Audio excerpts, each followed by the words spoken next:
Hey guys, welcome back to the channel. This is part 1 of our story. If you like this what if story and want to see part 2, let me know in the comments below. Before we start, don't forget to like, subscribe, and share this video with your friends. Also, check the description for more great content and my playlist. Now, let's start. The multiverse, the great shimmering tapestry of reality, the result of the decisions and indecisions of countless beings, all expanding ever outward and inward simultaneously. Events both fantastic and mundane, each unfolding into infinity, creating endless variations of existence. Very few yet at the same time many beings at the same time have had the ability, honor, curse of seeing this tapestry. Some are happy to only watch, others take records that might not be seen by others, while a few dares to reach out and touch, leaving fingerprints of distortion across the threads. Each touch creates a ripple, not destruction, but alteration. Subtle shifts in probability. A coffee cup that cracks instead of holding. A bus missed by 3 seconds instead of caught. These ripples propagate silently through the weave. This could cause such ripple. Dark hallways illuminated as a figure marched through them, each step deliberate, echoing with purpose. Everything in ready 𝐒𝐻𝐽, a voice asked filled with both excitement and nervousness. One wall become a screen showing the single yellow eye of a white machine. As ready as it can be, a female voice drooled with disinterest that somehow sharpened into a blade. The yellow eye blinked, a slow shutter click of disdain. The question is, are you ready? This won't be the first time you try this, and I'm starting to get bored of hearing your groans of disappointment each time you fail. The figure didn't stop his walk as he entered a cavernous dark room. Maybe not. I don't know, called the figure. I have a good feeling this time. The words bounced off unseen walls, swallowed by the gloom above. He halted before a central console, its surface a constellation of dormant lights waiting to ignite. His breath fogged slightly in the unnaturally chilled air. The silence stretched, thick and expectant, broken only by the faint, almost subliminal hum of distant, unfathomable machinery. What I know is that I can't stop trying, so, to bad weather a good face, let's try again. He began typing, crystal-like claws clacking against the console, each keystroke deliberate. You know, repeating the same thing expecting a different result is a sign of madness, right? 𝐒𝐻𝐽's voice dripped through unseen speakers, colder than the chamber's air. Her yellow eye on the screen narrowed fractionally. But who am I to judge? I've watched humans beat against immovable objects since. Well, before your ancestors discovered fire. A pause, filled only by the rhythmic clicking of claws. Do try to avoid vaporizing yourself this time. Cleanup is tedious. Noted, the figure called with a final keystroke. The console flared to life, bathing him in shifting blues and greens. He separated with a smile, moving towards what looked like a throne made of crystals and metal as the console sank onto the floor and multiple tendrils of energy emerged from it, waving and twisting into a crude tree-like shape. Yggdrasil system activated. 𝐒𝐻𝐽 intoned as the energy tree pulsed, veins of light mapping impossible geometries across the ceiling. The throne embraced the figure. A faint prickling sensation crawled beneath his skin where crystal met flesh. Data streams, visible only as shimmering heat haze distortions, began coiling upwards through the tree's branches. Below, the console glowed like a captured nebula, whispering calculations into the void. He inhaled sharply. The air tasted of ozone and something older, like static from the birth of stars. Initiating cross-world connection, security protocols activated. 𝐒𝐻𝐽 added, her tone flat, yet the yellow eye flickered with predatory interest. Let the show begin, said the figure as he leaned back into the throne. 𝐴DCU Justice League post-Doomsday sanction. The rhythmic hum of Metropolis was a familiar symphony beneath the towering figure of Superman, each gleaming skyscraper a testament to humanity's ambition. In Gotham City, the bat signal, a beacon of steely determination, pierced the darkness beneath the watchful eye of the city's dark night. On the sun-drenched shores of 𝐿, the clash of Amazonian steel resonated with the disciplined grace of Wonder Woman's training. And in the silent expanse of the watchtower, the collective gaze of the Justice League swept the globe, a surveillance network ensuring the fragile peace. Suddenly, the world fell silent. Not a peaceful stillness, but a forced and unnatural emptiness. Metropolis's screens became a blizzard of static, radios went dead with a burst of white noise, and cell phones became inert bricks in the hands of millions, their signals disappearing without a trace. From the sky, Superman felt the eerie absence of the countless transmissions that used to buzz around him. In the Batcave, Batman watched his intricate information networks go dark. Wonder Woman halted her training on Themyscira. A shiver of unease ran through her as the distant, mundane chatter of the modern world ceased. But even as the planet sank into a technological dark age, the League's internal communications roared to life. "Batman, are you seeing this?" Superman's voice, usually so steady, held a tinge of urgency. A split second later, Diana's clear tone joined the frequency. "All external communications have ceased." John's voice cut as across the watchtower, alarms began to blare.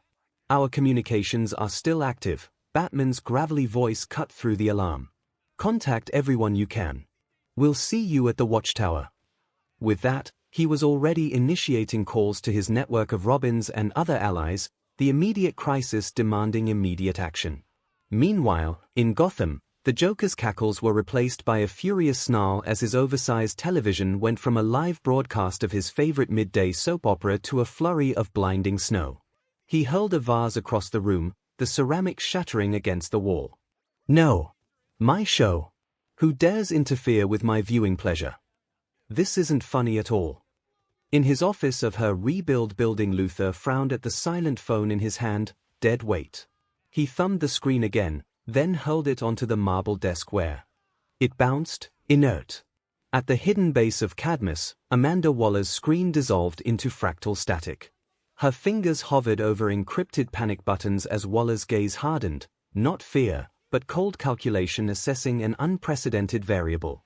Across the cosmos, on the hellish world of Apocalypse, even the iron-fisted dominion of Darkseid was not immune. In his throne room, the usually impenetrable feeds from his vast surveillance networks, the data streams from legions of parademons, and even the direct mind links to his most trusted Furies, began to crackle and die. Screens across the horrific citadel flickered to black, their sophisticated alien technology failing just as swiftly as the primitive devices of Earth. A low, guttural growl rumbled deep within Darkseid's chest, a sound that made even his loyal General Steppenwolf flinch. "Unacceptable," the Lord of Apocalypse boomed, his voice echoing with cosmic fury, the Omega effect flaring menacingly in his eyes. "Find the source of this blight. No force, no power, disrupts the will of Darkseid." MCU post-Civil War Homecoming. In the Avengers compound, Tony Stark was absorbed in his laboratory, meticulously adjusting one of his new armors. Despite his usual carefree attitude, the lingering tension from the Avengers division still weighed heavily upon him. Suddenly, all the screens in Tony's lab went dark at the same instant, replaced by dense static and a persistent buzzing. Friday tried desperately to re-establish the connection, but even her advanced systems seemed to be completely locked up. "That's not normal," Tony muttered, a frown deepening on his face as he approached one of the inert screens, his fingers flying across a holographic keyboard. "Sir, all communication signals have been interrupted simultaneously," Friday reported, her synthetic voice holding a rare hint of confusion. "There is no logical explanation for this phenomenon across global networks." Tony crossed his arms, his expression growing grim. "Well, that's just great. A global blackout in the information age. Or someone very clever is messing with my technology, which I don't like at all." He plugged his suit directly into the main console, attempting to access an alternate data source, but each attempt failed. Something, or someone, was interfering with the fundamental flow of information, not just around the world, but with an unprecedented, absolute finality. New York, Peter Parker's apartment miles away, in a cozy Queen's apartment, Aunt May tapped the side of their old television set. "Oh, for goodness sake, Peter, is it the cable again? We were just getting to the good part of the cooking show." Peter Parker, sprawled on the couch attempting to do homework, looked up from the static-filled screen, a familiar prickling sensation erupting at the back of his neck. The Peter tingle. It wasn't the usual buzz for a mugging or a collapsing building. This was different, deeper, more widespread, like the entire city was holding its breath. He tried his phone, nothing. His laptop, Wi-Fi icon, gone.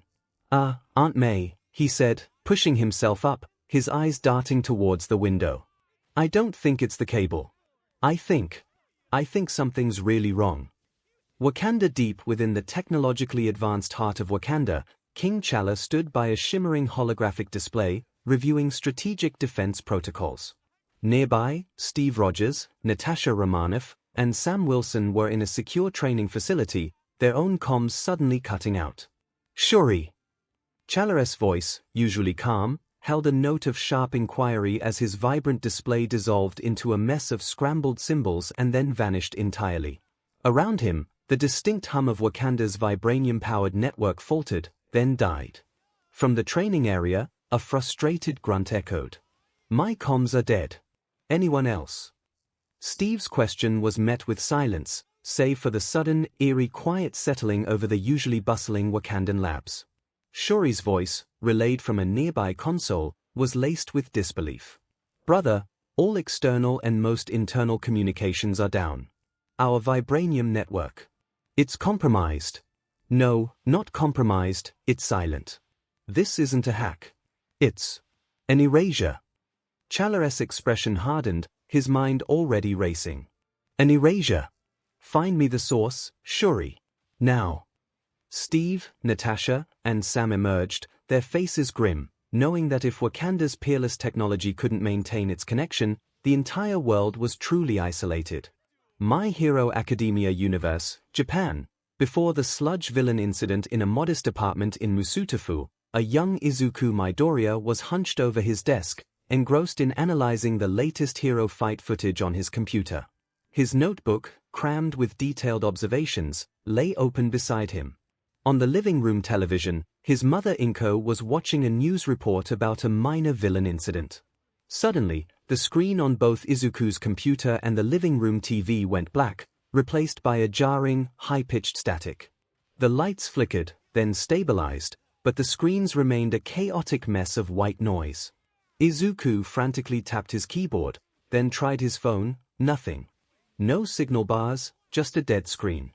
Mom, did the internet go out?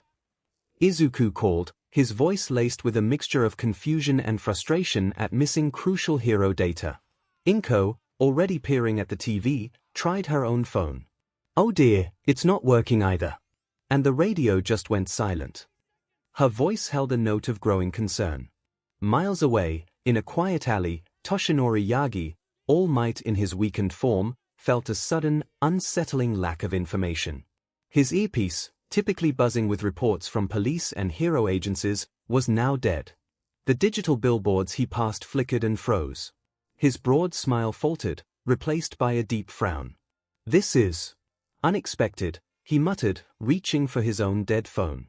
The sheer, sudden silence of the information age was chilling, especially for a symbol of peace who relied on knowing where help was needed.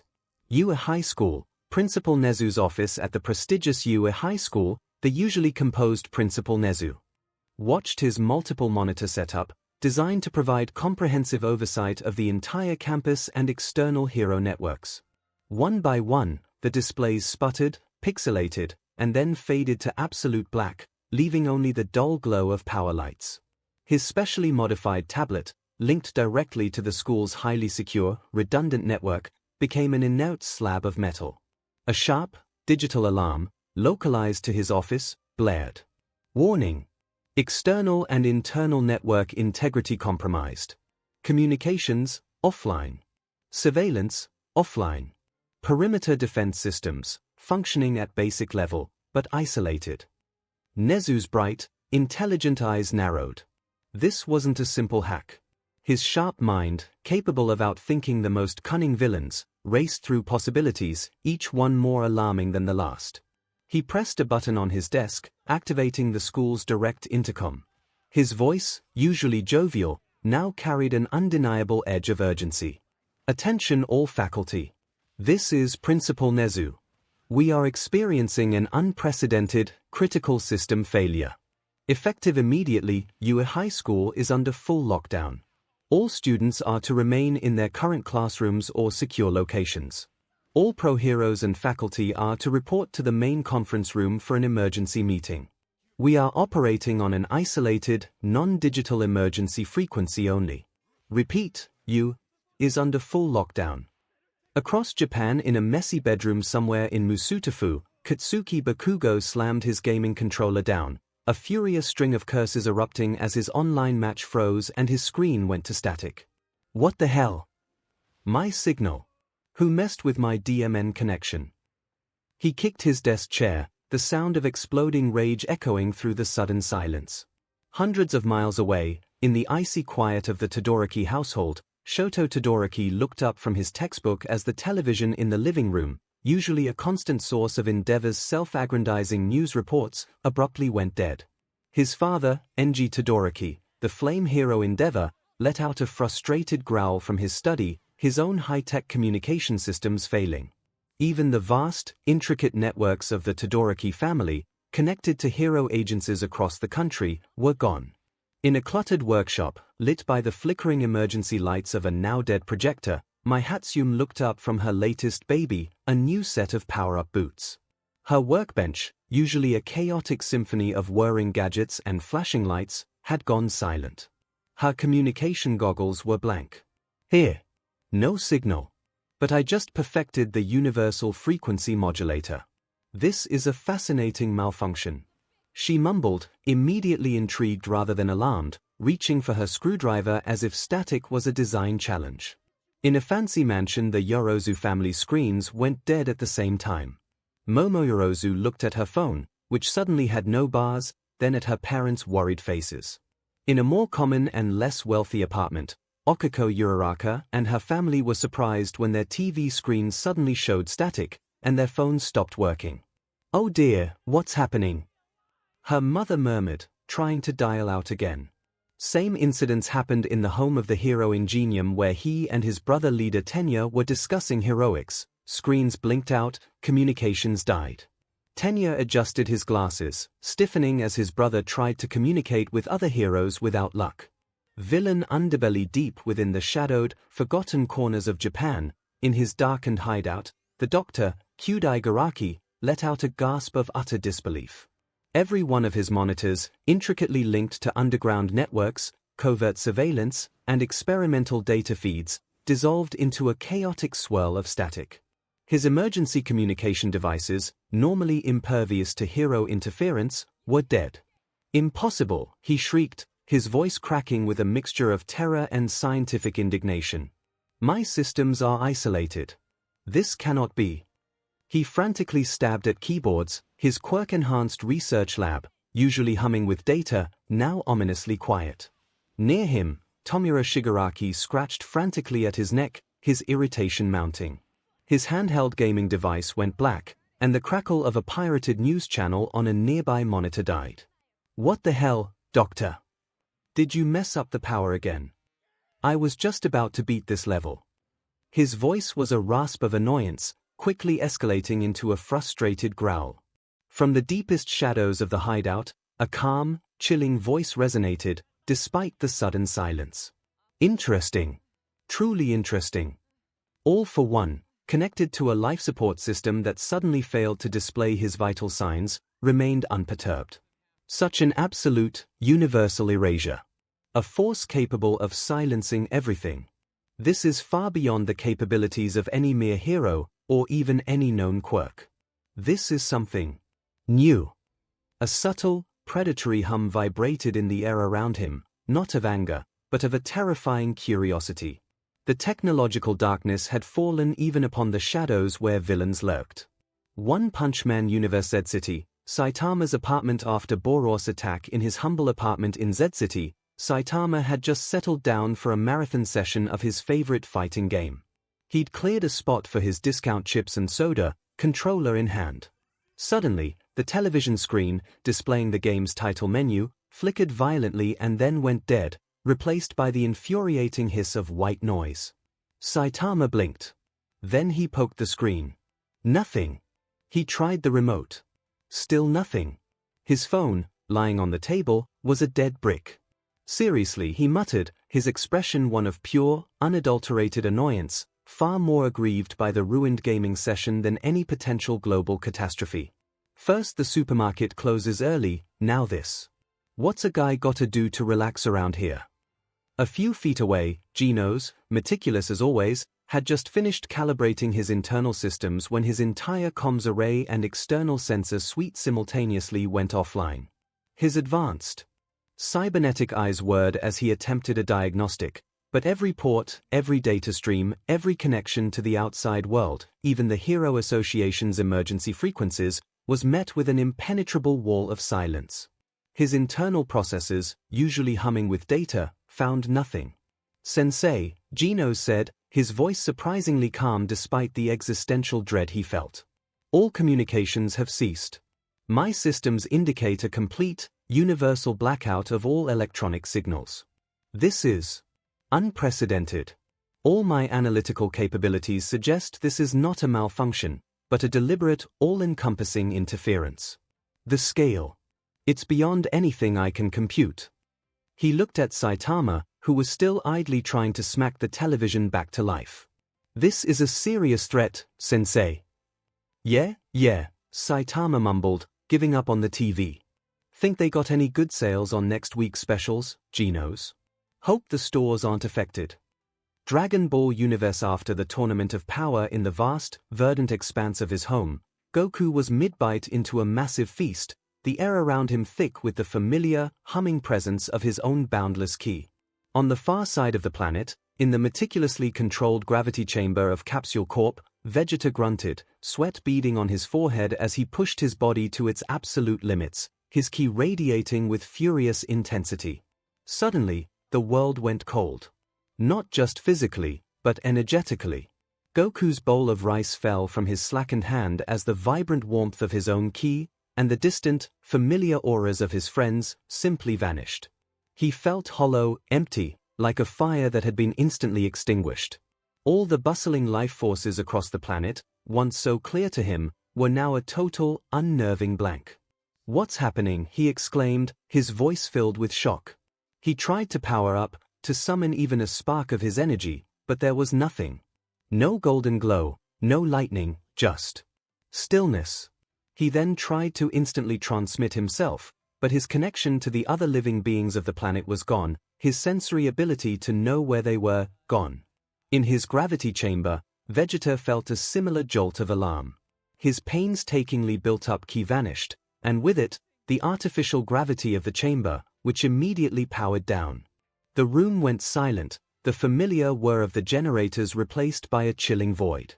"What is this?" he snarled, clenching his fists. This was no ordinary enemy. This was something that attacked the very essence of their being, something that made his incredible strength feel useless and distant. In the gardens outside Capsule Corp, Bulma's tablet, which she was using to track her latest invention's energy output, went dead in her hands. The complex, automated systems of her home, from the sprinkler system to the lighting, all sputtered and died. She looked up, her mind racing, as the humming of her family's sprawling tech empire fell into a profound and unsettling silence. "This can't be. All my systems are gone. The power grid is offline." From his celestial palace, the god of destruction Beerus, who had just dozed off, was violently awakened by a loud, sputtering sound as the divine energy of his world began to flicker and die. Whis, ever serene, held up a single hand. "Lord Beerus, do you feel that? An extraordinary phenomenon.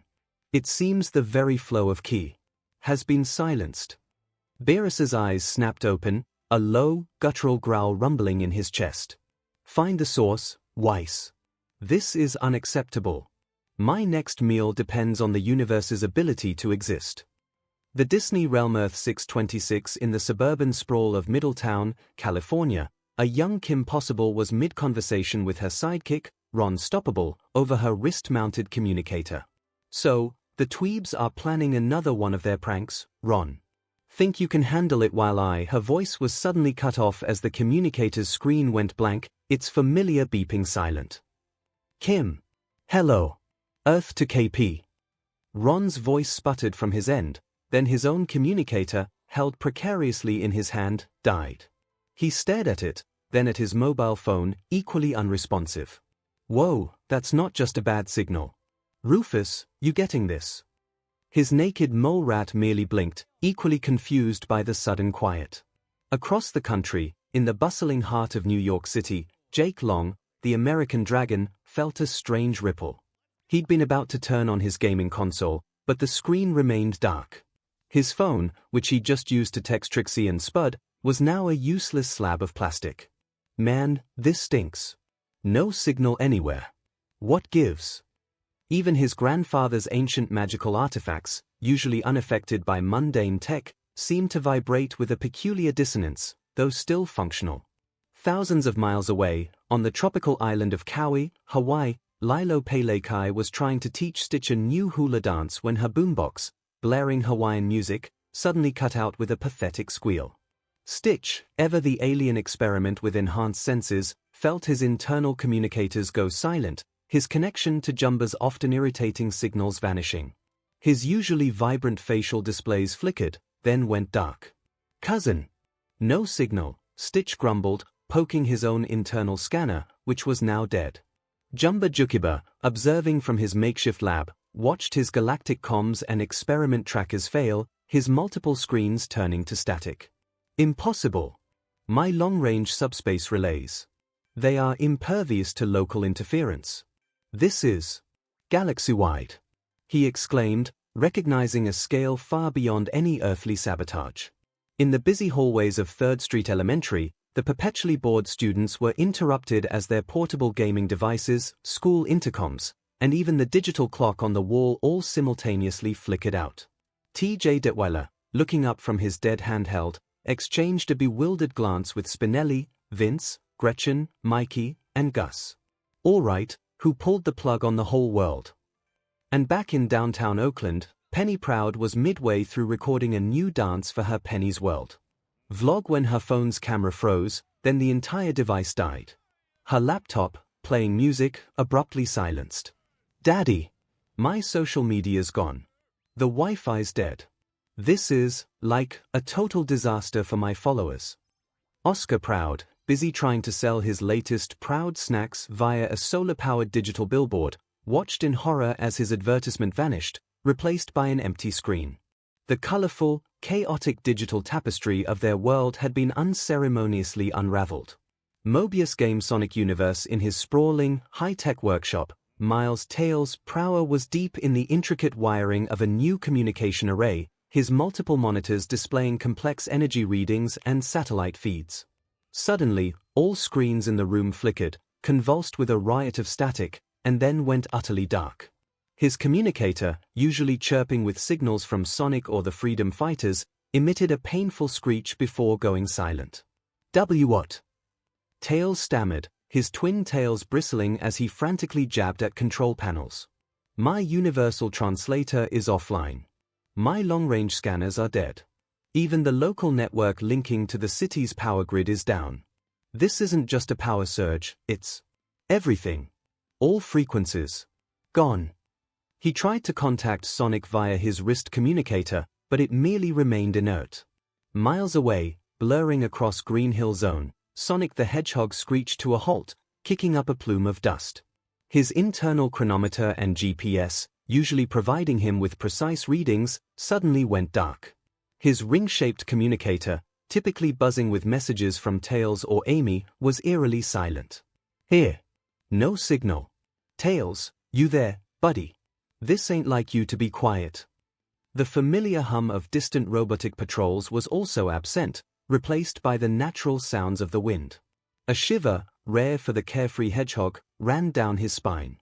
This was too quiet. On Angel Island, perched atop the MSTR Emerald Shrine, Knuckles the Echidna felt the ancient artifact subtly shift, its immense power resonating with an unfamiliar disharmony. His simple, yet effective, communicator was dead. He narrowed his eyes, sensing a profound change, not just in the air, but in the very fabric of the world. "The Emerald. It feels strange. What's going on down there, Sonic?" He mumbled to himself, knowing no one would answer. Meanwhile, in the gleaming, yet now ominously silent, command center of his Eggman empire, Dr. Eggman let out a truly magnificent bellow of rage. Every single one of his countless monitors, displaying data from his robot legions, his global surveillance, and his communication with his various badnik bases had simultaneously sputtered into blinding static before dying. His meticulously designed, robust, redundant networks had failed. Every single one. No. My empire. My genius. My appealing robots. He shrieked, slamming his fists onto his main console, sparks flying. Orbit and Qubit, his loyal robotic assistants, stood frozen, their optical sensors dark. This is impossible. No known technology, no super form, no purely physical attack could do this. Who dares silence the glorious Eggman Empire? I will find you. And when I do, you'll wish you were never programmed. Scene change, and so all across different worlds similar stuff happened. TVs turning into static, phones dying, radios going silent. A red hood-wearing girl stood in front of an academy when scrolls and dust devices stopped working. High on a grand mountain, a princess and her 5 warrior companions looked in shock as the giant mechanical beast they were watching suddenly go dark and unmoving. A boy and his dad froze mid-step in the middle of a snowy forest as the air around them seems to shift. In a world of magical ponies, a purple alicorn and her friends gasped when the magical map they were sitting around suddenly went dark. In a castle miles away, the sisters of the sun and moon felt the magical weave of their world tremble and fray. Inside of a clock tower in a void of green color, a time MS star looked through a screen, seeing a black-haired halfa, a dark-skinned geek and a goth girl having issues with their cell phones. He felt a ripple that shook the very core of the multiverse. The time MSTR let a small smile on his face, feeling multiple timelines shifting and changing simultaneously. And then they appeared. The screens. Transparent, ethereal light screens, seemingly woven from pure energy. Some were small, flickering into existence just inches before a bewildered individual's eyes, like an invisible tablet suddenly illuminated. Others were colossal, shimmering across city skylines, eclipsing mountains, or hovering ominously over oceans. They appeared simultaneously across every reality, hovering silently above Gotham's rain-slicked streets, within Wakanda's homes, beside Sonic as he blinked at the sudden glow in Green Hill Zone, even replacing the static-filled screen in front of Saitama's couch. Their surface shimmered with a liquid, mercury-like sheen, reflecting distorted versions of the shocked faces gazing back at them. They emitted no sound, no heat, only an unnerving, silent presence that felt less like technology and more like a cosmic eye suddenly opening. In the Batcave, Batman watched the new, ethereal screen appear, his gaze unblinking as it hovered over his silent crime-fighting network. The screen was a blank canvas of light, but to him, it was a challenge. He raised a hand and reached out, not to touch, but to analyze. He took out a scanner, trying to find a frequency, a power source, an entry point. He would not stop until he found one. This wasn't a natural phenomenon, it was a deliberate message, and he was determined to understand it. In his apartment, Saitama stared at the new screen that had replaced his TV, which was still showing static. He poked at it again, then tapped it with the back of his hand. Seriously, he groaned, can't a guy just watch his show in peace? What is this, some kind of new prank? He shrugged, turning away from the screen as if it were a minor inconvenience, and instead made his way to his kitchen to get a drink. On Apocalypse, a roar of pure, unadulterated fury erupted from Darkseid. He slammed a massive fist against his throne, causing a tremor to ripple through his entire citadel. The new screen, which had appeared directly in front of his face, shimmered silently, reflecting his enraged, glowing eyes. He could not destroy it, could not dominate it, could not even comprehend it. A new voice, a new power, had entered the universe, and for the first time in eons, Darkseid felt a cold, alien presence that was utterly beyond his control. In his lab, Tony Stark's frustration was a palpable thing. The new screen now hovering above his workbench was impervious to every diagnostic tool he threw at it. He tried a low-power laser, then a high-frequency EMP, but neither had any effect. Friday, give me something. A signature, a power reading, anything. This is a total blank. He yelled, his hands flying across a defunct holographic interface. Sir, there is no data to process. It is illogical, Friday replied, her voice static. Illogical is for when my toaster doesn't toast my bread. This is a total nightmare. It's a technology that is not technology. And it's mocking me. Tony snapped, throwing a wrench across the room in frustration. In Musutafu, a small, shimmering light screen materialized before Izuku Midoriya, startling him. He tried to touch it, but his hand passed through. What is this? Is it a quirk? He asked, also noticing his mom had one in front of her. At Yuehai, Principal Nezu's already grim expression hardened as a large, transparent screen of pure light erupted above the main campus gates, pulsing with the same inscrutable energy. His internal alarms, while still offline for digital communication, reacted to the sheer energy output. This is not a quirk, he stated, his sharp eyes scrutinizing the anomaly. This is something far more fundamental. A disruption to the very laws of our existence. Katsuki Bakugo, storming out of his room in a fit of pique over his dead game, stopped dead as a small light screen appeared before him. He immediately tried to punch it. His explosion quirk dissipated harmlessly against its surface. What the hell is this? Is this someone's quirk? I'll blow you up, you glowing piece of trash. His rage, however, was ineffective against the ethereal display. MU Spectacular Spider-Man after the death of Green Goblin. Okay. What's this? Spider-Man asked, confused. When everything went quiet he moved to investigate, then a screen appeared next to him. When he tried to swing away the screen followed him too fast to dodge. He tried hitting it, but his fist went through it. He looked at it confused. Star Wars Universe, Jedi Temple, Clone Wars era. Inside the Jedi Council chamber, the gathered MSTs were in deep contemplation, the force a familiar, humming presence that connected them all.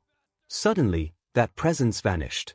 Not a disturbance, not a ripple, but an utter, terrifying silence. The constant, cosmic song of the force had simply ceased. Yoda, his eyes closed in meditation, snapped them open, his ears twitching. The force. Gone, it is, he whispered, a tremor in his voice. A silence. Deeper than the void. Mace Windu gripped the arms of his chair, a frown creasing his brow. The digital chronometers on the wall and his personal comms went dark. MSTR Yoda, our military comms are offline. All Republic frequencies are down. The Separatists are undoubtedly experiencing the same thing, but this is a far greater threat. Just then, a small, shimmering, transparent screen of light flickered into existence in the center of the council chamber, hovering above the floor where they would normally see a holographic projection. The Jedi MSTs watched, their faces a mask of confusion and concern. It was not a hologram, nor was it technology they recognized. They felt no presence from it, only the same profound, unnatural emptiness. A new mystery, this is, Yoda said, staring at the strange artifact. A tool. Or a weapon. No answer, the Force gives. This was a problem that challenged the very core of their existence. Star Wars Universe, a far-off planet, Clone Wars era on a distant, rocky planet, the clatter of a battle was at its peak. Lightsabers hummed as Obi-Wan Kenobi and Anakin Skywalker deflected waves of blaster fire, their movements a perfect, synchronized dance. Ahsoka Tano, nimble and fast, carved a path through a group of battle droids, her twin sabers a blur of green. The air was thick with the din of conflict. Anakin, they're attempting to flank us. We need to push the offensive. Obi-Wan called over his comms. He was met with a burst of static, followed by silence. He tried again. Nothing. Suddenly, the relentless blaster fire ceased. The low, buzzing hum of the droid's power cores vanished. Obi-Wan turned, his lightsaber at the ready, only to see the entire droid army frozen in place. They weren't destroyed, merely lifeless statues of metal and wire, their optical sensors now a dark, vacant void. What is this? Anakin muttered, his blue lightsaber held aloft. A shiver ran down his spine. The sudden stillness was far more unnerving than the chaos had been. The clone army moved in to report every single droid was offline, but their own comms were dead too, their expressions bewildered beneath helmets suddenly silent. Obi-Wan approached one frozen B-1 battle droid, tapping its metal chassis with the hilt of his lightsaber. It didn't react, didn't even wobble. It was just inert metal. They haven't been deactivated, he murmured, his brow furrowed. They've been disconnected from everything. Ahsoka felt a profound emptiness pressing in around them, deeper than any battlefield silence. The Force wasn't just quiet, it felt cauterized, leaving a raw, aching void where its comforting presence should be. Anakin clenched his fist, his frustration palpable as he scanned the dead horizon. "This isn't separatist tech," he growled. "Something bigger just happened." And after his words the screens appeared before them too. Suddenly the light screens in every reality, large and small, began to shift. The abstract patterns resolved, coalescing not into images or words, but into a single, chilling visual. The glowing screens became windows into a dark, vast chamber. Within that chamber, on a throne made of cold, jagged metal adorned with ominous black crystals, sat the source of the anomaly. A tall male figure, radiating an aura of dark, absolute power. His black, smoky hair cascaded around a face of dark skin, where sharp red tattoos pulsed faintly from his neck and jawline. A single, curved, and pointy red horn jutted from his forehead, complementing his piercing yellow glowing eyes that held an ancient, cruel intelligence. From his elbows to his hands, his skin was replaced by gleaming obsidian crystal claws, sharp and deadly. He was clad in a black caped cloak with a vibrant red inner lining, draped over imposing silver medieval chest plate armor, boots, and black shirt and briefs. A metal crown with two small, horn-like points rested upon his head, signifying a dark sovereignty. He rested his chin on one clawed hand, a look of chilling satisfaction on his face as he surveyed the infinite realities now laid bare before him. "Greetings heroes, villains, and everything in between," he called in a deep raspy voice. "I could say I'm sorry to interrupt your normal days," he smiled showing his fangs, "but in truth I'm not." His yellow eyes scanned the infinite panes of existence reflected in his throne room's shifting shadows. "In fact I'm quite happy I finally get this to work," he said in playful tone. In the Midgard wilderness, Kratos's eyes narrowed as he saw the figure. This wasn't a god he knew, but the arrogant presence was familiar.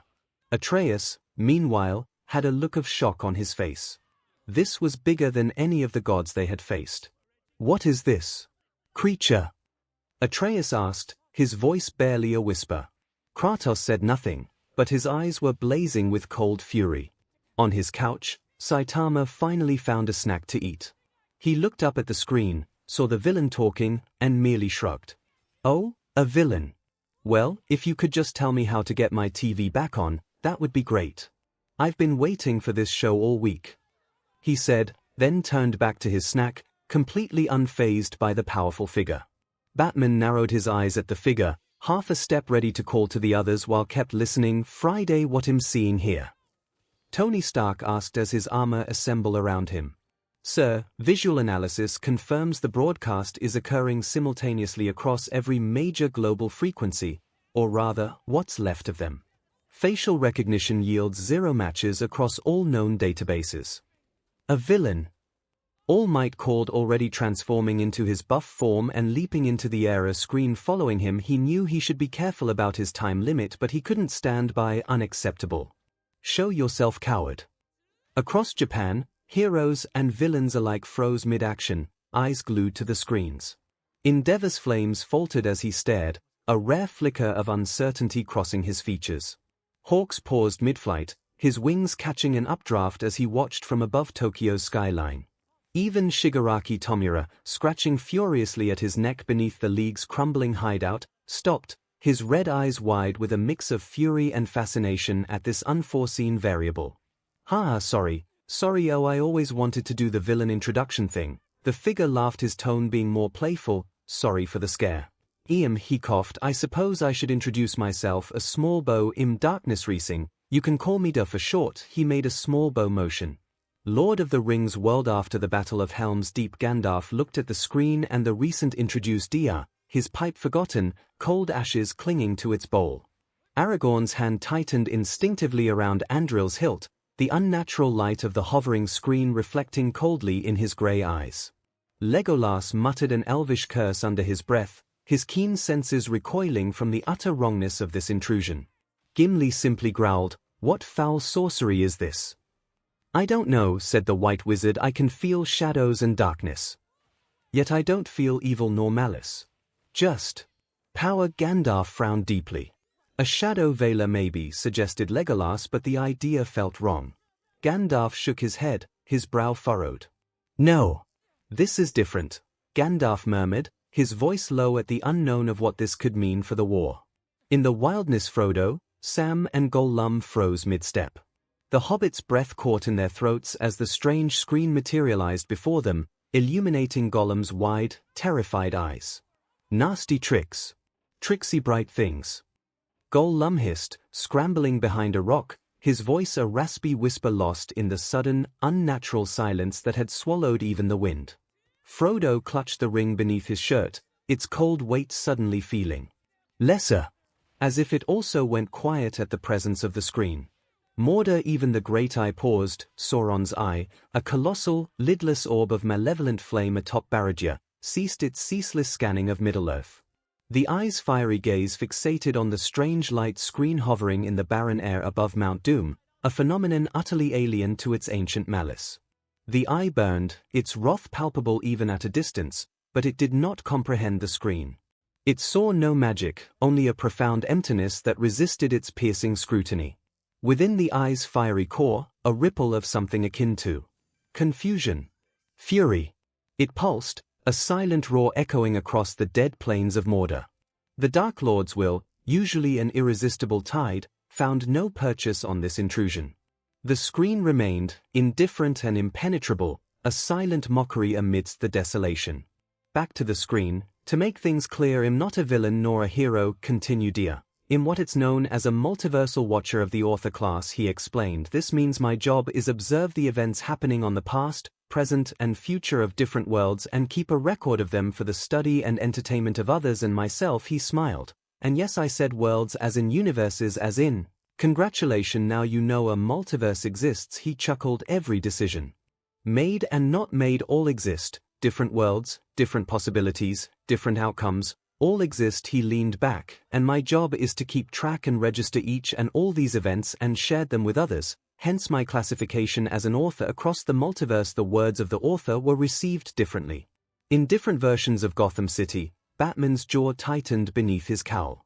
Some already had experiences with the multiverse, very few were good. For others this was new but still approached it with cold analysis.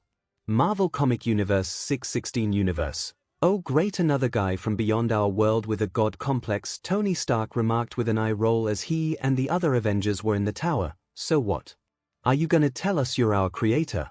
Because that's been done, weren't you hearing Stark? Doctor Strange asked, his cloak billowing as he floated near. He said watcher, not creator. There's a distinct difference. Though equally troubling. His gaze remained fixed on Dia's glowing yellow eyes, searching for any hint of deception in the ancient depths. I wonder, would that mean he is like the Watcher we know? Bruce Banner asked with a frown, but Watu doesn't interfere like this. Indeed, Thor nodded. This one wear arrogance like armor. He seeks an audience, not silent observation. Ben 10 Universe Omniverse Timeline, G's talk about dropping a bomb. Ben Tennyson muttered, scratching the back of his neck as he watched Dia's image flicker above the Mr. Smoothie. I mean, bet there are worlds out there that doesn't know about the multiverse that must be really confused. Shouldn't be on our way to the base, his partner Rook Blanco asked, confused. In a moment, I mean he is not doing anything nor have said anything that can be classified as evil. He is just there, Ben replied, pointing to the screen. I think it's safe to stop and watch for a moment. Rick and Morty Universe burp.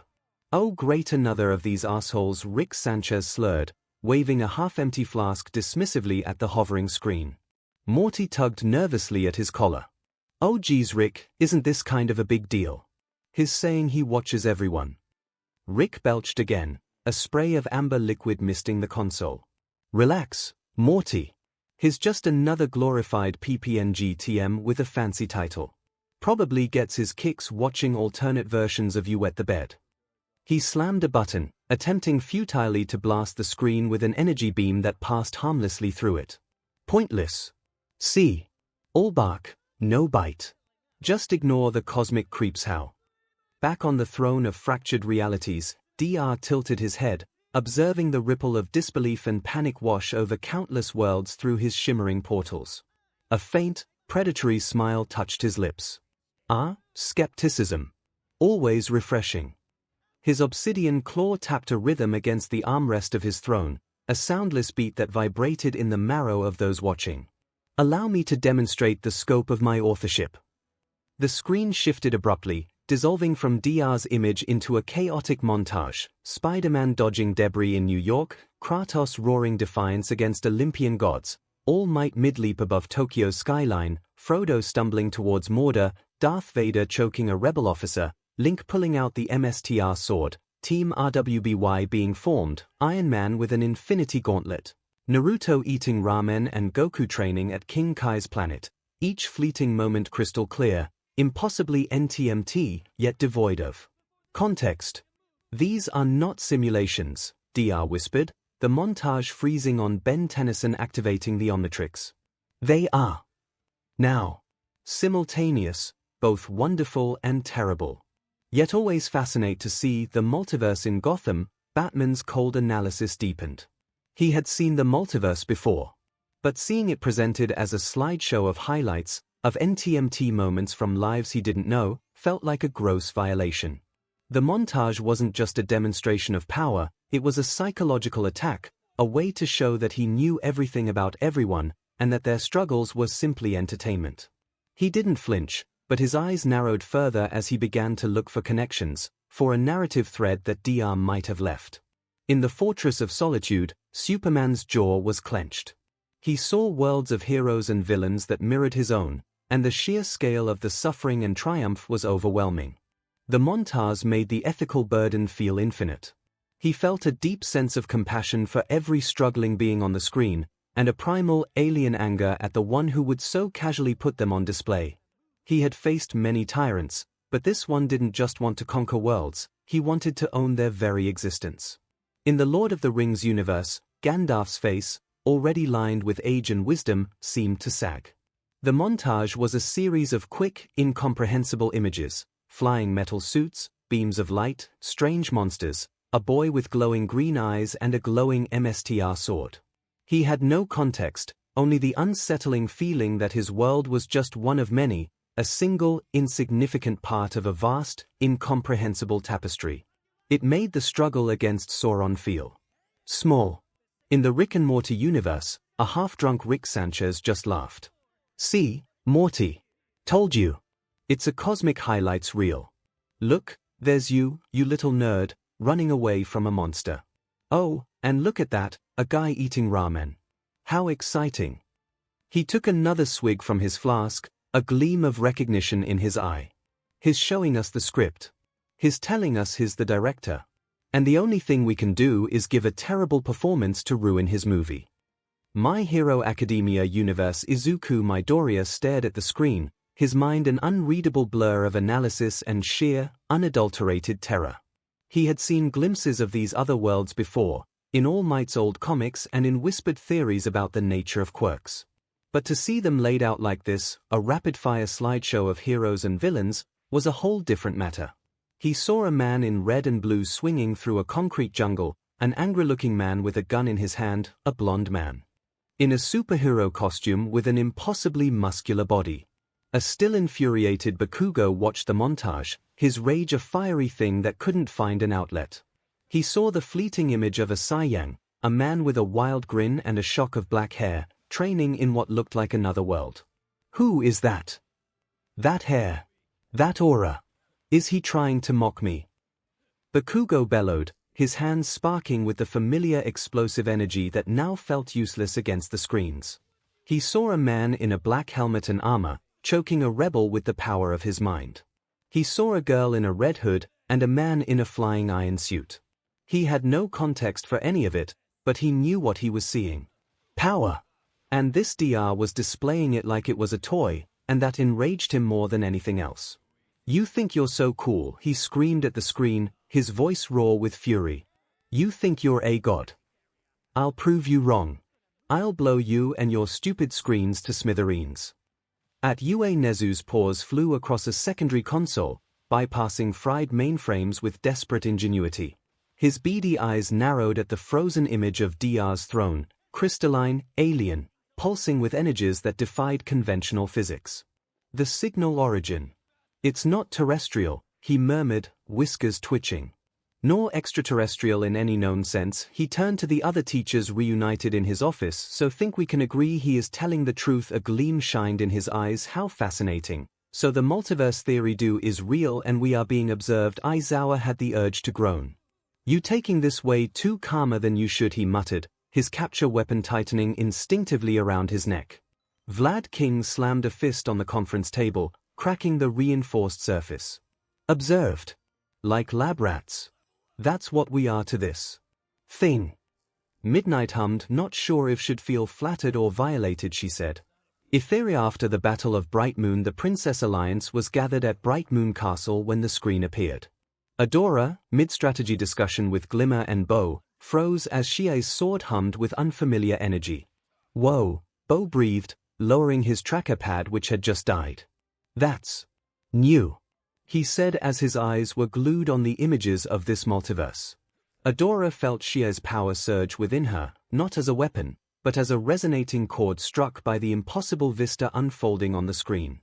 She saw glimpses of worlds beyond imagining, a man lifting a hammer amidst lightning, a green-skinned warrior battling armored giants, a girl wielding a scythe, each image a fleeting window into struggles she couldn't fathom. Yet her own warrior-soldier uprising made her want to take notes of what she saw and see if she could use any of this. Bo frantically sketched what he could on a piece of paper, his fingers trembling slightly. Glimmer stood frozen, fists clenched, her usual spark replaced by a dawning horror.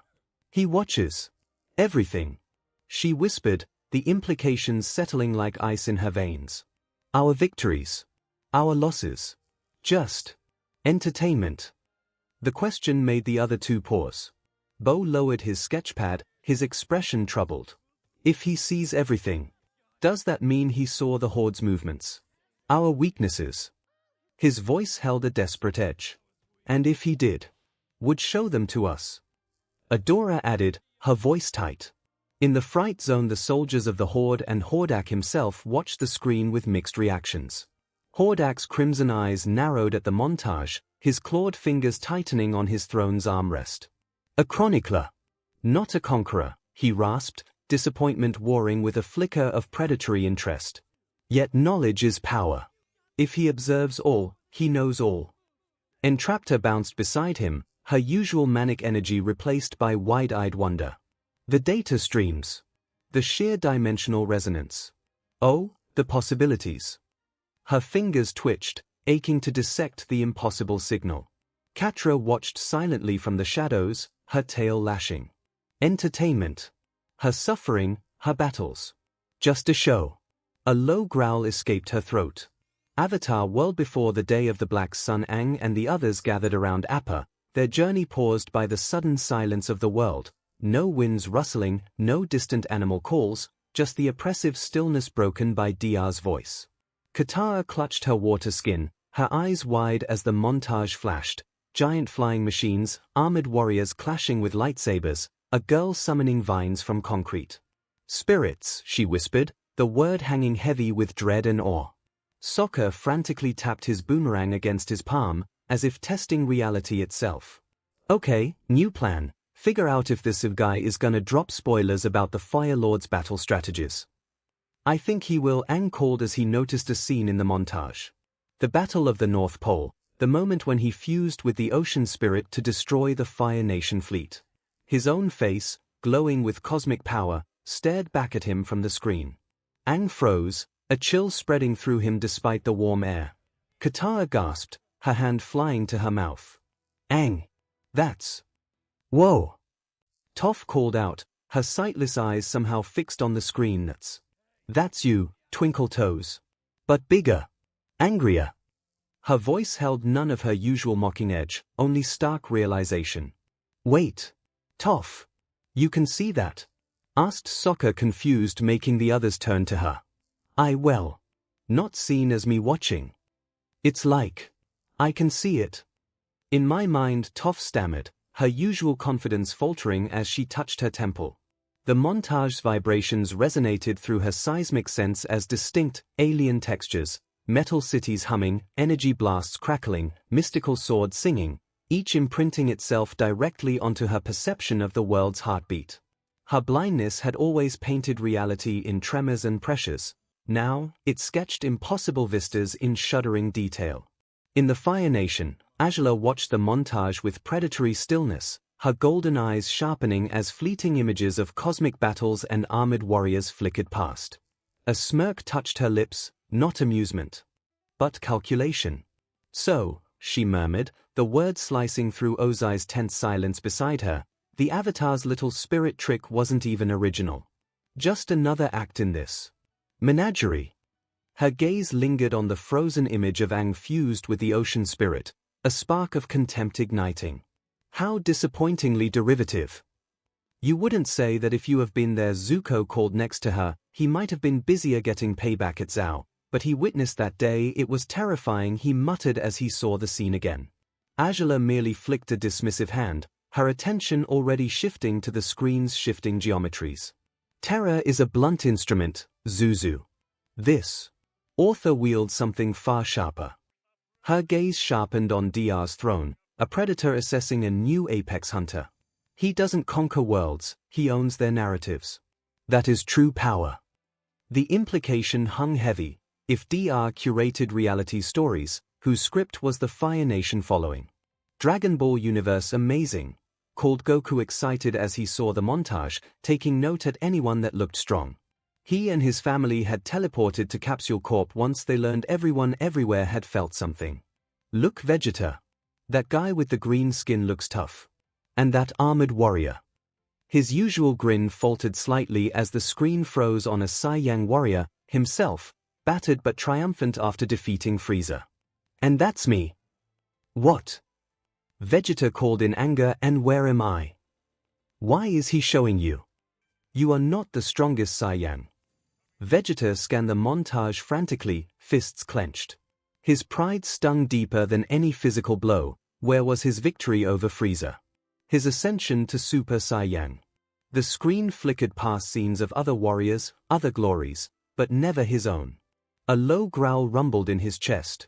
This peeping worm dares to curate our history, to omit the Prince of all Sairs.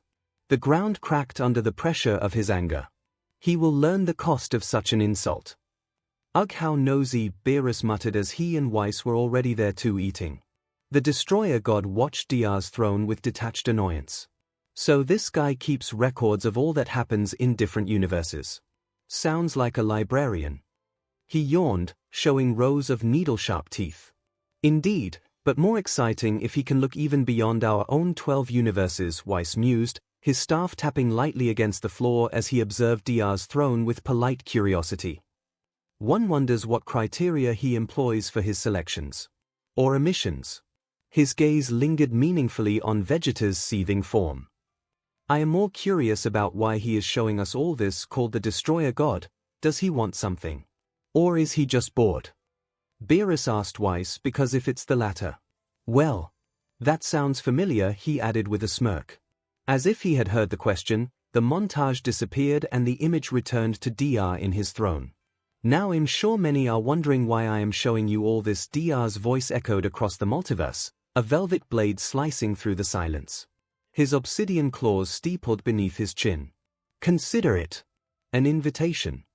On the throne's armrest, a swirling vortex of fractured realities pulsed like a captured nebula. You see, I'm not the only type of watcher that exists, he called out. Observers only watch without interfering or doing something. Analysts likes to study and understand. Creators, well, they create, he explained, and as an author I keep records and tell stories, he added, and that's why I'm here today. To share with you. Back to the DC universe in the Batcave, Batman's scowl deepened. To share, he repeated, his voice a low growl. Nothing is free. It's a bribe, or a trap. A test. The sharing is not the gift, the test is what he's looking for. He turned to the main console, ignoring the UN-openable cube that now lay beside it. His authorship means he has a narrative he wants to create. We are the characters in his story. The question is, what part do we play?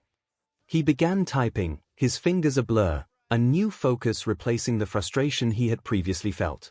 We need to find out what is sharing and what it will cost us. In the watchtower, Superman floated a few inches above the floor, his eyes fixed on the screen. An invitation, he murmured. Is it possible he means it as an offer of help? A way to prevent future disasters? A part of him, the eternal optimist, wanted to believe this was a path to a better future.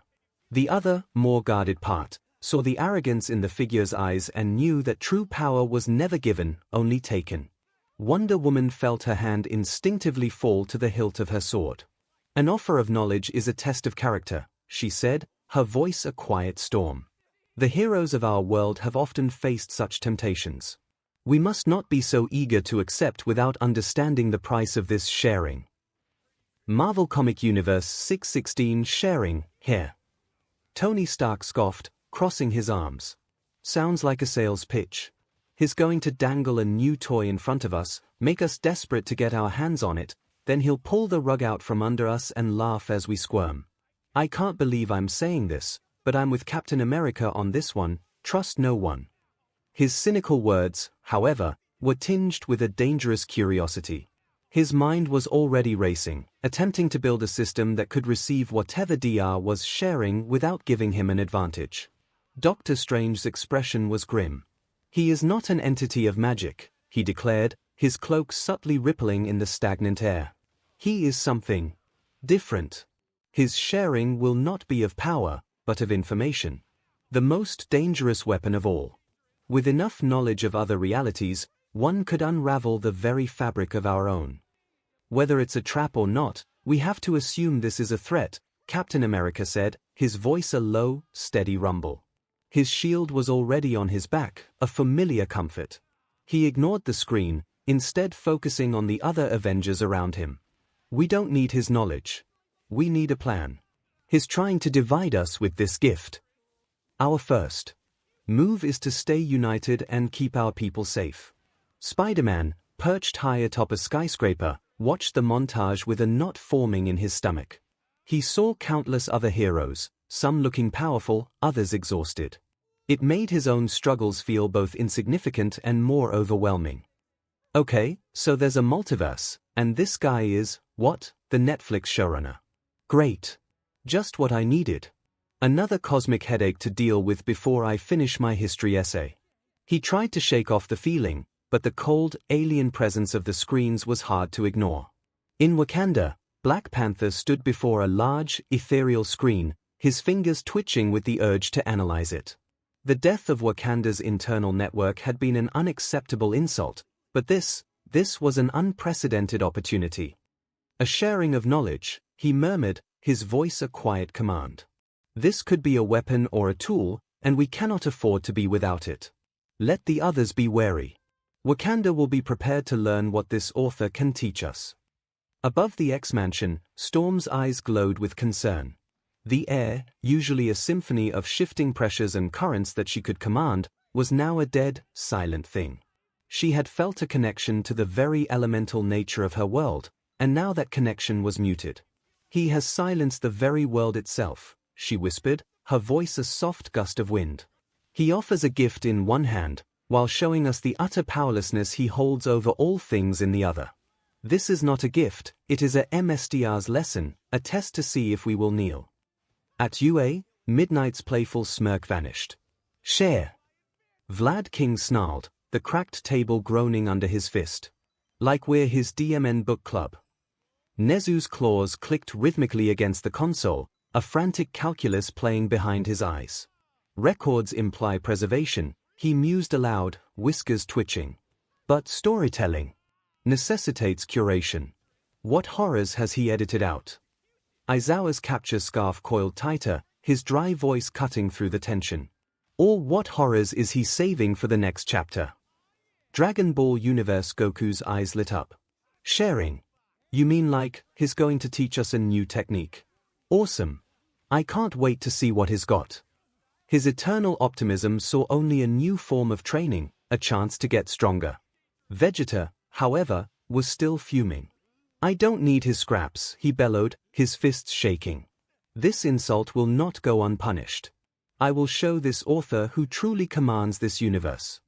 He flew into a blind rage, a silent but furious rampage across the deserted landscape, convinced that the invitation was a subtle jab at his pride. From a distance, Beerus yawned again. He's going to share. How? Very mundane. I was hoping for a bit more entertainment. But, he paused, cracking a mischievous smirk, perhaps the mortal's reactions will be entertaining enough. Weiss smiled enigmatically, his gaze fixed on the screen.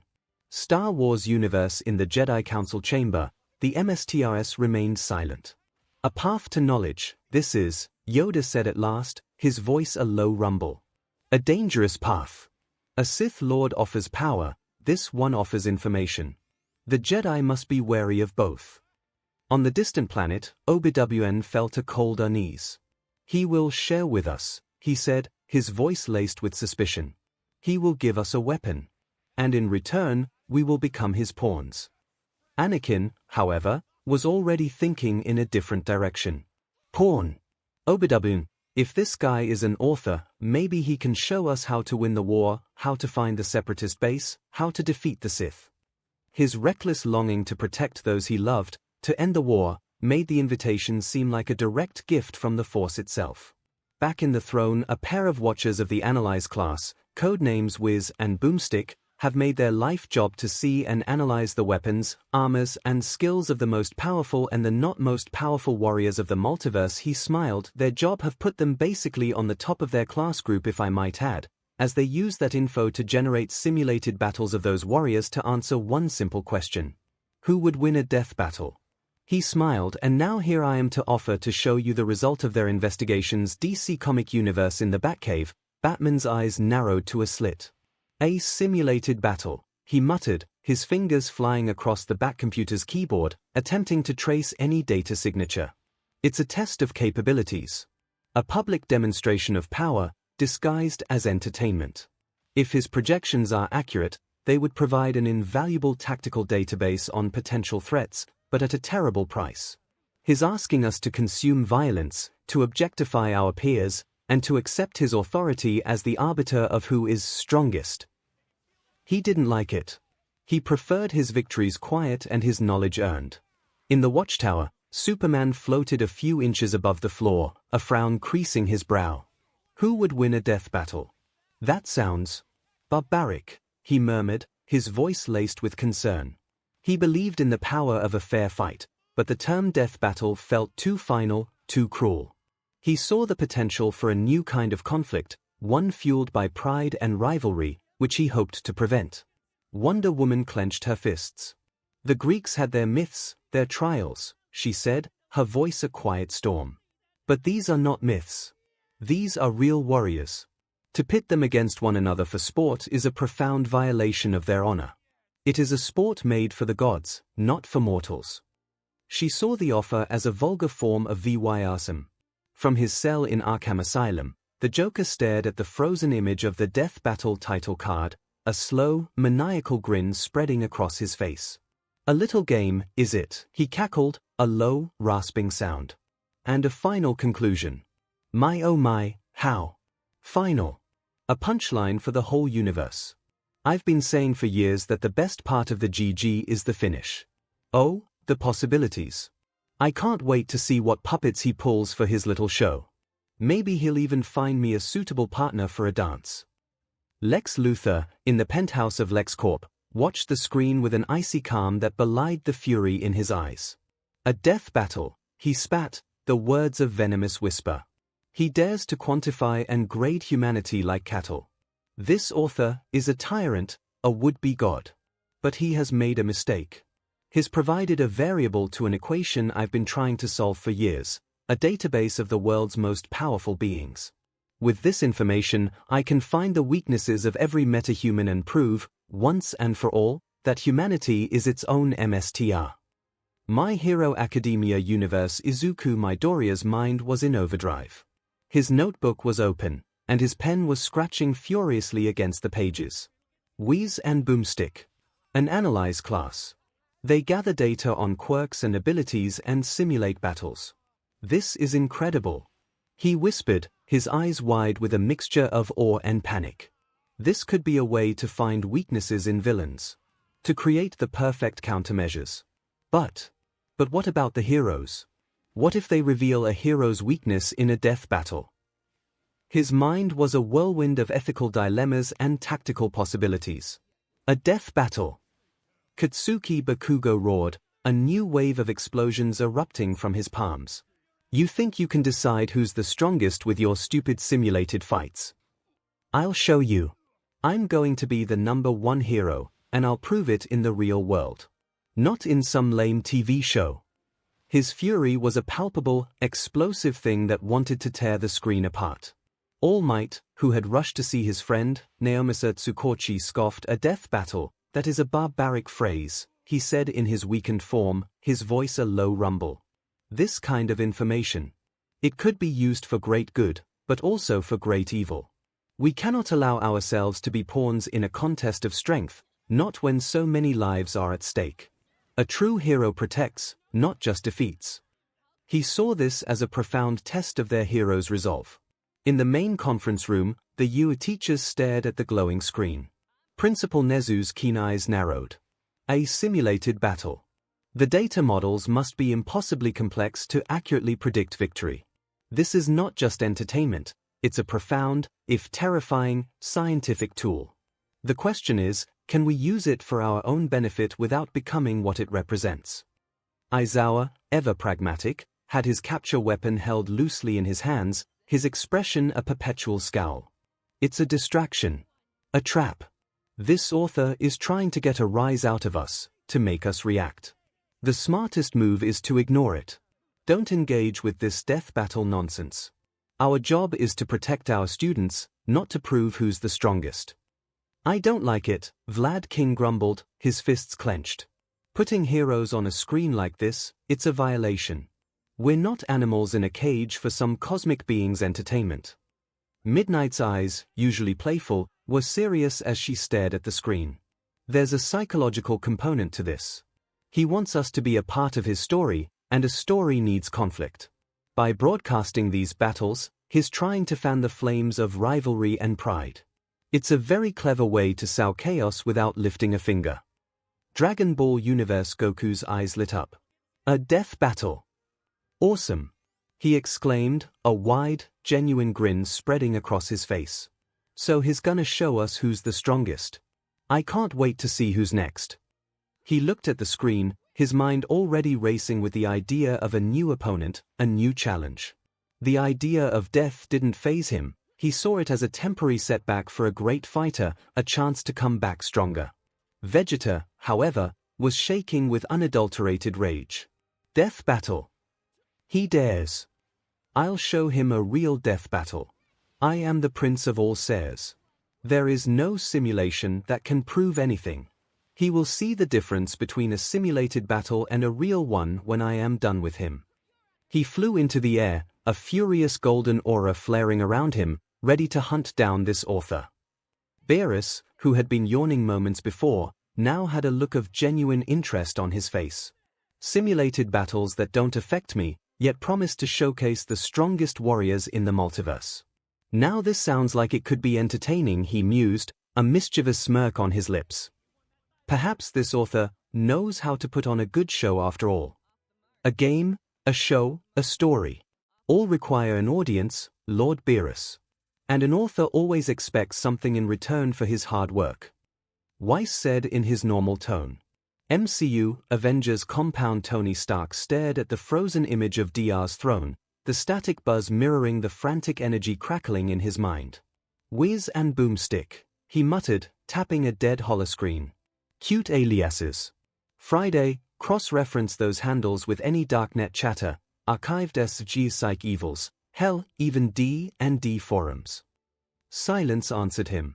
He leaned back, the arc reactor's glow sharpening the shadows on his face. Simulated battles.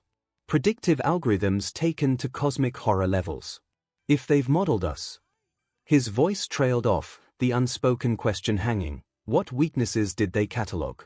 Wakanda Chala watched Shuri's fingers fly over a vibranium-etched slate, bypassing dead circuits with manual overrides. Death battles, she breathed, sketching the serpent sigil from Dr's broadcast. They dissect warriors like lab specimens. Brother, if they analyzed our tech, our suits. Her stylus paused. What if they simulated you against Killmonger again? Or worse, against someone unknown. Steve Rogers exchanged a grim look with Natasha. Or any of us, the Black Widow said. We do are considered great warriors by many standards, she added. Or any of us, the Black Widow said. We do are considered great warriors by many standards, she added, and if they analyze us, well, they know our weaknesses, she added as she crossed her arms, and if DR shares that, well, everyone will know, she added. One Punch Man universe. Genos's internal processors began to hum, his eyes scanning the screen. A system for analyzing combatants. Data-driven simulations. A prediction. A victory. This is a magnificent scientific breakthrough, he announced. Sensei, with this, we could identify the threats to humanity with a 100% accuracy. He looked at Saitama, who was still idly trying to get his TV back on. Who cares? Saitama mumbled, yawning. I'll just punch them. It'll be over in one go anyway. He turned away from the screen, his mind already bored. The Legend of Zelda Universe Breath of the Wild timeline. Before the calamity on the path to the shrine of the goddess, a sudden, shimmering screen materialized in the air before the company of Hylian champions. Link's hand immediately went to the hilt of his sword, his eyes darting to Zelda. The princess, however, was transfixed. She had been feeling a cold dread in her heart for weeks, her sacred power stubbornly refusing to awaken despite her tireless training and prayers. Her father's disappointment was a constant weight, and the thought of the calamity's return was a nightmare she lived with every day. What is that? Urbosa said, her hand resting on her scimitar. It feels alien. Reveille scoffed. Some kind of trick, no doubt. As if we need some flashy display to prove our worth. But Zelda wasn't listening. Her mind was racing, her scholarly curiosity mingling with a desperate, burgeoning hope. She read the words death battle and simulated battles, and her gaze locked onto the image of the other universes. Simulated battles. She whispered to herself. If this author can truly predict the outcome of a conflict with such accuracy, then perhaps we could learn how to defeat the calamity without relying on my sacred power.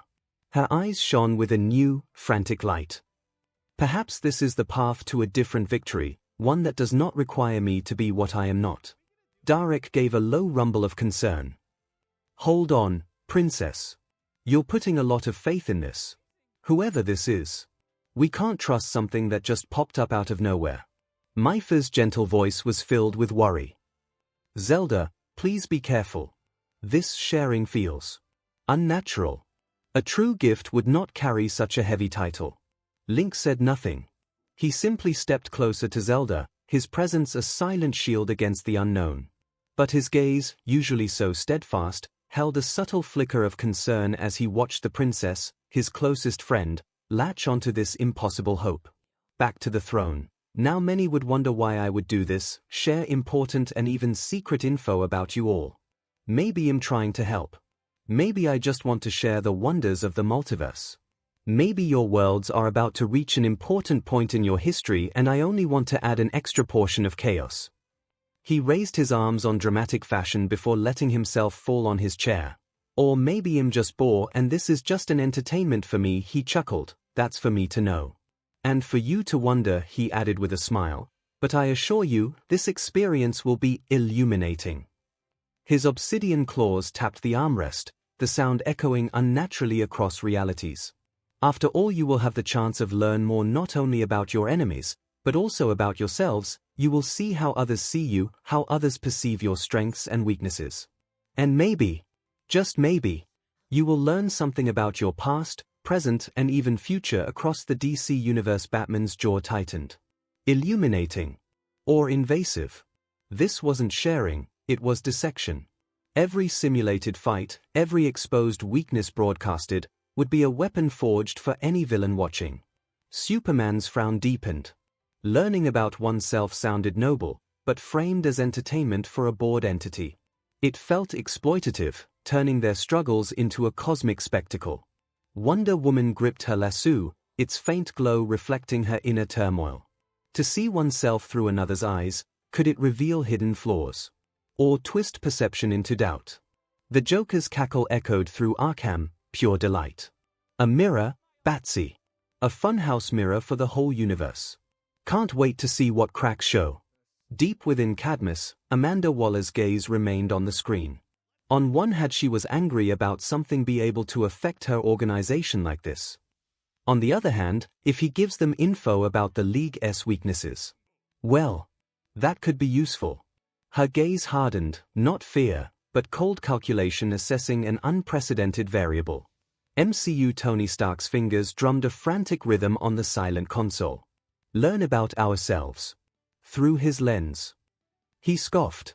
That's not insight, that's curated manipulation. He picks the battles, he frames the narrative. What weaknesses does he want us to see? Natasha Romanoff stood utterly still, her expression unreadable. Past, present, future, the words resonated with chilling familiarity.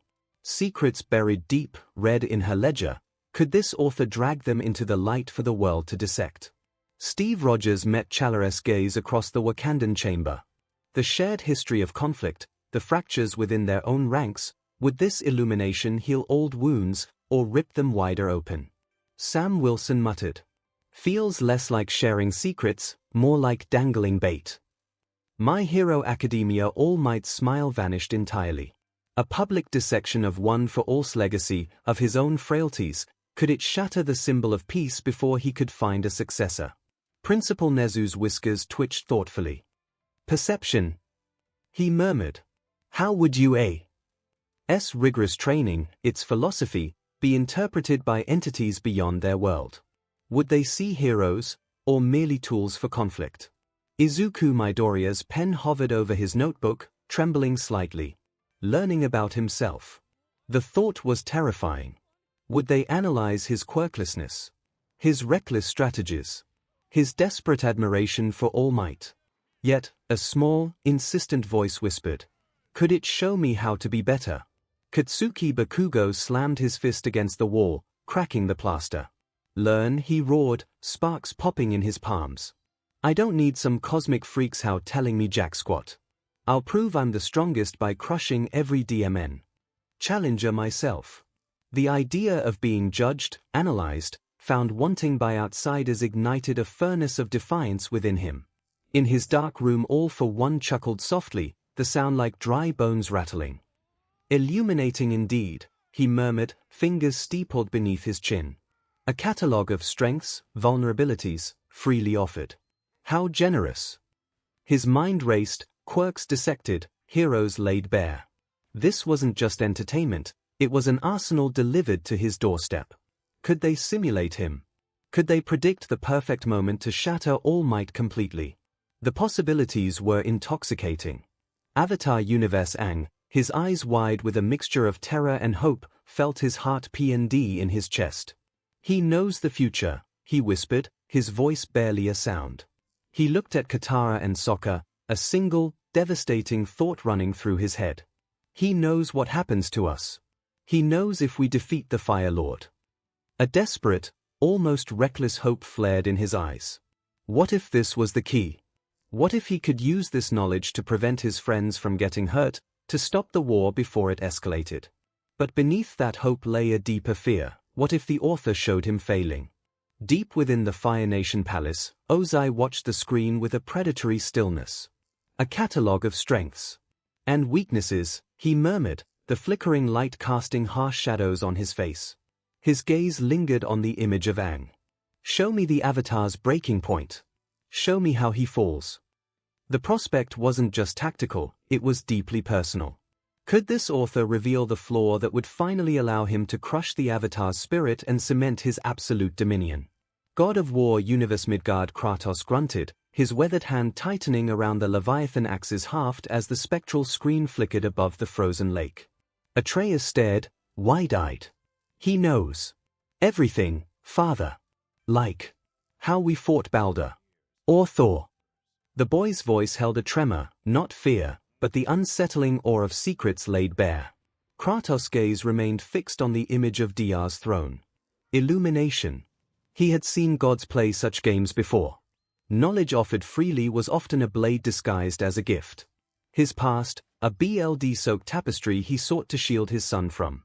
Would this author weave it into spectacle for distant worlds? A low growl rumbled in his chest, the memory of Olympus a cold weight. Atreus meanwhile was already imagining the possibilities. If this author knew everything, could it mean he could give them the key to beat Odin? Find Tyr. Fix things with Freya. Father, if he can show us battles. Maybe he can show us how to win against the gods. His voice was eager, but Kratos' silence was a wall of granite and his gaze was of disapproval. Knowledge gained without struggle breeds weakness. Boy, Kratos growled, his eyes never leaving the screen. This is not aid. It is a trap baited with false hope. Unknown to them on Asgard, the Allfather also was thinking in similar lines, the knowledgeist I seek. Odin murmured, his single eye burning with ancient hunger. The true nature of Ragnarok. The fates of my sons. The throne room hummed with the suppressed power of Gungnir. If this author held the threads of destiny, perhaps even the doom foretold could be unwoven. On a tavern of the realm, Thor paced, Mjolnir humming with restless energy. Let him show us battles, he boomed. I welcome the challenge, he called, already drunk. Back to the throne room. Plus is not like you can ignore this, laughed the author. These screens won't go anywhere until all is said and done. So, has been hotel post battle of the hotel. Alastor the radio demon let out a laugh. What a delightful twist. His grin widened, microphone staff tapping rhythmically against the hotel lobby floor as he studied the screen. Basically he is saying we all will see these battles whatever we wanted or not, he added, and that we cannot escape it. He chuckled. Oh well, I guess we have a front row seat to the multiverse greatest hits. Vagi crossed her arms, her brow furrowed deeply. This feels invasive, Charlie. What if he broadcast something private? Something that could hurt the hotel? Her gaze flickered towards the residents milling about nervously.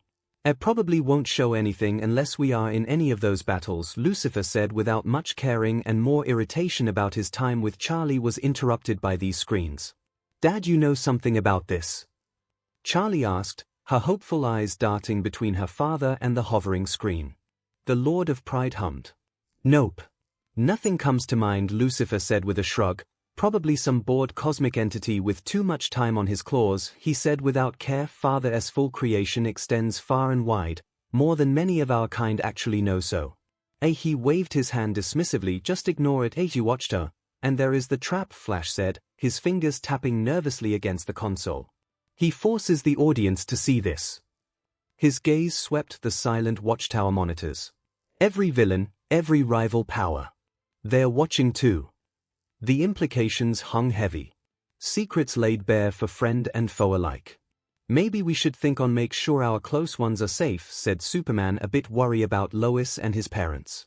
If you thinking about bring someone up here or to your fortress, I will suggest do it now, said Batman, because if DR decides to show something personal. He trailed off, the implication chilling.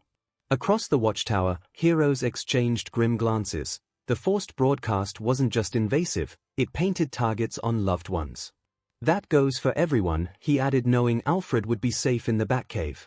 Mobius Sonic the Hedgehog skidded to a halt as he reached Tails' home and entered his workshop. Hey Tails, seems I'm in time for the show, he said, noticing all his friends inside too. His screen floated away to join in with the others, fusing into one big screen. Hey Knuckles. Amy. Shadow. What's going on? Sonic asked with a smile. In case you haven't noticed, we are in quite a situation, Shadow called next to Rouge and Omega. Yeah, this author, watch the multiverse, others like him have us in some fight show. I get it, the blue blur waved dismissively. And aren't you worried, Sonic? Asked Tails. What if this shows some weakness Eggman can use against us, he added as he frantically tapped at his own dead console. Sonic leaned against the wall, arms crossed, a lazy grin spreading across his face. Worried? Nah. Weaknesses. Fut, he tapped his temple. Speed's not just about legs, little bro. It's about the mind. Adapting. Changing the game before anyone knows the rules. His eyes flickered towards the screen. Plus the same could be said about this, showing us some weakness of old Egghead. And if Eggman tries something new? Well. He flashed a thumbs up, his confidence radiating like sunlight. That just means a new high score to beat. Who verse 13th Doctor? Well, it's official, said the Doctor as she flicked another lever of the TARDIS and looked into the screen. The screens are not only here, somehow, but also all over the universe, she added, and they are broadcasting, she sighed. Well, I guess we are stuck with it, as he said. Well, I suppose there are worse places to see some otherworldly transmission, Graham said as he looked at the screen. Oi! And what's that supposed to mean? Asked the Doctor, insulted. No offense, Doc, but the ship isn't exactly a cinema, Graham chuckled, gesturing at the TAS's chaotic interior. No popcorn either, Ryan joined in, leaning against the console. Really bad service, he laughed. Until he felt a shock. Ouch.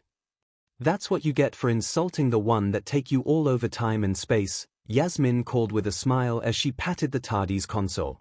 Back to the throne, but not without a heart. Dr's voice softened unexpectedly, claws resting against the crystalline throne. For whatever issue that you might find seeing this, I will have a solution at hand. Plus, can't have a winner without a prize, so to those that win in the battle will have a special reward in real life, he added with a grin. But don't worry, losers won't be punished. At least not in a harmful way, he chuckled darkly. Hey, this is entertainment for you and me, so let's have fun. The multiverse in the Watchtower, Batman's brow furrowed. A solution at hand. And a special reward. His dangling a carrot, trying to make his subjects docile and compliant. The prize is the bait. The true test is whether we'll bite. Superman's eyes were filled with distrust. He says no harmful punishment. What does that even mean? Psychological torment. Losing something we care about. His definition of harm is not ours. Deep within the sterile corridors of Cadmus, Amanda Waller didn't react to the promise of prizes. Her focus remained laser-sharp on the tactical implications. Rewards imply motive, she murmured into the dead air of her command center, her voice colder than the steel walls. What does he gain from winners? Data. Validation. Every scenario unfolding on those screens would be dissected later, potential leverage catalogued. Entertainment was merely the surface layer, Waller sought the underlying transaction. On Apocalypse, Darkseid's low growl shifted into a sound resembling grinding tectonic plates. Prize. The word dripped with contemptuous amusement. His omega beams flickered dangerously. The only reward worthy of Darkseid is dominion. Show me the weaknesses of these heroes, author. Show me the fractures in their worlds. The prospect of entertainment paled beside the strategic goldmine of vulnerabilities displayed for his immortal gaze. He gestured sharply, and Steppenwolf bowed lower, understanding the silent command, record everything. In Avengers Tower, Tony Stark scoffed, crossing his arms. A real-life reward. Let me guess, a new set of abs. A self-cleaning coffee maker. What's the catch, pal? You're not Santa Claus. This entertainment has a price. Across the room, Steve Rogers' face was a mask of cold fury. I don't trust a man who says don't worry and then laughs. A reward for a battle implies a game, and games have rules. But he's the one who makes them up. Saitama, now finally with a new snack, stared at the screen and yawned. So, if I win, I get. What? A coupon for a discount at the supermarket. Maybe a new video game. Next to him, Genos' internal processor's word. A special reward in real life. The potential applications are immense. If we could harness that power, we could rebuild the world and protect it with unparalleled efficiency.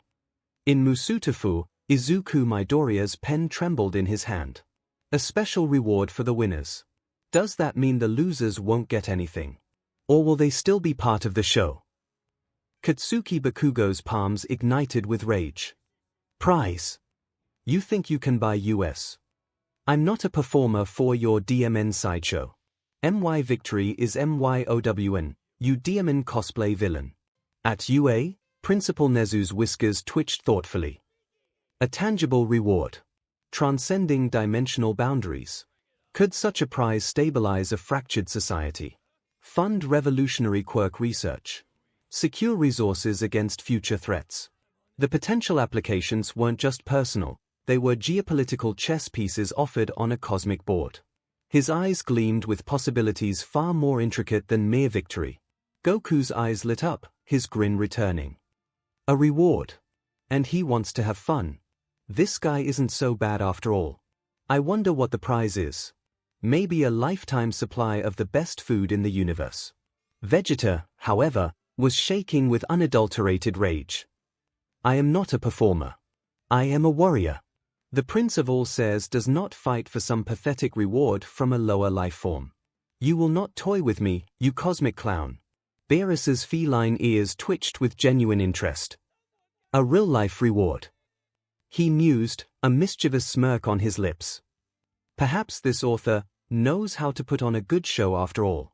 In the Jedi Temple, Obi-Wan's eyes narrowed. This reward is a distraction, a tool to turn us against one another. We must not fall for this deception, Anakin. But Anakin's eyes burned with a desperate hope. A real-life reward could be the key to ending this war, MSTR. A way to protect the Republic from the Separatists. We can't afford to ignore it. In the Has-Been Hotel lobby, Charlie's eyes filled with hope. Oh, a solution. That's wonderful. Maybe he can help us with the hotel. Maybe he's not so bad after all. He even said he has a heart. Across the room, Alastair let out a low, amused chuckle. A solution at hand, you say?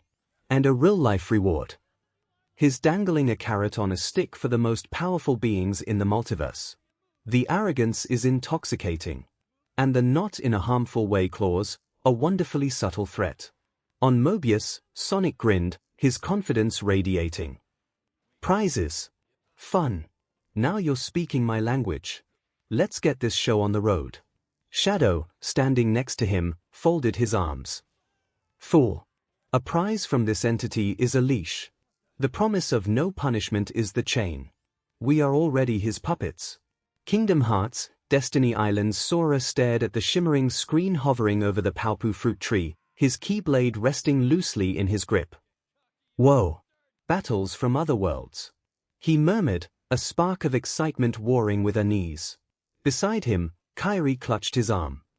What if they show us our fights? Riku leaned against the trunk, his silver hair catching the twilight. If it exposes Xehanort's plans, he said quietly, eyes narrowed, it might be worth the risk. Gosh, what if they make us look silly? Goofy shuffled his feet nervously. Donald snapped his bill shut. Nobody makes us look silly. No, we already do that ourselves, said Sora with a smirk. Exactly, Donald said. Until he realized what Sora said. Hey. Still I wonder, if we are on one and win, what prize would we get? Asked the Keyblade warrior with a smile. Maybe a lifetime supply of sea salt ice cream. Riku rolled his eyes at Sora's ice cream fantasy, but a flicker of genuine curiosity crossed his features. A prize. Tangible across realities. He glanced towards the horizon where the ocean met the endless sky, wondering what force could bend existence to grant such a thing. The sheer impossibility of it gnawed at the edges of his usual pragmatism. Back in the throne room, with that out the way, said the author with a smile, and ignoring any complaint, you can have many across the multiverse felt insulted like a famous troller tend to say, sit back, grab yourself your favorite drink and snack. Let's do this. He called as he leaned back into the throne. A loading screen appeared on the screens. My Little Pony Universe Equestria. After the first encounter with Starlight Glimmer, 5 ponies were reunited in the map room of the Castle of Friendship. Twilight Sparkle, Applejack, Rainbow Dash, Rarity, and Fluttershy. The map had gone dark, the crystal surface reflecting only the worried expressions of the ponies gathered around it, and the now giant screen over them. Twilight Sparkle's horn flickered with frustration as she tried, and failed, to reignite the map's connection to Equestria's magic. It's not just the map, she murmured, her voice tight. It's everything. The weather control. Magic communications. Even spike scroll sending. All silent. Yap, we tried, burned through various scrolls, said the little dragon, and nothing, he added as he looked at the screen. So, what now? The other ponies thought over. Took a look over Ponyville, said Rainbow Dash. Screens all over the place, every pony has one for what I can tell. We all saw the same thing called Applejack about this. Author and his show, she added with a frown, but what does that mean for us? For Equestria. Her hooves shifted uneasily on the cool crystal floor. Well, the first thing out, it's that we will have to see this. Death battle thing, said Twilight with a frown, and hope it doesn't cause panic, she added looking at the screen. Sorry to say this Sugar Cube, but the name alone is to be worry, said the Orange Earth Pony. I wouldn't let Apple Bloom to watch something with that name, but I couldn't even kick that thing off her head, she added with a frown. Same with me and Sweetie Belle, said Rarity. I tried to cover that screen, but each time no matter what I used it simply phased through it, she added with a sigh, and the name Death Battle. Oh darling, the implications are simply dreadful. What if they show violence? Actual death? Her voice trembled slightly, a hoof rising to her chest. Fluttershy shrank back, her wings fluttering nervously against her sides. I'm all out for a good fight, but the whole death, said Rainbow Dash, but didn't the weird guy said it was all a simulation? So it won't be real, right? Indeed, that's what that would mean, Twilight said with a frown, but that doesn't mean that ponies won't panic if they see a battle to the death even if it's fake, she added, and we don't know what this author might show, or how it will affect our world. Her gaze drifted to the screen as the loading bar inched forward. Panic and chaotic. This sounds up to Discordus Alley, said Applejack turning to Fluttershy. Did he say anything about this? Fluttershy shook her head, her menere brushing against her shoulders. He just giggled, said something about popcorn-worthy cosmic absurdity and vanished in a puff of cotton candy smoke. She shivered slightly. He seemed excited. Before Twilight could respond, the door to the map room opened and the last of the main six trotted in, pulling from a cart filled with sweet and salty snacks, bottles of cider and soda and a large bowl of popcorn. I'm back, Pinkie Pie called with a smile as her screen fused with the others. I thought that since we are all stuck watching this thing, we might as well have snacks, she said as she passed the snacks around. I got salty for AJ, sweet for Dashy, fancy cheese for Rarity, and for Fluttershy, extra butter popcorn, she added as she placed a large bowl of popcorn on the map table. Pinkie, this is not some movie night, Twilight protested, though her stomach betrayed her with a faint rumble as the buttery scent of popcorn filled the air. The sheer absurdity of Pinkie's cheerful preparation amidst the cosmic crisis created a jarring dissonance that somehow eased the tension in the room. Well, the guy said we should get snacks, and beside, if not even your magic can make the screen go poof, then we are stuck with them, Pinkie Pie chirped, shoving a hooful of popcorn into her mouth. The other blinked. That dude had some sense, Twilight had to admit. Fine, but no talking during the important parts, she huffed, levitating a cheese puff with more force than necessary. Sweet, called Rainbow as she zoomed out and returned with a cloud to lay on. Now we are talking, she said as she took a hooful of sweets. Marvel 616 Universe in the Baxter Building, Reed Richards' elastic fingers flew across a console now choked with static. Fascinating. A complete electromagnetic nullification field, operating simultaneously across divergent dimensional frequencies, he muttered, though his brow furrowed deeper with each failed bypass attempt. Beside him, Sue Storm watched the blank monitors, a protective hand instinctively resting on Franklin's shoulder. Johnny Storm scowled at his dead phone. Great. Just when I had a hot date lined up. Ben Grimm merely grunted, cracking his knuckles. Whatever's causing this, it ain't friendly. Smells like trouble. He huffed. Should we be worried about any prize and punishment, he asked Reed. The thing's pragmatic mind cut through Reed's scientific fascination. Prize. Punishment. Ben grunted, his rocky brow furrowed. Sounds like cosmic dice rolling. Who decides what harmless means to something that plays with worlds? His gaze swept the darkened lab, landing protectively on Franklin and Valeria. We got bigger worries than prizes, Stretch. Like keeping our world safe while others peek in. The raw concern in his gravelly voice underscored the vulnerability beneath the stone exterior. Well, he said, whatever punishment won't be of harm, Franklin piped up. Valeria, perched precariously on Reed's workbench, looked at her brother, her expression far older than her years. Harm is subjective, Franklin, she stated flatly. Denying access to vital information could be harm. Altering perception irrevocably could be harm. The parameters are undefined. Her cool logic hung in the stifling air, a counterpoint to Ben's visceral protectiveness and Reed's frustrated calculations. You forget that as an author he needs to keep record of what happened in the multiverse, said Franklin. And he can't do that if there is nothing to write about, so the possibilities of he doing something harmful to those that he write about is quite low. Valeria nodded. Indeed, he needs us alive and well to keep the story going, she added. But still, the idea of being watched by others, she trailed off. Well, technically we have been living all this time knowing someone is watching us, said Johnny. Or you all forgetting about Watu? He added, and we are still here, he shrugged. So I say we just enjoy the show. Johnny has a point, Sue conceded, though her brow remained furrowed. But Watu observes. This author curates. He selects battles, frames narratives. Her gaze drifted to the static-filled screens. What truths might he reshape by omission? What conflicts might he ignite by showcasing them? The unspoken fear lingered. Knowledge wasn't neutral in the hands of a storyteller. Ben shifted his massive frame, the stone grinding softly. Kids got guts, he rumbled, nodding towards Franklin. But Val's right too. Harmless ain't a word I trust coming from something that hijacks reality for kicks. He crossed his arms, a living fortress. Prize or no prize, things got a bad feeling about this sideshow. Arcane timeline. Piltover. Before the destruction of the council inside of a rich mansion, Vi slammed her fists onto the ornate tabletop, cracking the polished wood. This is bullshit, she snarled, some creep broadcasting our lives. Our fights.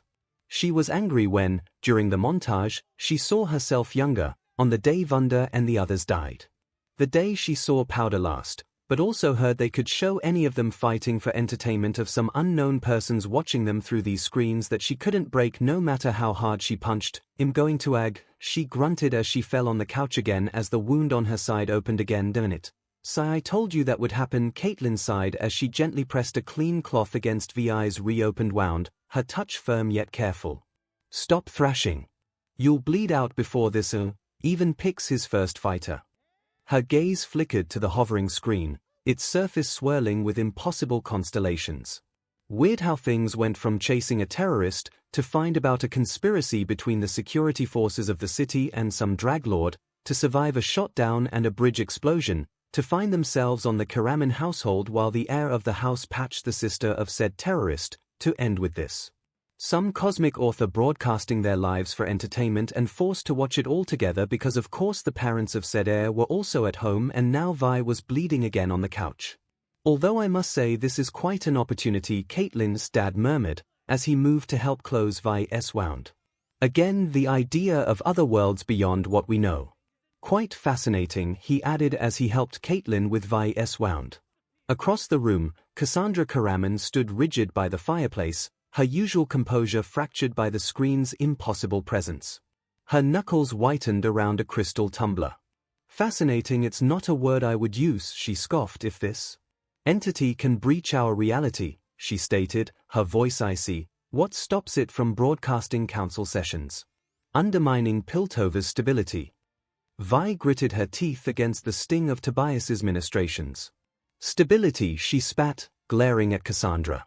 "Your stability got people killed in the lanes." The accusation hung heavy, amplified by the screen's silent witness. Caitlin put a hand on her shoulder to keep her from moving. "Plus, mother, for what he said, this author and those two analysts will focus on warriors. Something I don't think anyone in the council would classify as," Caitlin added, her voice tight with forced calm as she applied pressure to Vi's wound. Her gaze flickered towards the screen, a silent, shimmering judge hovering above their fractured reality. The absurdity of debating Piltover's secrets while an interdimensional VYR watched felt like a sick joke. Tobias finished securing the bandage, his fingers trembling slightly. "There," he murmured, avoiding Cassandra's icy stare. "Try not to reopen it this time, my dear. We seem to be fresh out of antiseptic." His attempt at lightness fell flat. Outside, the perpetual hum of the hex gates had ceased, replaced by an unnatural stillness that pressed against the mansion's thick windows. The Undercity, usually a distant thrum of desperation, was swallowed by the same eerie quiet. Eerie quiet that was quite deathly for one person in particular. Inside a dark room that looked out of a mad scientist fantasy, 3 people remained in silence with only the screens as light source. One of them was 𝐶𝐻𝐻, who was busy ordering his notebooks and writing material ready to take notes of whatever these screens will show, totally ignoring the other two. Another, tied up and still semi-drugged to a chair, was 𝐒𝐭𝐚𝐲, his one good eye fixed on the screen with a chilling intensity, the faintest tremor in his bound hands betraying a storm beneath his calculated calm.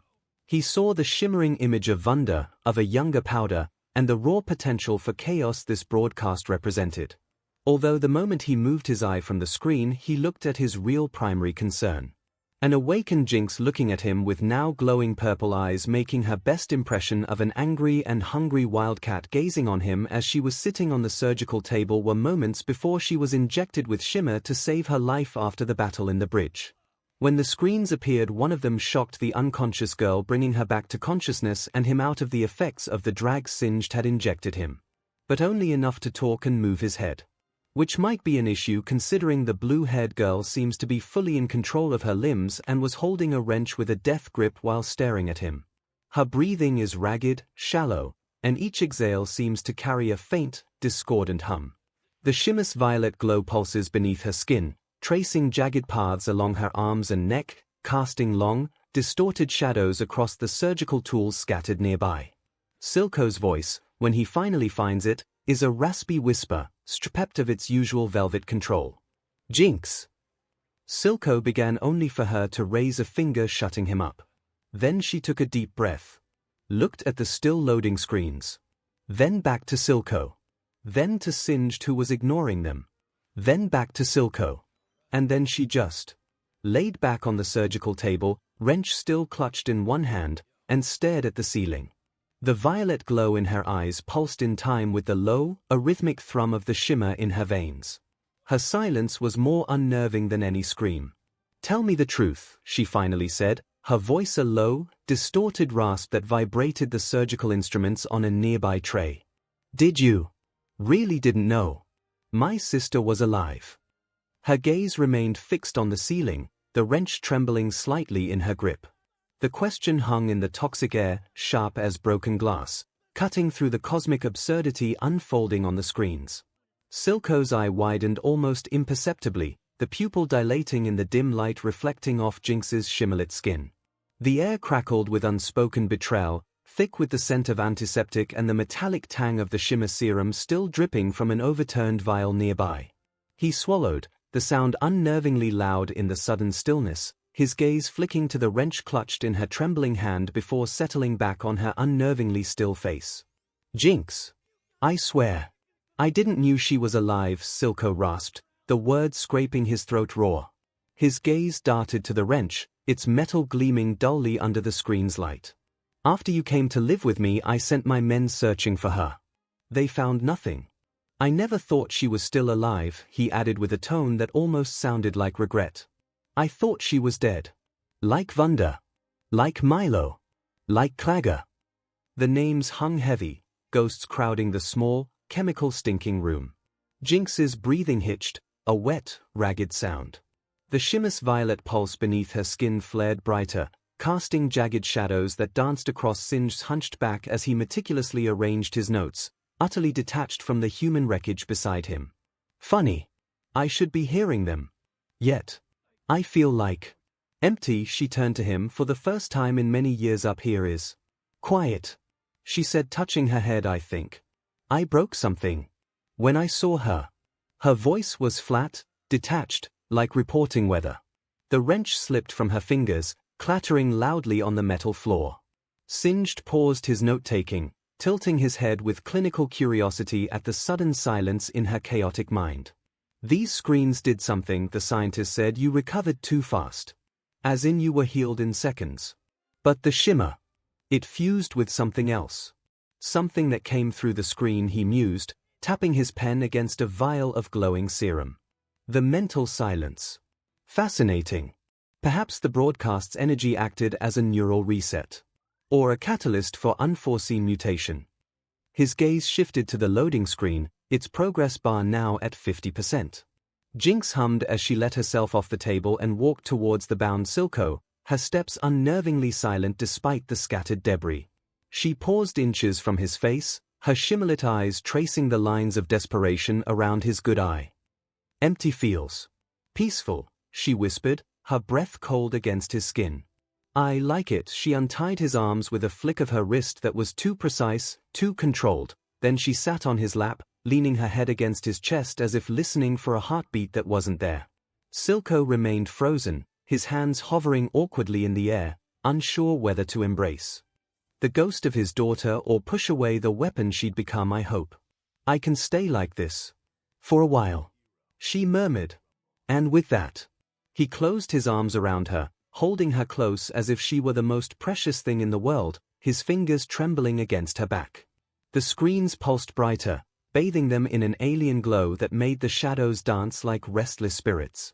𝐴𝐧𝐿 in the watchtower. A meeting was being held as the League members gathered, their faces etched with tension.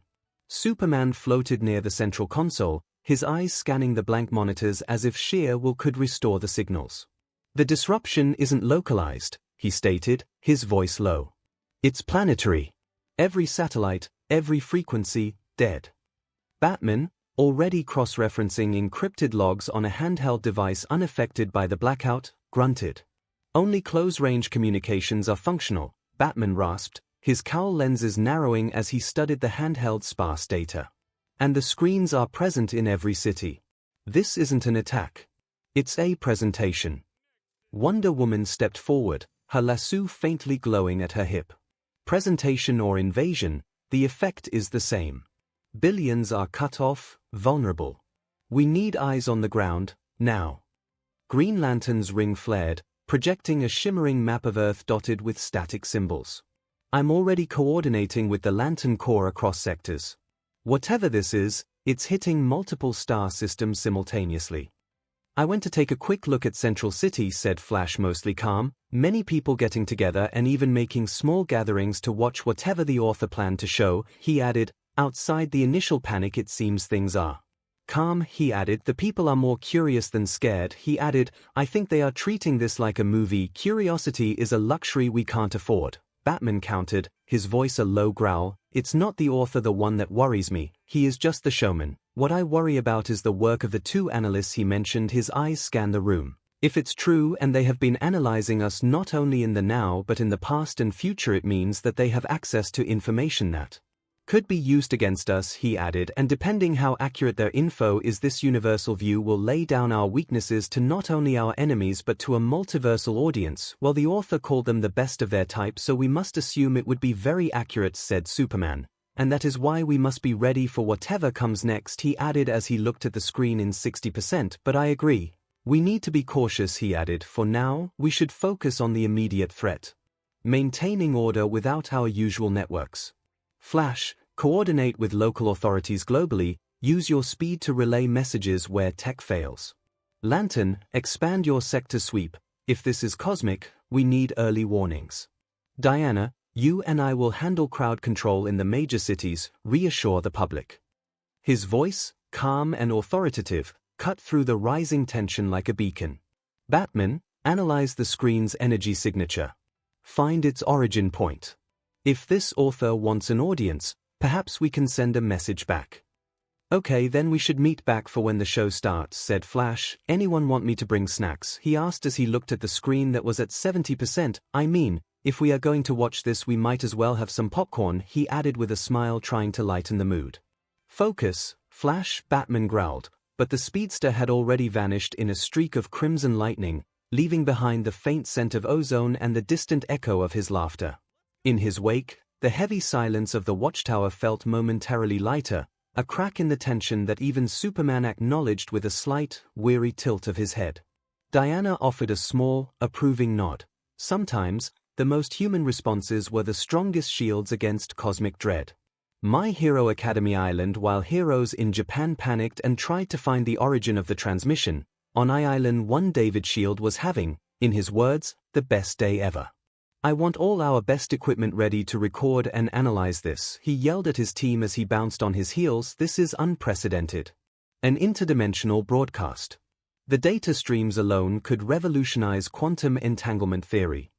His lab hummed with activity, scientists scrambling to calibrate sensors designed to detect cosmic radiation, not narrative threads. Screens flickered with fragmented error messages, their advanced tech utterly baffled by the signal's impossible architecture. Melissa. Status on the harmonic resonance scanner. David called out, eyes gleaming with manic excitement. His daughter Melissa Shield leaned over a console, her brow furrowed in concentration as she gazed on the light screen she was trying to analyze. Dad, the signal. It's not just bypassing our firewalls. It's ignoring physics. Our sensors detect zero energy expenditure, yet it's projecting perfectly across every frequency simultaneously. She tapped a screen displaying utter void where waveforms should be. It's like reality itself is the carrier wave. David barely registered her words, adjusting a spectrometer with trembling hands. Exactly. That's the breakthrough. We're witnessing a fundamental rewrite of information theory. He gestured wildly at the shimmering screen hovering near the ceiling. This author isn't broadcasting to us, he's temporarily editing the universe's rules to include his narrative. His eyes shone with the fervor of a zealot witnessing a miracle. And this is just the beginning. Just imagine what we could learn once the real transmission began. All the wonders, all the multiversal technology we could see. He already was giving orders to film and record everything. Although personally it was more than just learn about technology of other worlds. It was also the hope that among whatever they will see he will find the answer to his biggest challenge yet, how bring All Might back to his full power. Multiverse. And so everyone waited.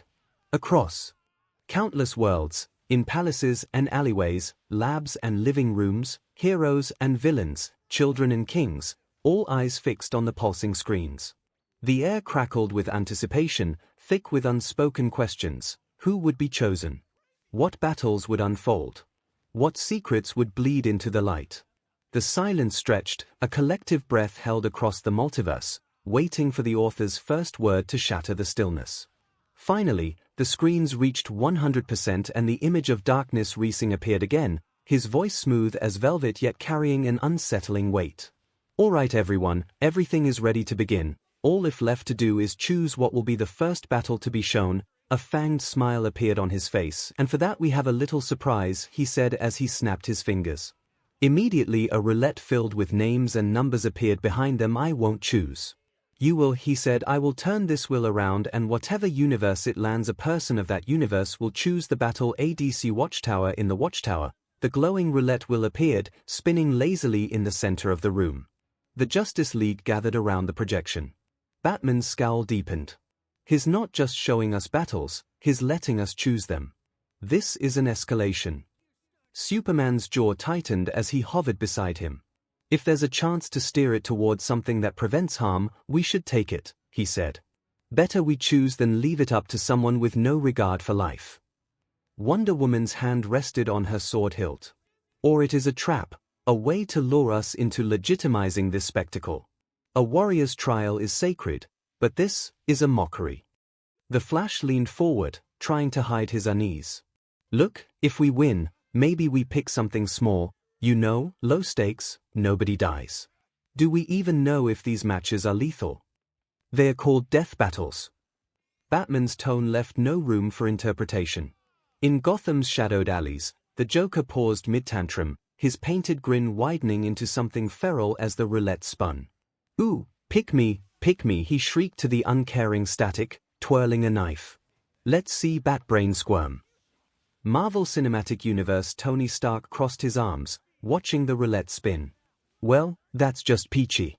Not only is this guy hijacking every frequency, he's turning the multiverse into a reality show. What's next? Voting by text. In Wakanda, Steve Rogers frowned, his voice calm but firm. If someone from our world has to make a choice, we make it responsibly. No ego, no grudges. Sam and Bucky nodded at this alongside T'Challa. We can promise that. But what if the choice ends up somewhere but here? Natasha murmured, her fingers twitching toward a concealed blade. My Hero Academia, pre-series, Musutafu and 𝐒𝐻𝐢𝐳. Principal Nezu stared at the wheel, fascinated. Truly ingenious. By letting the worlds choose, he spreads responsibility and curiosity. Clever. Or he just wants to see who takes the bait first. Aizawa grunted, leaning against the wall. If our world wins, it had better be a choice that benefits us, heroes or not. We don't throw lives away for someone's entertainment. Vlad King slammed a hand on the table. Midnight smirked, though her tone was serious. Or maybe we pick villains. If they insist on a fight, let the worst ones be the ones in danger. In a police HQ, Naomasa Tsukochi watched the roulette spin on a giant monitor. This is going to cause chaos, he said grimly, lighting a cigarette. Every villain in the country is probably praying we win just so they can pick something destructive. All Might crossed his arms. If we are chosen, we must ensure the battle inspires hope, not fear, he said firmly. This is not a chance to show off strength. It is a chance to remind everyone why heroes exist. Somewhere in a dark hideout, Kyudai Garaki adjusted his glasses, intrigued. A roulette that gives our world the power to select a battle, he muttered.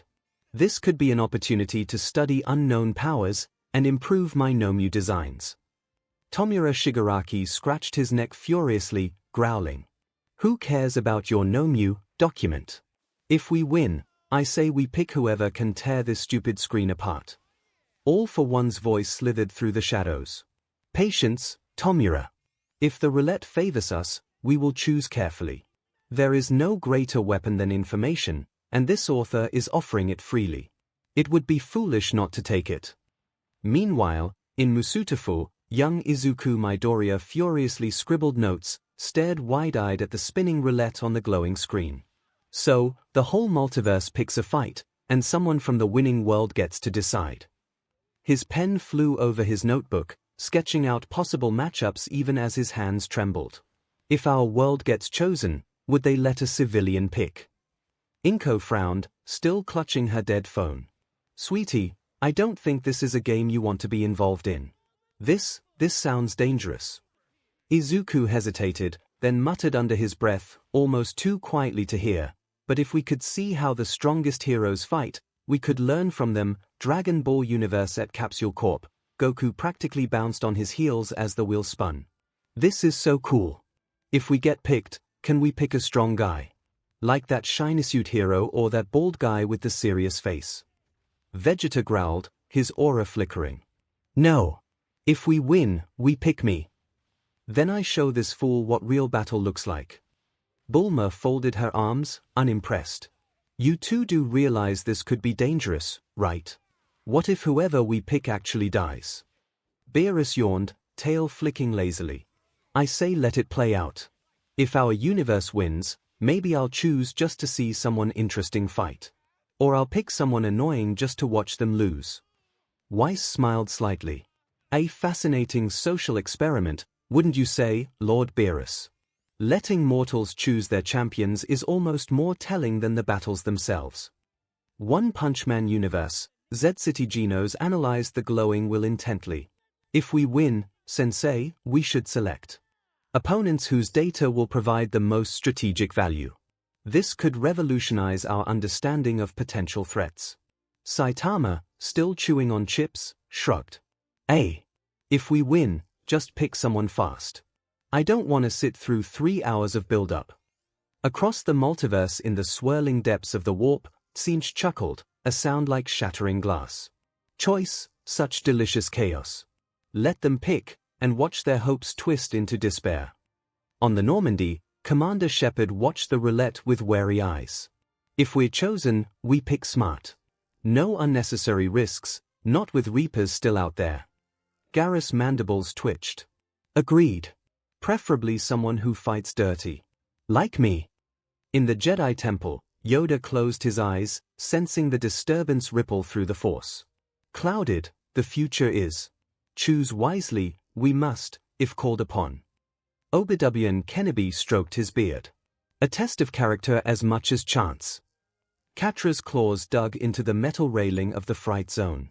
So we get to pick who suffers, she snarled, tail lashing. Typical. Beside her, Hordak's crimson eyes narrowed. Knowledge is power. If Etheria is selected, we choose battles that expose our enemy's weaknesses. In the mist-shrouded forests of Midgard, Kratos watched the spectral wheel with cold disdain. The fates spin their wheel once more, he rumbled, the Leviathan axe humming at his back. I will not dance to another god's amusement. Rick Sanchez belched, gesturing at the projection with a half-empty flask. Oh great, it's Cosmic Wheel of Fortune. Somebody buy a vowel and end this already.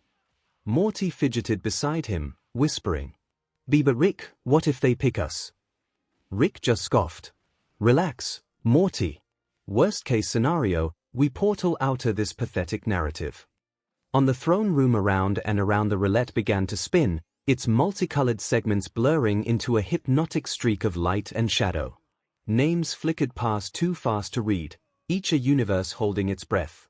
The silence deepened, thick with the static hum of countless screens and the frantic pulse of hearts waiting for the wheel's cruel mercy to land. DC Universe, Watchtower. Batman's fingers hovered over a console, his jaw tightening with every tick of the wheel. It's decelerating, he said flatly. If the slowdown rate is constant, we'll know the result in. He stopped. The numbers in his head told him where it would land before anyone else. His lips pressed into a thin line. Superman floated silently above the table, arms crossed, watching with unblinking eyes.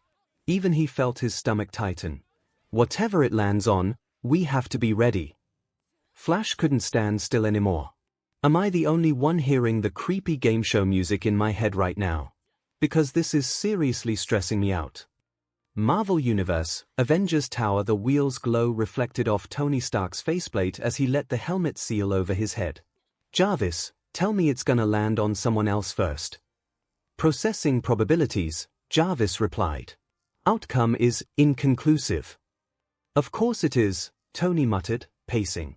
Nothing's ever easy. Steve Rogers' shield was already on his arm, though there was no enemy to fight. Eyes open. If this is real, we might have to respond immediately. Thor leaned forward eagerly, his grin feral. Come on, Midgard. The Norns favor the bold, let the glory of Asgard be tested. Natasha just shook her head. He really doesn't get what death battle means, does he? I think he does, and that's why he is so excited, Wanda muttered, her fingers twitching with crimson energy as the wheel slowed, segments crawling past realities she could almost taste. The scent of ozone clung to the air between them, sharp and electric, as if the roulette itself was bleeding static into their world. Somewhere beyond the tower walls, New York's usual chaos had frozen mid-breath, a city holding still beneath the weight of whatever name would flash next on that DMN screen.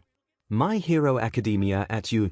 Principal Nezu stood completely still, ears perked, his bright eyes locked on the wheel as though watching a puzzle about to solve itself. Fascinating. The longer it spins, the more it narrows our statistical window of probability. It's appealing. Aizawa sighed, pulling his scarf tighter around his neck. You're the only one smiling about this, Nezu. Vlad King's jaw was set, his massive fists clenched against the table. If it lands on us, I want to know who gets to choose, because it sure as hell better not be a villain.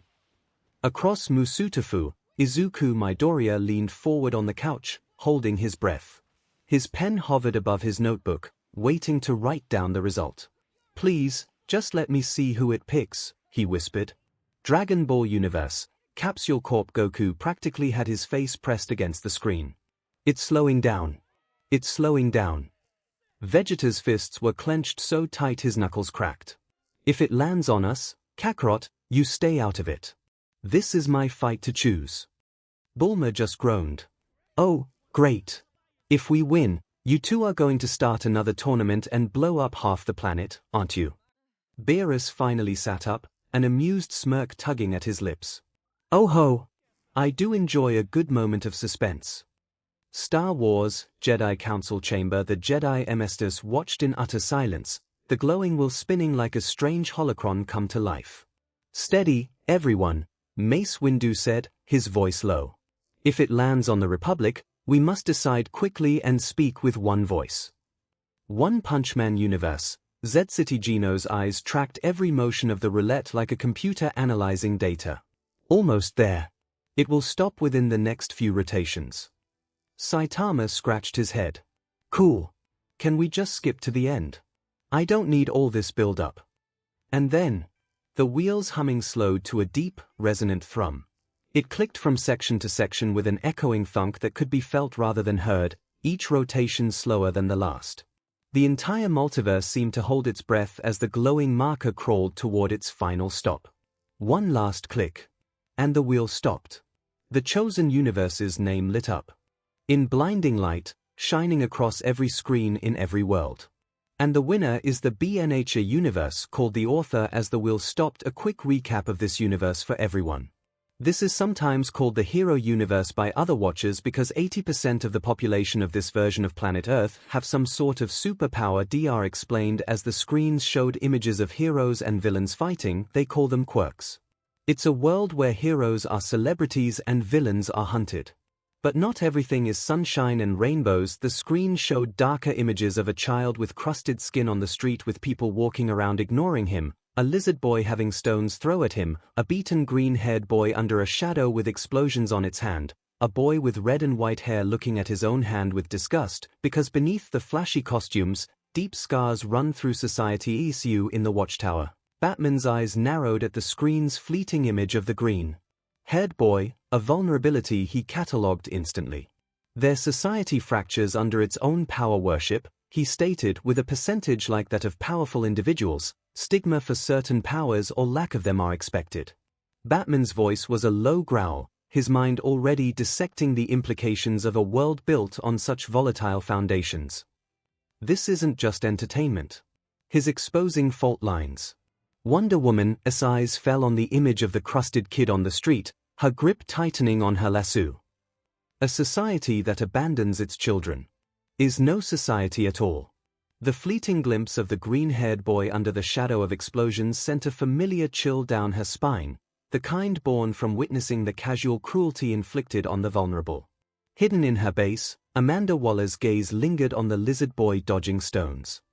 Quirks as weapons, she murmured, fingers tracing a file labeled Project Cadmus, metahuman integration. A world where 80% are powered. That's not a society. That's an arsenal waiting for a handler. Her mind raced with contingency plans, how to exploit such fractures if this hero universe ever bled into hers. Luthor himself scoffed at the images, especially of the muscled blonde man with cape that remind him too much of a certain Kryptonian. Celebrities. Heroes. His lip curled as he saw a grinning All Might plastered across a billboard. So they've institutionalized their freaks. How? Quaintly predictable. And inefficient. The image of the beaten green-haired boy, however, caused a flicker of something colder than disdain in his eyes. They shun those that doesn't fit their mold, weaken themselves, throwing away potential. And people ask why I hate the idea of super-powered individuals. For him this was only an example why humanity shouldn't depend on the powers of others. MCU 80% powered. Yeah, that'll end well. Friday, start modeling societal collapse scenarios. Tony Stark's voice was tight as the image of the green-haired boy flickered across his lab screens. PBY must be quite the nightmare, Rhodey said as the images of the lizard boy and crusted kid vanished. Tony didn't laugh. His fingers flew over a holographic display. Worse. Imagine your identity being decided by genetic lottery before you can tie your shoes. The implications unfolded in his mind, schools as sorting facilities, careers predetermined by biology, entire social strata built on arbitrary power distribution. A chillingly efficient caste system disguised as heroics. Marvel Universe 616 in Krakoa reactions were mixed. At first everyone looked in a mix of awe and jealousy, an 80% mutant global population, it sounded like a dream. But then the images of the lizard boy and the crusted kid hit hard. They're still throwing stones. Kitty Pryde whispered, her hand unconsciously touching the spot where a brick had once passed through her intangible form. Some prejudices don't need sentinels to survive. Beast adjusted his glasses, his scientific mind whirring.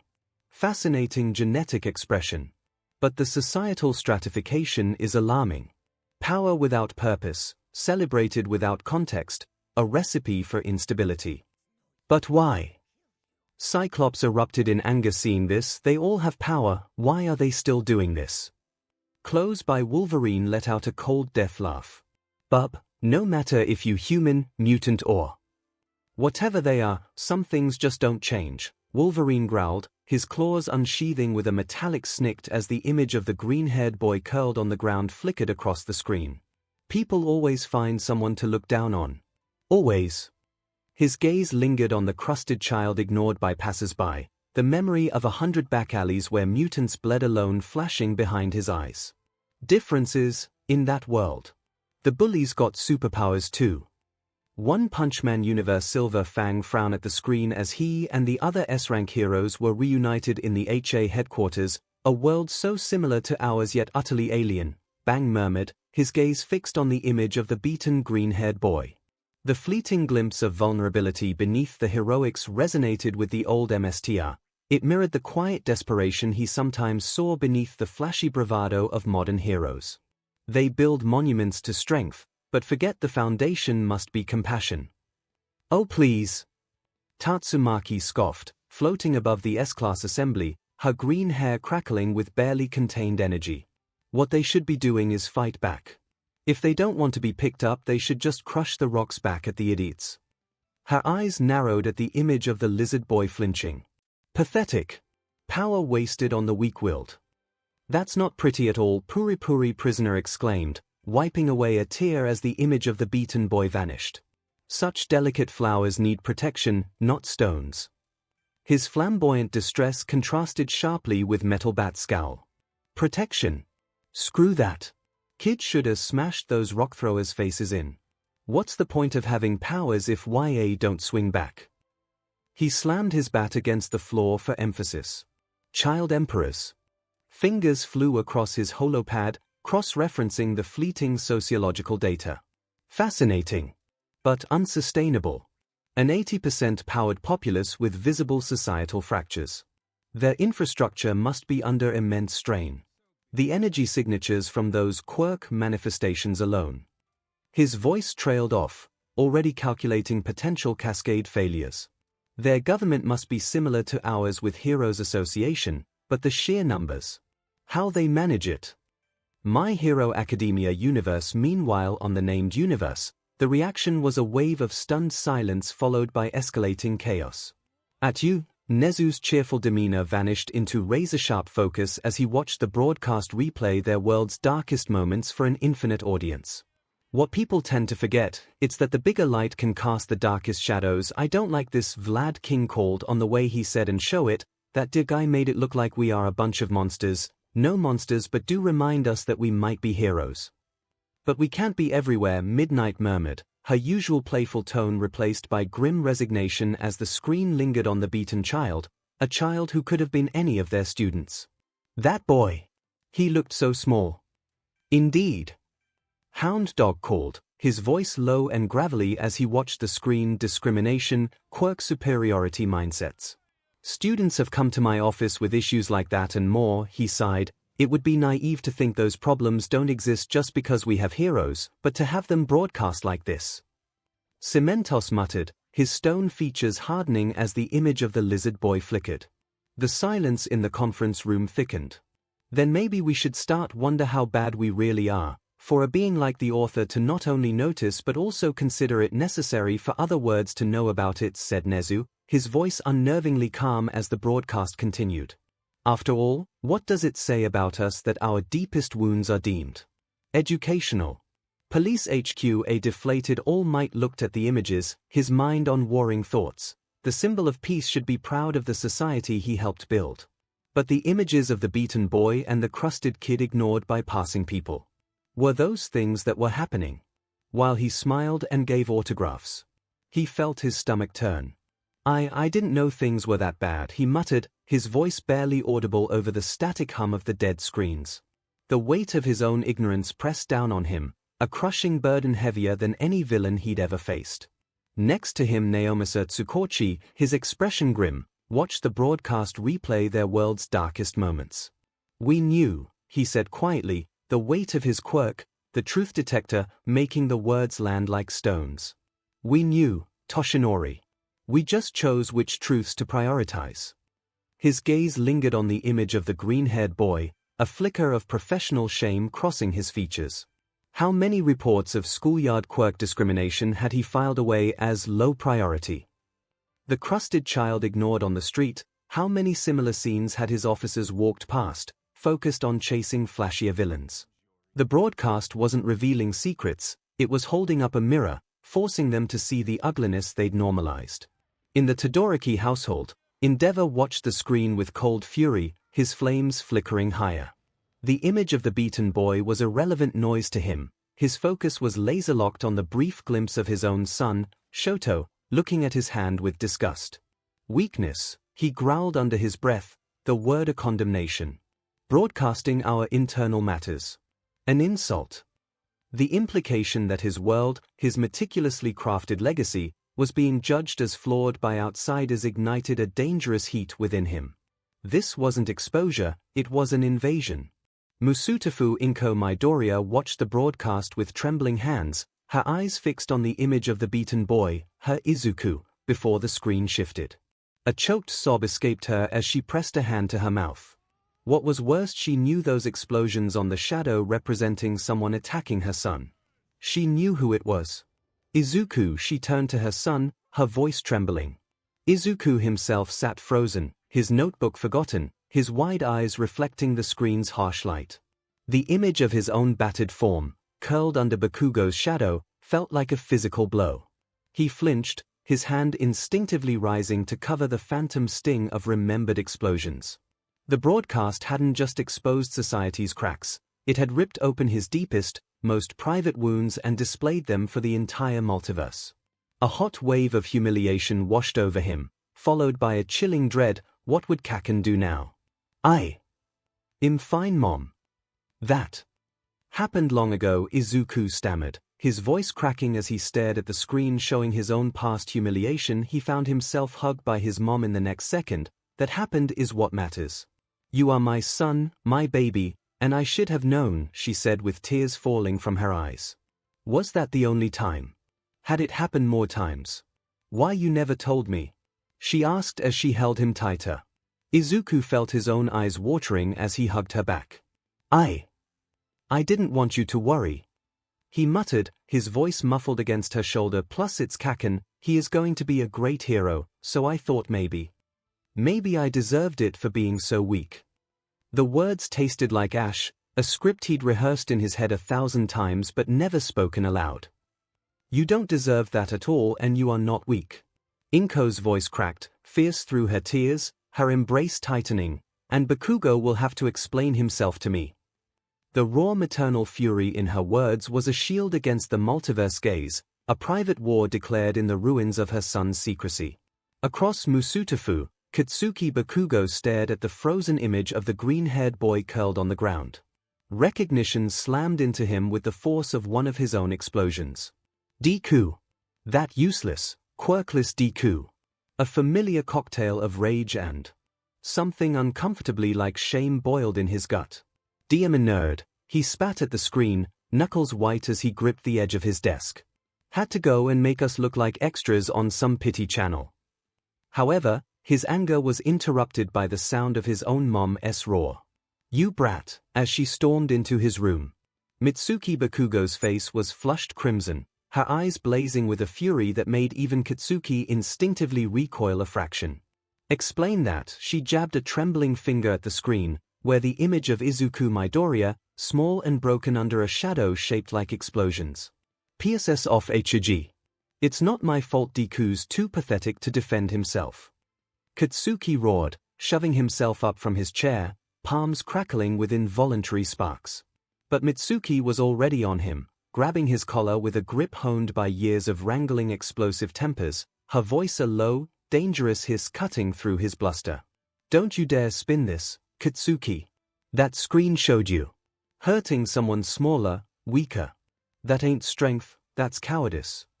Her eyes, usually mirroring his own fiery defiance, held a terrifying mix of fury and profound disappointment. We raised you better. Or thought we did. She let him go. When this broadcast ends, we are going to see Inko and you will be apologizing on your knees, she said as she left the room, leaving Katsuki standing alone and steaming in anger. Villain hideout Shigaraki Tomura scratched furiously at his neck, the raw skin bleeding beneath his ragged nails as the broadcast flickered on the shared screen of the room. The image of the ignores kid in the street. His own past flashed for everyone to see. For every world to see how rotten the hero society was. See, he rasped, a manic grin splitting his face. They show it themselves. The hero's shiny world is built on rot. On throwing away the broken toys, his eyes waned a more crazy look this exposure. It changes the board entirely. The world sees the cracks. They see the truth. In his dark room all for one chuckled softly, the sound like dry bones rattling in a tomb. Such convenient chaos, he murmured, fingers steepled before the flickering screen. The author tears open our wounds. And hands us the salt. His mind raced through possibilities, how to weaponize this sudden vulnerability, this global shame. Heroes scrambling, society exposed. Ripe for reshaping. Oh, how I wish could see your face now, All Might, he chuckled. See, you realize that while you were chasing me, the true villain was the society you fought for all along. Throne room. The broadcast shifted again, pulling away from the fractured societies to focus solely on the author. He leaned forward in his crystalline throne, tendrils of energy pulsing brighter around him. But we are not here to point fingers. Or this would become a whole monologue of why this is one of my least favorite universe to watch. The author coughed. We are here to see a battle, so who in this universe should be the one to choose? He hummed in thought. Oh, I know, let's go with the easy choice and go for the pillar. He blinked. Oh wait, I should explain that. Then he laughed, but a laugh that many specially heroes and villains knew as one laugh one does when already knew how things will go, and not in a good way. You see, Dear said, steepling his claws together, a pillar could be considered the most important person in your world. In meta terms, the screens shifted, showing images of various heroes, villains, and key events flashing by in a rapid montage. They would be like the main character of a story. The one whose choices, big and small, ripple outward and shape the future of everyone around them. A flash of dark and a metallic sphere no bigger than a tennis ball appeared floating on his claws. I will send this to that person. He or she will only need to speak what type of battle they want to see. He chuckled. Want to see a classic hero versus villain? Or maybe giant monsters? Or maybe something like a turtle fighting a fat man or a pony vs a robot? You can bet we have that. He laughed again. So, shall we begin? My Hero Academia universe. Izuku Midoriya's pencil hovered mid-scribble, his wide green eyes reflecting the glow of the screen. The most important person in the whole world. He whispered, almost afraid to say it aloud. His pencil dropped to the floor as a storm of thoughts exploded in his head. It has to be someone amazing. Someone like All Might, or maybe Endeavor. Someone strong enough to carry everyone forward. Bakugo household. A few blocks away, Katsuki Bakugo stood in the center of his room, sparks crackling from his palms. The most important person in the world. He jabbed a thumb at his chest, smirking. That's easy, it's me. The room lit with tiny bursts of fire as his palms popped, heat washing over the posters on his wall. No one else could handle being that important. He shouted to no one in particular. I'm already better than all the extras in this town, this just proves it. Stop blowing things up in your room. His mother yelled from downstairs. Shut up, old hag. Katsuki roared back. I'm busy being the main character.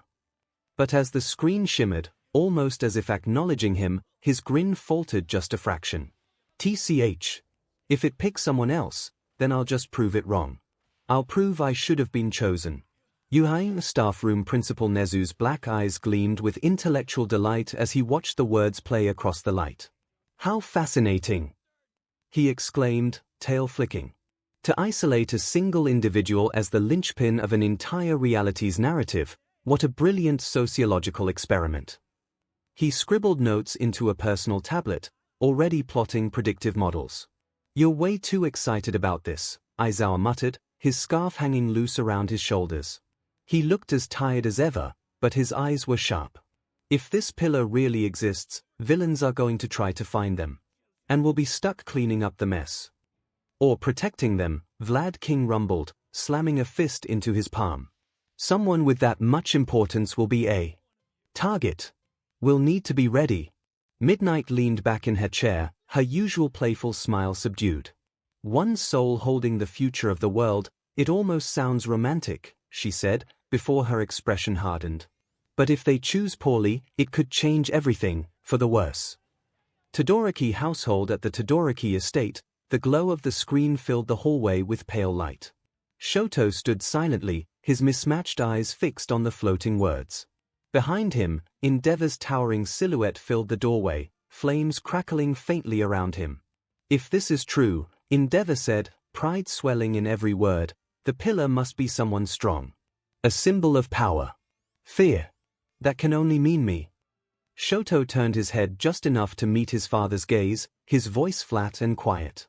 If it is you, he said coldly, then the future of this world is already broken.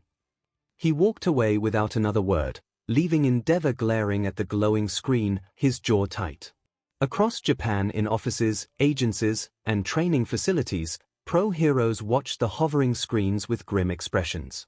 At Endeavor's agency, the number 2 hero stood with his arms crossed, flames licking at his shoulders. His sidekicks whispered nervously behind him. It's gotta be All Might, right? One said under his breath. He's the symbol of peace. If anyone's choices shape the future, it's him. Of course it's All Might, another agreed. He's the one holding society together. Without him, at the office of Best Jeanist, the hero stood perfectly straight, hands folded. If All Might is the pillar, he said calmly to his interns, then we must consider how much pressure rests on him already. This revelation may place even more weight upon his shoulders. We must be prepared to support him, and to act should his burden prove too great. Mount Lady, watching the broadcast from her apartment, sat up straight on her couch, her phone already buzzing with notifications. If All Might's the pillar, that means cameras will be everywhere, she said with wide-eyed excitement. History in the making, and I should definitely be part of it. The world's going to be watching, and so should they watch me standing right next to him. Kamu Woods groaned from the corner. This isn't a publicity stunt, Mount Lady. If the fate of society really depends on one person, that's exactly why we need to be there, she interrupted, already planning her next media appearance. The general public across the nation, families gathered in living rooms, staring at the glowing words. In one apartment, a father crossed his arms. It's gotta be All Might, he said confidently. Who else could it be? He's been saving the world for years. His young son nodded eagerly. If All Might is the pillar, that means we're safe, right? Because All Might never loses.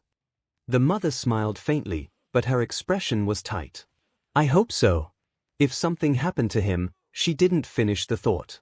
In a cafe, office workers debated over steaming cups of coffee. Of course it's All Might. He's the reason crime rates are so low, one man insisted. But what if it's someone else, his co-worker argued. What if the pillar is someone we don't even know yet? Someone who hasn't stepped into the spotlight? That would be terrifying, another muttered, staring into her cup. What if that person makes the wrong choices? Villain underground, even the criminal underworld buzzed with the news. Bet you it's All Might, a thug muttered, enjoy a drink in a dingy bar. And if it is, his companion asked with a crooked grin. Then we just need to take him out. One man falls, the whole world crumbles. Sounds like a shortcut to chaos to me.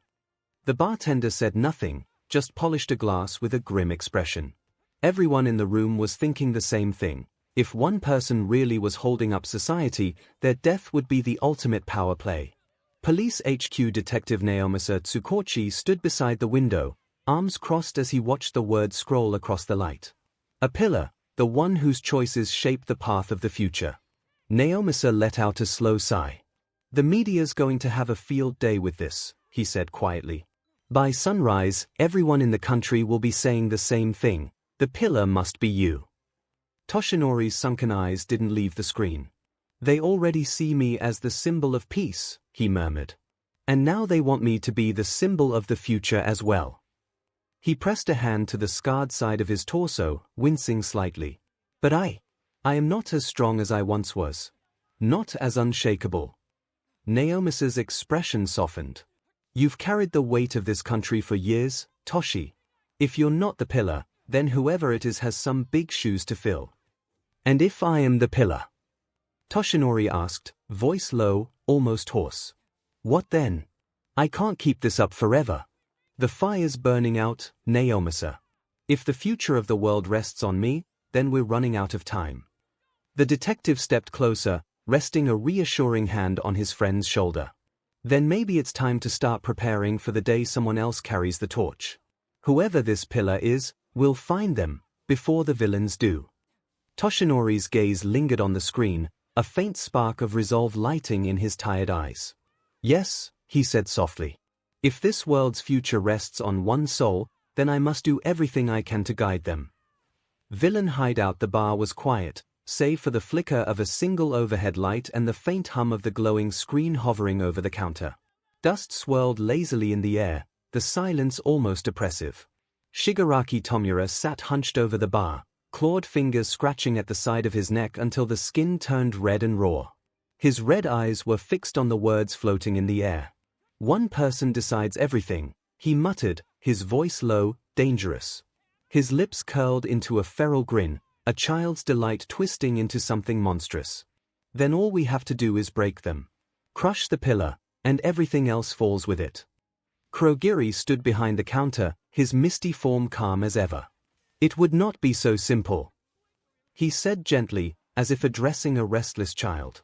If such a person truly holds that much weight, they will be guarded, by heroes, by governments, by everyone who fears what their fall would mean. Shigaraki turned sharply, his chair scraping across the floor. Good, he hissed. Let them guard them. Let them put everything into protecting this one person, and when we destroy them anyway, the world will know how weak they really are. Shigaraki's grin widened. If it's all might, even better. Imagine it, their symbol of peace, gone. Society would eat itself alive. The air grew colder, quieter, as a deep, smooth voice filled the bar, calm, deliberate, and far more terrifying than Shigaraki's rage. All this talk of destruction, all for one said, his voice carrying through hidden speakers, but have you considered what it would mean to control the pillar rather than kill them? The bar seemed to darken, the glow of the screen reflecting faintly off the bottles behind the counter. If the future rests on a single soul, all for one continued, then bending that soul to our will means bending the world. No need for a war, no need for bloodshed, at least, not at first. One whisper in their ear, one nudge at the right time, and the entire course of history can be rewritten to favor us. Shigaraki's scratching stopped. His grin faded into a look of sharp, thoughtful hunger. You mean, make them one of us, he said slowly. Precisely, all for one purred. Heroes rally around symbols. Let us create a new one, one that serves our purposes.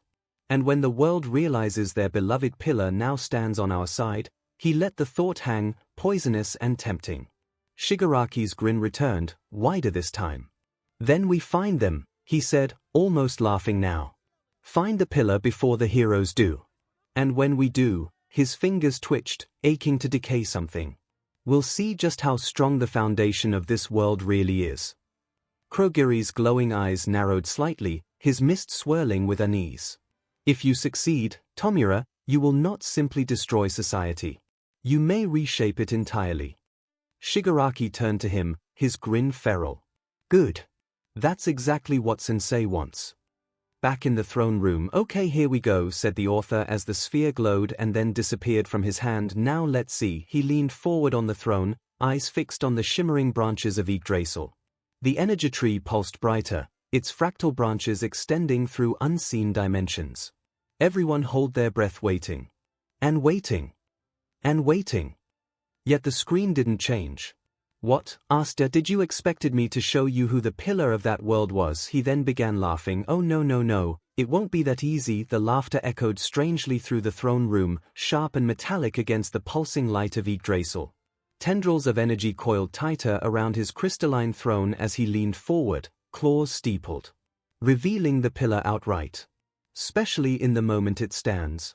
He chuckled. Quick fact, pillars are important because they create or are involved with what are called nexus points, moments in where history and fate are as moldable as Play-Doh. He uses a claw and made a glowing line in the air, moments where the flip of a coin or chose between left and right become the difference between a golden age. Or a dark 1 inch. The line suddenly branched in two, and in turn each branch gained new branches, and each nexus point creates more nexus points. And so on. He clapped his claws, So why reveal the pillar? Especially when we are so close to one of the most, if not the most important of such moments. His smile become predatory the moment where he can decide if the so-called hero era ends, continues or evolves into something better. My Hero Academia universe principal Nezu's eyes gleamed with a mix of fascination and unease. Branching timelines. Nexus points. He said cheerfully, though his tail lashed behind him. Imagine the potential studies. One wrong step leading to catastrophe, or progress. History rewritten by a single decision. Aizawa pinched the bridge of his nose, looking more tired than ever. I hate everything about this. So one person gets to decide if the hero society survives or crashes and burns. Vlad King crossed his arms, expression grim. Then we'd better hope the pillar believes in heroes. If they don't, he didn't finish the sentence. Midnight shivered, folding her arms over her chest. You heard what he said. We're close to one of those moments right now. Whoever this pillar is, they could be about to decide the entire future of hero society. The room fell silent, each teacher imagining a future where everything they'd built could be erased with a single choice. Toshinori and Tsukochi's silence stretched heavy after the author's words. Naomasa broke it first. If this is true, then someone's about to decide whether the world even has heroes anymore. Toshinori's jaw tightened, his shadow stretching long against the wall.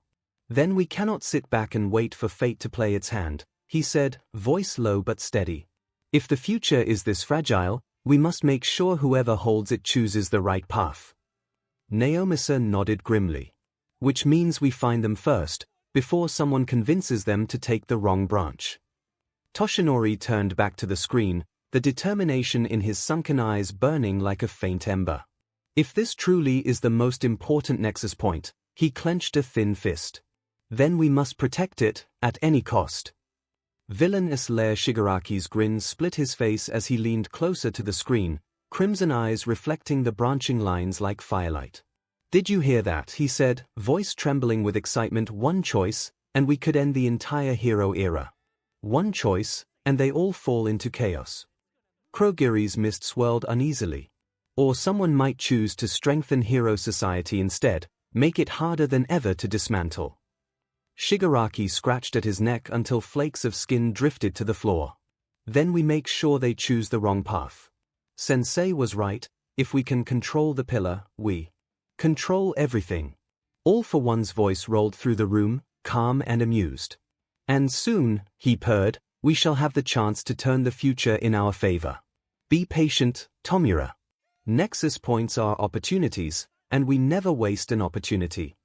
On a street blue flames like the walls as Darby laughed. Guess we won't have to burn down society one step at a time if someone hands us the match. Across Japan at the Wild Pussycats training camp, Pixie Bob clutched her phone, eyes wide. Can you believe this? If someone's about to decide the future, they better pick the path that keeps heroes in business. Ragdoll frowned, her usually playful expression somber. Or the path that makes heroes better. You heard what he said, evolve into something better. What if that means hero society needs to change? At Ryukyu's agency, the dragon hero stood in front of her team. If we are near such a crucial moment, then we have a duty to act as examples. The public must see heroes they can trust, now more than ever. Her sidekicks nodded, sensing the weight of her words. In a quiet corner of the city, Sir Night Eye stood with arms crossed, frowning at the screen's branching lines. Nexus points, branches of fate, he murmured, his quirk practically humming in recognition. If we are truly near such a turning point, then the slightest misstep could destroy everything. His jaw tightened. He already knew which future he feared most. Kendo household Itsuka Kendo's parents watched the news with worried faces. Do you think it's true, her mother asked, that one person could decide if the heroes keep existing? Kendo clenched her fists, fire in her eyes. Then that person better choose the right path, because I'm going to UN next year, and I'm not letting the hero world end before I even get started. Tetsutetsu's neighborhood Tetsutetsu cheered so loudly the neighbors complained. End the hero era. No way. I'm gonna be a hero so tough no dark age can stop me. Yorozu Mansion Momoyorozu sat perfectly still, hands folded in her lap as the broadcast played. A single moment could decide everything, she whispered. Her parents exchanged nervous glances as she rose to her feet.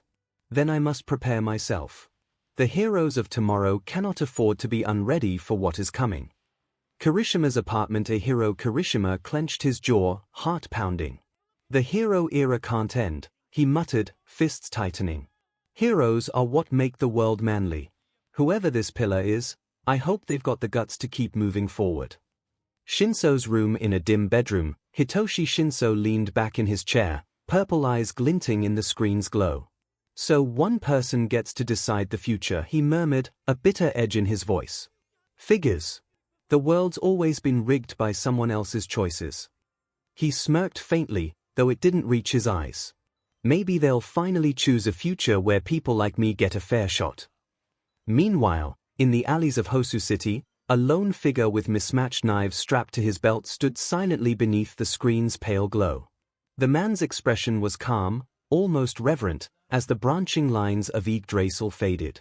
Stain, the hero killer, whispered under his breath.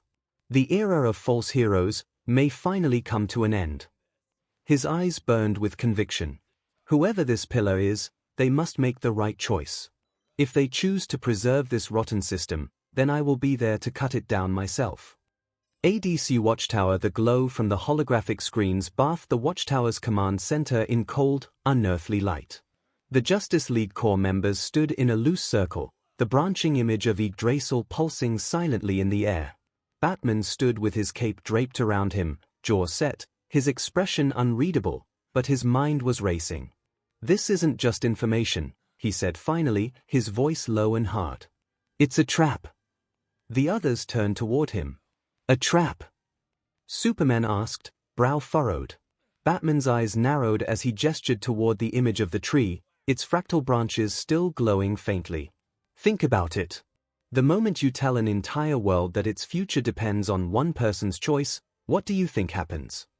He let the silence stretch for a moment before answering his own question. They'll hunt for them. Governments, corporations, heroes, villains, everyone will want to find this pillar first. To influence them. Control them.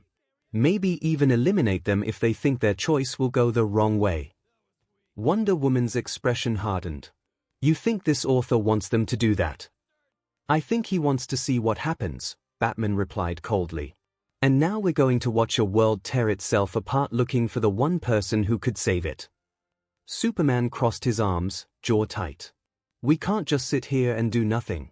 If what he said is true, that world is close to a nexus point, a moment where everything could end or evolve. If the wrong side finds this pillar first, we're not their world's police, Batman cut him off sharply. Interference might make things worse. We've seen what happens when we try to take control of someone else's destiny. The air grew heavier, the memory of Project Cadmus hanging over them like a shadow. Then, from the side of the room, Wally broke the silence. The Flash's usual playful tone was gone, his voice unusually serious. Hey, wait a second. If every world has a pillar, he turned, looking around at the others. Doesn't that mean we've got one too? The question hit the room like a thunderclap. Green Lantern was the first to react, arms crossing over his chest. If that's true, then whoever they are, they've been steering our world this whole time. Through Cadmus. Through Darkseid. Through everything. Hawkgirl's wings flared slightly. Or maybe they haven't acted yet, she said grimly. Maybe we're heading for one of those nexus points right now. Martian Manhunter floated closer to the hologram, his red eyes glowing faintly. I have often sensed patterns, currents of fate. Perhaps this pillar is the focal point of those currents. Superman's expression tightened as he considered it. If we do have a pillar, then their choices could be just as dangerous as, or more dangerous than, anything we face out there. Batman said nothing for a moment, then finally spoke, his tone colder than ever. Then we'd better pray our pillar makes the right decisions. He turned away from the group, cape billowing as he strode toward the shadows of the Watchtower's upper deck. Because if they don't, he added over his shoulder, it won't just be their world that falls apart. It'll be ours. Marvel Universe 616 Avengers Tower. The glow of the broadcast faded from the massive screen in the Avengers meeting room, leaving a heavy silence in its wake. Tony Stark leaned back in his chair, fingers steepled, a wry grin tugging at his mouth. "Okay," he said finally, breaking the silence. "So, magic tree, cosmic narrator, multiverse fate bingo. Tell me I'm not the only one thinking this sounds like a bad Doctor Strange bedtime story." He turned toward the corner where the Sorcerer Supreme stood, arms folded, expression unreadable. "Come on, Strange. Pillars, nexus points, this sounds like your Tuesday. You know anything about this, or do we need to call Wanda and break out the tarot cards?" Strange's expression did not change, but there was a faint glint of amusement in his eyes. "Yes," he said simply. The room went still. "Wait, yes what?" Clint Barton asked, leaning forward from where he'd been slouched in his chair. "Yes, our world has a pillar," Strange said calmly. "Yes, I know who they are. And no," he added before anyone could speak again, "I will not tell you." Thor frowned, arms crossed over his broad chest. "You would withhold such knowledge from Midgard's champions?" "Yes," Strange said again, unfazed. "Because that information is not something you need to know. Not now. Perhaps not ever." Steve Rogers' voice was calm but firm.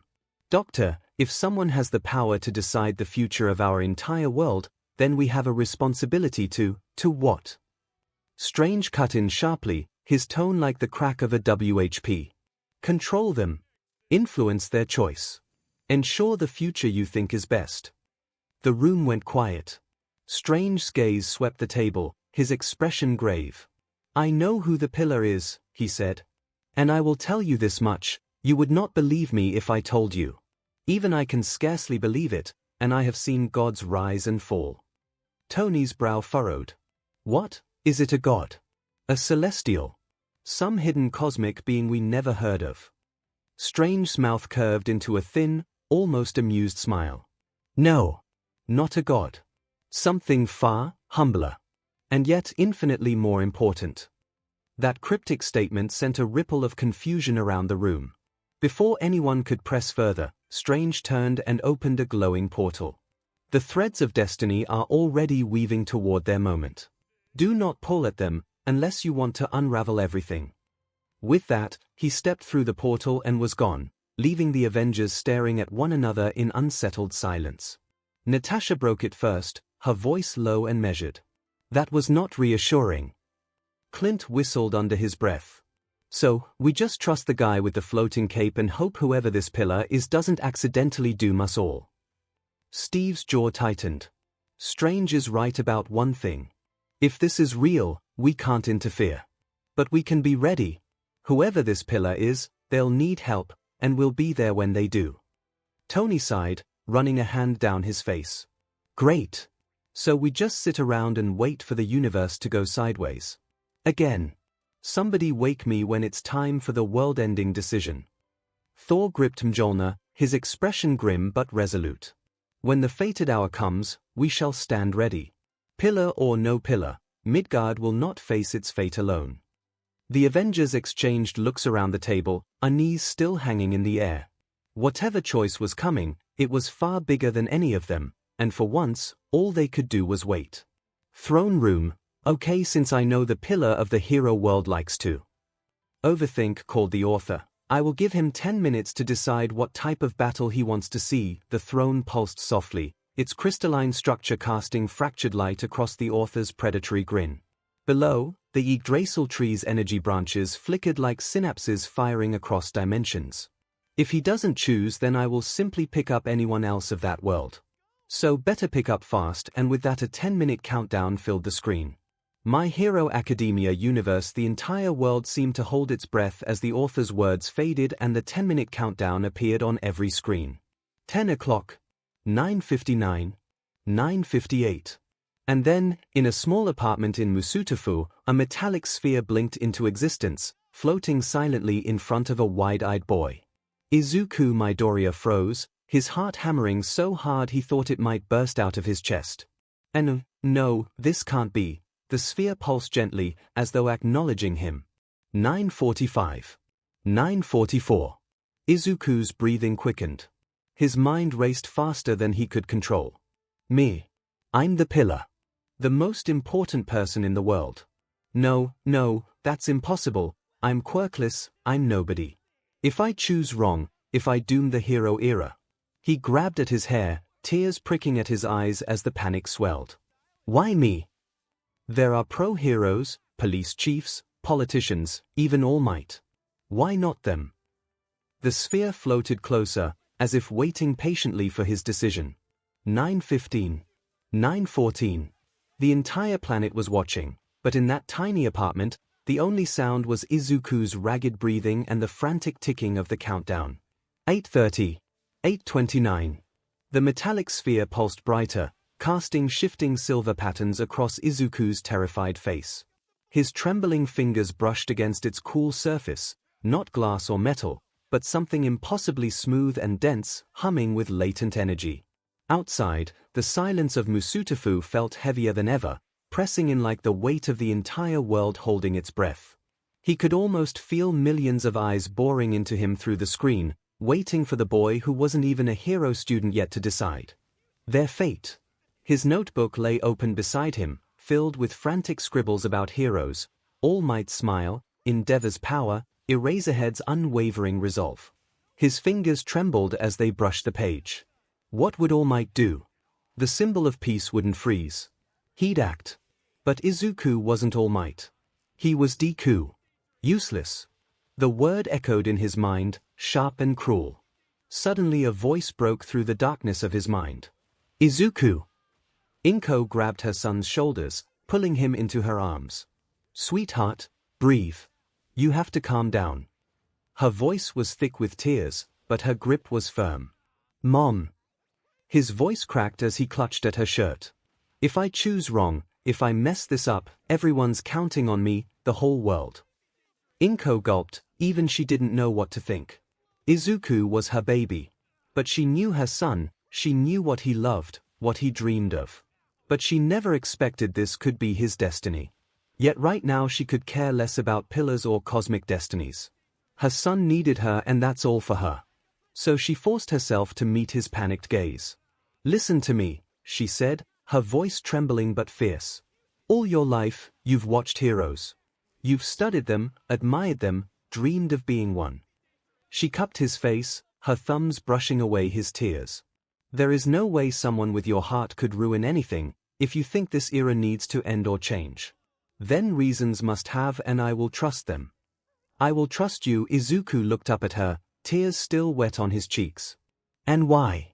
Because you are my hero, Izuku. And heroes save people.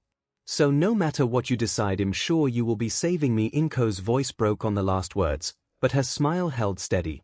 Izuku stared at her, the frantic drumming of his heart slowing fractionally. The sphere pulsed again, a soft silver light washing over his tear-streaked face. Outside, the unnatural silence pressed against the windows, thick with the weight of billions waiting. His gaze drifted to his notebook, the sketches of All Might, the meticulous notes on rescue protocols, the underlined quote, "A true hero acts even when afraid."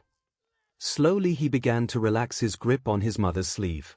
The sphere drifted closer as if sensing his shift, its surface shimmering. Now. 𝐒𝐭𝐚𝐲 continued, we can talk more about this later. But right now this is waiting for your answer. And to be honest, I would trust your decision over anyone else, she smiled softly. Izuku took a shuddering breath, his eyes fixed on the sphere. The countdown pulsed relentlessly, 7:22. 7:21. 7. He could feel the weight of every second like physical pressure against his ribs. His mind raced through possibilities. What to choose? The author said to simply announce the type of battle he wanted. So, what type of battle he would like to see? He knew what he wanted to see. He knew what he dreamed of seeing. But was it the right thing? Could he be selfish? Could he ask for something that could endanger people? But the author said he would pick someone else if he didn't choose. And he didn't trust the author at all. So he had to choose. But what? What battle? What kind of battle could save the hero era? What kind of battle could show the world what heroes truly meant? And in that last thought, the answer came. Not a grand strategy, not a calculated risk, but the pure, unadulterated yearning of a boy who still believed in heroes. His hand, no longer trembling, reached out and touched the sphere. Its surface hummed, cool and alive beneath his fingertips. He closed his eyes, picturing it, the impossible clash, the ultimate test, the dream he'd sketched in margins and whispered about in awe.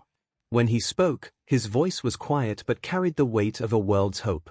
"I want to see the greatest heroes," Izuku whispered, his voice gaining strength as the sphere glowed brighter before disappearing. The countdown vanished. Across Japan, screens flickered back to life. "So the first battle was chosen," the author smiled. "And I'm not surprised by your choice." He leaned back as the throne pulsed brighter. "The greatest heroes. Quite the big order, and with many examples to choose," he chuckled. "But I know what you wanted.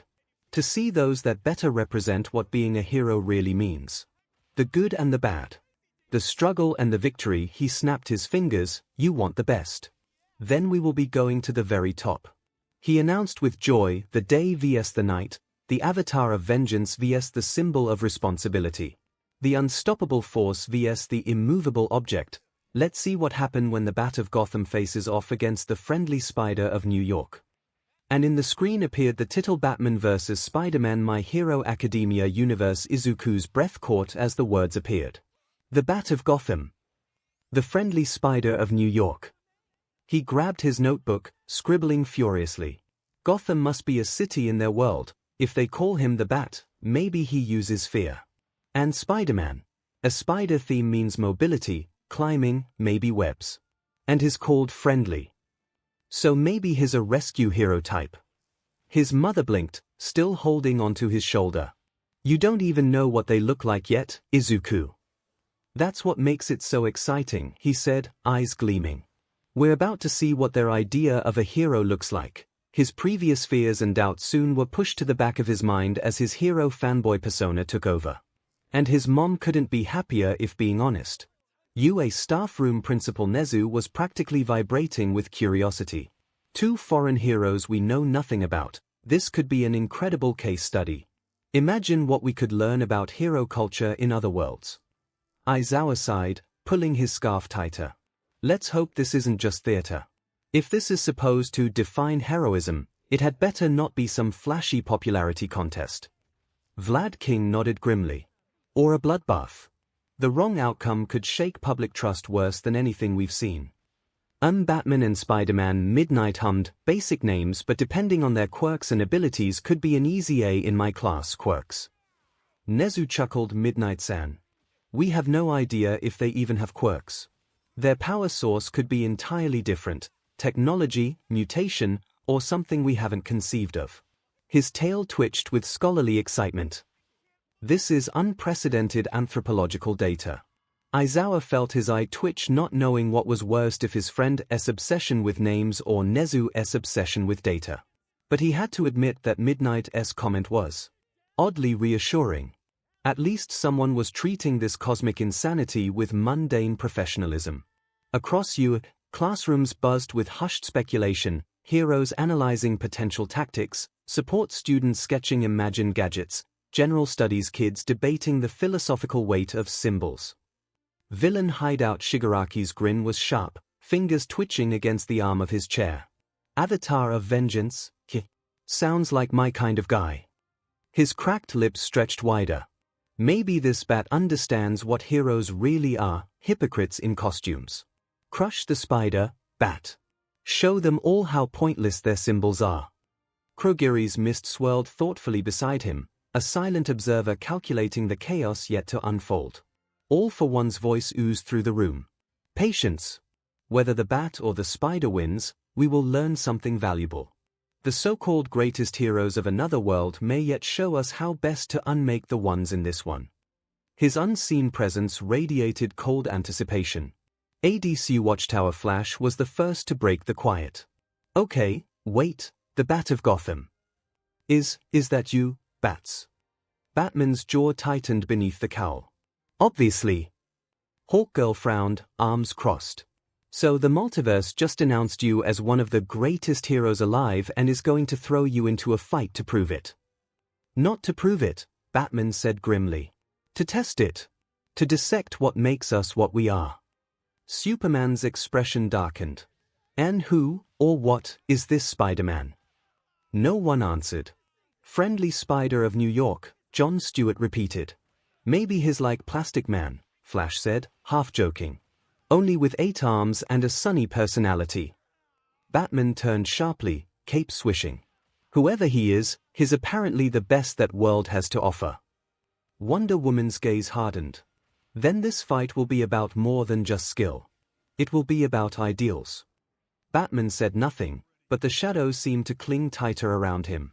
So, Flash said carefully, what happens if you lose? Batman didn't answer. He only turned and stalked away from the console. Then we find out what the world thinks happens when vengeance loses to responsibility, he said over his shoulder.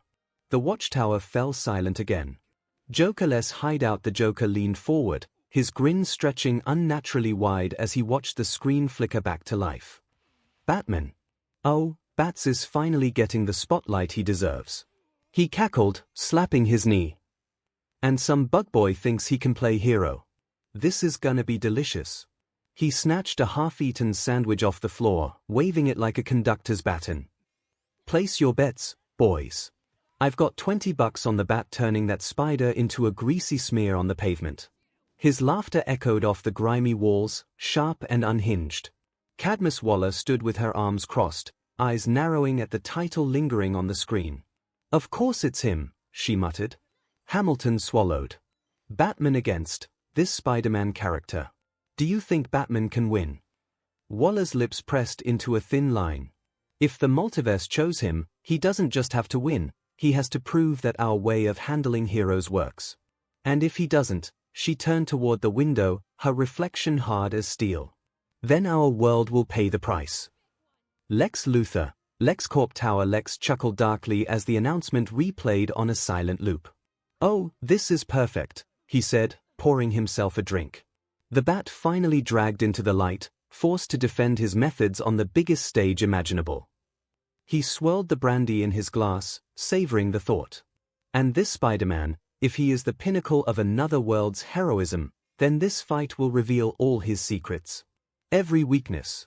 Every flaw. Lex raised the glass in a mock toast. To the multiverse. For giving me front row seats to the Bat's undoing. Marvel Universe, Avengers Tower. The announcement echoed through the Avengers meeting room.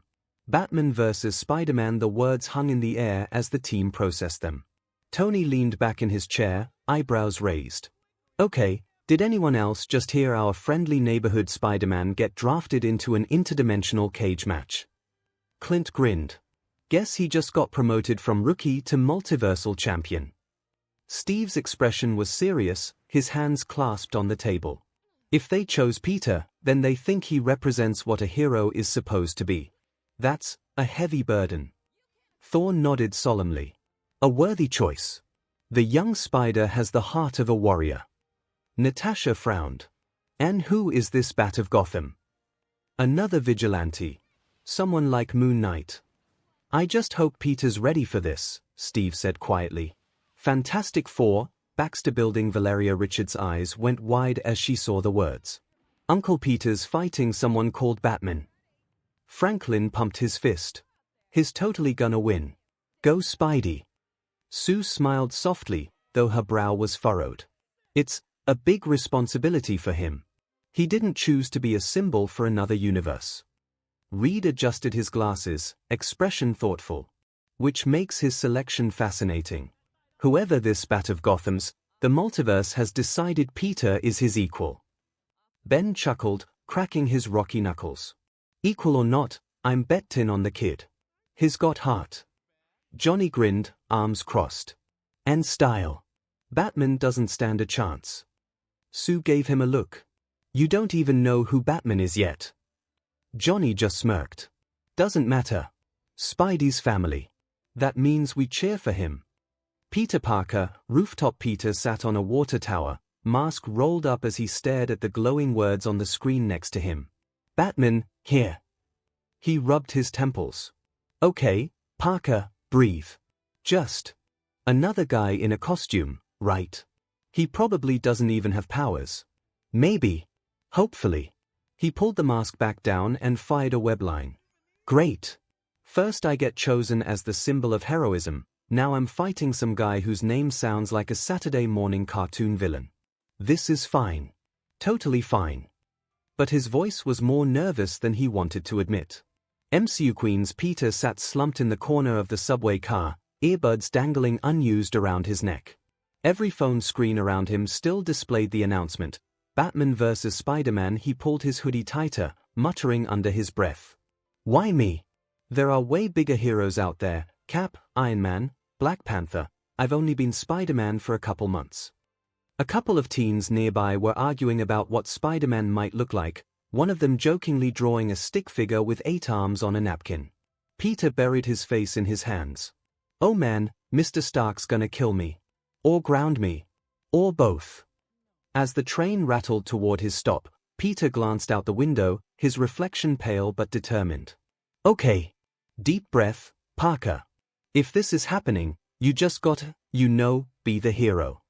His voice cracked a little on the word, but he didn't take it back. Spectacular Spider-Man universe. Peter just had reached his home and was in mid-change to go check on Aunt May when the screen that had been following him announced the fight. Peter Parker froze mid-shirt pull, the fabric caught halfway over his head.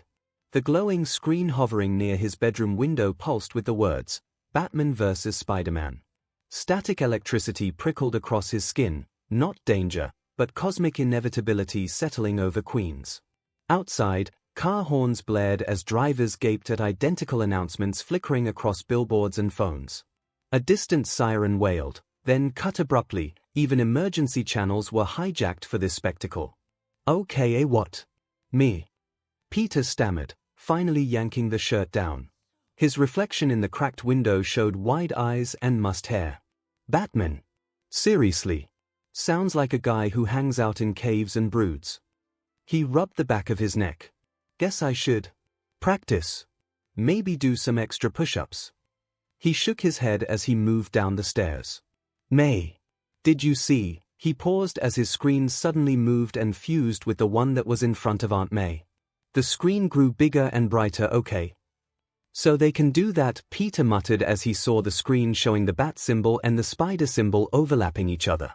Oh hey Peter, didn't know you were home. Aunt May smiled softly, and yes I saw.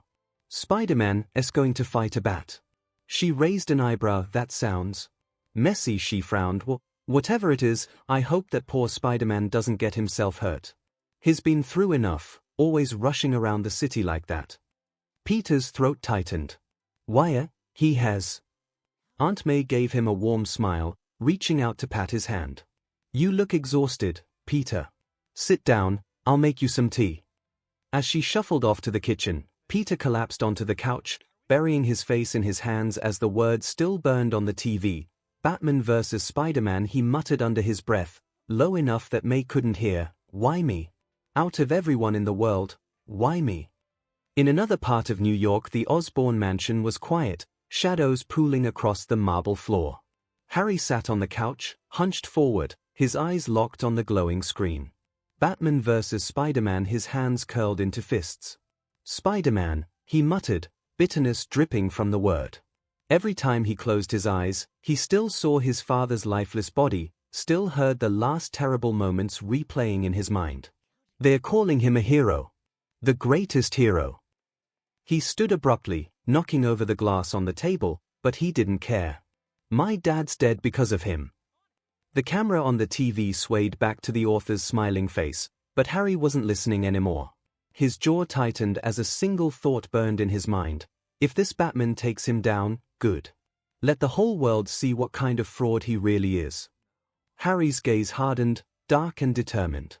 And if Batman doesn't finish him, I will. Rooftop. Black Cat crouched on a rooftop, the glow of the floating screen painting her white hair silver. Batman vs. Spider-Man, she murmured, twirling her clawed glove. A smirk curved her lips, but there was no warmth in it. Good. Maybe Batguy will knock some sense into him. Or at least knock him around for keeping Dad in prison. She leapt into the night, her laugh echoing faintly across the rooftops. Meanwhile, in many Marvel-based universes, I want every camera writer focusing on those screens. The many versions of Jon Jonah Jameson screamed simultaneously across Marvel realities, his cigar stabbing the air. Spider-Man's finally getting exposed. This Bat guy better squash him like the menace he is. Printers' headlines roared to life, churning out fresh editions with Spider-Man's Day of Reckoning.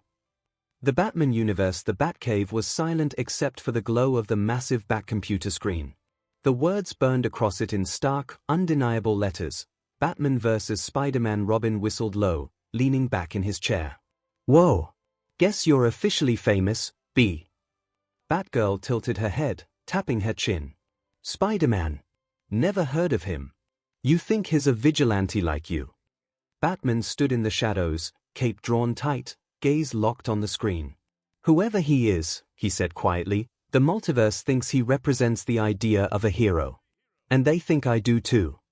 Alfred stepped forward, hands clasped behind his back. If I may, Mr. Bruce. I can't help but find this rather flattering. Out of all possible candidates, they've chosen you to represent your world. Batman's jaw tightened. This isn't flattery. It's a test. And if I fail, the whole world sees me fail. Robin frowned. So what do we do? Batman turned back toward the Bat computer, typing rapidly. We prepare. I want every scrap of intel on this Spider-Man. Skills, powers, weaknesses. If I have to fight him, I'm going to understand exactly what I'm up against. Batgirl smirked. Guess we're doing homework tonight. Alfred allowed himself a small smile. Better than a social media scandal, I suppose. One Punch Man universe, so the best heroes of their universes. Silver Fang Bang muttered, stroking his beard as he watched the screen from the Hero Association headquarters. The announcement had silenced even the rowdiest S-class heroes. A clash of ideologies made physical. Fascinating. T-Sage sounds weak. Tatsumaki floated above her chair, arms crossed. Her green eyes narrowed at the spider symbol. If a bug and a flying rat are the best their worlds have. Pathetic. Actually, spiders are arachnids called Kid Emperor, and bats aren't. Did I ask your opinion? The Esper snapped, her glare silencing Kid Emperor instantly. Metal Bat leaned back against the wall, the handle of his bat resting against his shoulder. Batman, here. He grinned, sharp and fierce. Sounds like a guy who gets it. His knuckles whitened around the grip. Hope he brings the pain to that spider. Flashy bug types always underestimate the raw power of a solid hit. Throne room. Okay, before we start, and just to get the secret identity drama out of the way, called the author. Yes, these videos will reveal the identity of many heroes and even villains. He smiled softly, but don't worry, as I said, I have all prepared. Another flash of dark light and what looked like a tablet with 3 buttons appeared in his hand. I will send these to those involved in a battle with secret identities involved. He pointed to the green button. All you need to do is press this button and the info of your identity will be erased from everyone and everything, he explained, meaning no brain, data, magic or AI will remember your identity. He pointed to the red button. Now, in case you think you can live in a world where everyone knows who you are, only press this button and the tablet will simple self-destruct. He then pointed to the last, blue, button. Now this one is special. Press it and you will get the addition menu. On it you can write anyone's name and that person or persons won't be affected once you push the green button. He smiled softly. Now, Batman, Spider-Man. You guys are first. The tablet vanished, although I will recommend you to not use them after this battle as it won't be the only one where your identities will be mentioned, he added. But don't worry, once you touch those tablets they will be linked to you, won't be able to use by anyone else, totally indestructible, and if stolen they will simply flash back to you. He smiled softly. Batcave. The Batman universe. Batman stared at the glowing tablet now resting in his gauntleted hand. Robin leaned over his shoulder, wide-eyed. Whoa! It's real. Batgirl's gloved fingers hovered near the tablet's edge. So I'm guessing the blue option. I mean, you wouldn't want us to forget, right? She asked with a hint of teasing. Also, if Alfred forget, that would be awkward later. Oh. Maybe could finally bring my dad into this. She added with a hopeful grin. Batman's expression was unreadable, but his thumb hovered near the blue button before pulling away. Not yet, he said quietly, sliding the tablet onto the Batcomputer console. Its glow cast long shadows across his cowl. Alfred nodded approvingly. Wise choice, Mr. Bruce. Decisions of this weight should not be made in haste. Spectacular Spider-Man universe. Peter nearly dropped the tablet when it appeared in his lap, glowing like a tiny alien artifact. Oh wow! It's real. Peter traced the tablet's cool surface, his reflection warped in its glow. Aunt May's muffled humming drifted from the kitchen, a comforting sound against the cosmic dread settling in his chest. Erase everything. The blue button pulsed softly. MJ. Gwen. Harry. His thumb hovered. Could he risk them forgetting him entirely? Or worse, remembering everything while the world forgot? The tablet felt colder suddenly. No, he whispered, sliding it under his pillow. Not now. Okay, ready, called May from the kitchen. Still have some leftover cake, want some? Peter forced a smile. Sure, May. His voice cracked slightly as he shoved the tablet deeper under the pillow.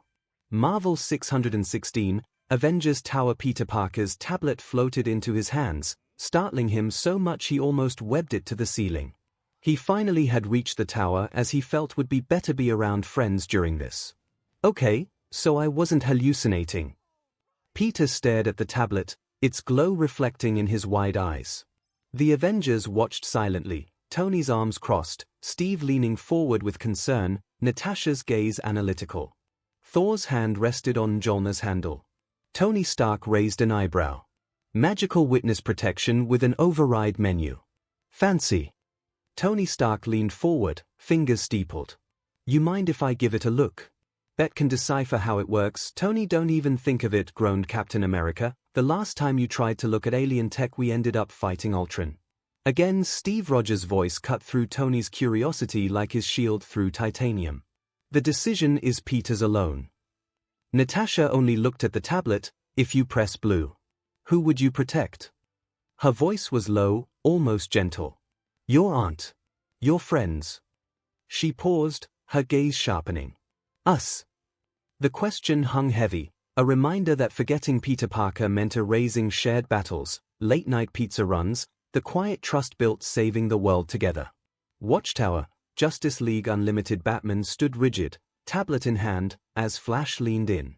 So, you remember how my name is spelled right? WLY, Flash whispered, tapping the tablet's edge. Just in case. Batman didn't answer, tucking the tablet into his belt. When the time is right. Batman's voice was gravel-scraped raw. Across the Watchtower's observation deck, Superman met his gaze, a silent understanding passing between them. The tablet wasn't just a shield, it was a loaded gun pointed at everything Bruce Wayne had built.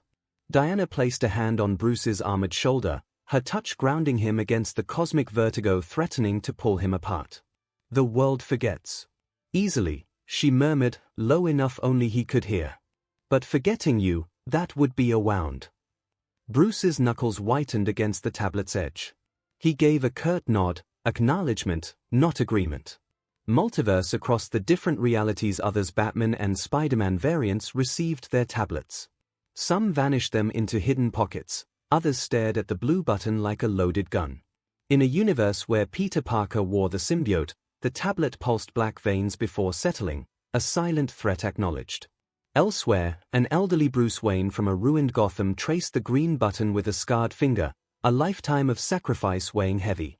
One Punch Man universe. Bang turned his tablet over slowly, nodding. An honorable choice is a rare thing. Tatsumaki poked hers with one finger, unimpressed. Whatever. I'm not even in this fight. Metal Bat smirked. Hope they start soon. I wanna see some action. Throne room. Okay, with that out of the way, the author smiled. Whiz, boomstick, take it away. He gestured dramatically as the throne room dissolved into swirling cosmic dust.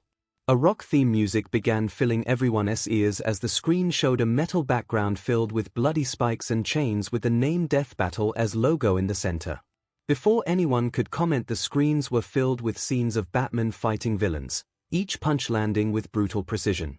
The montage shifted abruptly to Spider-Man swinging through New York, dodging pumpkin bombs with impossible grace. Batcave, the Batman universe. Robin blinked at the intense intro. Whoa! Is this Like a metal concert or a fight show. Batgirl smirked. I like it. Feels hardcore. Batman remained silent, his jaw tightening as the first montage of his fights played across the screen. Avengers Tower, Marvel 616. Tony leaned back with a smirk as the Batman footage played. So that's Gotham's guy. Gotta admit, cool branding. The whole brooding on a rooftop thing really works for him. Cap nodded seriously. Disciplined fighter. He looks dangerous. Spider-Man 616, watching from the corner, groaned as his own montage rolled. Cool, yeah, show me nearly getting fried by the Goblin. Real confidence boost. Daily Bugle Jonah Jameson slammed his fist on his desk. Finally. Proof. Proof has been wrecking the city for years. Someone print those pictures. Watchtower, Justice League Unlimited. Flash let out a low whistle. Man, they make you look scary, bats. Batman didn't reply, eyes locked on the screen as if studying himself. In the screen, they're the guardians of the night, the superhero saviors of the lone and helpless, and two of the most popular and skilled heroes of all time. A voice was heard. It sounded intelligent and high-pitched. Bruce Wayne, the Batman. A second voice, this one rough and tougher, called as the screen showed a full shot of the Dark Knight. And Peter Parker, the Spider-Man. The first voice introduced the second combatant, showing an image of Spider-Man. The screen split, showcasing Batman's grim silhouette against Gotham's rain-slicked rooftops and Spider-Man's agile mid-swing pose against a vibrant New York sunset. The contrast was stark, shadow versus light, grim determination against acrobatic defiance. Multiverse. A collective gasp seemed to ripple through the DC and Marvel universes simultaneously as the death battle intro concluded. In Gotham, Commissioner Gordon paused mid-sip of his bitter coffee, the mug hovering forgotten near his lips as the screen shifted. Across dimensions, Mary Jane Watson froze while setting down groceries, her eyes locked on Peter's masked image projected across the giant screen over Times Square. The sheer, impossible scale of the broadcast sank in. DC Comic Verse. Bruce Wayne echoed through Gotham's underworld dens. Penguin choked on his cigar smoke, Two-Face flipped his coin with unusual hesitation, and Harley Quinn paused mid-swing with her mallet, tilting her head. Mr. J, did you know? She chirped, only to find the Joker utterly silent, his painted grin fixed unnaturally as he stared at the screen, manic energy replaced by a chilling stillness. The revelation wasn't just shocking, it was a fundamental shift in the rules of their twisted game. In the dimly lit Iceberg Lounge, Oswald Cobblepot dropped his monocle. It rolled across the polished bar, unnoticed. Wayne. He hissed, the word sharp as shattered glass. All those galas. The philanthropy. His mind raced, reconfiguring decades of encounters, Bruce Wayne's vacant smiles, the sudden funding for Arkham upgrades, Wayne Tech satellites hovering over Gotham. A cold, grudging respect warred with fury. The Bat hadn't just fought them, he'd funded their prisons. At Arkham Asylum, Jonathan Crane paused mid-scribble in his notebook. Ink blotted the page. Fear incarnate. Wearing a billionaire's skin, he murmured, a slow, unnerving smile spreading. The irony was exquisite. Batman's greatest weapon wasn't gadgets, it was the mask of mediocrity. Crane began sketching a new thesis, the terror of banality. Across Metropolis, Lois Lane's pen snapped in her hand, ink bleeding onto her notebook. Bruce, she whispered, the name tasting alien yet terrifyingly plausible. Clark Kent felt a tremor run through the Daily Planet building, not seismic, but the collective disbelief of a city grappling with the unmasking of its darkest guardian. Perry White bellowed for coffee, oblivious, while Jimmy Olsen frantically tried to capture the impossible broadcast on his phone. Batcave, the Batman universe. Robin folded his arms, glancing at Batgirl knowingly. Guess the whole world's in on the secret now. Batgirl frowned. Yeah, and that means every crook in Gotham just found out Bruce Wayne is a target. Batman said nothing, but his jaw tightened, eyes narrowing at the glowing screen. Alfred sighed softly, adjusting his cuffs. I do believe we can expect a rather busy night in Gotham, sir, said the butler, but it's a good thing we have that tablet ready, he added softly. I mean, if you want spectacular Spider-Man universe. Peter froze, the color draining from his face. No. No, no, no. No. He glanced toward the kitchen in panic. May. Aunt May stepped into the doorway, blinking in confusion.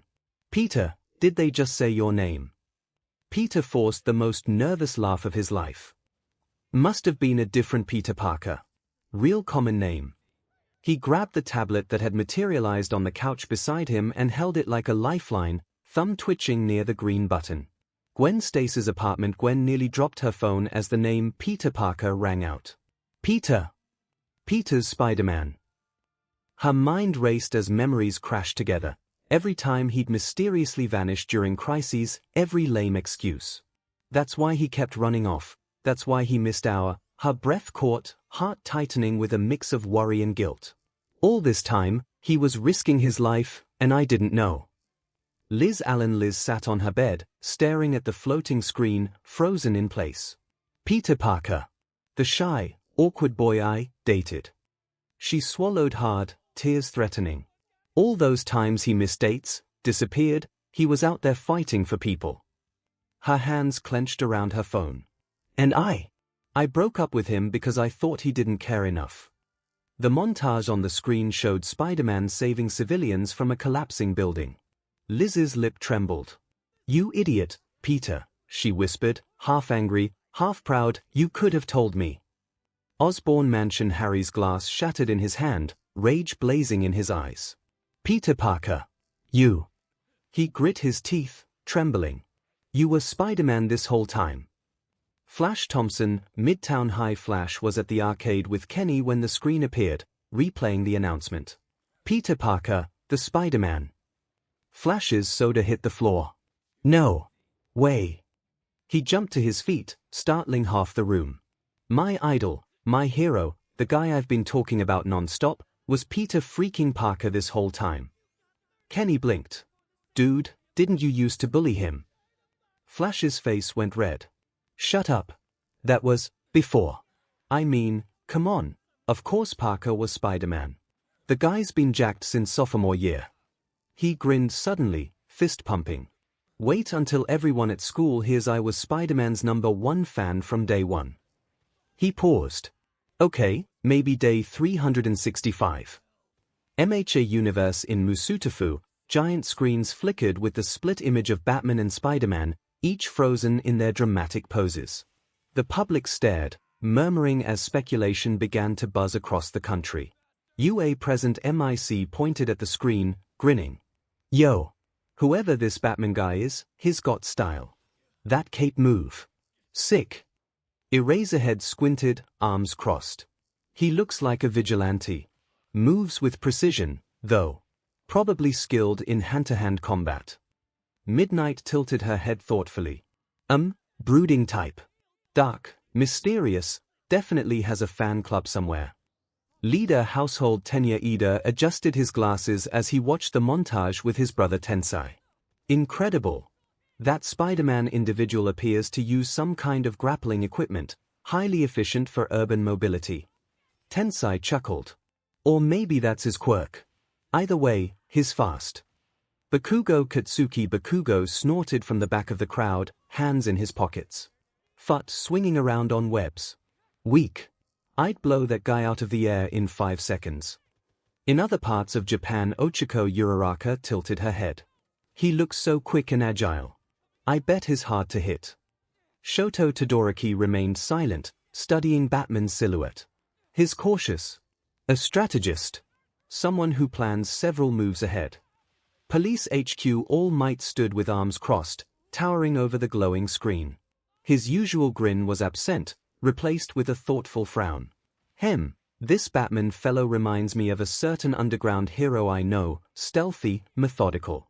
A true protector of the shadows. Tsukochi nodded, taking mental notes. And Spider-Man. Agile, fast, possibly a mutation-type quirk. If this footage is real, his reflexes are beyond Olympic level.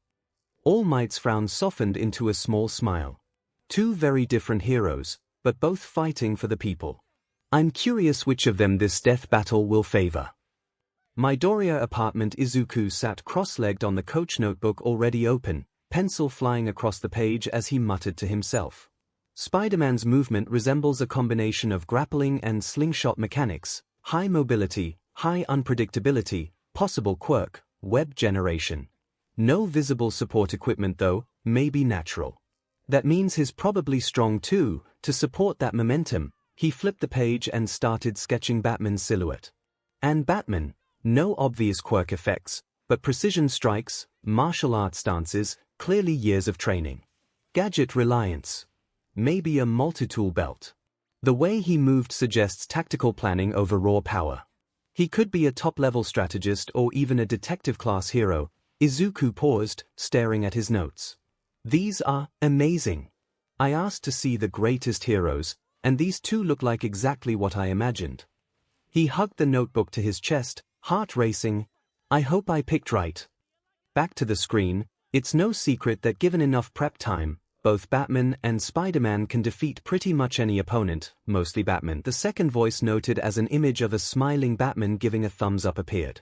Which is why we're pitting them against each other only with their standard equipment, no knowledge of each other, and such, no time to prepare, the first voice explained. In layman's terms, gladiator style. Oh, how I would pay all my money to see these two alphas battle in loincloths and fighting lions, the second voice joked.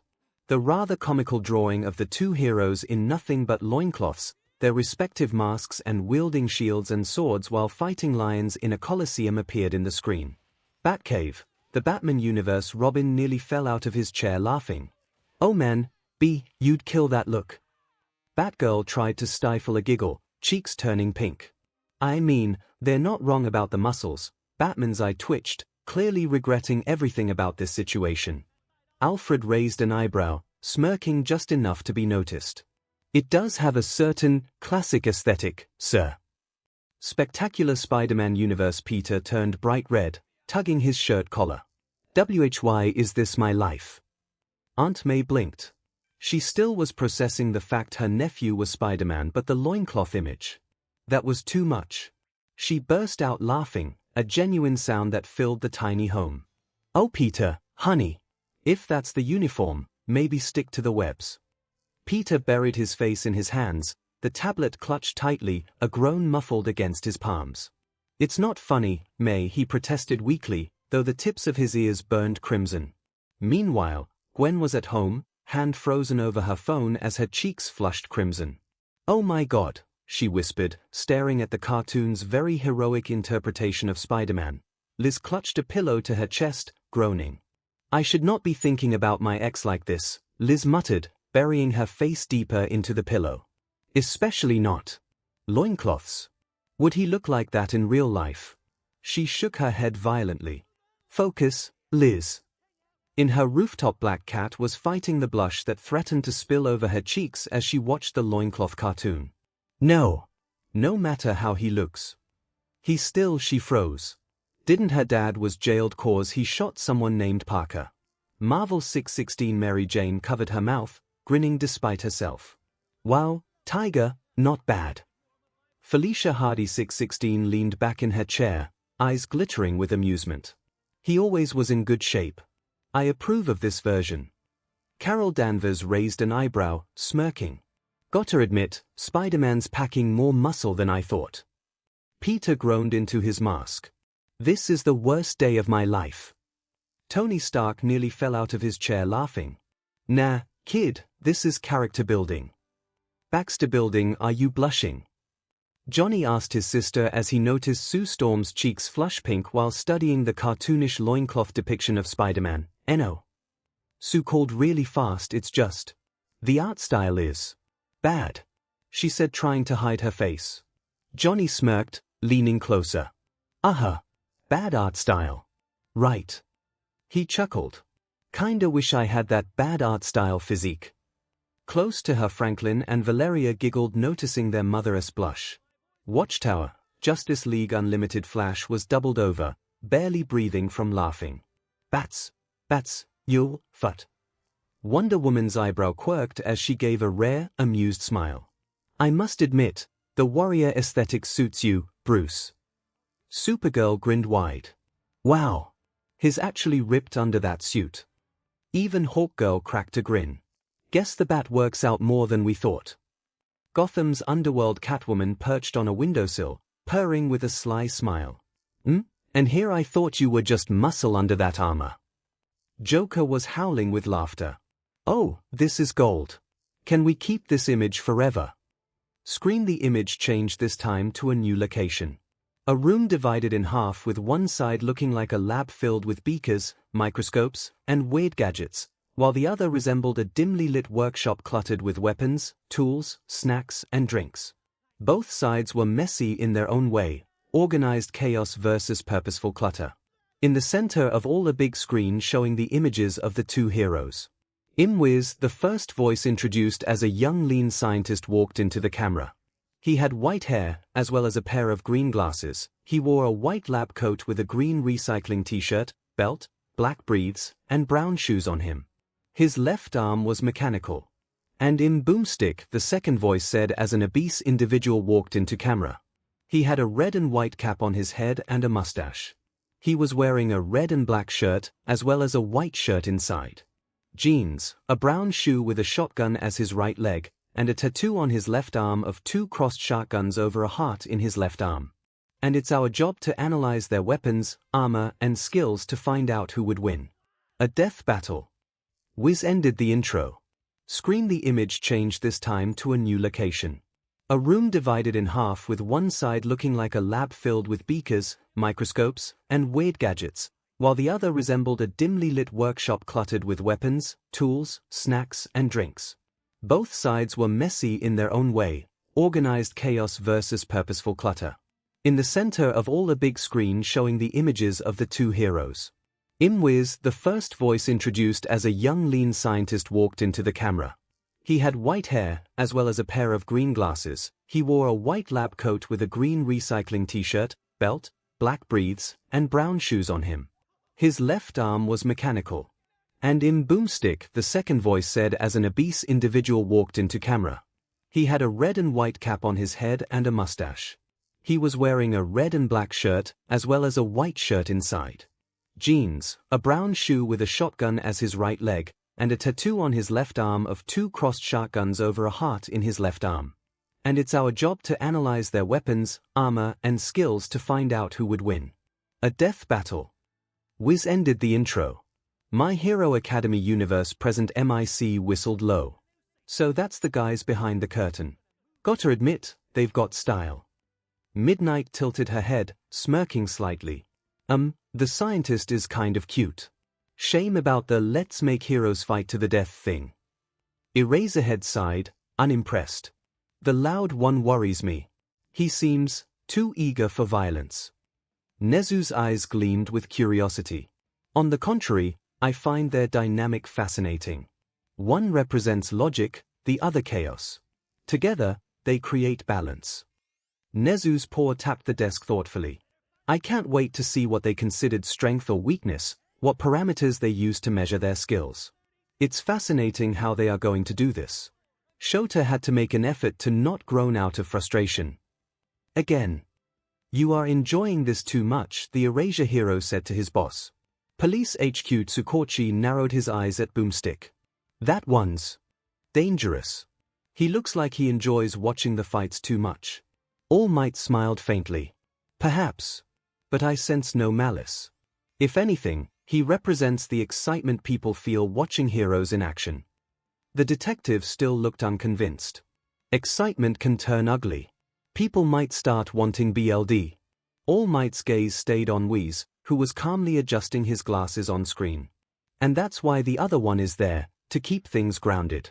The balance is what matters. All Might's voice was thoughtful, but his eyes remained fixed on the screen, analyzing the host's body language. Tsukochi sighed, rubbing his temples as he imagined the chaos this broadcast could unleash among impressionable civilians.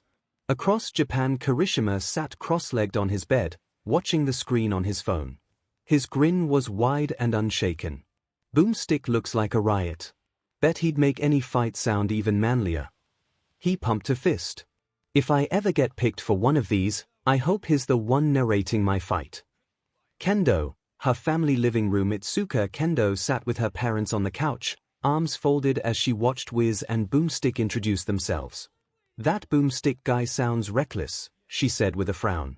What if he turns the fight into a joke? Her father chuckled. That's what the other one's for.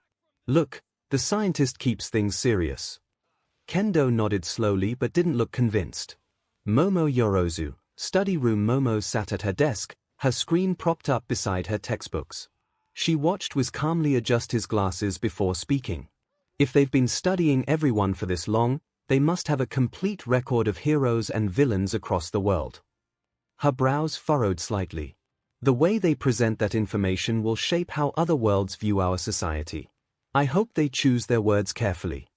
Ida household. In the Ida family's sitting room, Tenya and Tensai watched together. Tenya stood stiffly, hands chopping through the air as he spoke. It is reassuring that they have someone as serious as Wiz to balance the more excitable boomstick. These analyses could become an educational tool if approached responsibly. Tensai smiled, amused at his younger brother's intensity. Ever the optimist, Tenya. Let's hope they do it justice. Bakugo, his room. Katsuki leaned against the wall, arms crossed, scowling at the screen. TCH. As long as they don't screw up what they say about me, I don't care what kind of clowns they are.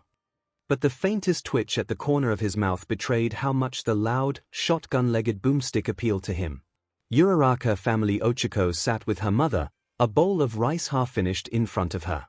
She giggled softly as Boomstick nearly knocked over a stool in his intro. His kinda silly, but in a fun way. It makes the fight sound less scary. Her mother nodded, relieved. Then maybe this whole thing won't be so grim. Heroes should inspire, not frighten. Todoroki Estate. Shoto sat alone in the living room, staring at the screen in silence. His father, Endeavor, had already stormed out after grumbling about reckless idiots. His gaze lingered on Whis, who stood calm and analytical. That one understands control, he murmured to himself. The other one, chaos. His mismatched eyes narrowed slightly. But which one is more dangerous? ADC Watchtower Flash leaned forward on the table, grinning.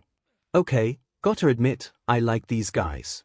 The serious one keeps it all sciency, and the shotgun guy makes it sound like fun. Perfect combo. Green Lantern folded his arms. Or dangerous. If they have this much information on us, then the way they present it could sway how the entire multiverse views us. Wonder Woman nodded calmly. Exactly. They have power through knowledge. And through narrative. Hawkgirl smirked. I like the loud one. Reminds me of home. Somebody who enjoys a good fight and doesn't hide it. Superman's expression was thoughtful rather than alarmed. They've been collecting data this long and haven't used it to hurt anyone. That says something about their intentions. Batman stood slightly apart from the others, eyes narrowed as he studied the screen. The scientist, Whis, his methodical. Notice the cybernetics on his arm. He's not just a theorist, he's a survivor. That means experience. Boomstick, reckless, but he's there to humanize the process. Keep the audience engaged. Neither can be underestimated. Flash blinked, grinning. Wow. You just psychoanalyzed the analysts. That's meta. Batman ignored him, already thinking 3 steps ahead. Watchtower Lounge. Supergirl sat cross-legged on a couch, tilting her head. Boomstick's kind of hilarious. Like if Guy Gardner got a YouTube channel. Vixen smirked. Yeah, but Wiz has this whole quiet scientist vibe going. Bet he's the one actually running the numbers. Green Arrow leaned back, arms crossed. That's the problem. The guy with the numbers gets to decide how we're measured. And if they get it wrong, we pay the price.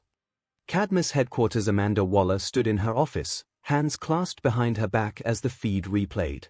So, these are the two who have been cataloging every meta, every anomaly, every potential threat. Finally showing their faces. She frowned, thoughtful. Wiz looks competent, dangerous, even. The other one is a wild card. If they know that much about our world, we need to know how much they are willing to reveal.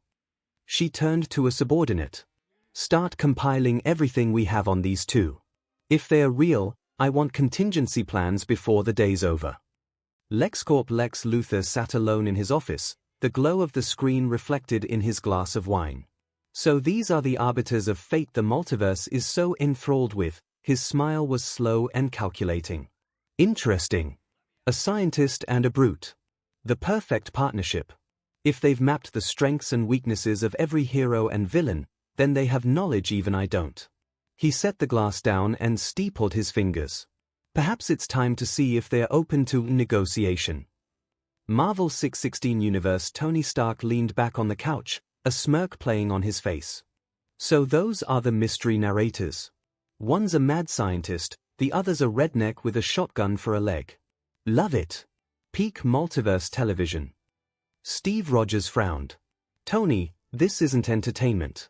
These two have files on every hero and villain they've ever analyzed. That's a dangerous amount of power. Clint Barton grinned, pointing at the screen. I like Boomstick. Loud, obnoxious, lives for the show, guy's basically me with worse fashion sense. Natasha Romanoff stayed quiet for a beat, her eyes narrowing slightly. If they've been watching this long, then they know our weak points. Every single one. The room went a little quieter at that thought. Thor broke the tension with a booming laugh. At last, mortals who appreciate the art of glorious battle. They are worthy record keepers. Tony raised an eyebrow. Yeah, Goldilocks, let's see if you still say that when they start pulling up your embarrassing moments. Sanctum Sanctorum. Doctor Strange stood with Wong, both men gazing calmly at the floating screen. So these are the chroniclers, Strange said, tone almost respectful. The one called Wiz is a seeker of knowledge. The other, a seeker of spectacle. Wong raised an eyebrow. And you trust them? Strange shook his head. No. But I respect that they reveal truth without flinching. Dangerous truth, but truth nonetheless. Baxter Building. Reed Richards stood with arms crossed, mind already racing. That level of multiversal observation would require technology beyond anything I've seen. If they can analyze combatants in such detail, then they have predictive algorithms for combat scenarios, perhaps even entire timelines. Sue Storm placed a hand on his arm. Reed, this isn't just theory. They're broadcasting this to every world. Whatever they say becomes the narrative everyone believes. Johnny Storm grinned from the couch. Honestly, I'm all for it. These two seem like fun. And Spider-Man finally gets some recognition. About time. Ben Grimm grumbled. Yeah, until they put one of us in the hot seat. Then it's gonna get real uncomfortable. Nearby, Valeria and Franklin were giggling together. Uncle Peter's gonna win. Franklin cheered. Obviously, Valeria said matter-of-factly. He has the proportional strength of a spider. That's basic physics. Osborne Industries. Norman Osborn sat behind his desk, expression unreadable as the screen faded. So, they've been cataloging everyone's strengths and weaknesses. His lips curved into a slow, dangerous smile. Then somewhere out there is a complete profile on Spider-Man. On Peter Parker. He pressed a button on his desk. Get me every scrap of information we can find on these Wiz and Boomstick individuals. If they have the data, I want it. Kingpin's penthouse. Wilson Fisk swirled a glass of wine, staring at the screen with quiet interest. Two men with information that could destroy empires, he murmured. Fascinating. Dangerous. Useful. He set the glass down and turned toward his advisors. Make contact. Carefully. If they can predict outcomes, then perhaps they can be persuaded to make those outcomes profitable. One Punch Man Universe. Hero Association HQ. The Hero Association conference room was silent as Wiz and Boomstick's introduction ended. Bang stroked his beard thoughtfully. The scientist is disciplined. You can tell from his posture. The other one is chaos incarnate. Atomic Samurai snorted. Who cares? They pick strong guys and make them fight. That's all that matters.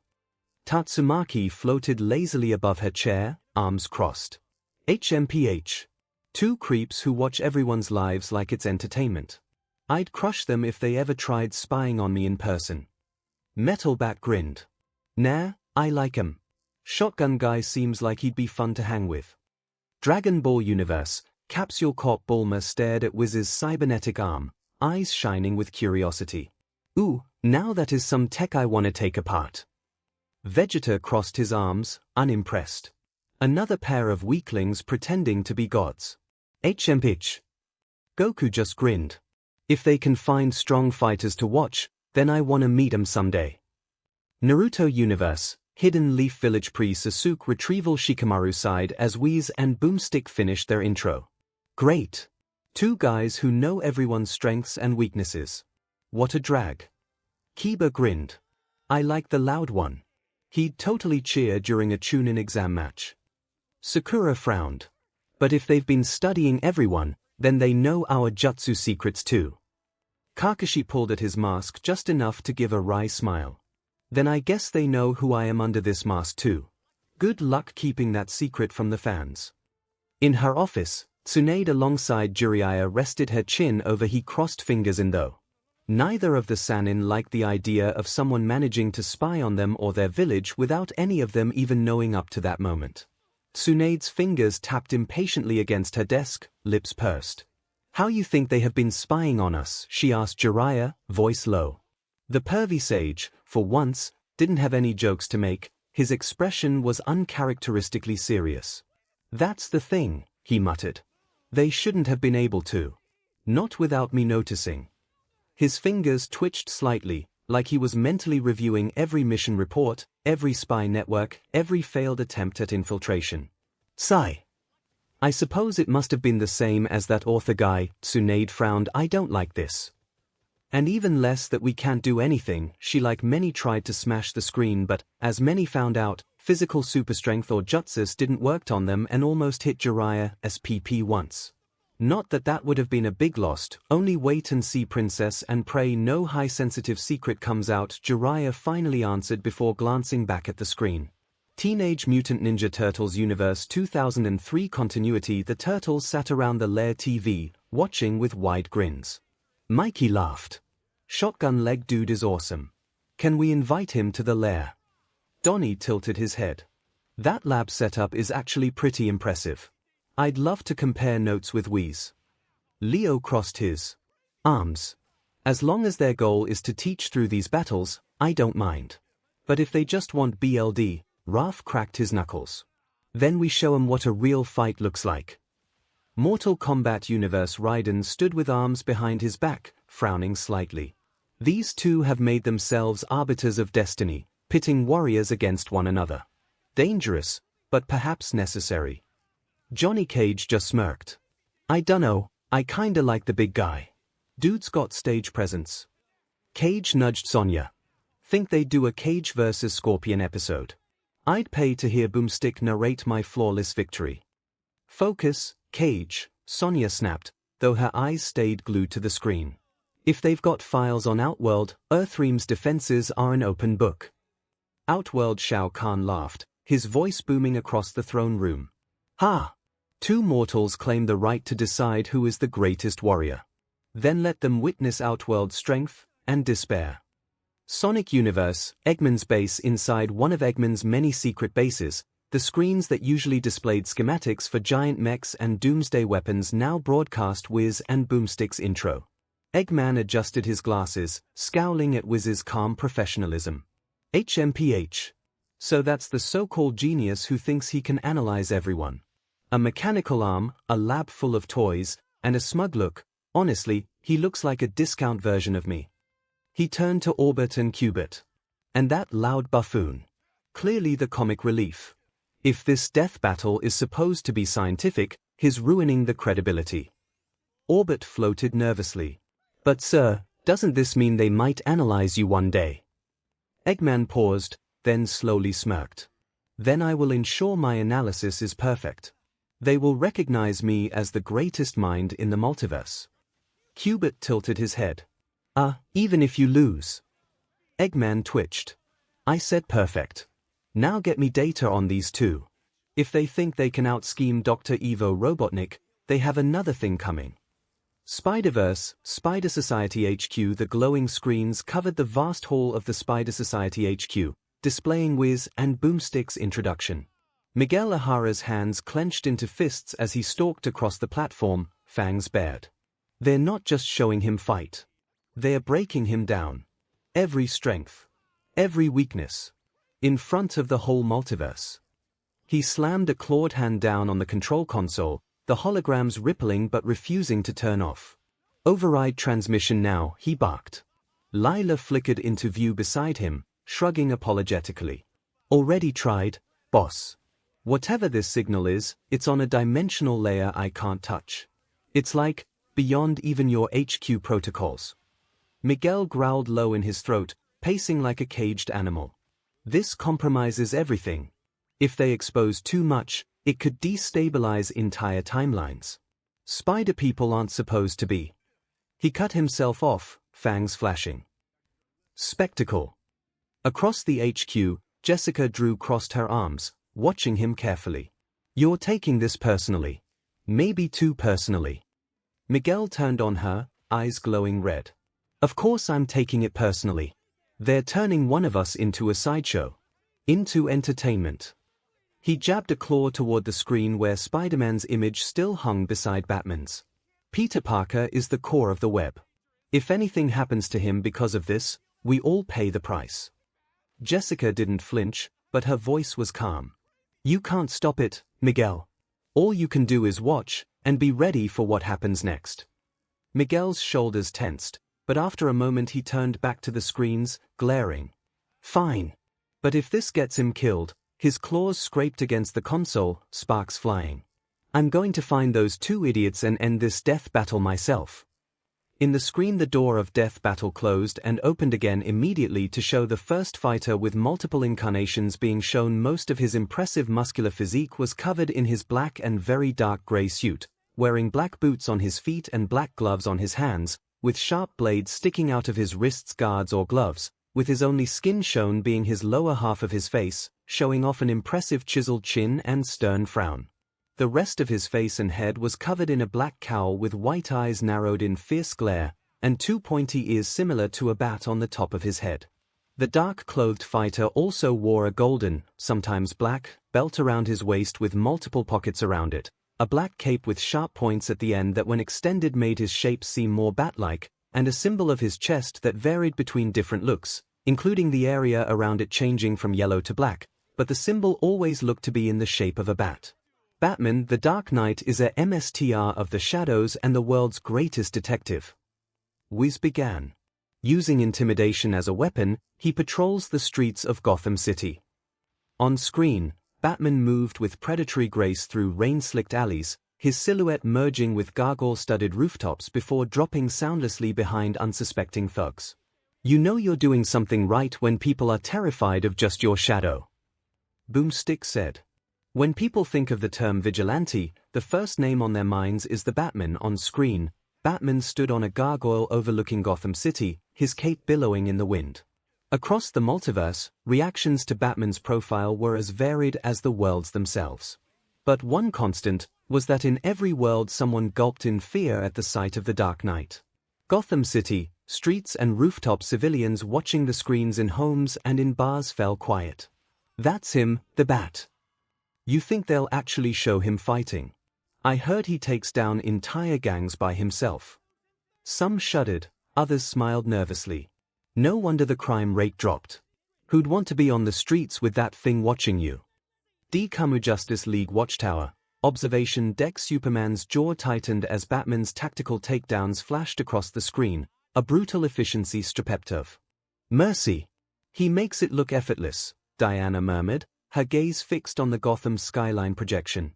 "But that darkness, it costs him." Hal Jordan snorted, floating cross-legged.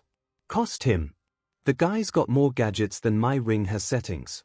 Bet he's got a bat-themed coffee maker in that cave." Joker's hideout. The Joker pressed against the bars, eyes wide and manic. "Ooh, Batsis getting the spotlight. This is gonna be good." He cackled, rattling the door. "Show 'em how we play, darling. Show 'em the bang." Watchmen Universe. Owl Ship. Rorschach's journal scribbles halted mid-sentence as Batman's silhouette filled the screen. "Effective. But compromised by theatrics," he muttered, the shifting ink on his mask pulsing like a slow heartbeat. "No room for doubt in the shadows." He reminds me a bit of you," Laurie told Dan as they watched Batman's profile in their Owl Ship. Dan Dryberg shifted uncomfortably in his seat, adjusting his glasses. Perhaps the cape, he conceded quietly, but that level of theatricality. It always draws unnecessary attention. MHA Universe. Across Japan, crowds watched as Batman's cape spread dramatically. Kirishima, sitting cross-legged on his floor, grinned. That's awesome. Dude looks like a beast. Momo adjusted her screen closer, curious. Those gauntlets look reinforced. Perhaps some kind of support gear. Bakugo, sitting on his bed, snorted. Fut overdramatic. He probably just wants everyone to think he's strong. Izuku sat on his couch, notebook already open, pencil flying. His eyes darted from the screen to the page as he muttered under his breath. Black and gray color scheme, designed for concealment, probably urban terrain. Those wrist gauntlets, they look reinforced, maybe even bladed for offense. Cape length, possibly glider capable. He flipped to a new page, sketching the bat emblem with rapid strokes. Could be a mutation-type quirk, something that enhances night vision. Or maybe something fear-based. No, wait, he moves too precisely. That landing was silent. Could be a quirk enhancing balance and agility. Or maybe he's a martial artist with support gear. He stopped suddenly, staring at the still image of Batman standing on a gargoyle. Whatever he is, he's more than just a hero. He looks like a warning. His hand trembled slightly as he wrote those words down. UA Faculty Lounge. The teachers watched from the common room, silent until the montage ended. Present MIC broke the silence first, letting out a low whistle. That guy's got style. Dark, scary, totally stealth mode. Love it. Eraserhead's eyes narrowed. He's a vigilante. Operating outside the law. That's dangerous. Midnight smirked. But effective. You saw how those thugs froze when they saw him. Snipe crossed his arms. Doesn't matter how effective he is, vigilantism's illegal. If he pulled this in Japan, the Public Safety Commission would have him arrested. Cementos nodded reluctantly. It sets a bad precedent. People need to trust the system, not take justice into their own hands. Nezu, ever calm, sipped his tea. And yet, I cannot deny the results. Fear is a powerful deterrent. Perhaps his methods succeed where conventional heroics fail. His beady eyes gleamed with interest. One question remains, what could cause a person to become like that? Pro-heroes, various agencies' best genist adjusted his collar. He seems disciplined. But this reliance on fear, it risks alienating the very public he protects. Edgeshot was more impressed. No wasted movement. He is a ghost in the night. Whoever trained him, they were a MSTR. Miko grinned, cracking her knuckles. Vigilante or not, he's got guts. If I ever meet him, I want to spar. Endeavor scowled, his flames flaring slightly. TCH hiding in the shadows instead of standing as a symbol. If you want to protect people, you do it in the open. All Might and Tsukochi All Might stood with arms folded, watching silently. His smile was gone, replaced with a thoughtful frown. He's a vigilante. And yet, I can't help but respect him. Tsukochi raised an eyebrow. Respect. Toshinori, this man is taking justice into his own hands. That's dangerous. All Might nodded. Yes. But look at him. The way he moves, the fear he inspires, he's not doing this for glory. He's doing it because someone has to. He glanced toward the glowing screen, his expression softening. That kind of resolve, it reminds me of the first time I stepped into the streets, quirk or no quirk. Perhaps he, too, became a hero because he refused to let fear control him. Crowds across Japan, people gathered around big screens, debated animatedly. He's not a registered hero. So he's breaking the law. Yeah, but look at him. The criminals were terrified. Maybe that's what we need. No, heroes have rules for a reason. Vigilantes just cause more trouble. But what if the heroes aren't enough?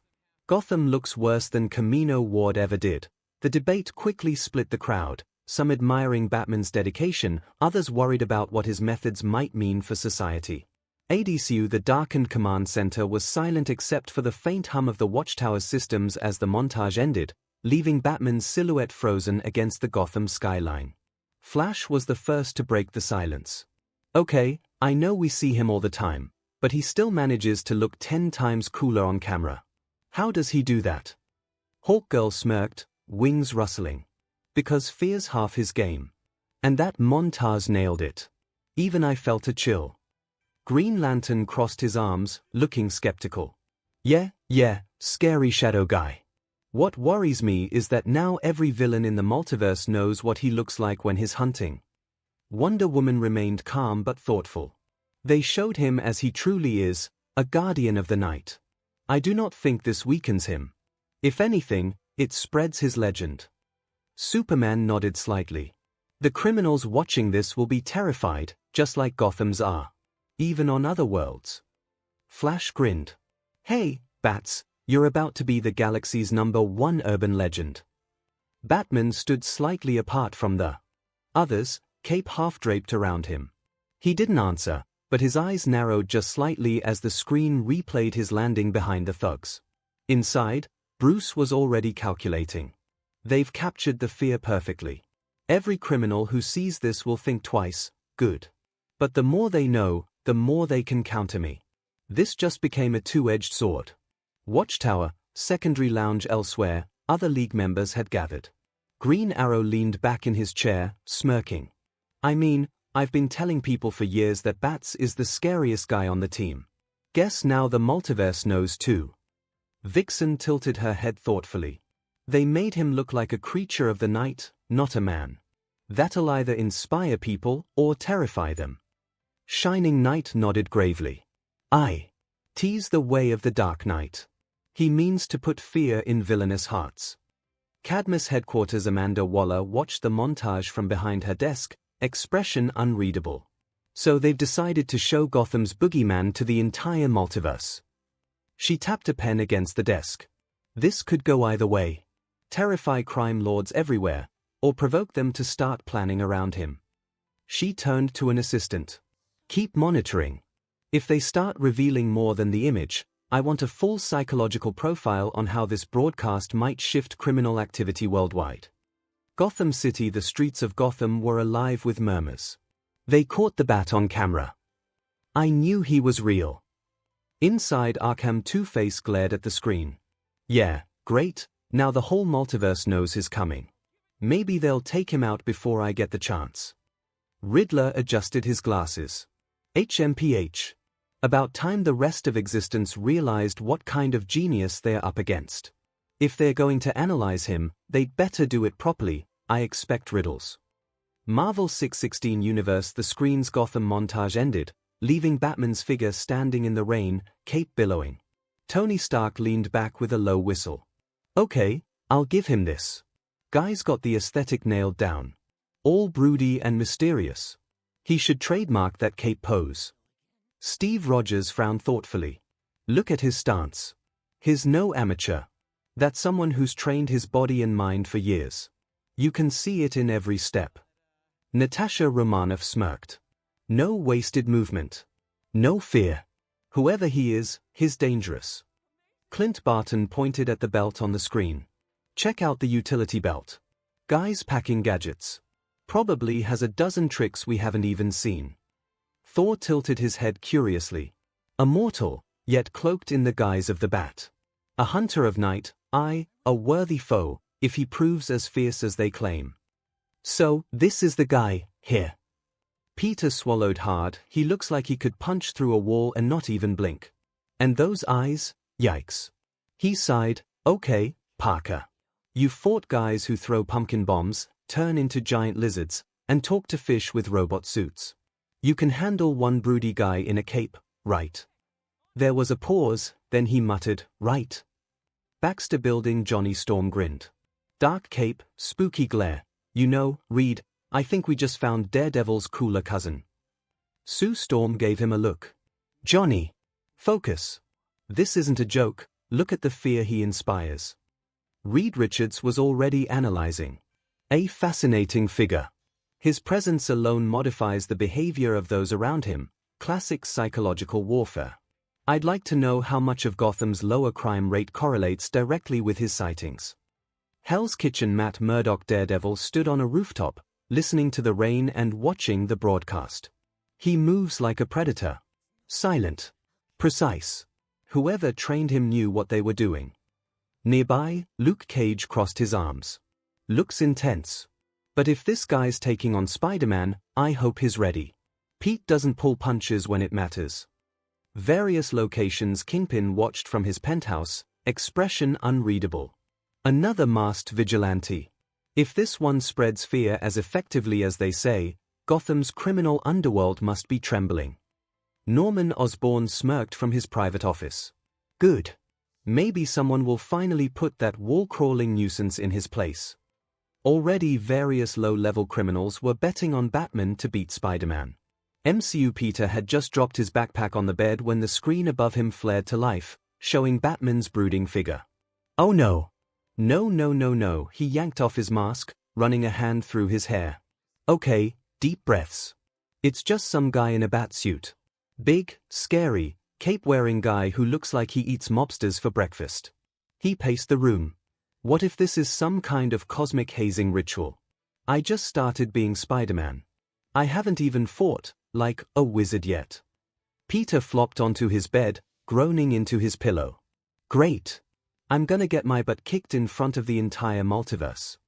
May saw her nephew's distress and placed a gentle hand on his shoulder. Peter, it's just a show. That man is a universe away and you are not going to fight him.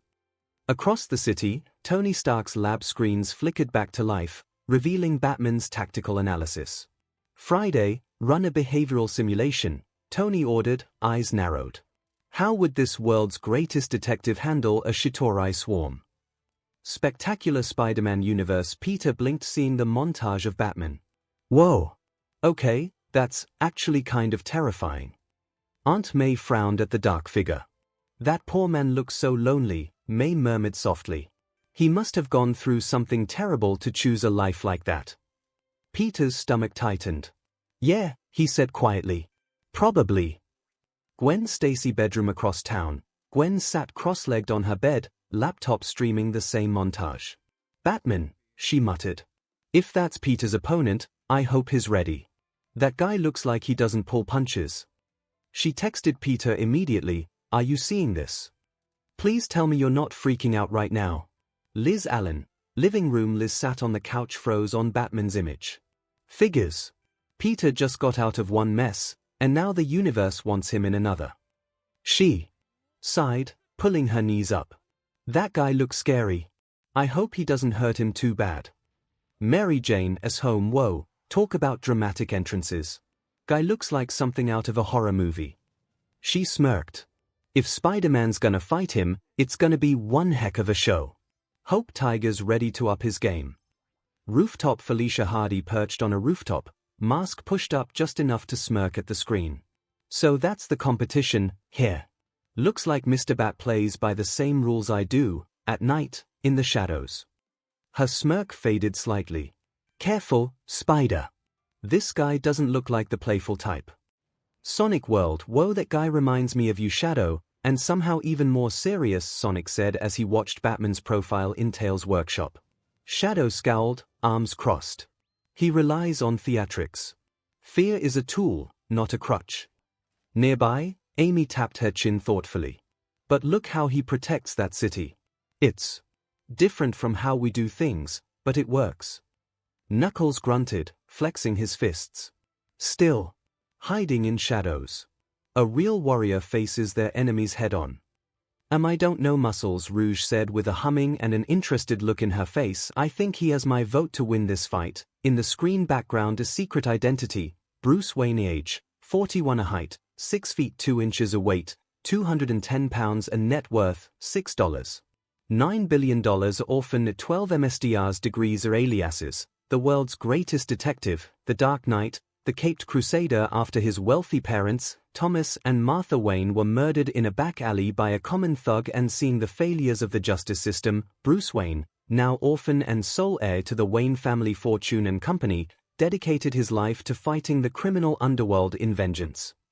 Was revealed as the screen showed images of the Wayne being assaulted and killed with their son kneeling over them with the shadow of a bat closing on him.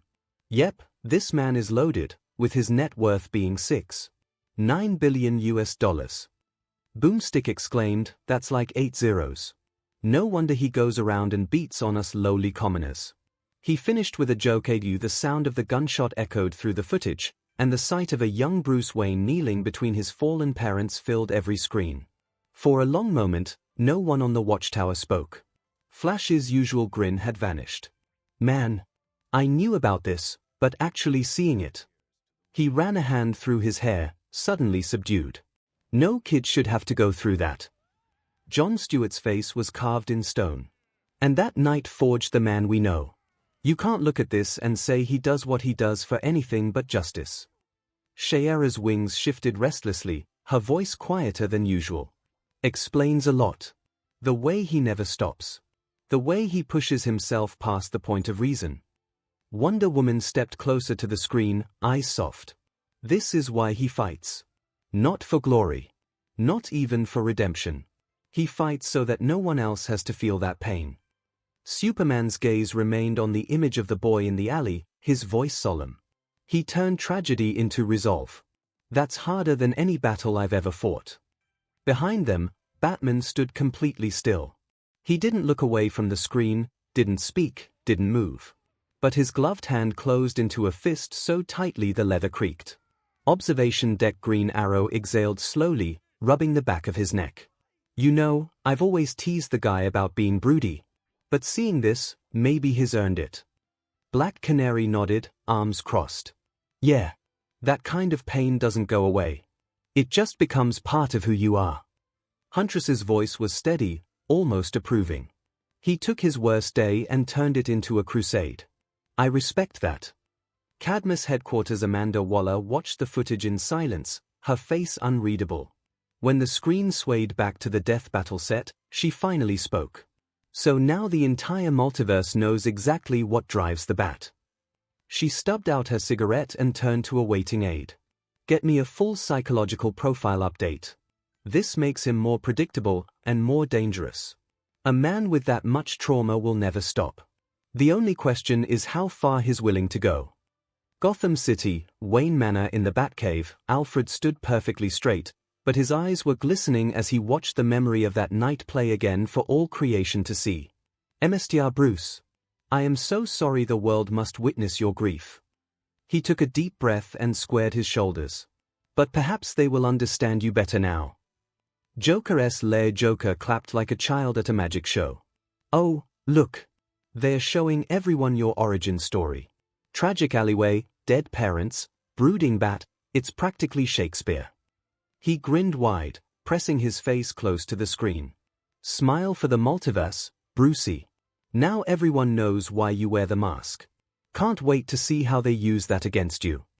My Hero Academia universe. As the screen replayed Bruce kneeling in the alley over his parents, streets went quiet.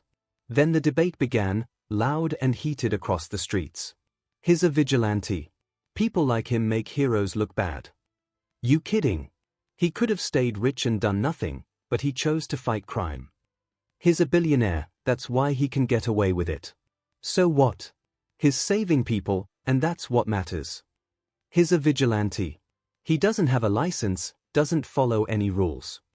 Rules or not, look at what he's done for his city. He's a billionaire, he could have just lived in comfort. Instead he chose to fight. Or maybe he's just doing this for revenge. That's dangerous." UA Present MIC let out a low whistle. "Man, that's one dark backstory. No wonder the guy's scary." Eraserhead's eyes narrowed. "That kind of trauma drives people to extremes. I've seen it before in vigilantes. Some of them crash and burn." Midnight crossed her arms, uncharacteristically serious. "Or they burn bright enough to light the way. He's saving people because he refuses to let anyone else suffer like he did." Cementos frowned, thoughtful. "Still, the lack of oversight worries me. What happens if he crosses a line?" Nezu steepled his paws, tail swishing. "The fascinating question is whether his tragedy made him a better protector or merely a more effective one. The line between hero and avenger is thinner than we'd like to admit."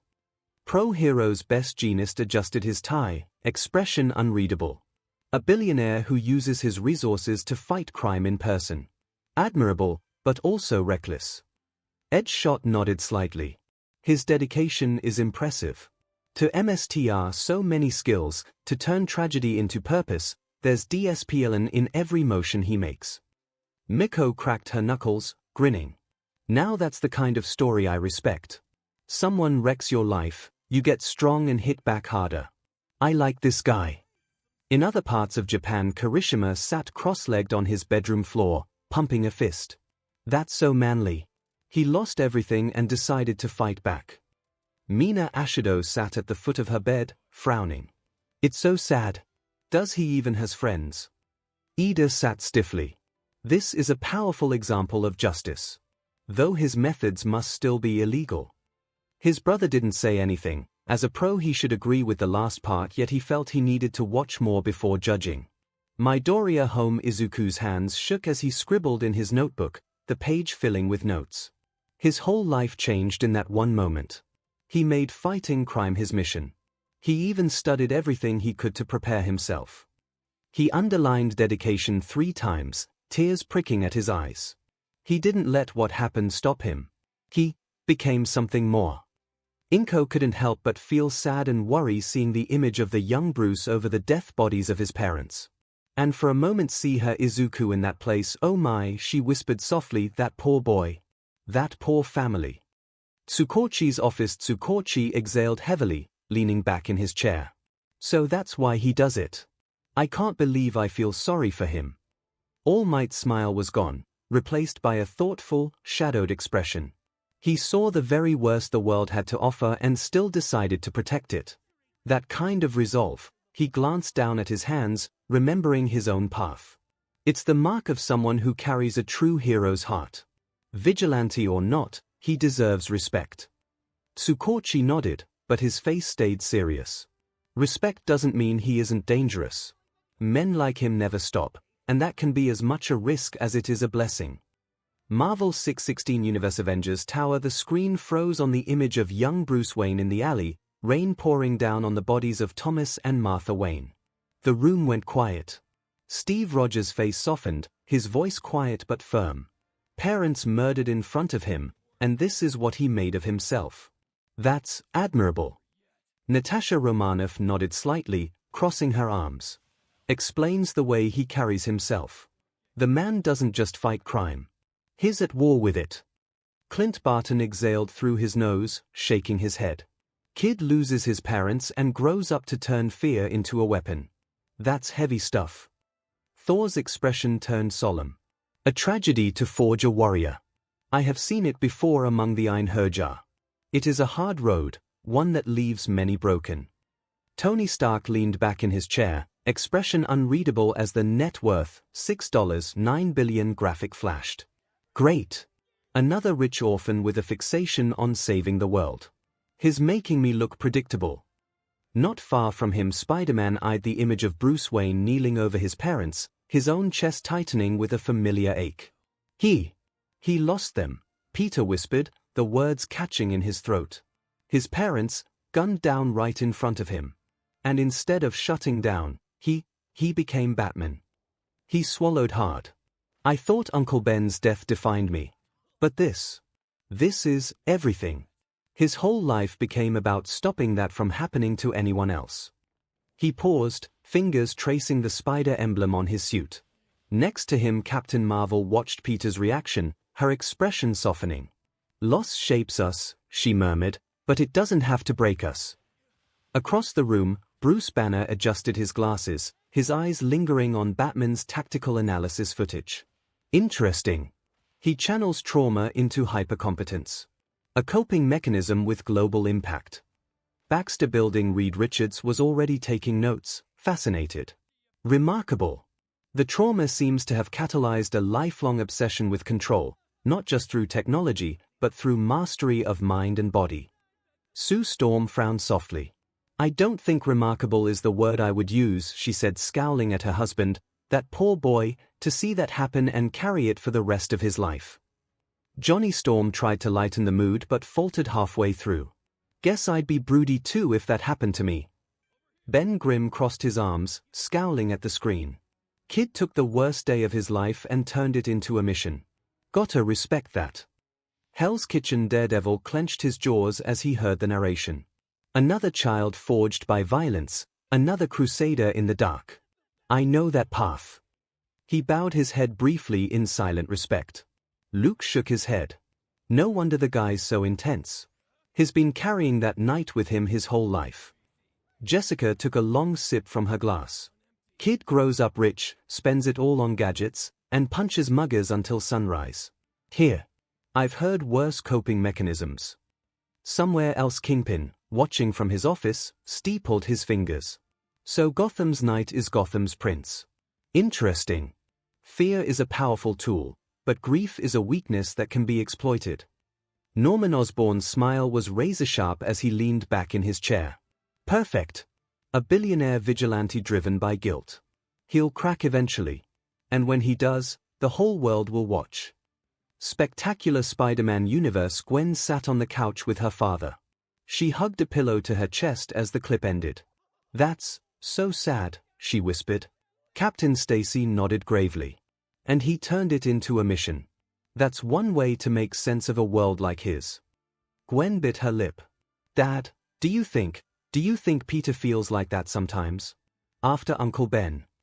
Stacy didn't answer right away. He simply put a comforting hand on her shoulder. Your friend's been through a lot. But he still smiles. That counts for something. Alan's home. Liz hugged her knees to her chest. Poor kid, she whispered. She glanced at a photo on her nightstand, one of her and Peter from when they were dating. Pete wouldn't go that far, right? Her voice sounded uncertain, even to herself. Osborn Mansion. Harry sat in the dimly lit living room, fists clenched. So that's it. Parents die and suddenly you get to decide who lives and who dies. He stood abruptly, pacing. Spider-Man's no better. He let my dad die. He's already halfway to becoming this Batman guy. His glare hardened. Good.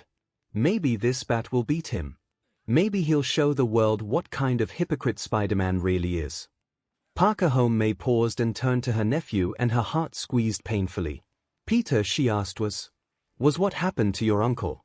The reason why you become Spider-Man. Her voice was soft, hesitant, carrying the weight of the question. Peter stiffed in his seat, his Spider-Man suit suddenly feeling heavy beneath his civilian clothes. Aunt May's question hung in the air, sharp and unexpected. He hadn't anticipated this moment. Not here, not now, with Batman's raw pain echoing through the apartment. He swallowed hard, the memory of Uncle Ben's death echoed in his mind. In part. Yes, he admitted they probably will explain it, he added, pointing to the screen, but... Peter trailed off, his gaze fixed on the floor. The words felt thick and clumsy. How could he explain the crushing weight of responsibility, the way Uncle Ben's last words echoed louder than any alarm? How could he tell her that every night he swung out, he was chasing the ghost of a man he couldn't save? He opened his mouth, searching for the right words, but only managed a shaky breath. Aunt May's eyes, filled with understanding and a deep, aching sorrow, held his. She didn't need the full confession. The tremor in his voice, the raw vulnerability etched onto his face, told her everything. She squeezed his hand softly. Promise me you won't let grief consume you the way it did him.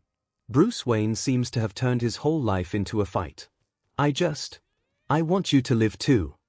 May's voice cracked, her thumb brushing over Peter's knuckles. Peter swallowed hard, guilt gnawing at him, but managed a small smile. I promise, May. I'm not going anywhere. She smiled, ruffling his hair gently, and stood to make more tea. Peter sat back, staring at the screen again. His smile fading as soon as she was gone. But can I really promise that? He muttered under his breath. The Batman universe, the Batcave, was quiet except for the echo of the broadcast. The image of Bruce kneeling in Crime Alley faded to black, leaving a charged silence. Robin broke it first, pushing back his goggles. Wow, so the entire multiverse just saw that, here.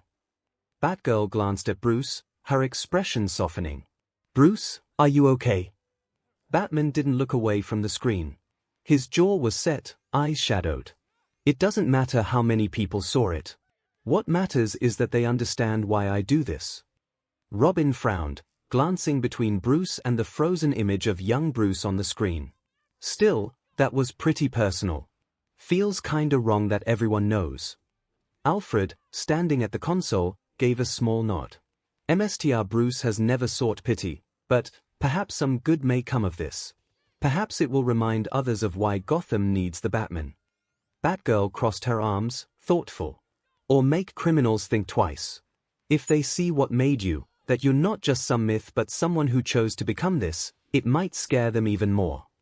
Bruce finally turned to them, cape shifting with the motion. It doesn't change what we do. Gotham still needs us. If anything, this just made our mission more visible. He looked back at the screen, voice quiet. But I don't like my parents' deaths being a spectacle. Alfred placed a steadying hand on his shoulder. Nor should you, sir. But you honor them every night. That truth remains, regardless of who is watching. Elsewhere, Commissioner Gordon, watching from his office, exhaled through his nose. Bruce, you never wanted the spotlight, but now the whole multiverse knows why you wear the cowl. Maybe they'll finally understand what Gotham's been fighting all these years. Rogues Gallery in Arkham, reactions varied wildly. Penguin adjusted his monocle, unimpressed. HMPH. So the little rich boy turned his inheritance into a war on crime. Figures. He remembered that night. Not the Wayne's deaths, but the aftermath. The way Gotham's elite had circled like vultures, how he'd been just another opportunist back then. Riddler smirked, twirling his cane. At last, the riddle of the bat is laid bare. Pity, it was my favorite puzzle. So rich boy think can simply come and mess with us. Arnold Wesker heard Scarface's voice hiss from the ventriloquist dummy clutched in his sweating hands. We show him, right Arnold? The dummy's wooden jaw clicked unnaturally. In his cell, Joker laughed until tears streamed down his face. Little Brucey Wayne playing dress-up because Mommy and Daddy bit the big one. Oh, this is delicious. The whole universe finally gets to see what makes the bat tick. Hey Mr. J. How come you don't seem more angry at? You know. Finally knowing. Harley asked, a bit nervous, knowing her boss lover had one rule when it came to Batman, and that was never to know who he was. The ever-present grin of the clown seems to freeze, widening unnaturally as his laughter abruptly stops. The silence in Arkham's cell feels thicker than Gotham's smog, pressing down as Harley watches the Joker's fingers twitch against his straitjacket. Angry, the tone made the Harlequin girl gulp. Oh yes, I was angry at the start, but then the author guy mentioned those tablets and I was back to normal. Harley blinked, his grin stretching impossibly wide as he tapped his temple. Why I would be angry when I will forget about it later. So I will just enjoy the show, and once all is said and done, Batsy will make everyone forget who he is and we can continue our game, okay? That makes sense. And that was quite scary on its own. And she knew she should left it there, but her inner Talkshouse self couldn't help but ask one question. And if he doesn't use it? Harley asked before she could stop herself. The Joker's grin didn't falter, but something in his eyes shifted, like a SWSH flipping behind frosted glass. He turned fully at her, slow, deliberate, until Harley could see her own reflection warped in his pupils. He better do, the Joker purred, his voice suddenly slick with something darker than oil. Harley felt her pulse hitch. That was the tone he used right before hospitals collapsed or bridges disappeared. Naruto Universe Team 7 was gathered after a training session, screens floating in the air like summoned scrolls. The alley scene played in silence, Bruce kneeling over his parents. Naruto clenched his fists. He saw his parents die, right in front of him. And he turned it into strength. Sakura's voice was soft. That's awful. But he didn't give up. He chose to protect other people so they wouldn't feel what he felt. Sasuke was silent, but his hands tightened at his sides. The memory of his own clan's massacre flickered behind his eyes. He made his pain a mission, not revenge. Kakashi gave a small approving nod. Turning tragedy into a vow to protect others. That's not easy. It's the choice of a true shinobi. Guy crossed his arms, looking unusually serious. This Batman fellow is a man of incredible youth, to turn his sorrow into a path so full of discipline. Hinata looked down shyly. He must have trained very hard to be able to fight crime without powers. That's really brave. Shikamaru just sighed. Troublesome. Sounds like the kind of guy who never takes a day off. Iruka glanced at Naruto, worry in his eyes. It's inspiring, but also sad. I hope no one here feels they have to carry that kind of weight alone. Naruto glanced away. I know what it's like to be alone. But if he can do it, so can I. I'll become Hokage, believe it. One Piece universe, post-Wano arc. The crew gathered around the glowing screen, still recovering from the Wano celebrations. Luffy leaned forward, eyes wide. Whoa, that guy saw his parents get killed, and then he decided to fight crime forever. That's so cool. Zoro crossed his arms, smirking faintly. That takes guts. Dedication like that makes a strong swordsman, even if he doesn't use swords. Sanji lit a cigarette, blowing out smoke. Still, carrying that pain every day sounds heavy. Must be hard to smile after that. Nomi frowned, remembering her own childhood. He's like someone who took control of his whole world so no one else would have to suffer. I get that. Usopp shivered dramatically. But he dresses like a bat. That's nightmare fuel. Imagine running into that in the dark. Brook chuckled, bowing. Yo ho ho. At least I don't have a heart to stop when I get scared. Robin's expression was calm but thoughtful. To turn personal tragedy into a lifelong mission, that is a choice only the very strong can make. Jinbe nodded gravely. Indeed. His will is like a captain's, guiding his city like we guide our crew. Chopper wiped at his eyes with his hooves. That's so sad, but so heroic. Marineford. The broadcast was being monitored by the Marines. Akainu snorted. A vigilante. Another fool who thinks the law is optional. Aokiji leaned back in his chair. He's doing more for his city than their law ever did. Maybe they needed someone like him. Kizaru smirked lazily. Ooh, scary. A bat in the night. I wonder if he's faster than light. In the screen skills, 𝐻𝐻𝐼 127 martial arts epic human conditioning bench press, 1,000 pounds leg press, 2,500 pounds 𝐴𝐸 acrobat. An athlete can survive in a vacuum for 27 seconds. A genius, intellect and strategist, 𝐒𝐻𝐼 escape artist, a ventriloquist, expert detective. He achieved 12 MSTR degrees, studied 127 martial arts, and perfected escape artistry. Wiz continued. Given enough time, mostly seconds, he can escape any conceivable trap. The screen shifted to Batman effortlessly slipping out of chains, ropes, and high-tech restraints. Houdini, eat your heart out. Boomstick joked. Batman has pushed himself to the limits of the human body. He can bench press 1,000 pounds, has great aim and reflexes, and can single-handedly beat down armies of thugs, assassins, highly trained ninjas, and even the craziest amount, and simply crazy, villains. My Hero Academia universe present MIC practically jumped out of his seat. 127 martial arts. That's not even a number I thought existed. He called out, that's not training, that's a lifestyle. Eraserhead frowned, arms crossed. It's also obsession. People don't hit those numbers unless they dedicate every waking hour to it. He pinched the bridge of his nose. That means he's not just improvising, he's studied every possible way to fight. And escape artistry. That's not just for show, it's survival. Cementos tilted his head thoughtfully. But it means he's prepared for nearly every type of attack imaginable. Hand-to-hand, ranged, unconventional. I'd be surprised if anyone could catch him off guard. Midnight smirked slightly, but there was respect in her eyes.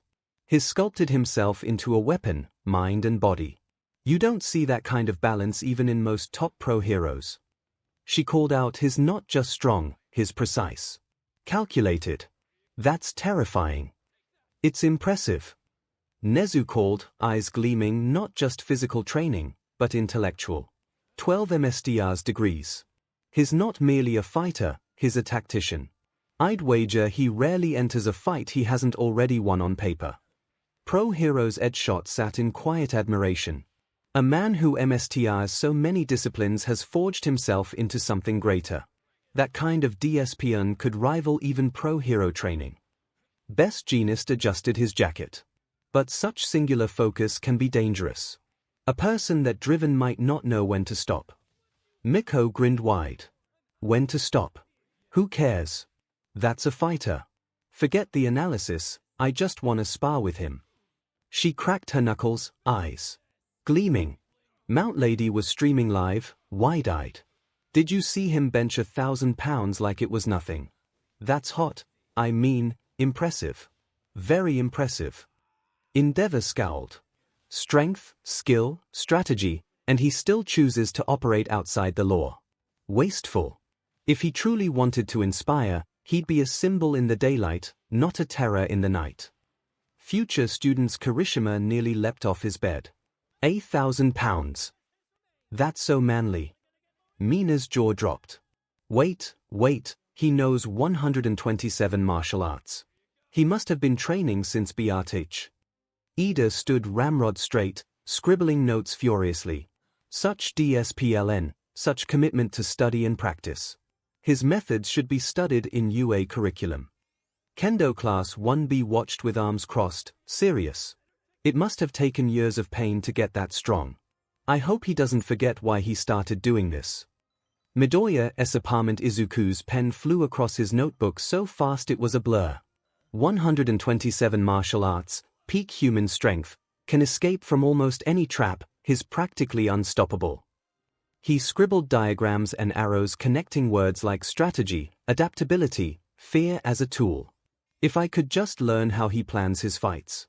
If I could see the way he breaks down a situation. His eyes darted to the screen again, burning with admiration. Close by Inko almost giggle. Seems Izuku found another hero to admire almost as much as All Might. Justice League Unlimited, Watchtower Superman raised an eyebrow. 1,000 pounds on the bench press. That's incredible for a normal man. Wonder Woman crossed her arms, impressed. He has made himself a warrior on par with the Amazons, without divine blessing. That is no small feat. Flash blinked rapidly. Wait. 127 martial arts. How does he even remember all of them? Green Lantern smirked. Guy's got 12 MSDR's degrees and a body like that. Makes me wonder if he ever sleeps. Batman simply said nothing, though there was the faintest twitch at the corner of his mouth, a flicker of pride at being recognized by the multiverse as the epitome of human potential. Marvel 616, Avengers Mansion. Steve Rogers nodded, impressed. Peak human conditioning, tactical genius, and a code against killing. I respect that. Natasha smirked slightly. He's basically the perfect operative. Only he runs solo. Clint whistled low. Guy could probably take half of us out if we let him prep for 5 minutes. Tony grumbled into his drink. Great. A younger, moodier, no-armor version of me who somehow has time to do all that and still go out every night. Show off. Spectacular Spider-Man universe. Peter sat back, wide-eyed. 127 martial arts. I barely remember my chemistry notes. Aunt May frowned slightly at the phrase peak human conditioning. That poor man must push himself so hard every day. Meanwhile, Gwen turned to her dad, whispering, "This Batman is kind of amazing." Captain Stacy nodded. And very dangerous. If he's on the side of justice, good. But I hope he never crosses the line. The Batman universe, Batcave. Robin let out a low whistle. So, the whole multiverse just found out you can bench 1,000 pounds. That's gonna make Gotham's crooks even more scared. Batgirl smirked. And 127 martial arts. Way to make the rest of us look lazy. Bruce only grunted. It's not for bragging rights. It's what's required to do the job. Alfred sipped his tea. Nevertheless, sir, one does hope they appreciate how much effort it takes to make yourself into a living weapon. Naruto universe. Naruto's jaw dropped. 127 martial arts. That's like learning every jutsu in the village. Sasuke narrowed his eyes, clearly impressed despite himself. To push himself to that level without chakra, that's discipline. Lee suddenly burst into tears of manly joy. This man is my spirit brother. True youth burns brightly within him. Guy posed dramatically, tears streaming down his face as well. Yes, Lee. We must train even harder to honor his youthful spirit. One Piece universe Luffy's eyes sparkled. He can beat up armies all by himself. That's awesome. Zoro grinned. 1,000 PND bench press. Sounds like someone worth fighting. Sanji muttered under his breath. Guess capes don't slow him down. Nami just sighed. He probably hasn't taken a vacation in his life. That's kind of sad. Robin smiled faintly. He turned himself into the peak of what a human can be. That takes willpower most people don't even dream of. RWBY Universe, start of Academy year screens lit up across Beacon Academy, drawing first years to watch. Ruby's silver eyes sparkled as she leaned forward on the couch. Whoa! 127 martial arts. That's so cool. He's like a super huntsman. Yang whistled low, leaning back with her arms behind her head. Peak human strength, genius brain, MSTR escape artist. Okay, that's hot. And dangerous. My kinda guy. Ruby blushed. Yang. Yang winked. What? A guy who can bench 1,000 pounds and beat entire armies. Sounds like a fun sparring partner. In another part of the academy, Weiss sat primly in her temporary beacon quarters, watching the screen with a raised brow. 𝐒𝐻𝐿 127 martial arts styles. That's excessive. Surely no one needs that many. But as the footage showed Batman dodging multiple attackers and countering with flawless precision, Weiss's expression softened into reluctant respect. Still, that level of mastery, it must have taken years of DSPN. And no semblance. Impressive. Not to mention she felt some kinship towards the Bat. Or more exactly to Bruce Wayne. Both coming from rich families but wanting to do more than just live off their inheritance. Shadowed Corner Blake stood in the corner of the room, her amber eyes fixed on the footage of Batman vanishing into shadows and reappearing behind thugs. He uses fear as a weapon to control criminals. Not so different from how the White Fang uses fear to send messages. But he's fighting for justice, not vengeance. Interesting. Her tail flicked slightly as she kept watching, clearly intrigued. Ozpin's office. Ozpin sipped his coffee slowly, eyes thoughtful as Batman's stats scrolled by. A man who forges himself into a living weapon, without aura or semblance for what we can see. Remarkable. Glinda crossed her arms, eyebrow arched. But also reckless. To walk into battle with nothing but skill and willpower, he's lucky to still be alive. Ozpin's lips curved in a faint smile. Perhaps luck had little to do with it. Men like him tend to make their own luck. In the screen showed many of Batman's villains for the multiverse to see. From a man with a half-scarred face and body with a machine gun, a short man with top hat and umbrella that can fire bullets accompanied by an army of thugs, a green-skinned woman controlling monstrous plants, a green-suited man with question marks on his body, a man dressed like a scarecrow firing gases at people that left them screaming in terror, a red and black-suited woman with a mallet, and a purple-suited, green-haired clown laughing maniacally as multiple buildings blew up into flames. Batman has one of, if not, the greatest number of villains in his infamous, constantly returning rogues gallery, explained Wiz, ranging from the near-unstoppable Bane. The screen showed a hulking figure in a luchador mask, veins bulging as he snapped Batman's spine over his knee. To the cunning Riddler, whose traps test the mind as much as the body. Footage flickered to complex, neon-lit puzzle rooms filled with deadly lasers.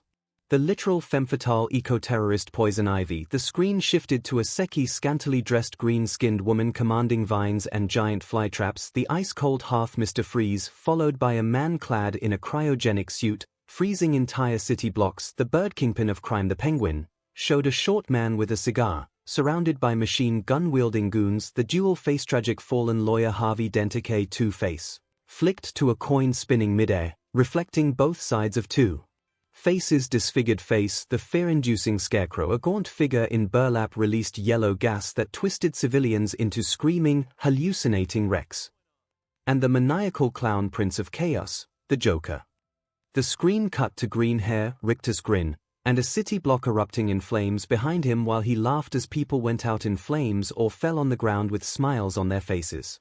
And among them you can also count guys like Killer Croc. Boomstick called out, showing the image of a man with crocodile-like features and superhuman strength. Clayface now showed a shape-shifting mass of mud and flesh. Hush, a masked figure dressed in black, holding a scalpel. Deathstroke finished, showing a masked mercenary clad in orange and black armor. The super zombie Solomon Grundy now showing a hulking, undead monstrosity smashing through walls. The flying pyromaniac Firefly followed by a man in a flame-retardant suit, setting entire streets ablaze. The mysterious Court of Owls followed by eerie masked figures lurking in Gotham's shadows, and the immortal warlord 𝐔𝐬𝐽 finishing with a green-clad warrior wielding a sword, his eyes gleaming with centuries of knowledge. The latest being also the leader of the worldwide assassin group, the League of Shadows, was continued, as footage flickered to show the ninja-like warriors moving through darkness with eerie precision. The guys that were literal responsible for the bubonic plague. Boomstick barked out a laugh as the screen cut to an ancient tapestry of cloaked figures poisoning wells. These enemies test Batman in ways few heroes face, forcing him to balance detective work, combat mastery, psychological warfare, and moral restraint. Wiz finished as the screen shifted to Batman facing against his villains, from evading Riddler's traps, facing against Ivy's monstrous plants, lock up in direct combat with 𝐔𝐬𝐽 and dodging the clownish yet lethal attacks of the Joker. ADCU. The room was silent as the Joker's laugh echoed across the Watchtower's speakers, the flames of Gotham burning across the massive screen. Superman's hands clenched at his sides, his jaw tight. I knew Gotham was bad, but this, he turned to Batman, who was watching in stony silence. You've been dealing with this alone for years. Batman didn't look away from the screen. And I'll keep doing it. Someone has to. Wonder Woman's voice was quiet but filled with respect.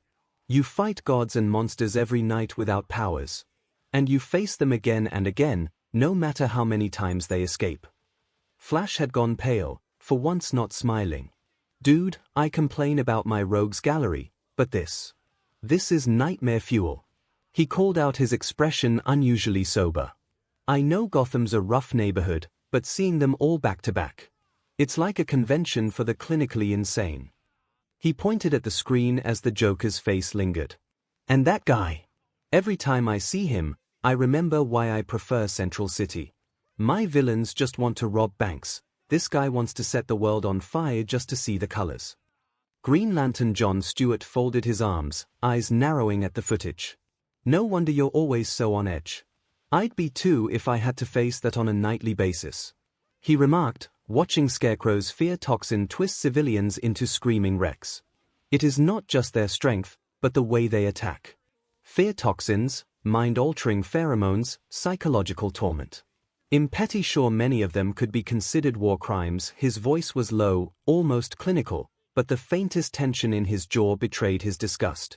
Shayera gave Batman a rare look of respect. And you don't kill them. Even the clown. Batman's only answer was a faint grunt, but it was enough to silence the room. Gotham. Back in Gotham, Nightwing was watching from Bloodhaven, arms crossed. Well, there goes any chance of keeping Gotham's problems quiet. Now the whole multiverse knows what we deal with. Batgirl's fingers flew over her keyboard. And there's no taking it back. At least now everyone understands why we do what we do. Robin. Tim Drake smirked faintly. Betcha half of those other worlds are glad Batman's on our side. Joke's hideout. The Joker was rolling on the floor, howling with laughter so hard he nearly choked. Oh, Batsy. You've been keeping me private all these years, and now I'm a celebrity. A multiversal celebrity. Harley cackled. We're famous, Mr. J. Look at us, broadcast all over creation. Ain't it grand? Arkham Common Room. Two-Face flipped his coin thoughtfully, watching his own scarred face on the screen. So now the whole multiverse knows my story. Good. Let them see what happens when justice fails. Jonathan Crane tilted his head at the footage of civilians screaming in terror. To have my work broadcast to infinite realities. A whole multiverse tasting fear at once. A dream come true. Riddler clapped his hands together with glee. At last. A riddle solved by the stars themselves, and it's me. Though really, you'd think they'd have chosen a better shot of my puzzle rooms. Iceberg Lounge. Oswald Cobblepot puffed on his cigar, unimpressed but smirking. Free publicity for the lounge. I'll take it. Business will boom, assuming we're not all arrested by off-world cops. Although he couldn't help but let out a small laugh at Kingpin. They called me a bird kingpin. Oswald Cobblepot squealed, adjusting his lapels with a smug grin. Finally, some proper recognition for my business acumen. Greenhouse Poison Ivy leaned back, a vine curling around her chair. Eco-terrorist. Such a narrow-minded term for someone trying to save the planet from the human plague, she hissed, though a small, dangerous smile played on her lips. Justice League Dark members watching remotely, Zatanna shuddered. That clown is a walking curse. I can feel the chaos magic radiating off him even through a recording. John Constantine lit a cigarette and exhaled. Mate, if Gotham's still standing after all that, it's not just Batman keeping it together, it's bloody divine intervention. Cadmus headquarters Amanda Waller didn't blink as the death toll associated with the Rogues Gallery flashed briefly on her secondary monitors. He refuses to kill them, she said to the room at large, her voice cold and analytical. He catches the Joker, puts him in a cell with a revolving door, and waits for the next explosion. His moral restraint is the single greatest threat to Gotham's long-term security. He's not a hero, he's a warden who refuses to lock the gate. She turned to her technicians. Analyze the League of Shadows data. If they've been influencing global events since the plague, I want to know why they weren't on our radar earlier. If Batman is the only thing standing between them and a reset of civilization, we need to be ready to step in when he inevitably fails. Marvel 616. The screen lingered on Joker's burning city block, and the entire Avengers team had fallen silent. Steve Rogers folded his arms, his expression grim. That man fights this alone. Every night. His brow furrowed in deep concentration. It's not just that they are dangerous, he said softly. It's the variety. He's fighting a war on every front, physical, chemical, mental. To face a roster like that without a team. That's a heavy burden for one man to carry. Natasha Romanoff narrowed her eyes, leaning against the wall. And he keeps winning. No kills, no clean exit, just endless war. I don't know if that's heroism or penance. She frowned when the League of Shadows appeared on screen. I've dealt with the Hand, but a group responsible for the Black Plague. That's a different scale of historical threat. Tony Stark frowned, swirling the drink in his hand. Gotta admit, that clown makes some of our villains look like amateur birthday party crashers. Remind me to up the security on Stark Tower, just in case Gotham exports its crazy. Thor rumbled with approval. A warrior who faces such monstrous foes without divine power and yet prevails. Truly, Midgard breeds champions beyond compare. Carol Danvers smirked faintly, though her tone was impressed. Make some of the bad guys I've faced look tame. And that's saying something. Peter looked in surprise. Oh, wow. He rubbed the back of his neck, glancing nervously at the footage of Joker laughing over explosions. And I thought my Rogues Gallery was intense. Norman, Otto, even Venom, they look bad enough, but this guy just wants to watch the world burn. He swallowed hard as Batman appeared again, standing over Gotham with grim determination. And this is the guy I'm supposed to fight. No pressure, Pete. Baxter Building. Inside the Baxter Building, the team watched the broadcast in their lounge. Reed Richards adjusted his glasses, fascinated. His city seems to be a living crucible, constant crime, escalating villains, and yet he endures. Sue Storm frowned, arms crossed. Endures, but at what cost? He looks like a man who hasn't smiled in years. Ben Grimm shook his rocky head. Can't blame him. Guy's got a clown blowing up city blocks for fun. I'd be cranky too. Johnny Storm grinned slightly. Still, gotta hand it to him, he looks cool doing it. In the corner, Valeria and Franklin Richards were huddled near the screen. Uncle Peter better be careful, Franklin said, worry on his face. Valeria nodded firmly, her child genius mind already analyzing. If this Batman can fight people like that and win, Spider-Man's gonna need to be smart and lucky. Krakoa. The X-Men gathered around the massive screen projection. Cyclops frowned, arms folded. He's holding that entire city together by himself. That's more than just a vigilante, that's a cornerstone. Logan lit a cigar, exhaling slowly. Hell of a rogues gallery. Clowns got guts, but bats has more. Storm nodded thoughtfully. He walks through darkness every night, and yet does not let it consume him. There is strength in that. The Batman universe, the Batcave, was dead quiet except for the sound of the broadcast echoing against the cavern walls. On the massive computer screen, Joker's manic laughter faded into the flames consuming Gotham's streets. Batman's jaw was tight as he stared at the display.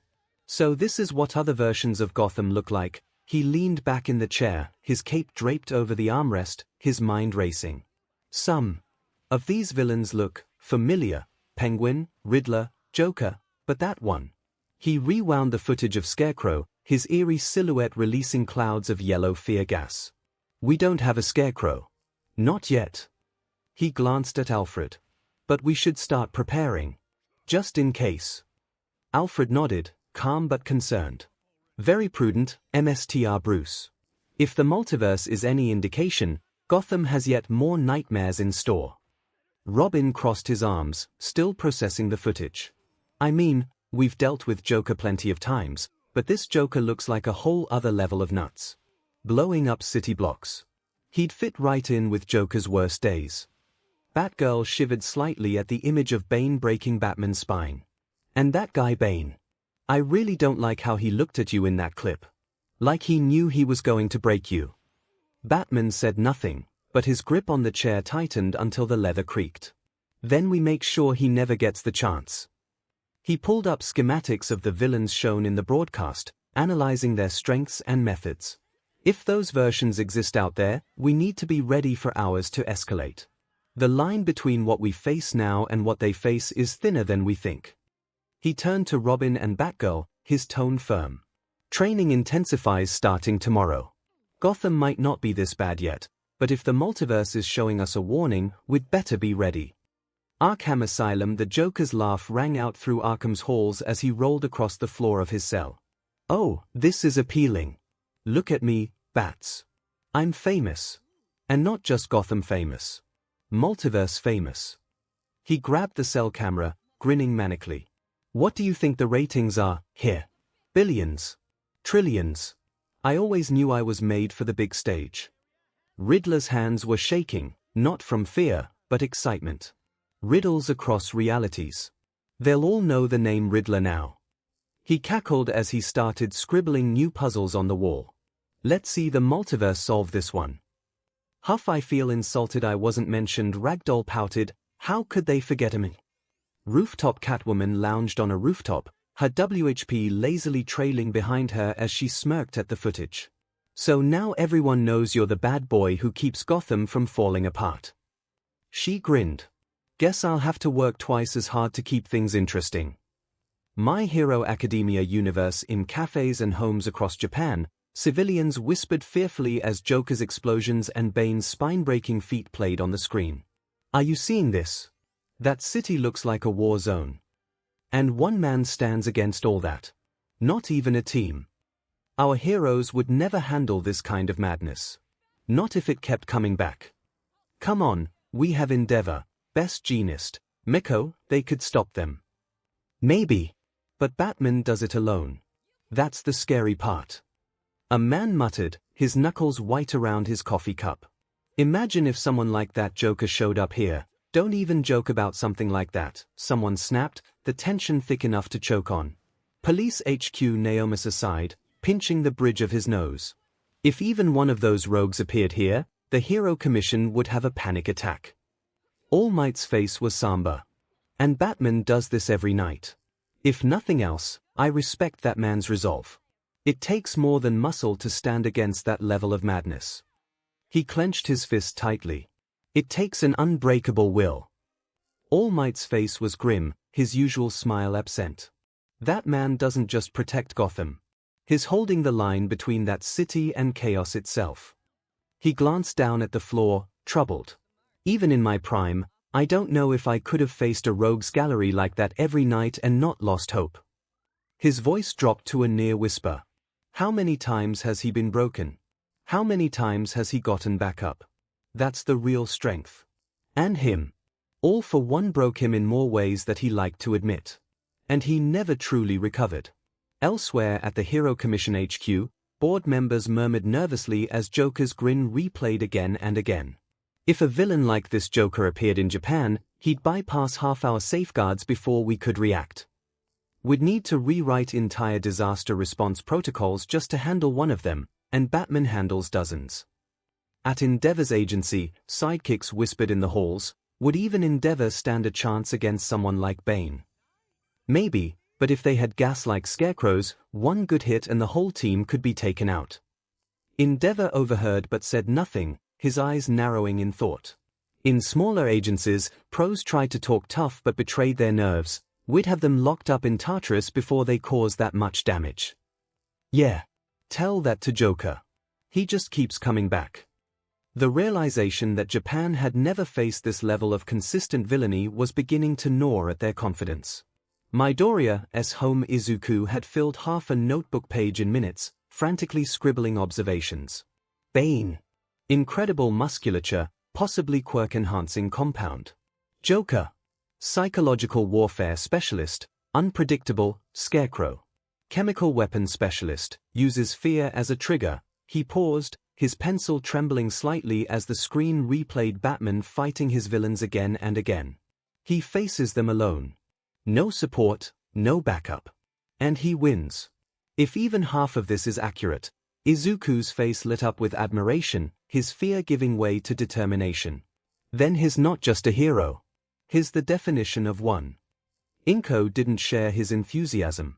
Her knuckles were white around her teacup as she watched Joker's gleeful destruction. Izuku, that city, it's drowning in darkness. How can one man carry that weight without breaking? Her voice trembled, not with fear for herself, but for her son. If he continue wanting to be a hero, could he face up against monsters like those? UA Eraserhead stood in the faculty lounge of U, scarf half wrapped around his neck as the Joker's maniacal laughter filled the room. His usually tired expression hardened. That's not just villainy. That's terrorism. Midnight. Crossed her arms, visibly unsettled. That clown burns down whole neighborhoods and laughs about it. Our worst villains at least want something, money, power, but this. Cementos frowned. Society would collapse if even one of those people showed up here, he said quietly, picturing the chaos unleashed on a world built on public trust and visible heroes. More than chaos, said Nezu, his voice unusually flat as the screen cut to Batman standing alone against the Joker's flames. It's a fundamental attack on the basis of our society, that justice and peace can be twisted or outright destroyed by a single madman. None of the criminals nor villains the heroes of their world faced had the same impact as these ones. Yet a nagging feeling on his mind appeared.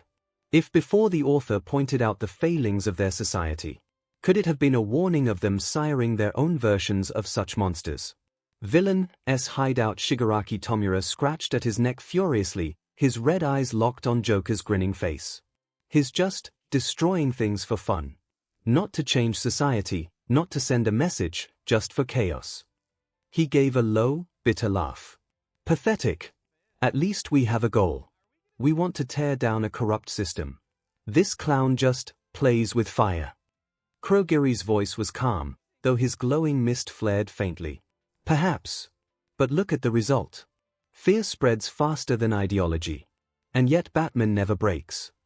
Kurogiri's mist rippled, reflecting the screen's glow. A symbol of order against entropy. That is interesting. In an alley Darby leant to a wall seeing his screen. Kinda respect that Joker's got the guts to burn the whole world just to prove a point. He chuckled, flames licking across his knuckles. I'd like to see what he'd do to this so-called hero society. Might be fun to watch. In other part of Japan, Himiko Toga tilted her head, fascinated. That clown laughs while everyone screams. He's scary, but fun scary. Batman must be so strong if he can stop him. Her grin widened as she imagined facing someone like Batman herself. Think he'd let me stab him a little before he wins. One Punch Man universe. The broadcast ended with Joker's maniacal laughter, the image freezing on Gotham burning. Most of the S-Class heroes just shrugged. Atomic Samurai leaned back against the wall, unimpressed. So, they're just people. No monsters, no aliens, no god-level threats. He rested a hand lazily on the hilt of his sword. Batman must be bored out of his mind if this is what keeps him busy every night. Puri prisoner flexed, smiling proudly. At least they look stylish. But they wouldn't last 5 minutes against a demon-level monster. Tatsumaki floated above her chair, arms crossed and clearly annoyed. Are we supposed to be impressed by a bunch of guys with gimmicks and gas masks? Please. I could crush them all with one hand. Metal Bat grinned, slamming his bat into his palm. I like this Bane guy, though. He's got guts. Snapping a guy's spine. That's metal. But as the other heroes scoffed, Silver Fang Bang spoke up, his expression unusually serious. You're all missing the point. The room quieted slightly. When Bang got serious, people listened. We face monsters, yes, abominations, alien conquerors, disasters from beyond. But these men. He gestured toward the frozen screen of Joker's laughing face. These men were born from their city. From its corruption, its failures, its pain. They are the reflection of Gotham's soul. Bang folded his arms, his tone grave. And Batman faces them not with overwhelming power or energy blasts, but with nothing but his body, his mind, and his will. That is not something to dismiss lightly. Saitama apartment him. So he's just a guy who beats up bad guys every night. He slurped a mouthful of noodles, looking mildly impressed. Not bad. Kinda like me, if I didn't one-punch everything. He set the bowl aside, thinking. Must be kinda exhausting to fight every night and not just end it right away. Guess that's what makes him special. Disney Universe 626 Kim Possible sat cross-legged on the couch, Ron Stoppable sprawled beside her with Rufus munching popcorn. Wade appeared on the communicator, his face serious for once. The broadcast finished showing Joker laughing in front of a city block exploding into flames. The redhead frowned, arms crossed. Okay. This is way beyond our level of big bad. She replayed the footage of Joker, her voice quiet but thoughtful. Most of the villains I fight want money, power, or revenge. These guys. They just want to see the world burn. Ron swallowed nervously. Yeah, not to sound chicken, KP, but that clown guy. Kinda gives me the heebie-jeebies. Rufus nodded in agreement, squeaking nervously. Wade tapped a few keys, pulling up data. From what we're seeing, Batman fights these guys almost every night. And they just keep coming back. Kim, you'd need a full global justice strike team to deal with even one of them. Kim nodded, determination shining in her eyes. And Batman does it solo. That's impressive. Global Justice Headquarters at Global Justice HQ, Dr. Director stood with arms behind her back, watching Gotham burn on the main screen. This Batman is operating on a completely different level from any vigilante we've encountered. An agent hesitated. Should we be worried someone like Joker that League of Shadows could exist here? Dr. Director's jaw tightened. We should be prepared. If a villain like that ever appears in our world, I'd want Kim Possible and every available agent ready. Draken's Lair Draken sat in front of his massive monitor, his mouth hanging open as Joker's face filled the screen. He just blew up a whole city block. For fun. He turned to 𝐒𝐲𝐽, gesturing wildly. I mean, sure, I've threatened to blow up a city before, but I usually have a reason. 𝐒𝐲𝐽 leaned casually against the wall, smirking. Oh, come on, document admit it. You kinda like him. He's got flair. Draken huffed. Flair. He's a madman. 𝐒𝐲𝐽's smirk widened as she nodded toward the frozen frame of Batman. And that guy's still standing. Every night. You've gotta respect that. Ben 10 Univies Omniverse Ben, Rook, Gwen, and Kevin sat at their usual table, a giant Mr. Smoothie in Ben's hand as the broadcast played on a nearby holographic billboard. The alien hero froze mid-slurp as Joker's maniacal laugh filled the air and the screen showed Gotham burning. Whoa. Okay. That guy makes Zombozo look like a clown at a kid's birthday party. He glanced at the image of Bane snapping Batman's back and winced. And that guy. Yeesh. He'd give 4 arms a run for his money. Gwen folded her arms, her expression serious. Ben, think about it. These people aren't aliens or mutants. They're just people. And they've turned an entire city into a war zone. Kevin smirked, leaning back against the hood of his car. Yeah, but you know what? Props to this Batman guy. He's basically their entire plumber force rolled into one. Rook's tone was thoughtful as he watched Batman dismantle a group of armed thugs. What is impressive is not merely his combat skill, but his refusal to give up despite being so outnumbered. Where I come from, a lone peacekeeper would call for backup, but he is his own backup. Ben finally set down his smoothie, his usual cocky grin faltering just a bit. Okay, yeah, they're scary. But come on. I've fought Vilgax, Eon, even the freaking Dagon. I could handle these guys if I had to. He smirked again, but there was a trace of respect in his eyes as he looked back at Batman's image on the screen. Still, kinda gotta admire the guy. No alien tech, no powers, just him. If I'm ever in Gotham, I'd like to shake his hand, you know, before saving his but if things go bad. Danny Phantom Universe Post-Phantom Planet Danny, Sam, and Tucker sat on the Fenton couch. The broadcast froze on Joker's flaming city and that horrifying grin.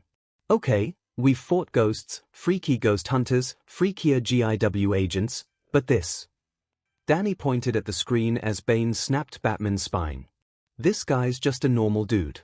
And that guy just broke him like a glow stick. Sam crossed her arms, her expression grim. You know what's worse? These people aren't cursed spirits or evil ghosts, they're just regular humans who chose to do this. Gotham is basically what happens when society fails completely. She shook her head. Honestly, it's depressing. Tucker whistled low when Poison Ivy's footage came up, showing her commanding monstrous plants. Okay. I know she's evil, but you gotta admit Poison Ivy is hot. Sam gave him an unamused glare. Seriously?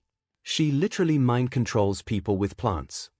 Tucker raised his hands defensively. Hey! I'm just saying she reminds me of that time Undergrowth took over Amity Park, except way prettier and less viney. Danny shuddered at the memory of almost being consumed by Undergrowth's plant hive mind. Yeah, no thanks. Last thing I need is another plant-based nightmare. He then gained a mischievous smile before whispering to Sam, although you do look nice in green. Sam just rolled her eyes but a faint blush appeared on her cheeks. One Piece Universe Luffy leaned forward, grinning. Whoa! That place looks crazy. All those bad guys running around, we should totally go there.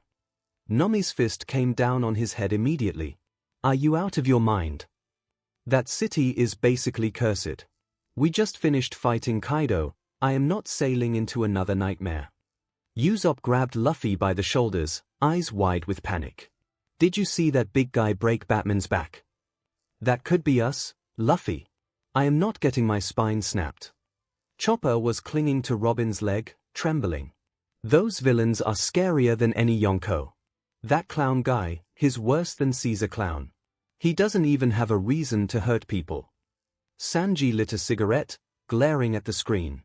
That Joker freak. I don't like guys who hurt people for fun.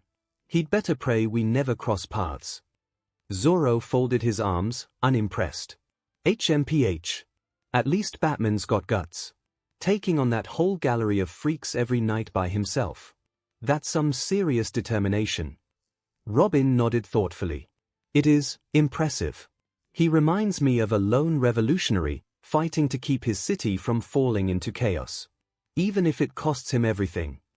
Frankie adjusted his sunglasses, grinning. Super. That guy's basically a one-man army. Brooks strummed his guitar with a sad note. Yo ho ho ho, poor soul. To walk such a dark path and never let it consume him, that's no easy task. Jinbe stood at the edge of the deck, arms crossed. That city's a sea of fear, and he sails it alone. A true helmsman of the night. Luffy, rubbing the lump on his head, pouted. But it'd be fun. Nomi, Usopp, and Chopper all yelled in unison, no it wouldn't. Marine HQ Akainu's cigar smoldered in the dim light of Marineford's war room, his gaze fixed on the footage of Gotham's skyline erupting into flames. Disorder like that would never be tolerated under the world government, he growled, fingers curling into fists as the Joker's laughter echoed through the speakers. A single warlord running unchecked. Absurd. In Impel Down's deepest cell, Doflamingo reclined against the stone wall, grinning at the screen suspended in his sea stone cage. Batman's rogues put ours to shame, he chuckled. Imagine what I could have done with that clown's flair for theatrics, though I'd never let myself get caught. Meanwhile, Buggy's crew erupted into chaos. Captain! That clown guy, he looks like your long-lost evil twin. One pirate shrieked. Buggy screamed, clutching his hair. Who the hell would want a twin like that? That psycho makes Arlong look like a charity worker. RWBY Universe students crowded around the massive projection screen in the Beacon Commons as Joker's laughter echoed one last time. Gotham was left burning in the background. Ruby Rose hugged Crescent Rose against herself like a comfort blanket, her silver eyes wide. They're not like Grimm at all. Grimm just attack because they are drawn to negativity. But these people, they choose to hurt others. Her voice was small. That's scarier than any Beowulf. Young Xiaolong clenched her fists, her usual playful grin nowhere to be seen. You can punch a Grimm and it'll stop. But those guys, they just keep coming back. She glanced at the image of Batman, capes spread wide over Gotham. And he still fights them. Every night. That's gotta take more guts than fighting a Nevermore. Ruby clenched her fists, her fear turning to quiet resolve. If Batman can keep fighting through all that, then we can fight too. No matter what. That's what huntresses are supposed to do, right? Young put an arm around her sister, smiling softly. Right, Rubes? That's what we do. In another part, Blake Belladonna's ears twitched, her amber eyes fixed on Joker's rictus grin. Grimm don't laugh when they destroy a village. That clown does. She folded her arms tightly. At least Grimm aren't cruel for fun. Humans can be so much worse. Weiss Schnee looked unusually pale, arms crossed tightly as if to protect herself from the thought. My father talks about crime and corruption as if it's a business expense. But this. She gestured toward the burning city on screen. This is what happens when corruption festers. Gotham is what happens when you let the world rot. Lobby John Ark swallowed hard. I don't think I'd last 5 minutes in Gotham. Those guys look like they'd eat me alive. Nora Valkyrie tried to lighten the mood, but her usual cheer felt hollow.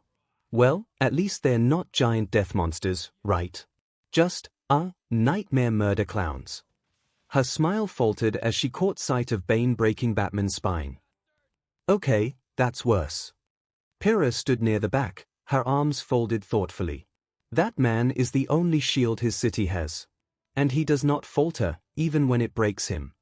She looked toward the others, her voice calm but firm. Perhaps that is the truest kind of heroism, to keep standing, even when everything tells you to fall. Ozpin's office, the principal leaned on his cane, watching the frozen frame of Batman standing over Gotham's rooftops. This is the other side of the coin, Glinda. The darkness that doesn't come from creatures of Grimm, but from man himself. Glinda Goodwitch's lips pressed into a thin line. And he does this alone. Without huntsmen to support him. Ozpin nodded slowly, taking a sip from his mug. Yes. And yet Gotham stands. Perhaps there is a lesson here for our students, that the enemy is not always mindless. Sometimes it is clever, cruel, and very human. Atlas Academy, Command Center. The broadcast played across Atlas Command Center, the image of Gotham burning reflected in the gleaming steel walls. General James Ironwood stood stiffly, arms crossed, his jaw tight as Joker's laughter faded. This is what happens when a city loses control of itself. He turned to Winter, his voice low but firm. We cannot allow Atlas to ever become this. Not for one moment. Winter Schnee stood at attention, her face grim. Sir, our defenses are strong. No one like that Joker could run rampant here. But her tone was measured, even she wasn't entirely convinced. Ironwood narrowed his eyes at the replay of Bane breaking Batman's spine. Strong defenses mean nothing if the enemy is already inside. Gotham's greatest threat isn't external, it's internal. He stood up, staring at Batman's silhouette over Gotham. One man, standing against everything. No wonder he's so feared. He clenched his fist, the image of Joker's burning city still etched in his mind. If Atlas ever falls this far, I'll do whatever it takes to stop it. Whatever it takes.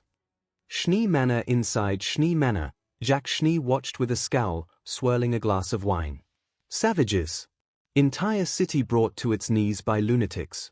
If Atlas had proper leadership, such a thing would never happen. Behind him, Willow Schnee muttered quietly from her seat, Gotham probably thought the same thing once. Jacques glared but said nothing, the words hit too close to home. Council chambers. Atlas Council members debated heatedly after the broadcast ended. If someone like Joker appeared in Mantle, it could destabilize the entire kingdom. We should increase surveillance and tighten security checkpoints immediately. Do you think Batman's methods would even be allowed here? He's practically a military unit all by himself.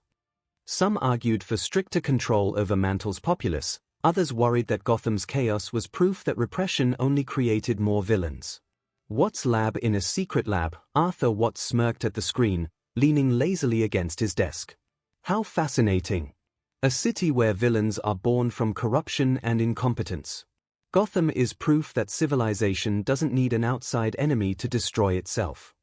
He adjusted his glasses, chuckling softly. And one man thinks he can hold it all together. Admirable, but tragically futile. On the screen, holy as a boomstick cursed.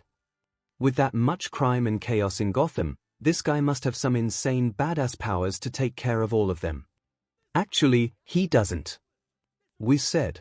In a world of superpowered villains and godlike heroes, Batman actually has no kind of superpower. That made many worlds, especially those where powers were common or the norm, pause. Did they heard that right?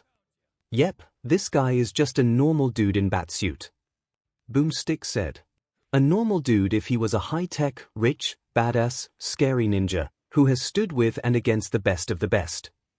My Hero Academia universe at cafes, parks, and street corners, chatter erupted, wait, he's quirkless. So anyone can be a hero if they train hard enough. That's crazy.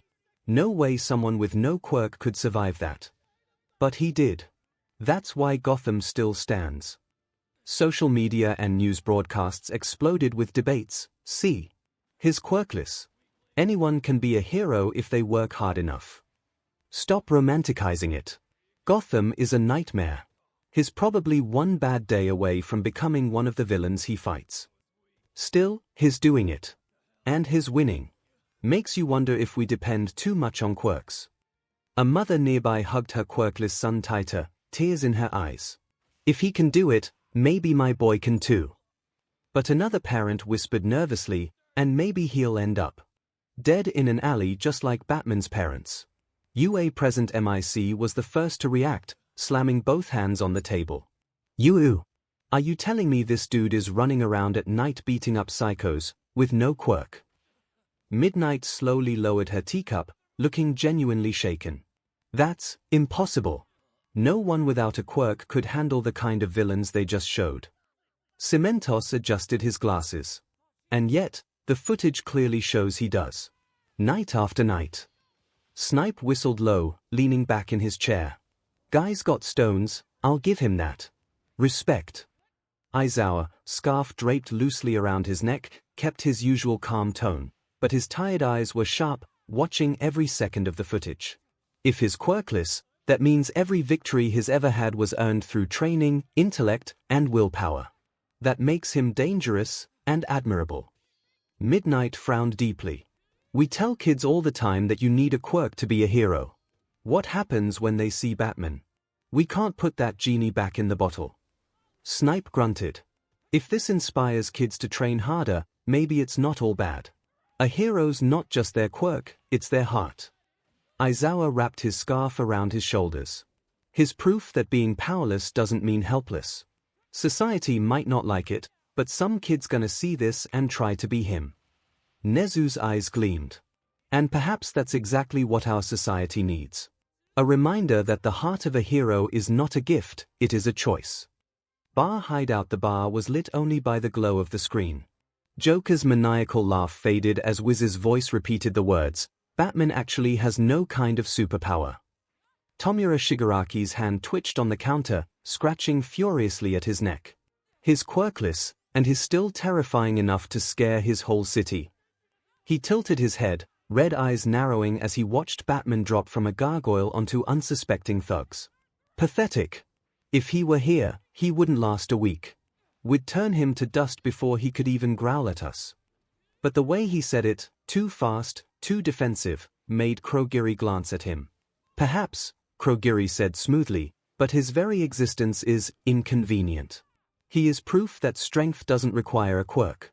That will inspire others. Shigaraki's scratching grew rougher. Then we'll make sure anyone like him learns what happens when they stand against us. Secret chamber in his hidden lair, all for one chuckled, low and amused. A powerless man who became a symbol, fascinating.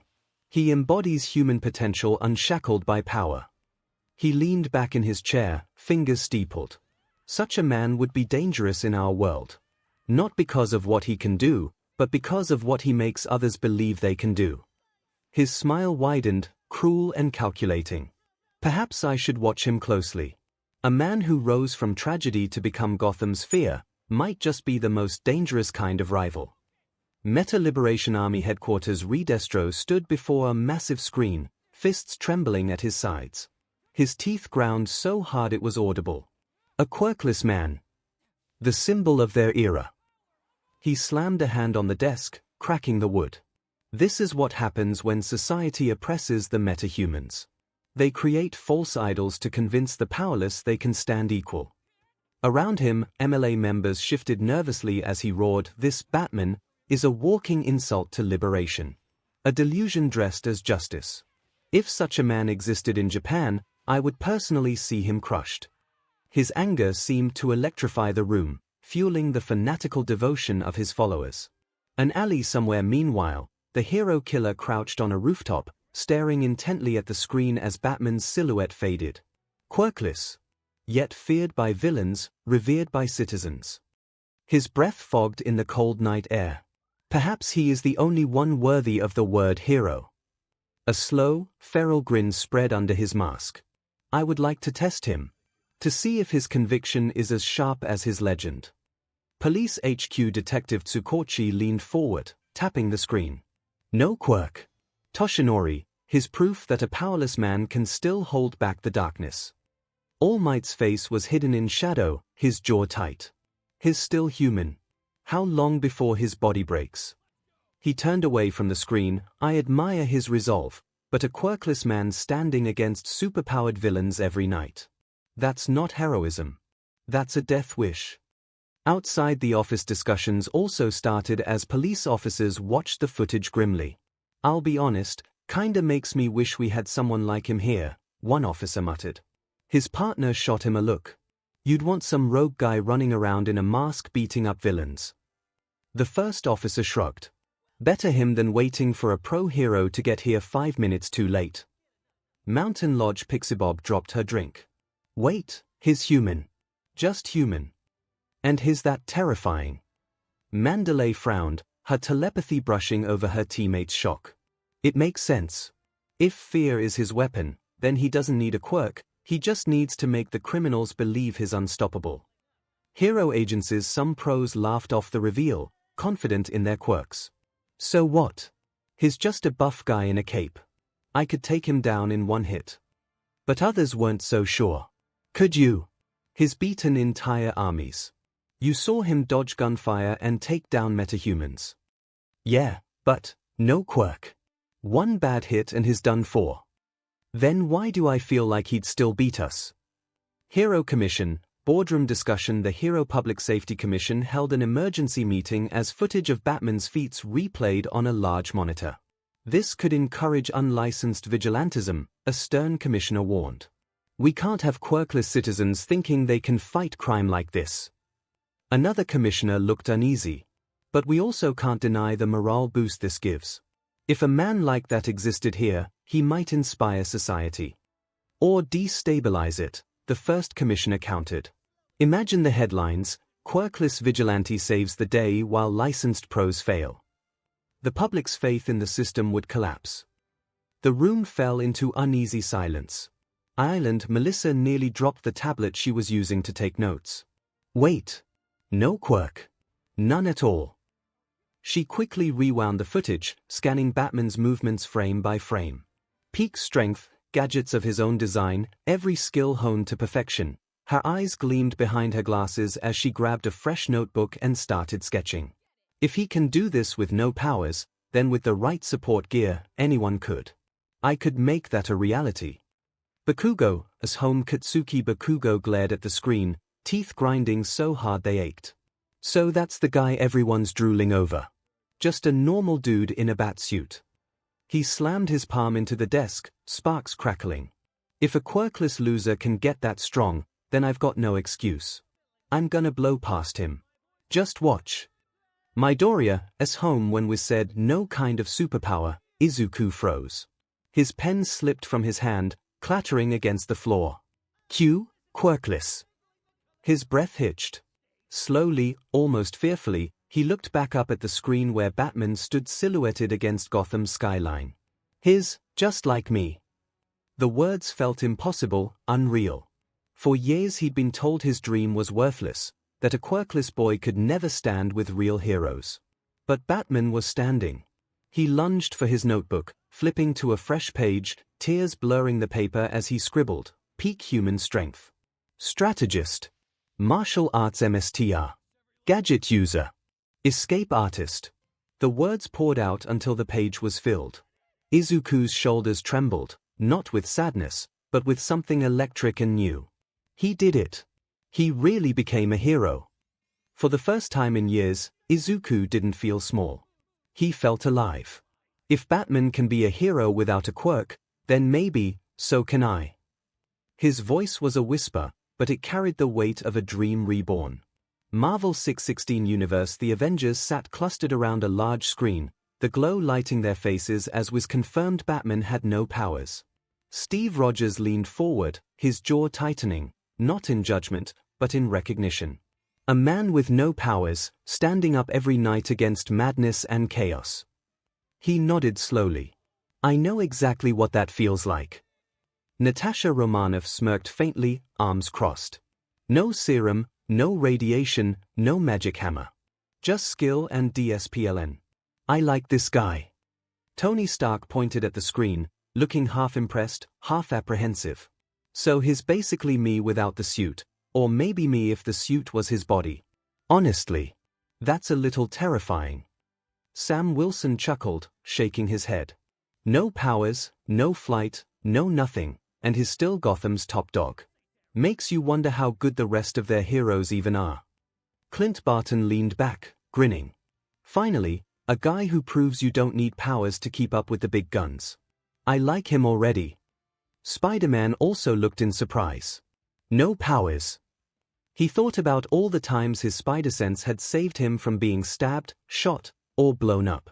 All the times superhuman reflexes made the difference between life and death. He's been doing this for years, without spider sense, without super strength, without webs.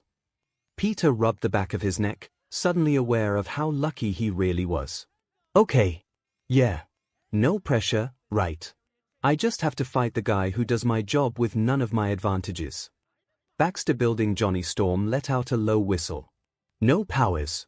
That guy's got guts. I like him. Reed Richards adjusted his glasses thoughtfully. Gotham's entire security net seems to rely on him. Fascinating. I'd love to analyze his gear. Sue smiled softly. He reminds me a little of you, Reed. Always over-prepared. From the corner, Franklin and Valeria cheered, jumping up and down. Go Spider-Man, they shouted in unison. Ben Grimm crossed his arms, glaring at the screen. Yeah, but this Bat guy's no joke either. Whoever wins, it's gonna be one hell of a fight. ADCU Justice League Unlimited. The big screen replayed Wiz's words as the hall filled with stunned murmurs. No powers. Several League members traded surprised looks. Vixen folded her arms, raising a brow. You mean to tell me all those times I've seen him throw down with aliens, sorcerers, and doomsday-level threats, he was just a guy in a cape? Green Arrow smirked, leaning casually on his bow. Knew it. Knew the guy wasn't meta. Makes it even better that he still manages to scare half the bad guys on the planet. Shining Knight shook his head in disbelief. Incredible. I had long assumed his strength was the result of some hidden enchantment or boon. Zatanna, arms crossed, looked genuinely impressed. Nope. That's all him. No magic, no tricks. Well, maybe a few tricks, but no spells. That kind of focus takes years of training. Flash whistled, leaning back in his chair. Okay, wow. I knew Bats was hardcore, but I figured he had something in there. Like, come on, a guy who keeps up with Superman. That's gotta be meta-level something. John Johns turned his red gaze toward him, his tone calm but respectful. It is not power that drives him. It is will. A will so strong it can stand beside gods, and never flinch. Flash blinked, uncharacteristically quiet for a moment. Yeah. Okay. That's actually kinda inspiring. Wonder Woman smiled faintly, pride shining in her eyes. This will only add to his legend. Mortals will see that a man without power can still change the world. Superman nodded slowly. His proof that you don't need to be from another planet to be extraordinary. Batman, seated at the table, remained expressionless, but his gloved hands were clasped just a little tighter than usual. I didn't need the whole multiverse reminded of my mortality, he said dryly. Clark smiled gently. Maybe they need reminding. Maybe it's good they know that a man can stand with gods and not be small. Batman's eyes flickered toward him, not quite a smile, but not entirely stoic either. Gotham in the GCPD office, Bullock shook his head. Can't believe we need a guy with no powers to keep this city from eating itself alive. Makes the rest of us look bad. Gordon exhaled smoke from his cigarette, never taking his eyes off the screen. No. It just shows that one man can make a difference, Bullock. Even when he shouldn't be able to. The Batman universe, Batcave. The giant screen illuminated the Batcave as was calmly stated, Batman actually has no kind of superpower. Robin's jaw dropped, despite already knowing. Okay, yeah, I know that. But seeing it said out loud while they show you taking down guys like Bane and Clayface. Kinda makes me realize how nuts this really is. Barbara crossed her arms, shaking her head. You make it look so easy, Bruce. But, you're human. Every time you go out there, you're risking your life. Bruce didn't respond immediately, his gaze locked on the footage of Bane snapping his back over his knee. His jaw tightened slightly. It's just the job. Alfred raised a brow from where he stood beside the Bat computer, arms folded behind his back. Mr. Bruce, forgive me, but even you cannot deny that this broadcast rather underlines just how extraordinary your job truly is. Bruce's silence stretched a beat too long, then he finally spoke. If anything, it proves what I've always said. You don't need powers to make a difference. You just need the will to act.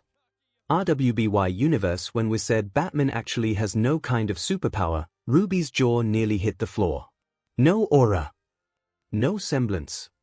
But he was fighting those guys like Uncle fights Beowulfs. Yang whistled low, leaning back on her hands. Kiddo, we get tired after a couple hours of grim hunting. This guy's doing it all night, every night. Makes me feel lazy. Ruby clutched her cape tighter, eyes wide. He must have trained forever. And he never stops. Even without aura protecting him. Yang gave her sister a soft grin. Guess we've got no excuse to slack off then, here. Ruby nodded fiercely, determination in her silver eyes. I want to fight like that. To save people like that. Beacon Library. Weiss sat alone at a study table, Mistrali poetry book forgotten as she watched the broadcast on her scroll. Her expression softened, conflicted. He has no aura. And yet is still their city's top protector. She frowned, thoughtful rather than dismissive. The DSPLN required, the constant vigilance. He must train every hour he's awake.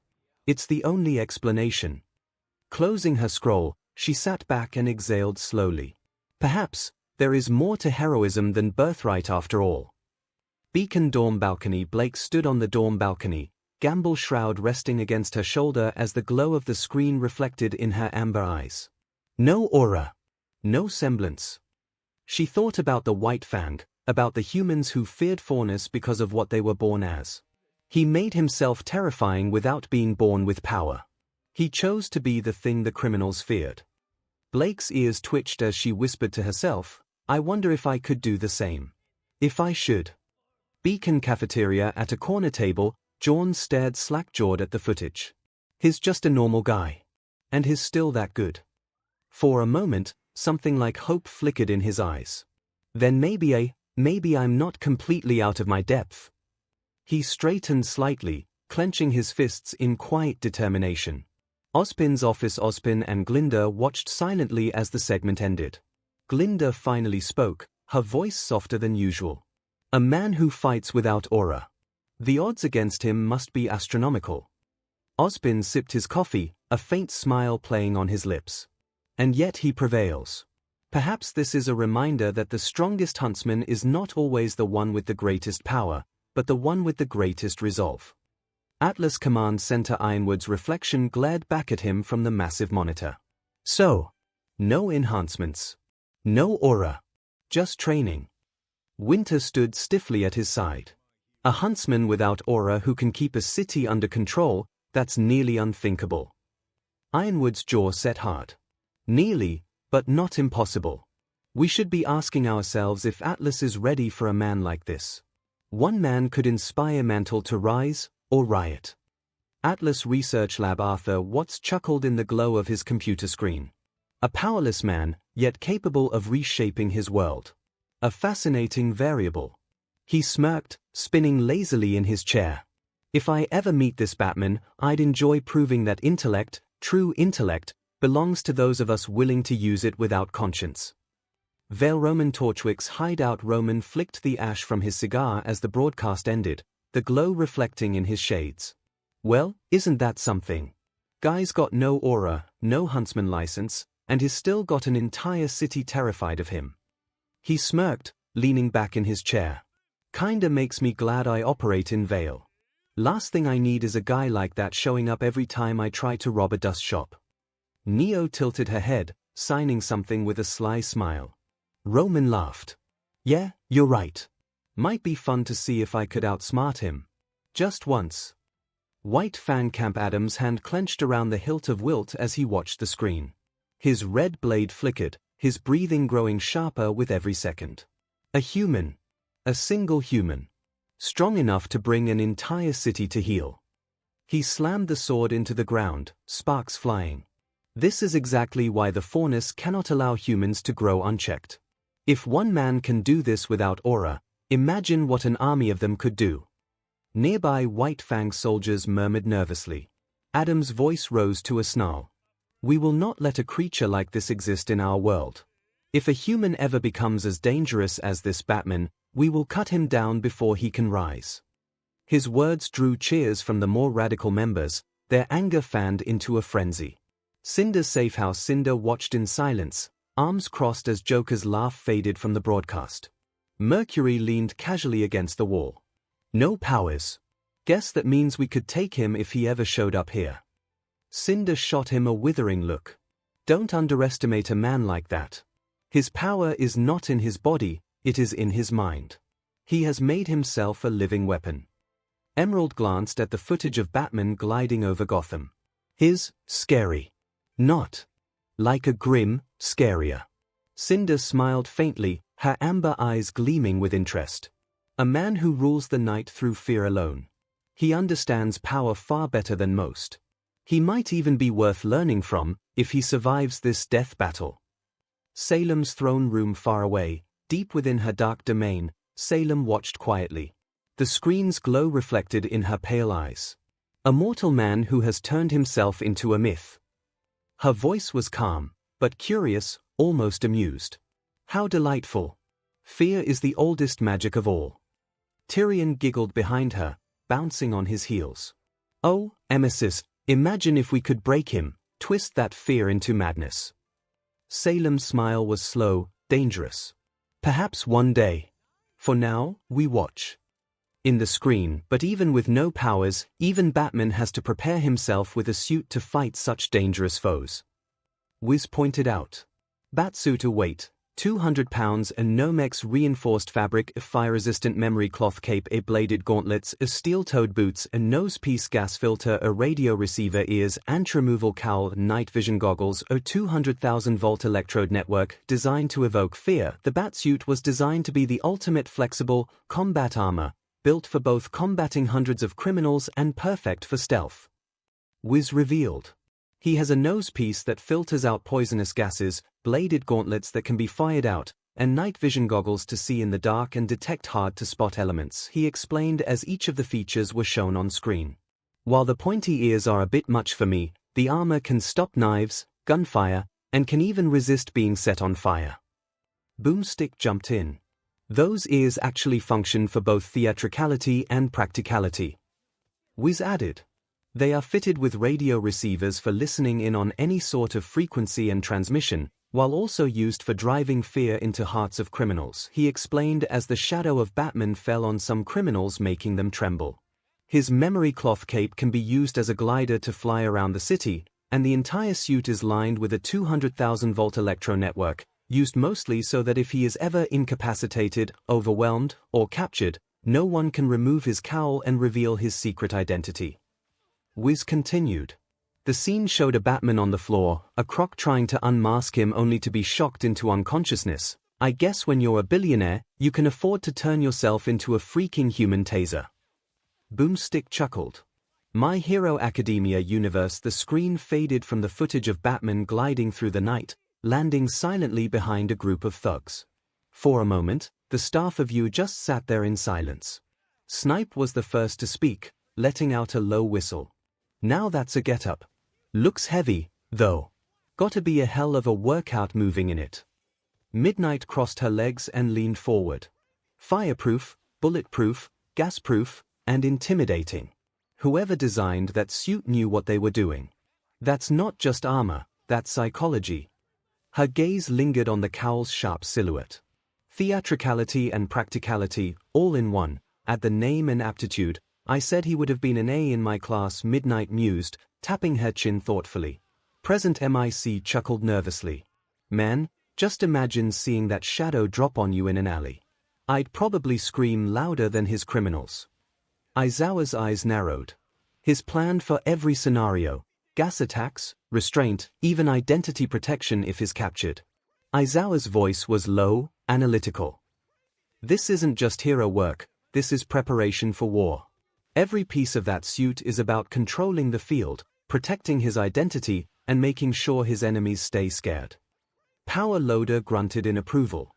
Whoever designed that armor knew their stuff. That cape tech alone. I'd kill to study it. Pro heroes across Japan, reactions varied. Best Jeanist frowned thoughtfully, fingers pressed to his chin. So much planning. So much design. This is fashion and function made into a statement. Edgeshot muttered quietly to himself. To move like that in 200 pounds of armor, his conditioning must be near superhuman. Mount Lady tried to laugh it off for the cameras during an interview, but her eyes betrayed unease. Well, sure, scary guy in a cape is impressive, but I bet even he couldn't stand up to me. She tried to sound confident. Kamina Woods, standing beside her, wasn't so sure. If he's smart enough to plan all this, he'd find a way. In a small apartment, Gentle sipped his tea thoughtfully as La Brava clutched her laptop, eyes wide. Such poise. Such drama. That cape. Gentle exclaimed, clearly impressed. He truly understands the importance of presentation. La Brava nodded enthusiastically. He's so cool, Gentle. And he doesn't even have a quirk. Gentle's expression grew wistful. Indeed. It is inspiring to see a man forge himself into a living symbol. Perhaps there is hope for me to leave behind such a legacy. La Brava immediately pointed at the screen, determined. You already have a legacy, Gentle. Police Office All Might stood with his arms crossed, watching silently as the electroshock feature played out on screen. Tsukochi shook his head slowly. This is beyond anything we have in law enforcement. He's not just protecting himself, he's making sure nobody can ever control him. All Might frowned, deep in thought. And yet he is still only one man. To go this far, to fight every night, what kind of burden must he carry? Criminal underworld in smoky gambling dens and back-alley bars, low-level criminals were less impressed and more terrified. Did you see that? His suit shocks you if you try to touch him. Forget it, man. If that guy ever showed up here, I'd quit crime right then. In the bar, Shigaraki scratched at his neck, eyes narrowing as the footage showed Batman electrocuting the thug who tried to unmask him. HNH. So that's how he keeps his secret identity. Annoying. Kurogiri stood silently behind the bar, his glowing yellow eyes focused on the screen. He is not simply a man with tools, he is a man who has planned for failure. And survived it.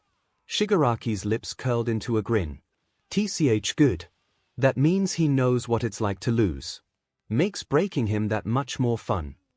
Hatsune home in her garage, surrounded by half-disassembled gadgets, Mai's jaw dropped at the screen. Gas filters in the cowl. A fireproof glide cape. Electroshock anti-removal system.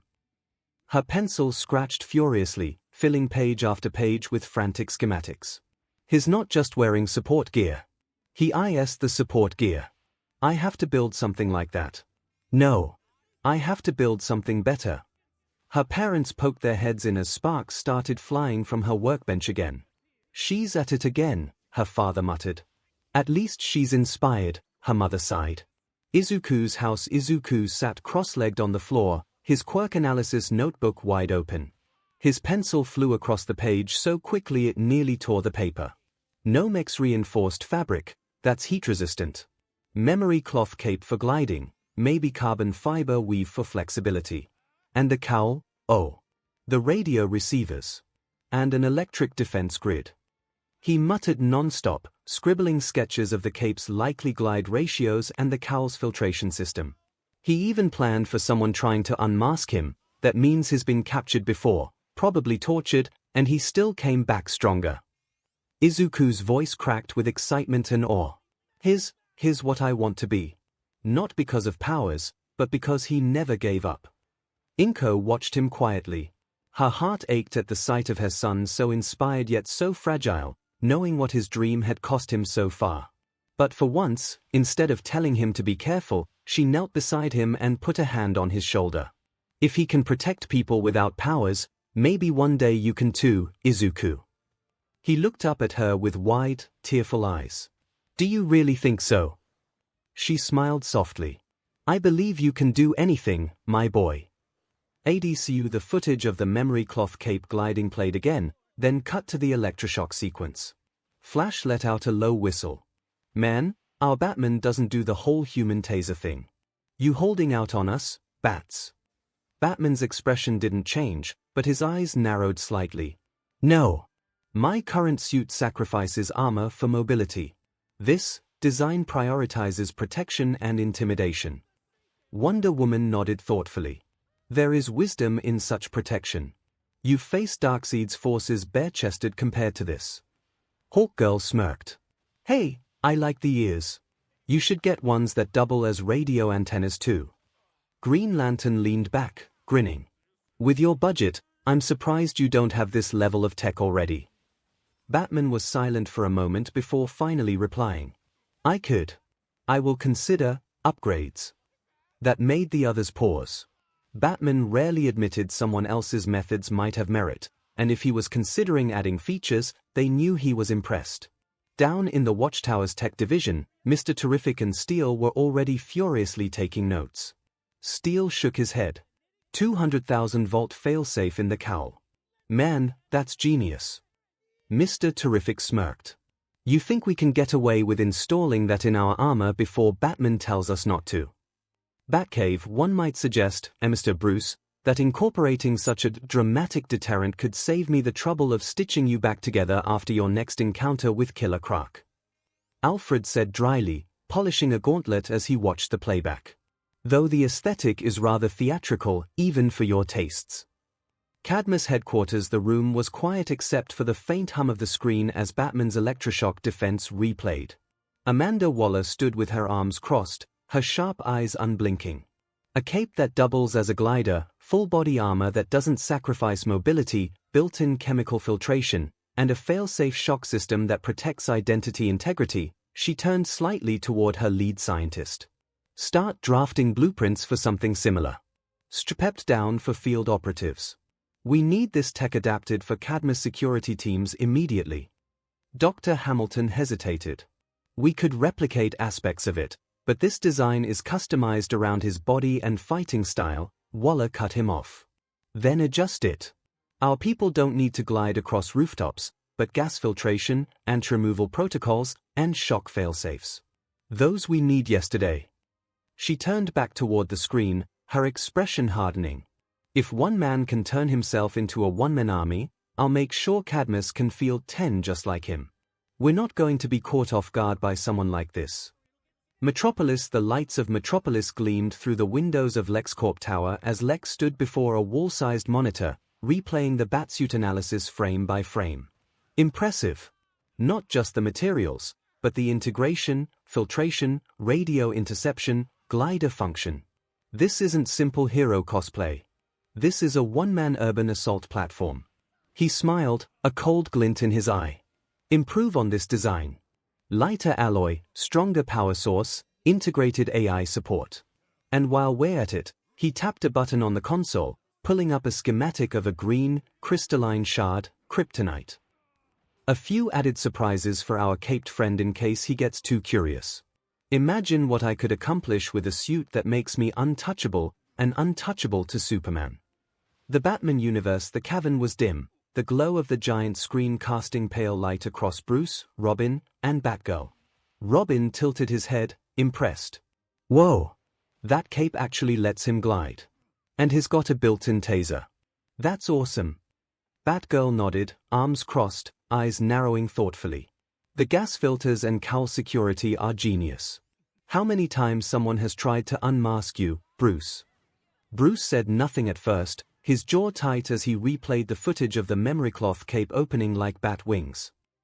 More times than I'd like, he finally admitted.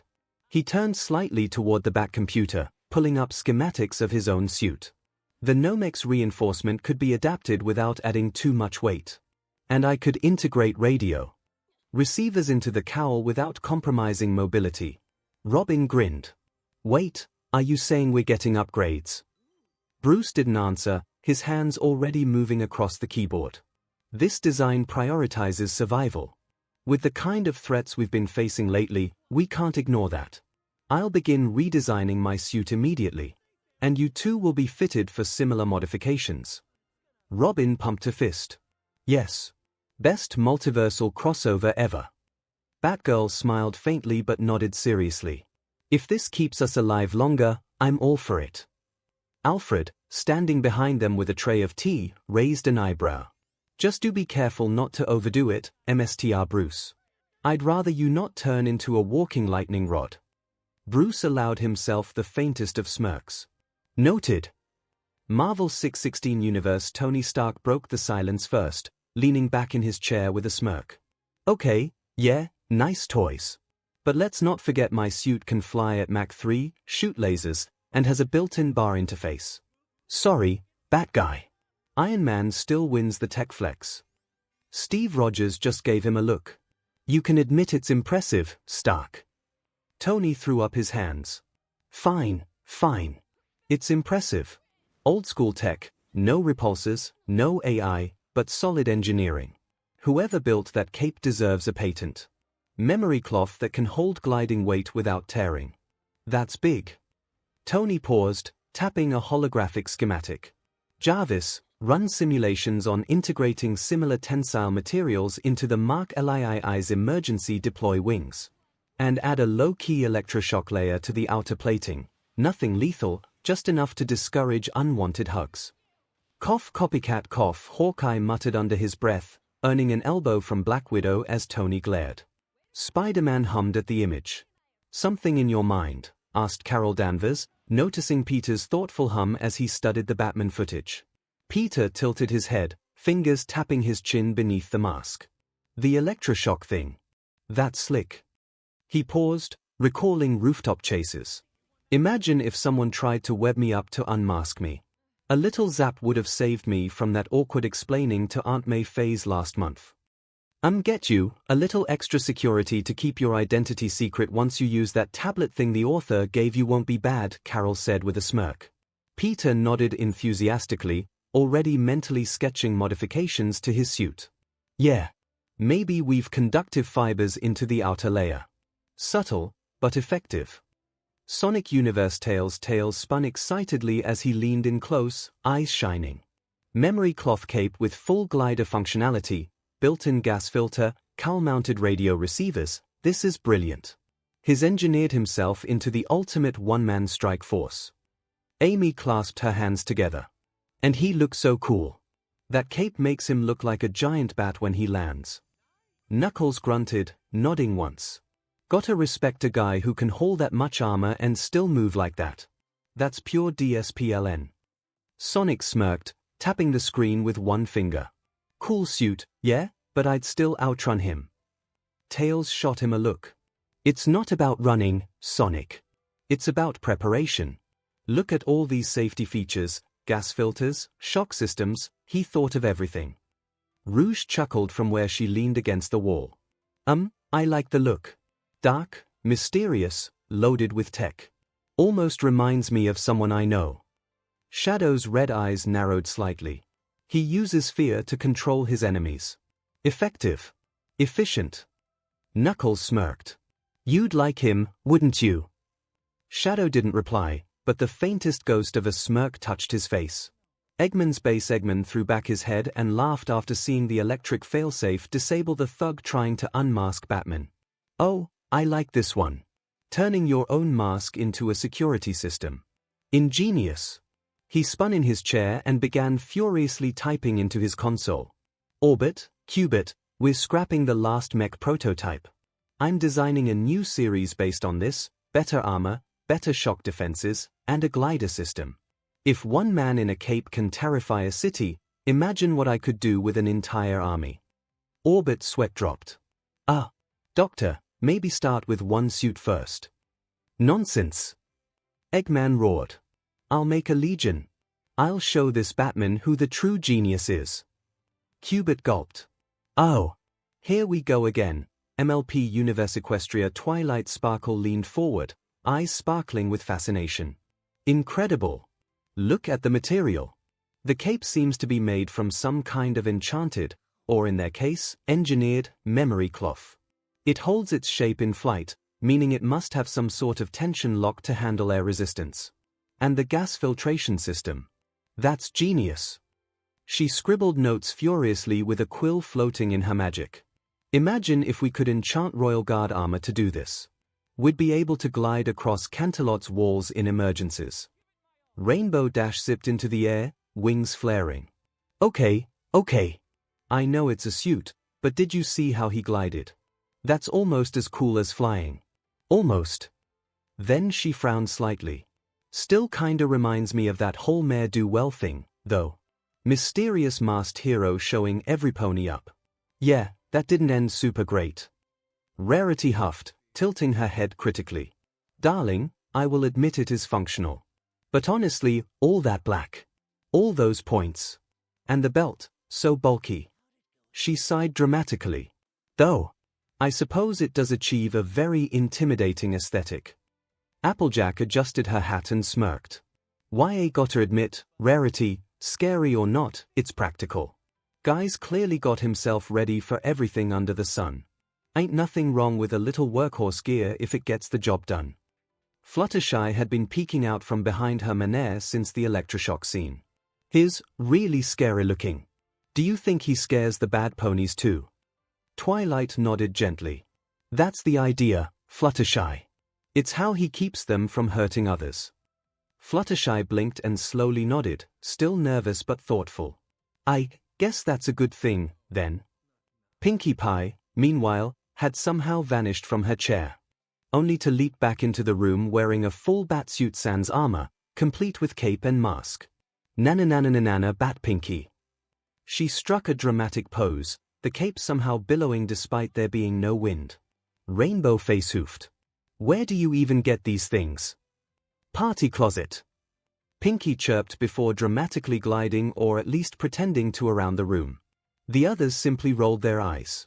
Pinky just being Pinky in the screen utility belt, a grapple gun, a batarangs, shock batarangs, explosive batarangs, a gas mask, tear gas, smoke pellets, bowlers, tracers, a transponder that summons bats, a data encryption device, explosive gel. The gadgets from Wayne's never-ending funds don't stop there. Wiz noted. His utility belt carries dozens of different tools that can practically get him out of any situation. That belt has pretty much everything. Boomstick exclaimed. Grappling hooks for mobility, explosives for destruction, beer. Maybe not that last one, but mine would. Notable gadgets include a gas mask, tear gas, smoke pellets, bowlers, a kryptonite ring to fight Kryptonians like Superman, remote detonated plastic explosives, a transponder that can summon an army of bats, and his trademark grapple gun. Wiz listed Batman's gadgets as a montage of them appeared on screen. He also carries a large supply of collapsible shurikens, Wiz pointed out. The batarangs. Boomstick jumped in. And if throwing a razor-sharp object at people isn't enough, he's got several types. Like electric shock, knockout dart, and grenade. The screen showed Batman using each variant with brutal efficiency against thugs and villains. My Hero Academia universe at UA present MIC let out a low whistle. Man, he's got a gadget for everything. I thought support companies made too much gear, but this guy takes the cake. Midnight crossed her legs, raising an eyebrow. Explosive gel. Knockout darts. And he still doesn't kill. That's precision work. Snipe gave a little nod of respect. That grapnel gun's a beaut. Compact design, quick reload, would make rooftop pursuit so much easier. Aizawa frowned slightly, thoughtful. Smoke pellets, bowlers, shock weapons. Most heroes would rely on their quirks for this. He had to engineer every single advantage himself. Power loader was nearly drooling. Do you know how many patents I'd kill to get my hands on just one of those designs? Nezu analyzed the schematic of Batman's utility belt projected onto his offline tablet. The modularity. Each compartment precisely weighted for balance. His claws tapped the screen. A tool for every situation, yet no reliance on innate power. Pure human ingenuity. A flicker of admiration crossed his whiskered face. Police Officer Tsukochi whistled softly, his expression half admiring, half concerned. An entire police raid's worth of equipment, in one belt. All Might's brows furrowed. That belt allows him to control the battlefield entirely on his own. It makes him unpredictable, and very dangerous. Tsukochi glanced at him. Dangerous, or necessary?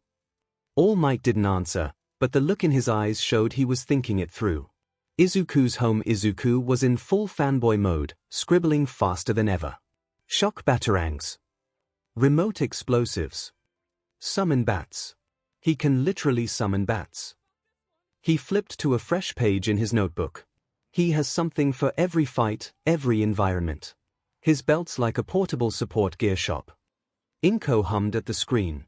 She supposed that was clever. But she couldn't help but frown at the sheer number of explosives. Such a nice-looking young man, carrying all that destruction. Hatsume's workshop Mai's jaw dropped, then she let out a delighted scream. This is a dream come true. Grapnel gun, bowler launchers, shock projectiles, portable explosives, I have to build all of this. She practically dove into a pile of scrap, already pulling out springs and wires. Who needs sleep when there are idea babies to be born? Her parents exchanged weary looks. Maybe you should try to wait and see the full analysis before trying to recreate technology from other universe, called her father cautiously as Mai welded two pieces of scrap metal together with manic glee. Safety protocols first. Safety protocols are for finished babies. Mai yelled back, sparks flying around her goggles. This is the prototyping phase. Maximum innovation, minimum caution. Her dad sighed while her mom giggled. She got that from you, Mai's mother whispered to her husband, who could only shrug helplessly as their daughter welded what appeared to be a miniature bowler launcher onto a grappling hook prototype. On Island, Melissa's screen replayed the close-up of Batman's belt and gadgets. She grabbed her notebook and practically sprinted to her desk. Integrated gas mask, compact grapnel gun, and it all fits on a single belt. She began sketching rapidly, her pencil scratching furiously. If I rework the weight distribution and add modular clips, I could make a prototype hero belt that could hold more gear without slowing the user down. Her excitement grew as she filled page after page with schematics. This is what support gear should aspire to be: efficient, multifunctional, and perfectly tailored to the hero using it. Her eyes shone with determination. One day, I'll design something just as good, maybe even better. Individual Home's Katsuki Bakugo sat cross-legged on his bed, arms crossed, scowling at the screen. TCH. So what? Fancy toys don't make him strong. I'd still blow him away. But his eyes lingered a moment longer on the explosive gel demonstration. Okay, that part's kinda cool. Okako Uraraka sat on the couch with her parents, wide-eyed. He carries all that stuff every night. That's so heavy, but he moves like it's nothing. He must train constantly. Her father nodded slowly. Takes a lot of guts to fight like that without powers. Tenya Ida was practically vibrating with admiration in his room. Incredible. His equipment allows him to protect the public with maximum efficiency. This is heroics taken to a professional level. He adjusted his glasses and made a mental note to study battlefield gear design more carefully. Momoyorozu was seated at her family's study table, jotting notes furiously.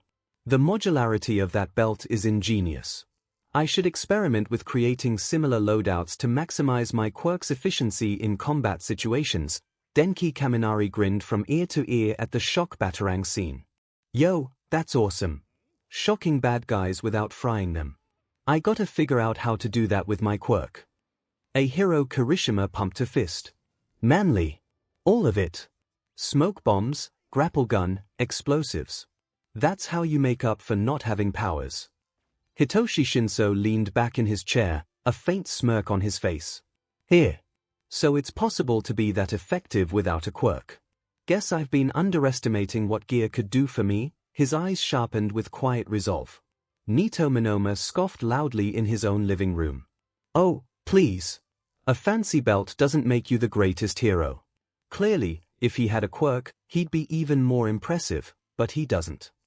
Then he glanced back at the screen, muttering under his breath, still, those batarangs are kind of amazing.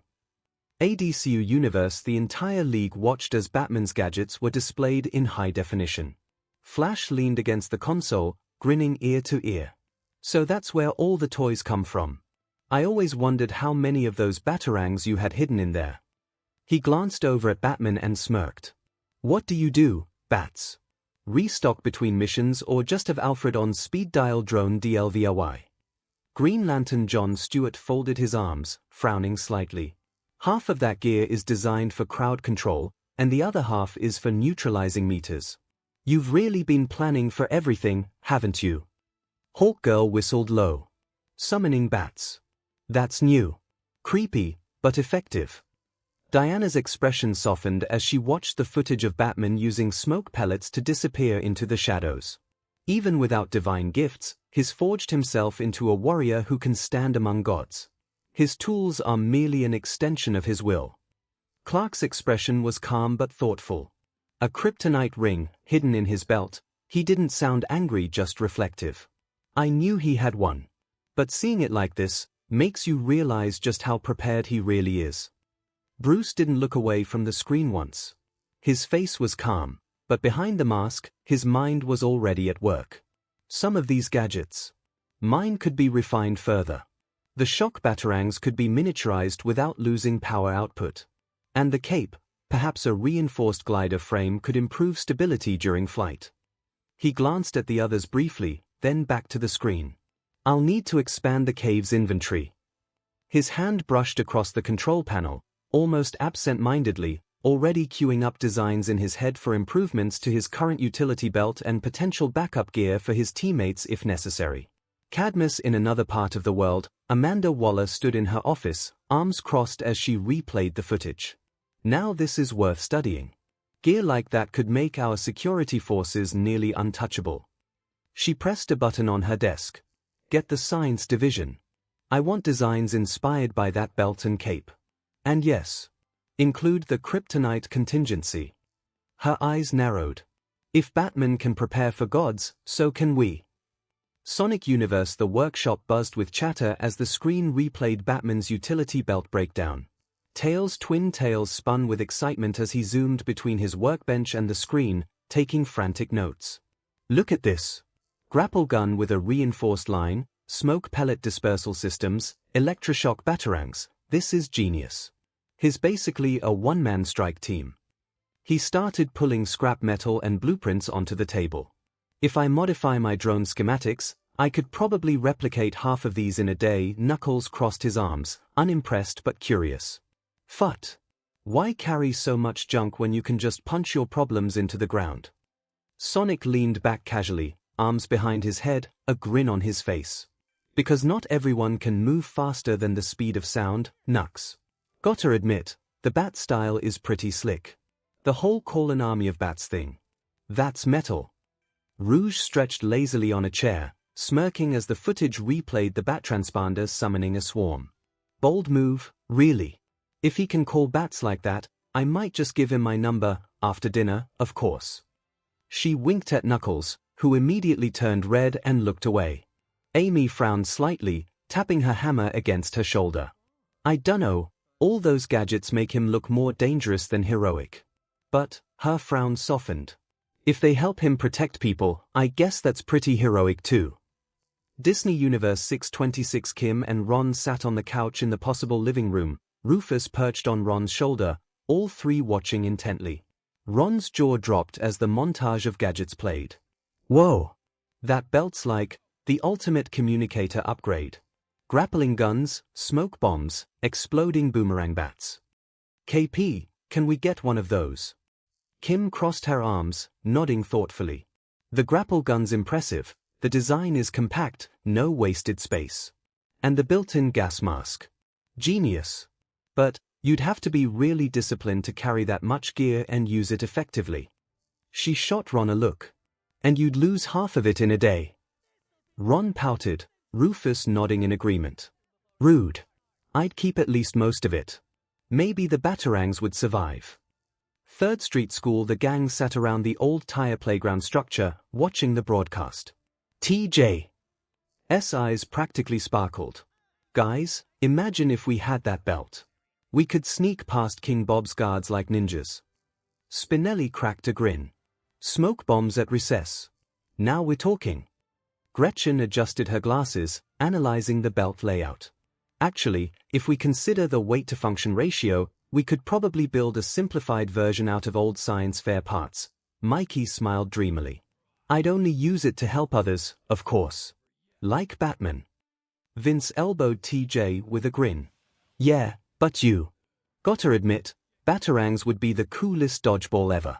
Hawaii at Lilo's house, the entire Ohana watched the glowing screen, Stitch's ears twitching with interest. Oh, scary Batman. Stitch giggled, baring his teeth playfully. Lilo leaned forward, fascinated. That belt is like, full of experiment-level tech. And it's all designed to help people, not hurt them. That's kinda amazing. Jumba stroked his chin, muttering in his thick accent. Him? Yes, very clever. Compact, efficient, multi-tool design.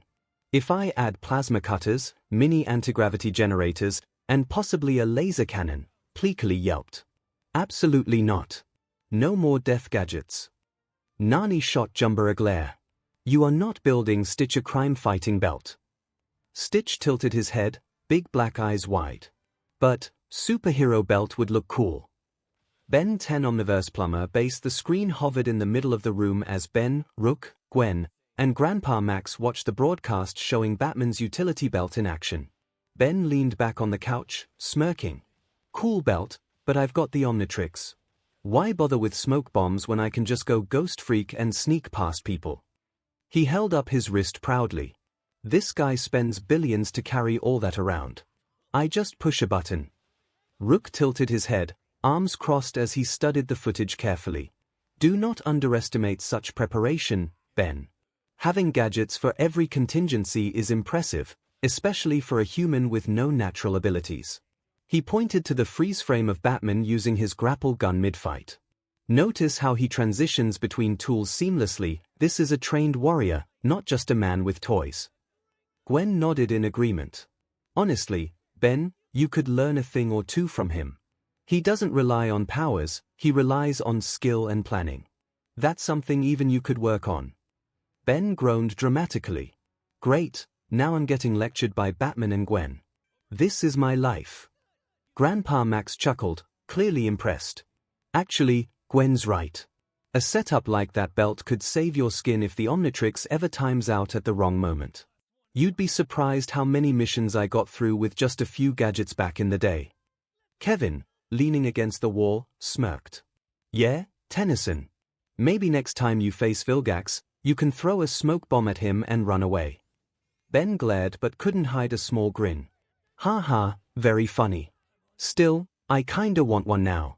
Just, with aliens on it instead of bats. MCU at the Avengers compound. The footage of Batman's belt rolled across the main screen in the common area. Tony Stark had his feet up on the table, sipping a drink, while Rhodey and Vision watched nearby. Tony let out a low whistle. Now that is a belt. Guy's basically carrying a Swiss Army knife for urban warfare. Grappling gun, tasers, smoke bombs. He swirled his drink thoughtfully, smirking. Cute, but let's be real, I do all of that and fly. Rhodey raised an eyebrow. Yeah, but you're a walking weapons platform, Tony. This guy's doing it with what? 200 pounds of gear. Vision nodded, his tone calm but impressed. It is a remarkable example of efficiency. Minimalist compared to your suits, but highly effective. Tony rolled his eyes. Yeah, Vision, but it's still basically cosplay plus prep time. Effective cosplay, but cosplay. Wakanda Sam snorted. I've seen special ops belts, but this guy's packing for a war zone. He even has a device that calls a swarm of bats. Kinda hardcore. Natasha's eyes narrowed slightly as she leaned closer to the screen. Everything in that belt is optimized for quick deployment and maximum control over a fight. He's not just fighting criminals, he's controlling the battlefield. Steve nodded in agreement. It's not just tools. It's a strategy. Every item has a purpose. He's thought of every contingency. Sam smirked. Sounds like a guy you'd get along with, Capital. If you don't mind the whole dresses like a bat thing. Steve didn't smile back. I don't mind it. I respect it. Shuri's lab. Shuri had paused her own experiments to watch the broadcast on a nearby holoscreen. A cape that turns into a glider, shock bat-shaped projectiles, an electrical failsafe, she grinned mischievously. I could totally improve that suit. Make it lighter, stronger, and way cooler looking. Bet I could even make the ears shoot something. She was already sketching modifications on her tablet. Note to self, talk Chala into a glider cape upgrade. Queen's Peter sat staring at the footage of Batman's belt and gadgets. Okay, that's kinda awesome. He leaned closer, taking mental notes. Collapsible shurikens, bowlers, smoke pellets. Man, I could really use some of that gear. My web shooters are great, but a grapple gun would be sweet for long-range swings. He frowned slightly. Wait, did they just say kryptonite ring? What even is kryptonite? He shook his head. Great. Now I'm jealous of Batguy's belt. And also a little worried he'd totally outplan me in a fight. May saw her nephew's intense focus and chuckled softly. He certainly carries a lot, Peter. But he doesn't have your... what you called it? A tingle. That seems useful. She patted his shoulder before heading to the kitchen. Besides, all those gadgets look heavy. You'd need muscles like Captain America. Hey! I'm stronger that I look. Peter yelled back, cheeks flushing slightly. The footage shifted again, focusing on Batman's iconic vehicle.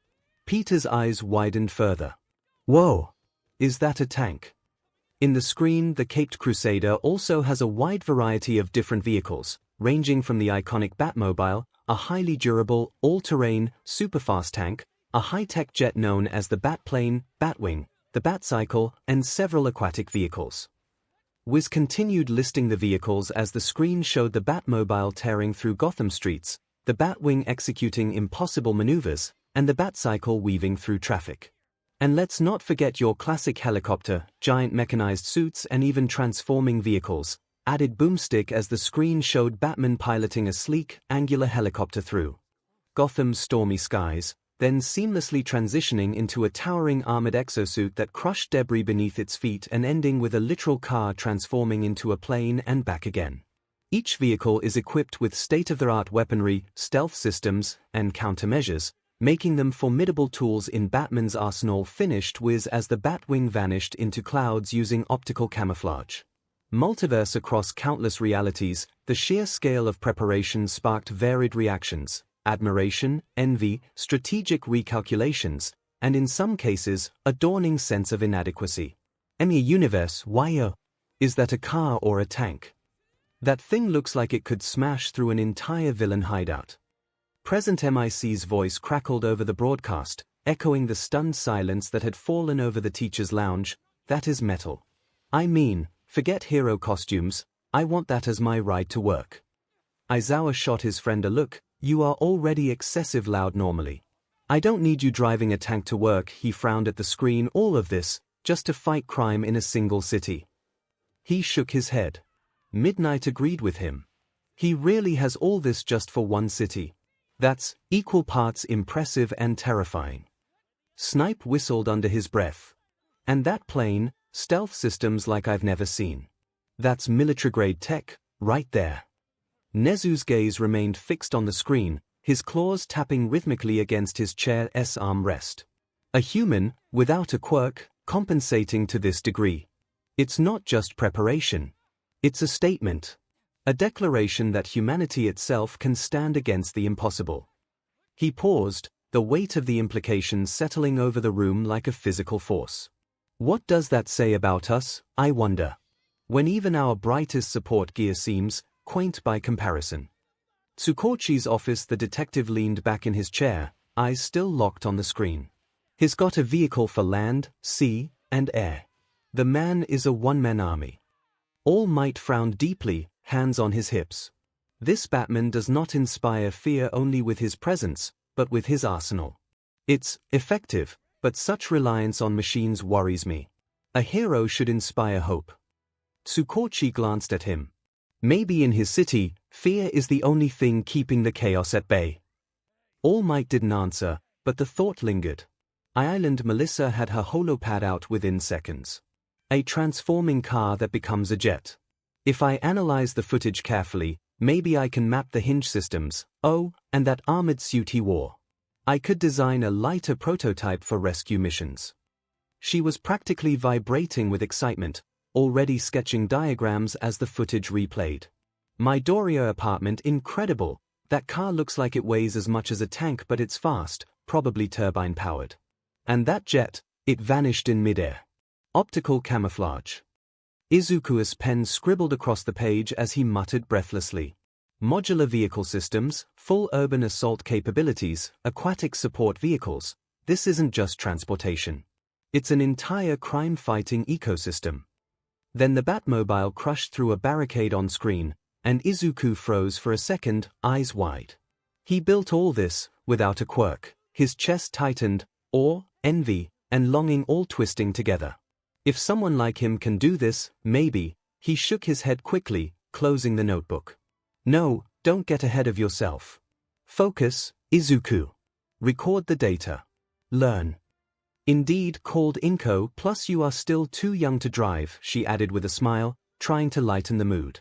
Izuku flushed, but his eyes remained glued to the screen as the Batmobile executed a perfect drift around a corner, its rear-mounted cannons tracking unseen targets. Hatsum family workshop across town. Mai was sitting in her cluttered family garage, tools scattered everywhere. When the Batmobile appeared, she practically dropped her wrench. Look at that design. She scrambled for a sketch pad, doodling furiously. High-speed, armored, transforms into a plane. Oh, the support items I could build if I had that budget. The suspension system alone must be revolutionary. And that suit. No, focus on the vehicles first, Mai. She laughed to herself, wiping sweat off her brow as inspiration struck. One day, my babies will be just as good, no, better. "That's good, dear, but no vehicle driving until you are 18, called her mom from the doorway, shaking her head at the grease stains already covering My's latest blueprint. My just grinned wider, already mentally replacing the Batmobile's cannons with her own sonic destabilizer prototypes. Future Class 1A Katsuki Bakugo nearly cracked the TV remote in his hand, scowling. TCH overkill. I don't need tanks or jets to win a fight. Just give me a villain and I'll blow him up myself. Okako Uraraka's jaw dropped, wide-eyed. That car looks expensive, like really expensive. And he uses it to fight crime. She glanced toward her parents. I can't even imagine having that kind of money. Or responsibility. Tenya Ida sat perfectly upright, nodding seriously. An entire fleet of vehicles for hero work. Highly efficient, though potentially reckless if misused. But clearly, this Batman is committed to protecting his city. Momo Yorozu scribbled notes on a tablet, her mind already at work. The resource management alone must be staggering. He must have calculated maintenance costs, fuel storage, and weapons resupply with near-military precision. ADCU Flash leaned forward, grinning from ear to ear. Okay, I take back everything I said about your ride, Bats. That car is sweet. Can I borrow it? You know, just for a weekend. Batman didn't even glance at him. No. Oh, come on. Flash whined, zipping around the chair where Batman sat, a blur of crimson and yellow. Just a test drive. I promise I won't hit anything important. Mostly. Superman, hovering nearby with arms crossed, offered an amused smirk. Wally, I think the no was pretty definitive. Besides, he added, his gaze shifting to the imposing silhouette of the Batmobile displayed on the watchtower's main screen, that vehicle looks like it requires a specific touch. He remembered the sheer, unnerving silence of the engine and the way it seemed to absorb light rather than reflect it. Across the room, Wonder Woman studied the Batwing's maneuvers with a warrior's appreciation. The precision is remarkable, she murmured, her eyes tracing the jet's impossible turn. Like a hawk diving through a storm. Hawkgirl smirked. Can't believe you've been holding out on us with transforming cars and giant mech suits. Next thing we'll see is a bat submarine. I don't have any of those, must be something other versions of myself have, Batman said with a shrug as the screen showed a submarine shaped like a bat. The jet needs a longer operational range. The car's armor could be reinforced with a lighter alloy. A new submersible design might be useful. He pulled out a small holographic projector, already sketching modifications with swift, precise gestures. The stealth systems on the Batwing could use more work, maybe add a flash mobile. You know, for when I need a lift. Wally quipped, zipping past Batman's shoulder. Bruce ignored him, his focus locked on the holographic schematics. Cadmus headquarters Waller watched from her office, her face unreadable. Impressive as ever, Batman. But if one man can amass this kind of arsenal unchecked, we need countermeasures. She hit the intercom. Add vehicle schematics to the priority watch list. And have R&D start working on scalable countermeasures. EMPs, tracking systems, kryptonite failsafes. I want to know we can shut those things down if we ever need to. Young Justice Universe Mercy call our research division. Lex Luthor murmured, his champagne glass freezing halfway to his lips as the Batwing executed an impossible vertical ascent on screen. Tell them I want adaptive metallurgy reports by morning. His fingertip traced condensation down the crystal, calculating weight distribution against move ratios. Titanium alloy. No carbon nanotube weave. Behind him, an assistant scrambled to take notes while Luthor's lips curled into something between admiration and hunger. In the Batcave's subterranean shadows, Alfred Penneth set down a tray of tea. Well, look at that, he said dryly as images of the different vehicles crossed the screen. And here I thought the car-plane boat trio was already too much. His eyebrow arched as footage showed a Batmobile splitting into a smaller pursuit bike, followed by a literal bat helicopter and a bat submarine. It seems that the millionaires buy too many cars rule still applies, Alfred remarked dryly, even if those cars happen to be tanks, jets and submarines. He added, placing a fresh cup of tea next to the Bat computer. MCU. The Batmobile roared across the screen, transitioning into the Batwing's cloaked flight. Tony Stark raised an eyebrow and gave a slow whistle. Okay. I'll admit it. That is one mean-looking ride. He smirked and gestured toward the footage of the Batwing vanishing into the clouds. Still, mine can fly to space, fire repulsors, and order pizza on the way back. Beat that, Batboy. Rhodey leaned forward, impressed despite himself. Those countermeasures are no joke. That car looks like it could punch through a tank column and keep going. Vision observed quietly, nodding. Its design is utilitarian yet elegant. Every piece serves a function: mobility, protection, intimidation. Quite remarkable. Wakanda stealth jet, transforming vehicles, mechanized exosuits. I'd say Batman's been busy. Natasha said as her mind went to how any of those vehicles could have helped in past missions. Steve Rogers nodded. He's built everything he needs to fight a war, by himself. That kind of preparation. I respect it. Sam grinned.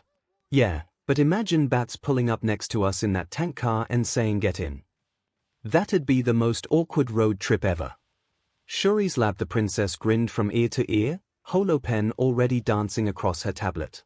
Transforming car/jet with full cloaking. Yes, please. I could totally build something like that, just sleeker. And purple.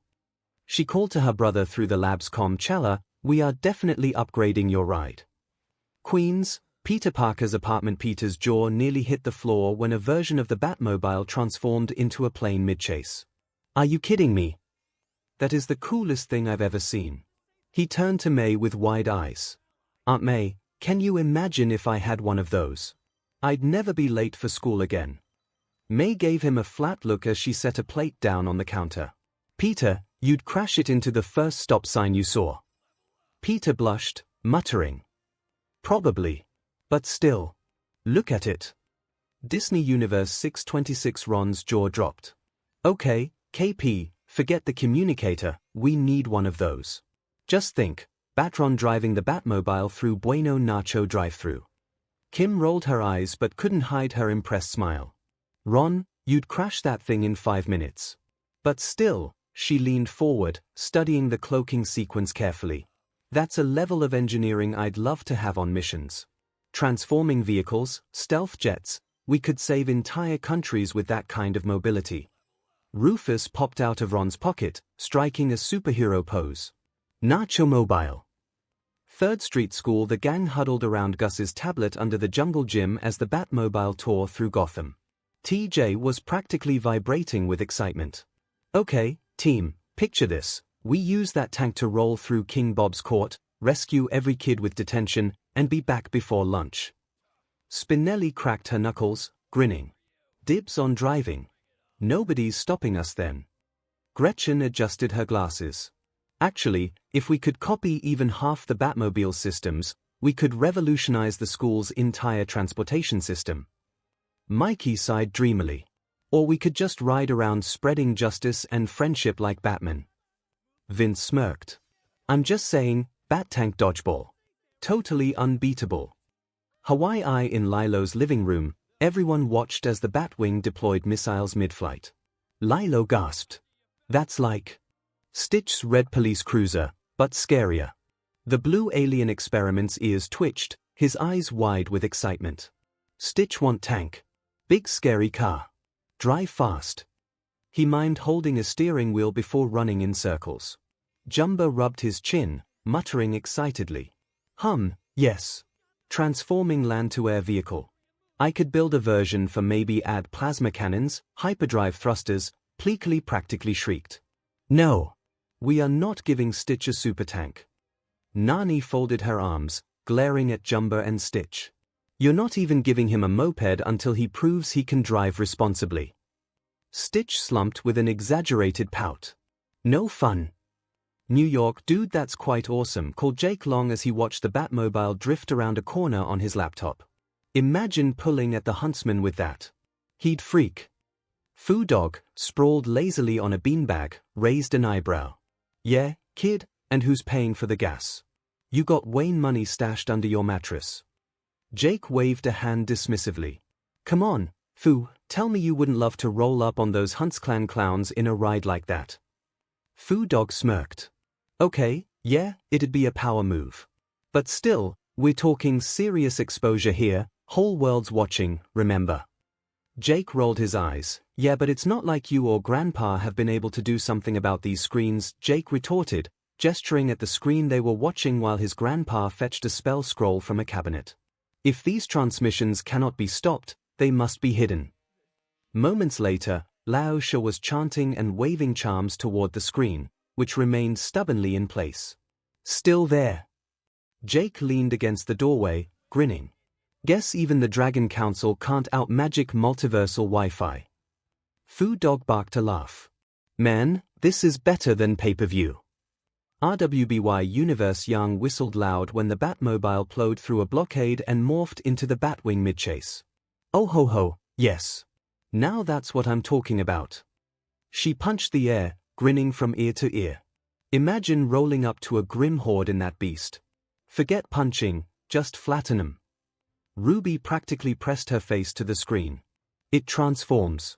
It's like a car, and then a plane, and then a tank. Oh, it's so cool.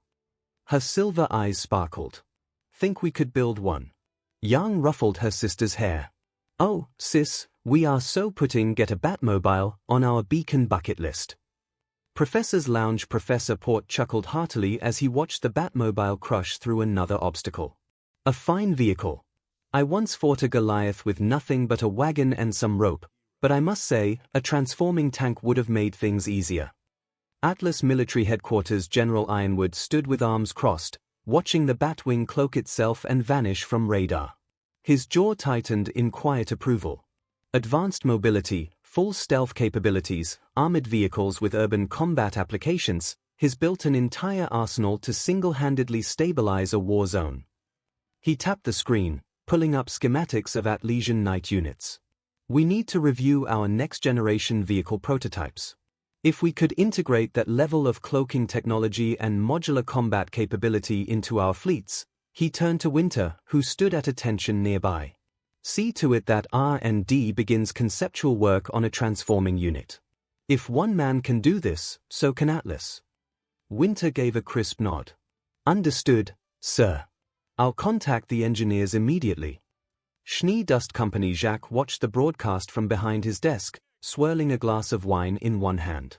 So this is what one man with unlimited resources can accomplish, he smirked to himself, already calculating profit margins. Imagine what the 𝐶hnee Company could do if we mass-produced such vehicles. Exclusivity contracts, military supply deals. We could corner the entire market on high-end armored transports. He tapped a button on his desk. Get R&D on the line. I want schematics drafted for a 𝐶hnee brand multi-terrain combat vehicle. And tell marketing to start brainstorming names, something with strength, power, DMNs. In the screen, Jesus Christ, it's a wonder no one has ever thought to think that Batman might be a rich billionaire like Bruce Wayne. Boomstick yelled. And that's also a proof of how well Batman knows to use tricks and theatricalities to hide his identity, Wizard added with a chuckle. After all, who would think this guy, image of what looked like drunk Bruce Wayne on a yacht surrounded by appealing girls in bikinis, partying and acting like a spoiled rich kid. Is this guy? Image swayed to an image of a skyscraper, a lighting falls to show the figure of Batman standing atop it, cape flowing against the storm. Talk about better disguise than glasses, added Boomstick. ADCU Superman let out a low whistle as footage of Bruce drunkenly falling into the yacht's pool looped on screen, followed by the image of Batman. You know, I've worked with you for years, but I've never seen this side of your act in action. Clark's voice carried a mix of disbelief and reluctant admiration as he gestured toward the screen. How do you even keep a straight face when Bruce Wayne's yacht photos hit the tabloids, he asked, although he paused at Boomstick's last comment. Why, it felt like that was aimed at him. Wonder Woman arched a brow, clearly unimpressed by Playboy Bruce. You willingly make yourself look foolish in public. All to protect your identity. Batman, arms crossed, was characteristically silent. Flash burst into laughter. This is gold. Bruce, I'm gonna need a copy of that yacht footage for, you know, educational purposes. Batman's glare instantly shut him up. Gotta admit, that's commitment. Never thought the guy who plans for alien invasions would spend his nights pretending to be Gotham's richest idiot. Green Lantern chuckled. Martian Manhunter tilted his head. It is a mask of a different kind, one of misdirection. But I sense how heavy it weighs on you, Bruce. Batman's jaw tightened ever so slightly, but he said nothing. Gotham City Commissioner Gordon, sitting in his office, with a cup of coffee, sighed as he watched. I knew you had to keep up appearances, but you really go that far, don't you?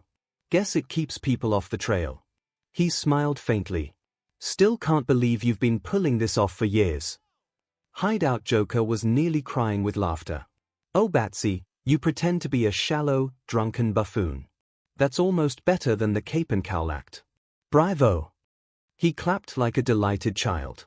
I always knew you were insane, but this is art. Harley Quinn grinned. Mr. J, can we crash one of his yacht parties? Bet the snacks are fancy. Arkham Two-Face frowned at the screen. Bruce Wayne. Batman, same man, two faces. Guess it makes sense. He flipped his coin. But that double life can't last forever. Sooner or later, the coin lands bad side up. Bloodhaven Nightwing crossed his arms and smirked. Wow, Bruce. Seeing the Bruce Wayne act from the outside is something. You're almost too good at it. Batcave Robin snickered. You do that every week. Man, no wonder you're so grumpy when you get home. Batgirl smiled faintly. It works, though. Nobody suspects. Guess I should up my own game in public. Indeed, said Alfred as he served tea, and Sir Bruce's commitment to the role is admirably thorough. His dry tone carried a hint of paternal exasperation. Though I do wish he'd choose less garish swim trunks for these performances. Cadmus HQ Waller stood watching with her arms crossed, her expression unreadable. A billionaire pretending to be a useless socialite so no one suspects he's the city's most dangerous vigilante, she smirked slightly. That's surprisingly efficient. Turning to her subordinates, she said coldly, take notes. We could use a few agents like that. My Hero Academia universe at UA, present MIC burst out laughing. Yo, this guy is good. Look at him. I'd never buy for a second that's the same guy who just glared criminals into wetting their breaths. Snipe nodded, impressed. That level of deception takes work. He's got half the world convinced he's just some rich fool. Aizawa, arms crossed, frowned slightly. He's not just hiding, he's weaponizing people's expectations. If criminals think he's harmless, they won't look for patterns. Midnight chuckled, tapping her nails against her chin. Honestly, I respect it. I did something similar when I crafted my hero persona, a whole DMNTX look designed to throw villains off their game. Theatrics make people underestimate you. She smirked knowingly. Difference is, I enjoy the spotlight. Wayne. He's doing this because society expects him to be a spoiled, careless rich boy. He doesn't just wear a mask at night, he wears one in the day, too. Sounds like a lonely way to live. Cementos frowned, shifting in his seat. Snipe adjusted his hat. Maybe, but it's smart. If no one suspects you, you can move freely. I'd call that a tactical advantage. And it shows he understands the value of perception in hero work. He's building a myth as much as he's fighting crime. Power Loader nodded. Nezu, tail flicking, was practically gleeful. Precisely. He is controlling the narrative of his own existence, and that is a rare skill. Batman has weaponized society's assumptions about him, and it works. 𝐒𝐭𝐚𝐲's office All Might and 𝐒𝐭𝐴 stood shoulder to shoulder, watching as Bruce played the fool for the cameras before the screen cut to Batman looming against the lightning. 𝐒𝐭𝐴 sighed. It's actually smart. If everyone believes Bruce Wayne is just a spoiled rich man child, then no one would think he's secretly Gotham's protector. All Might's expression was unreadable. It's admirable, but also tragic. To dedicate so much effort to pretending to be weaker than you are, just so your mission can continue. He clenched his fist slightly.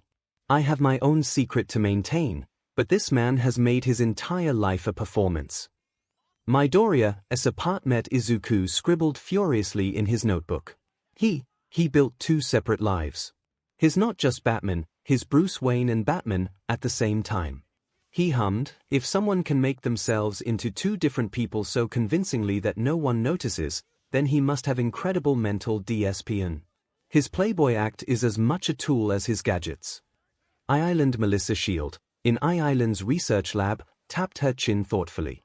So he maintains a completely false persona just to protect his mission. The psychological strain must be incredible.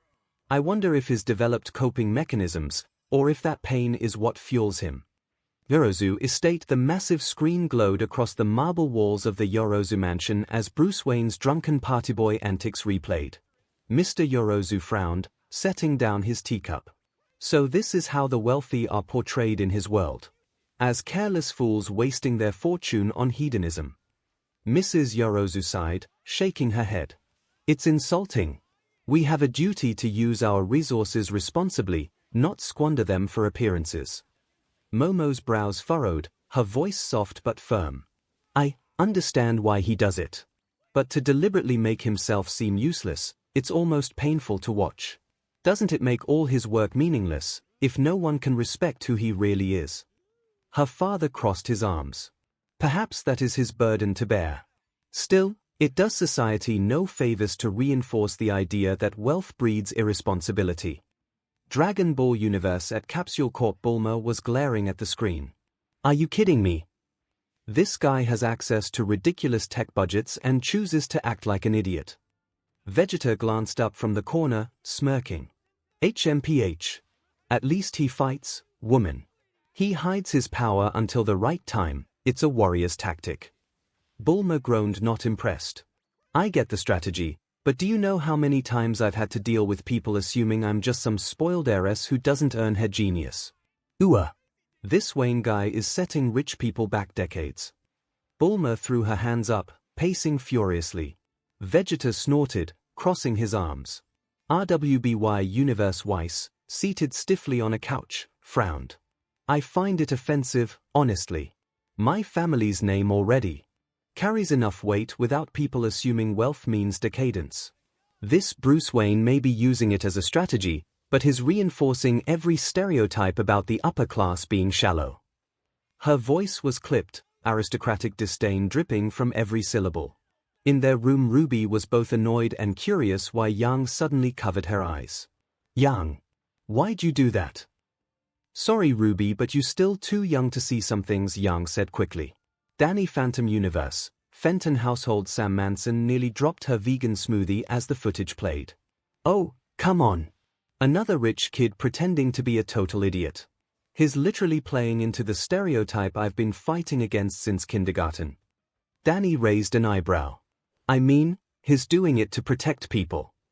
Sam crossed her arms, glaring. Yeah, but at what cost? He's proving every shallow, anti-rich cliché right. This is why I can't get anyone to take me seriously when I try to do something good with my family's money. Tucker grinned. At least he looks cooler doing it than half the rich kids we know. Sam just shot him a withering look. In the screen, despite having the build of an Olympic athlete, the Caped Crusader's greatest feats are attributed to his detective skills and training under multiple MSTs, including the infamous League of Shadows. Wiz revealed.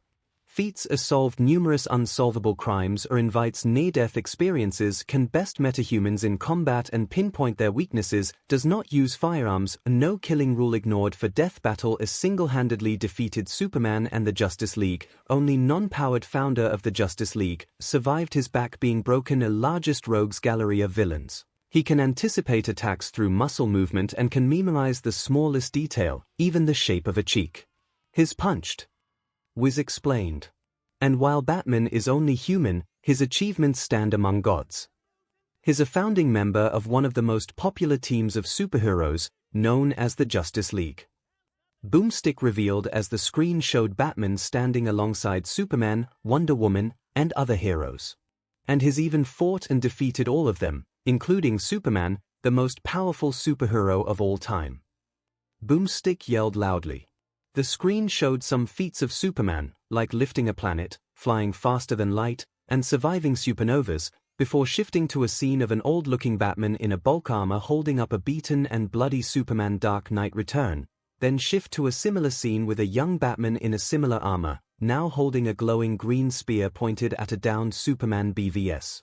My Hero Academia universe. The lounge was dead silent as Superman's impossible feats flashed on the screen, lifting planets, flying faster than light, only for Batman to bring him down in brutal, calculated fashion. Snipe's jaw went slack. Did that screen just say he beat that guy? Alone. Present MIC nearly fell out of his chair. Yo. No way. That's some next-level stuff. Dude's gotta have like a galaxy-sized brain. Midnight put a hand over her mouth, her usual smirk replaced with unease. I know I said I liked his style before, but this isn't just clever, this is scary. Shuddered, fingers tightening around her elbow. That kind of calculated brutality. It's not heroism. It's warfare against gods. Aizawa's voice was calm but heavy. No quirk. No power. Just preparation, skill, and enough sheer willpower to take down gods. That's obsession at a level we don't see here. Nezu leaned forward, tail flicking, positively thrilled. Oh, it's more than obsession, it's art. He didn't just fight these beings, he studied them, predicted them, and then beat them at their own game. What a mind. Nezu's eyes gleamed, already mentally sketching parallels to UA's own tactical training modules. Imagine applying that level of strategic foresight to villain apprehension. Rat, knowing you will use that to take over the world, Aizawa muttered, his gaze fixed on the screen's shifting images of Batman's tactical triumphs. Midoriya's apartment. Izuku was hyperventilating as he scribbled into his hero notebook. He analyzed gods, found their weaknesses, and defeated them. This is incredible. His strategic mind must be on another level entirely. His mother looked at him a bit worried at the fast-paced breathing. Izuku, sweetie, are you okay? Yes. No.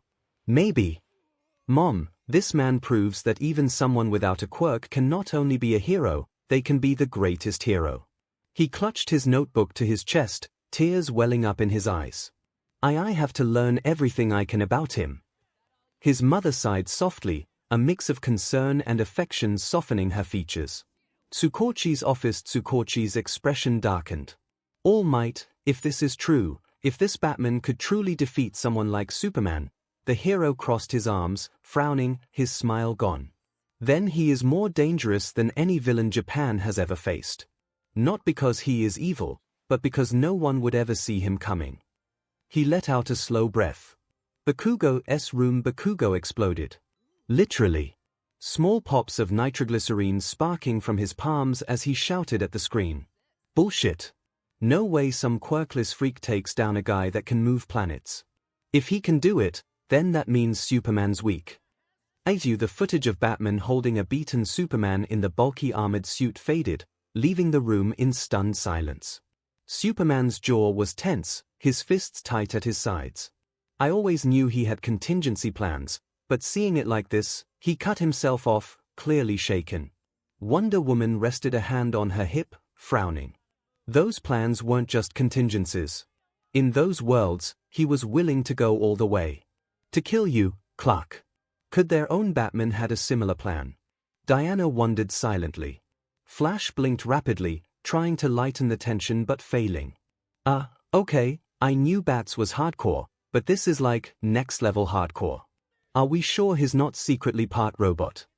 Flash's attempt at humor fell flat as Green Lantern whistled lowly. It makes sense. Batman's the only one of us without powers. He can't rely on strength, so he relies on preparation. That's why he's still alive. John said, crossing his arms. Hawkgirl snorted. Still. Seeing him holding a spear to Superman's chest, that's not just preparation. That's a warning. All eyes turned toward Batman, who stood stoically at the back of the room, his face unreadable under the cowl. I prepare for every possibility, he said flatly. Even the ones I hope never come. The silence stretched, thick with unspoken questions. In another part of the watchtower, the other heroes of the League exchanged uneasy glances. Okay. That's scary, Fire said to Ice. I mean, he is one of the founding members of the League, right? Ice whispered back, her gaze fixed on the armored Batman pinning Superman. But seeing him like this, it's like watching a lion take down an elephant. Supergirl's hands flew to her mouth, eyes wide. He almost killed him.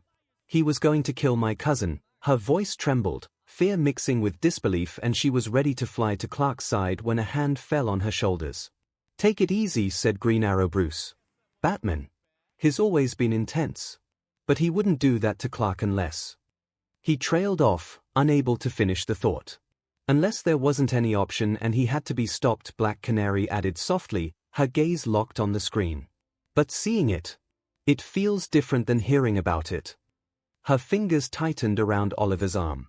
Across the room, Stargirl, Vigilante, Steel, and Shining Knight exchanged uneasy glances.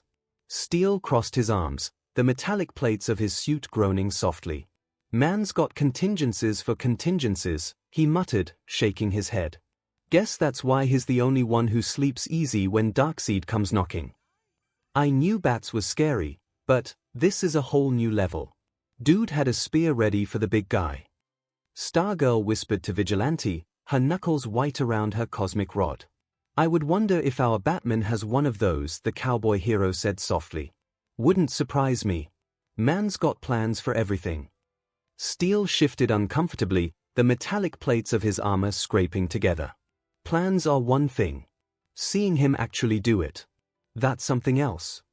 Shining Knight rested a hand on his sword hilt, his ancient eyes troubled. A knight must be prepared, yes. But such ruthlessness against one's own sworn brother. It chills the BLD. Gotham. The reaction of the inhabitants of the Dark City was quite different. Bars erupted in celebration, car horns blared, and makeshift bat signals were even shone into the sky by proud citizens. "That's our guy. The bat proves again, nobody messes with Gotham. Not even a god can stop him. That's why we trust him. Batman's the one thing in this cesspool that actually works." At the police precinct, Commissioner Gordon watched the footage with weary resignation, his coffee mug forgotten. "He's always been Gotham's necessary shadow," he muttered to an equally stunned Detective Bullock. "But seeing him like that makes you wonder how thin the line really is." Bullock just grunted, wiping sweat from his brow, eyes fixed on Batman's armored silhouette looming over Superman. In the Batcave, Alfred Pennyth watched the same footage on a secondary monitor, his usual composure fractured by the slightest tremble in his teacup. The steam curled upward, untouched, as his gaze remained fixed on the armored silhouette looming over Superman. "Oh, Sir Bruce," he murmured, the words heavy with centuries-old British restraint masking profound unease. "What lines did you cross in those other worlds?" The silence of the cave felt deeper suddenly, filled only by the distant drip of water and the ghost of contingency plans Alfred wished he'd never catalogued. Metropolis. In Superman's city, things were different. Citizens gathered around screens, murmuring uneasily as they witnessed Batman's calculated brutality against their beloved hero. He beat Superman," one woman whispered, clutching her child. "If he can take down Superman, what's stopping him from doing it again?" a man muttered nervously. Public trust wavered. Some began openly questioning whether Batman was a hero or a dangerous vigilante who could turn on anyone. Lois Lane stood frozen outside the Daily Planet building, her reporter's instincts warring with personal dread. "He trusts him," she whispered to herself, fingers tightening around her useless phone. "Clark trusts him. But that armor looks like it was built for war, not contingency." Nearby, Jimmy Olsen lowered his camera slowly, the lens cap forgotten in his hand. Luthor's office Lex was laughing, genuinely laughing, as the image of Batman standing over Superman played on loop in his computer. "Oh, this is rich. The mighty Superman, brought low by his own friend. And here I thought I'd have to do it myself." He leaned back in his chair, smirking. "Perhaps we should have a conversation someday. After all, anyone clever enough to beat a god deserves my respect." Cadmus headquarters. Amanda Waller's eyes narrowed as the footage replayed. "So the rumors were true. He really does have contingency plans for everyone." She leaned back in her chair, fingers steepled. "And he's willing to use them. That makes him more dangerous, and more necessary, than I thought." Her lips pressed into a thin line. "Cadmus will need to reprioritize. If Batman is willing to go this far, we need our own countermeasures ready. Just in case. The Batman universe. The giant screen glowed, replaying the image of the armored Batman standing over a beaten Superman with the glowing green spear. Robin turned in his chair, wide-eyed. Whoa, so in another world, you actually used those plans? Like, really used them? Batgirl frowned, glancing between Bruce and the screen. And not just used them, he was ready to go all the way. To kill Superman. Bruce stood silently, cape brushing the floor. After a long moment, he spoke, voice low, controlled. I have plans to stop every member of the League if they ever go rogue. Superman approved of them because he knows how dangerous we could become if unchecked. His eyes narrowed at the screen. But seeing this, he trailed off, the weight of the scene settling over him. I wonder how far I'd go if it ever came to that. If I'd be willing to cross that line. Alfred stepped forward, his tone calm but pointed. You would do what was necessary to save lives, sir, but you would never relish it. That is what separates you from the man on that screen. Bruce didn't respond immediately, his jaw tightening. Perhaps. His gaze lingered on the glowing spear one last time before turning back to the Batcomputer, already running simulations. But we're reviewing those plans tonight. I want every scenario double-checked. Robin blinked. You think something like this could actually happen here? Bruce's voice was flat. I don't think. I plan. May the 616 universe at Avengers Tower, the screen froze on the image of Batman holding the kryptonite spear over Superman. Tony Stark whistled low, leaning back in his chair. Okay, gotta admit, that's impressive. And terrifying. Remind me to never invite this guy to a Stark Expo. Steve Rogers frowned, folding his arms. Impressive or not, that's a man ready to kill if he decides it's necessary. That's a dangerous precedent. Natasha Romanoff tilted her head, thoughtful. It's not that different from what SHA does. Contingencies, fail-safes, plans for every scenario. Clint Barton raised an eyebrow. Yeah, but SHA doesn't usually wrestle aliens that can move planets. Thor leaned on Mjolnir, looking intrigued. This mortal faced a god and triumphed. That alone earns him my respect. It takes courage to even attempt such a feat, Banner nodded slightly. Still, if he can take down someone like Superman, what would he do if he ever decided to turn against the world? Tony smirked. Then we'd better hope he doesn't. Or start designing bat-proof armor. You know, just in case. Spider-Man's stomach twisted. Admiration mixing with fear. Wow. He really did it. He took down someone who can lift planets. And he did it without powers. He gulped. What chance do I have against him? Very few, She-Hulk muttered, her gaze fixed on the armored Batman. Baxter Building. Reed Richards was riveted, studying the footage frame by frame. His strategies are impeccable. He's not just reacting, he's predicting. And that armor, the engineering is remarkable. Sue Storm frowned slightly. But to use it against his own teammate. That's disturbing. Johnny Storm grinned. Disturbing. That was awesome. The guy doesn't even have powers and he took down an alien god. I'd pay to see him take on Doom. Ben Grimm grunted. Kid, you'd pay to see anyone fight Doom. But I'll admit, this guy's got guts. RWBY Universe. Ozpin stood with his cane, watching intently, a faint smile on his lips. Fascinating. A man with no semblance, no aura, standing among gods, and holding them accountable when needed. Glinda looked uneasy. This level of preparation is unnerving. If someone like him decided we were part of the problem, what's to stop him from coming for us? I think, Glinda, that we shouldn't worry as much about someone from other universe coming to do that and more about if there is someone here that could do that, Crow said with a sip of his flask. Because if someone like that existed here, we would be screwed. The woman turned at him. Why are you here again? Glinda snapped, her voice sharpening as she glared at Crow's flask. Hey, screens suddenly appearing in front of everyone and a guy saying he knows all of us and showing us this. He answered, plus needed to see if my girls were okay. MLP Universe Equestria. The cutie map table glowed with the projection of Batman towering over a defeated Superman, the kryptonite spear poised for the final strike. Twilight Sparkle gasped, wings flaring. He beat someone that powerful. Just with planning and preparation. Her eyes were shining with excitement. That level of foresight, the strategy, the DSPLN, this is incredible. Rainbow Dash blinked, then smirked. Chi. You do realize you sound just like him right now, right? Like, planning for every possible scenario is basically your whole thing. Spike snickered. Yeah, if you had a cool cape, you'd basically be Batman. Twilight's wings twitched.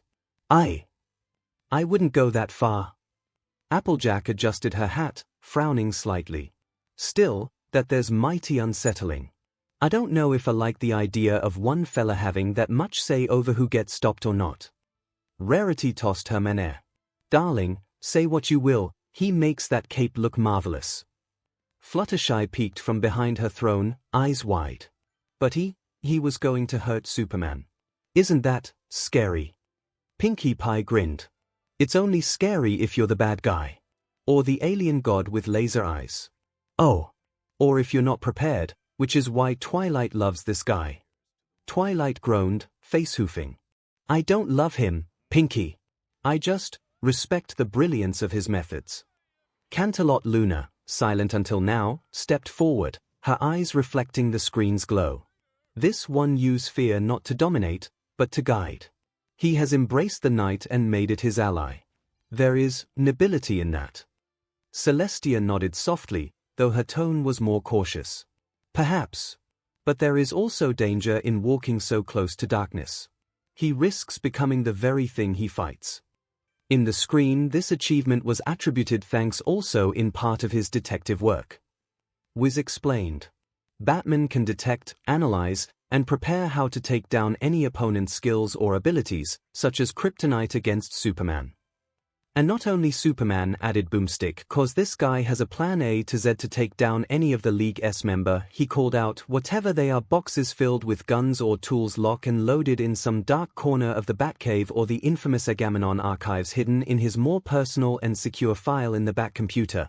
Batman has a plan on the ready, even the likes of Wonder Woman and Plastic Man show images of both heroes, guys that Batman himself have said wouldn't beat.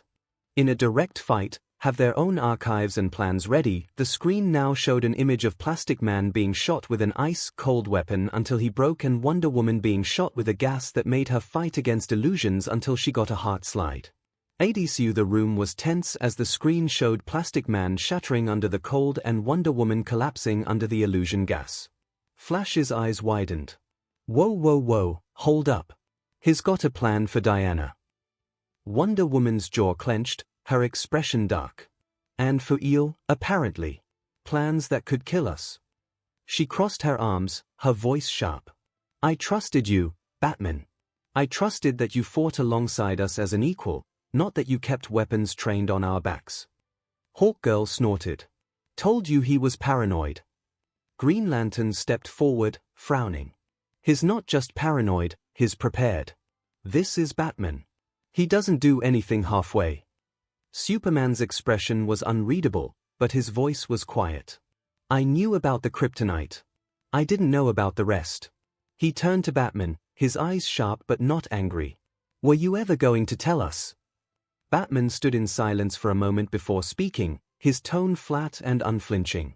If you ever lost control, you'd thank me for having these plans. He then turned to Superman, or you prefer we have another incident like with you under Darkseid's influence.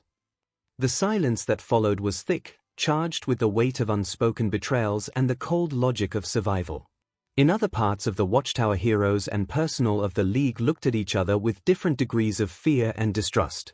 One question in everyone's mind. Was there already a plan to take down any of them? Young Justice Universe. The YJ League watched in tense silence as the screen displayed Batman's plans for Wonder Woman and Plastic Man. Aquaman was the first to break the silence. So even on another Earth, you keep files like these? Batman didn't flinch. Yes. Superman frowned. You would really use them? Batman's voice was calm, matter-of-fact. If I have to. This drew quiet, uneasy glances between League members.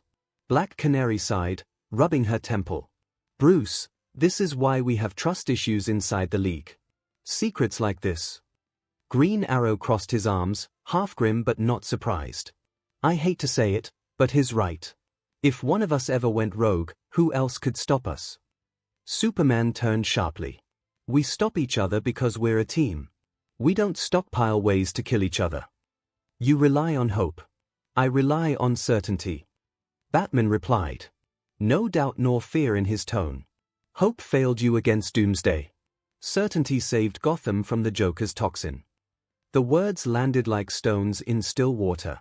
Superman's jaw tightened, remembering the devastation, the lives lost before he'd stopped the creature. Wonder Woman's hand drifted unconsciously toward her lasso, its golden coils cold against her hip. Mount Justice, the younger heroes were stunned. Wow! Robin exclaimed, voice was almost reverent. He really does have a plan for everything. Kid Flash threw up his hands. Yeah, but dude, that's messed up. Taking down Wonder Woman with a heart attack gas. Are you kidding me? Miss Martian bit her lip, worried. Would he have a plan for us too? Aqualad nodded solemnly. Without question. Superboy growled under his breath. Figures. Guess even we're just threats to be contained. Robin tried to calm them down. Look, it's not like he wants to use them. It's just, if things go bad, he'd be the only one ready. Artemis folded her arms. Yeah, well, good luck trusting someone who's always one step away from putting an arrow through your leg, she called. Also, you worked under him for years. You wouldn't happen to have plans about us, right? She asked Robin with narrowed eyes. Robin shifted uncomfortably, avoiding Artemis's sharp gaze. I don't know, he admitted quietly. Batman doesn't share those files. Not even with me. The admission hung heavy in the cave, a sudden chill settling over the team. Miss Martian's eyes widened slightly, her telepathic shields instinctively tightening. Superboy's fists clenched at his sides. Kid Flash looked like he'd been slapped. Aqualad crossed his arms but nodded, and Artemis just sighed. My Hero Academia universe. The staff room was dead silent as the screen displayed Batman's Agamemnon archives and his plans for taking down Wonder Woman, Plastic Man, and the entire League. Nezu's beady eyes gleamed with interest. Fascinating, contingency plans for even his closest allies. It's cold, yes, but undeniably efficient. He tapped his paws together thoughtfully. It would be prudent for you to prepare similar files, worst-case countermeasures for every pro-hero and villain on record. If they ever went rogue, the teachers glanced at each other uneasily. Present MIC frowned. Whoa, hold on. That's kinda paranoid, don't you think? Snipe crossed his arms. Maybe. But we've seen what happens when pro-heroes get brainwashed. Hell, we've seen students taken over too. Having some kinda playbook might not be a bad idea. Aizawa's expression was unreadable, but his voice was calm. If someone with Batman's mind thinks that's necessary, maybe we should take the hint. You would say that, said Midnight, but I don't think parents would be happy about us making plans to kill their kids. Midnight leaned back in her chair, fingers drumming a restless rhythm on the armrest. Parents trust us to protect their children, not catalog how to neutralize them. Her gaze swept the room, lingering on Vlad King's tense shoulders and Cementos's impassive face. What message does that send? That we see every student as a potential threat. Detective's office All Might was pale, fists clenched. He prepared to take down his friends. Tsukochi nodded grimly. From a law enforcement standpoint, it's genius. Dangerous, yes, but genius. All Might shifted uncomfortably in his seat, the ghost of his injury throbbing beneath his ribs. Batman's world is different, he murmured, his voice lacking its usual booming conviction. But here, our symbols must inspire hope, not suspicion. He glanced at his friend. Trust is the foundation of hero society. Files like those. They could shatter it. Tsukochi sighed, rubbing his temples. Idealistically. Yes. Practically. He shook his head, knowing the world wasn't as peaceful as his friend likes to think. Midoriya's home Izuku was frozen in place, staring at the footage. His notebooks lay open on the bed beside him. He has a plan for everyone. Even his friends. And it works. He took down Superman. He glanced down at his own handwriting. Meticulously detailed quirk breakdowns, weaknesses, and counters for heroes and villains alike. My notes, I mean. They aren't as good, but I mean can't be something here could be used to. His voice trailed off. Was he, like Batman, obsessively cataloging weaknesses? The thought twisted his stomach. Villain's hideout. The hideout was tense as the screen showed Batman's archives, detailed takedown plans for Superman, Wonder Woman, and the entire Justice League. Shigaraki scowled, scratching at his neck. T-Sich, what a pain. Why waste time writing all that down when you can just destroy everything? The TV replayed Batman methodically incapacitating one hero after another. Kurogiri tilted his head slightly. His not wasting time, Shigaraki. His ensuring victory. Shigaraki bristled, clearly irritated. So what? He's still just a man in a suit. If I were there, I'd, a calm, amused chuckle cut him off. All for One's voice filtered through the comms, smooth and commanding. You'd what, Tomura? Rush him. Lash out like a child throwing a tantrum. Shigaraki froze, jaw tightening. Look closely. That man has no quirk, no power beyond his body and mind, and yet he has crushed gods, brought down entire teams of heroes. Why? The screen replayed Batman holding Superman at spear point. Because he plans. He learns his enemies' weaknesses, studies their habits, and strikes at the perfect moment. There was a pause, heavy with meaning. Raw power, Tomura, is nothing without strategy. Do you see it now? This is how one man can bring down a society.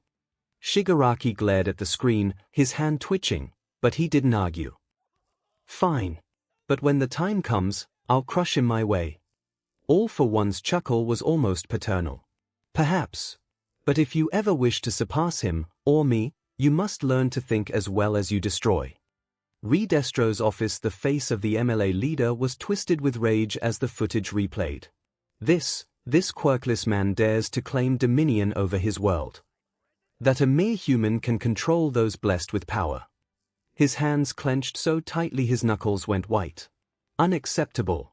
His very existence is an insult to the liberation of quirks. Skeptic nodded, though his tone was cautious. Perhaps, but his methods, they are effective. If a powerless man can do this, imagine what we could do with proper planning. Redestro slammed his fist on the table. Then we will show the world that power, true power, cannot be contained by mere strategy. Sonic Universe Tails' twin tails drooped a fraction. He had been the first to shout for everyone to gather, but now the excitement in his eyes was dampened by unease. That's a list of people, he whispered, the word tiny in the cavernous room. He has plans for them. For his friends. Sonic leaned against a shelf, arms crossed, trying for a grin that didn't land. Plans are fine. Plans are good. But this looks like someone keeps a recipe book for beating people he's sworn to help. Kinda messed up, don't you think? Knuckles pushed himself up from the crate he'd been sitting on. His fists clenched. If he needs to, do it. But writing it down, planning how to hurt your friends, that's dishonorable. That's what I don't like. Amy's face softened, frightened more than angry. What if he's right and someone goes bad? What if it's the only way to stop them? Her voice trembled on the last word. Rouge lounged in a corner, crimson lips curling into a half-smile. Dangerous world. Dangerous friends. You learn to carry a plan. Doesn't mean you want to use it. She stretched, eyes glittering. Besides, handsome contingency plans make for good bargaining chips. He's a cautious man, and caution sells. Shadow's expression never changed, only those red eyes sharpened. He stepped forward, the room somehow colder where he stood. You trust hope. I trust preparation. His voice was flat as gravel. I have seen allies turn. I have seen betrayal. If one must protect the many, one must be ready to act against the few. Files, contingencies, they are a necessity. Omega sat silent, servos whispering as it pivoted to face the screen. No warm glow or human hesitation lived in its chassis. The lights behind its optics blinked once, affirmation. The room felt smaller. Tails swallowed hard. But that makes him judge and jury. Who decides when a friend is gone? He looked to Shadow and, for a moment, to Rouge. Who keeps those files safe? Rouge flicked a scarf, eyes gleaming with mischief and steel. A man like that doesn't hand them to the nearest gossip columnist, kid. If he's smart, he keeps them where nobody can touch them, black boxes inside black boxes. And maybe, just maybe, he only looks when the others won't. Sonic rubbed the back of his neck. I get being ready, yeah. But the minute you start checking boxes that say how to neutralize Amy, that's a line. I ain't crossing it. His jaw set. We stop bad guys because we believe in people. Not because we've got blueprints to take down our buddies. Knuckles' face hardened. Then don't. If he wants to be a lone ghost with a book of betrayals, fine. But don't drag the rest of us into the quiet. He jabbed a thumb in the general direction of the bat symbol on the screen. We fight for strength. Not for list-making. Tails' fingers twitched over his notebook, then he looked up, resolve breaking through the worry. Then we will be different. We'll make plans to help each other, not to become weapons against each other. We'll share fail-safes that save people, not files that hurt them. Shadow's eyes met his, cool and appraising. You will learn. The world will teach you. He turned, vanishing into the shadow beyond the workshop's door, leaving the workshop smaller, quieter, except for Rouge's soft chuckle and Omega's slow mechanical whir. Rouge rose, stretching theatrically as if to punctuate a point. Prudence, she purred. Strategy. A little suspicion never hurt anyone. Just mind where you keep your skeletons, some folks pay good money to get at them. Sonic barked a laugh that held no humor. Then it's simple. We train harder. We plan smarter, but not like that. We do it for each other. Tails closed his notebook and, with a shy, determined smile, began sketching new schematics, this time for emergency restraint systems designed to protect a friend who'd lost control, not to harm them. Eggman's lair in his recliner, Eggman watched the footage on a mirror monitor with hands steepled. He chuckled, delighted in the calculus of contingency. Oh ho! Control. You teach the world to fear the knives under the table and you control the room.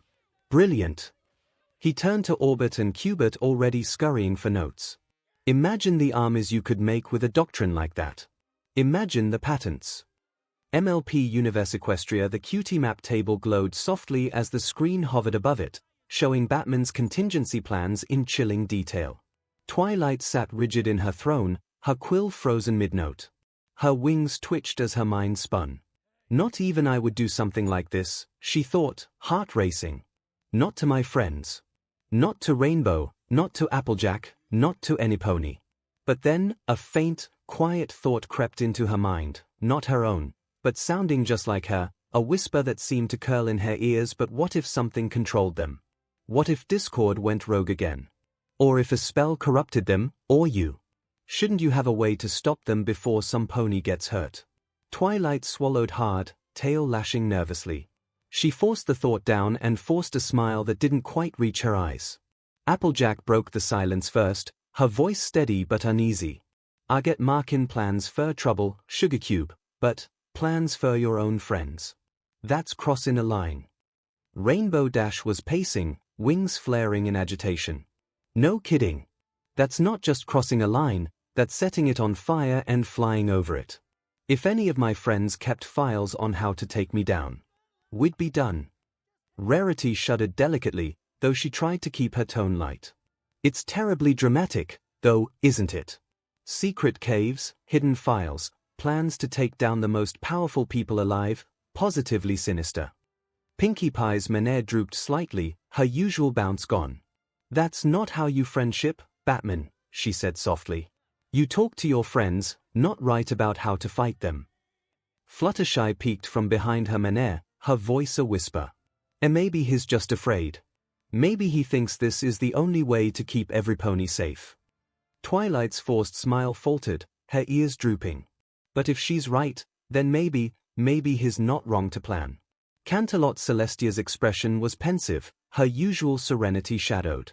He has seen much betrayal, that much is clear, she murmured. This is a precaution born of pain. Luna's eyes narrowed, her voice heavy with memory. He fears what his allies could become, much as I once feared what I was becoming. Her gaze softened. It takes strength to prepare such measures and still restrain oneself from using them. Strength, and terrible loneliness. Celestia's wing brushed her sister's side gently. Then perhaps what he needs most is not contingency plans, but someone who can remind him that trust is still possible. 𝐒𝐴𝐼𝐲 and the princesses of Power Timeline. The war room of Bright Moon was bathed in the pale blue glow of the hovering screen. Maps of Etheria lay forgotten on the table as Batman's contingency files scrolled across the display. Perfuma was the first to speak, stomping a hoof indignantly. This is awful. Who does that to their friends? Keeping secret plans to hurt them. Mermister crossed her arms and slumped back in her chair. Yeah, that's, like, next-level trust issues. If She-Hulk ever kept a file on me, we'd be so done. Froster banged her fists on the table, her little crown tilting. Friends are supposed to fight together, not fight each other. This Batman guy is just wrong. Glimmer glanced at Bo, who looked just as uncomfortable.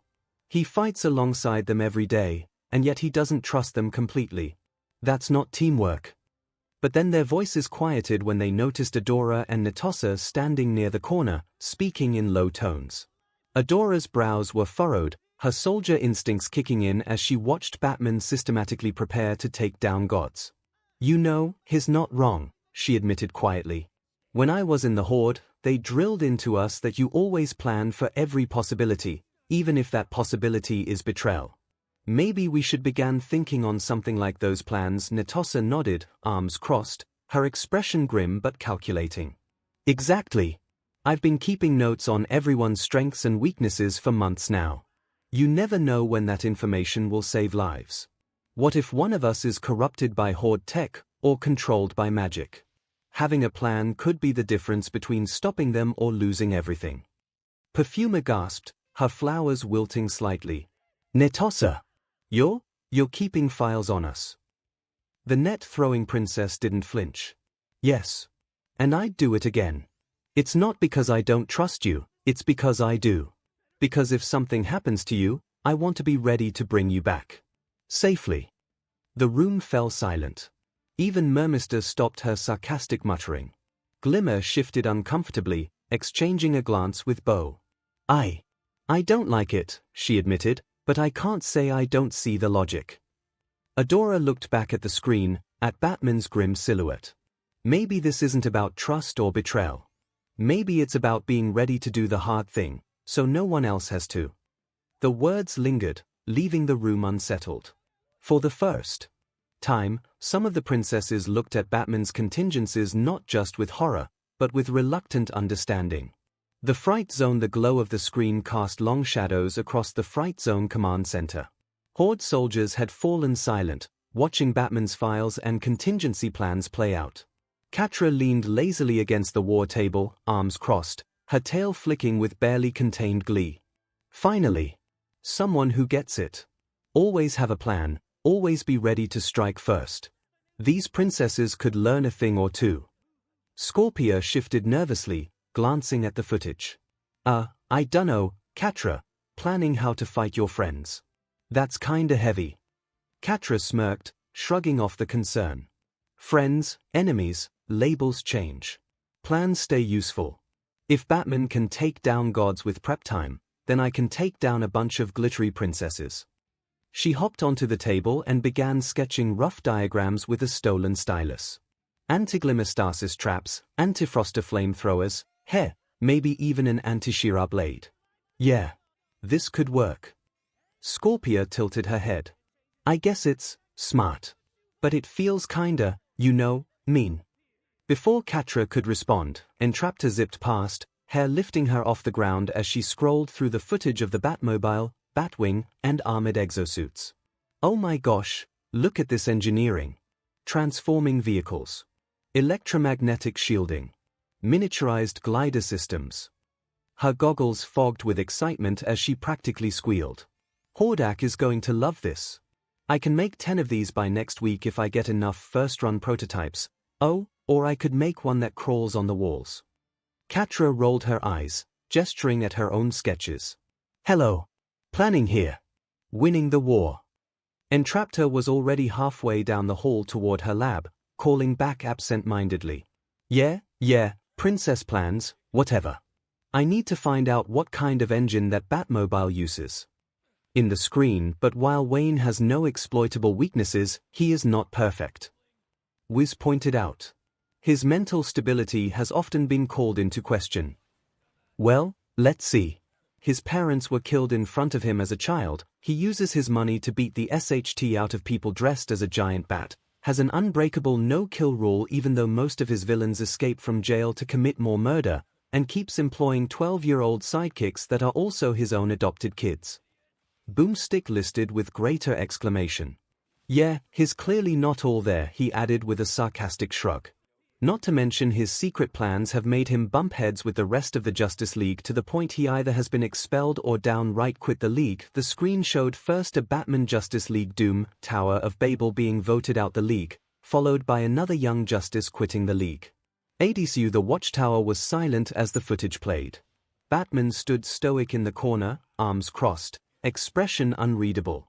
Superman's jaw tightened as the scene replayed of Batman being voted out of the league. You should have told us about your plans, he said quietly, looking to Bruce. Batman's gaze didn't waver. It wasn't relevant. Wonder Woman frowned, crossing her arms. Not relevant. You quit the league in another world, Bruce. Over this exact issue. Flash scratched the back of his head, glancing nervously at the screen. Question. This mental stability thing, are we supposed to just pretend we didn't hear that? Sh*ira snorted. Please. You've all thought it. You just never said it out loud. John tilted his head, his voice calm but pointed. You do live an existence of solitude and obsession. You have admitted it yourself.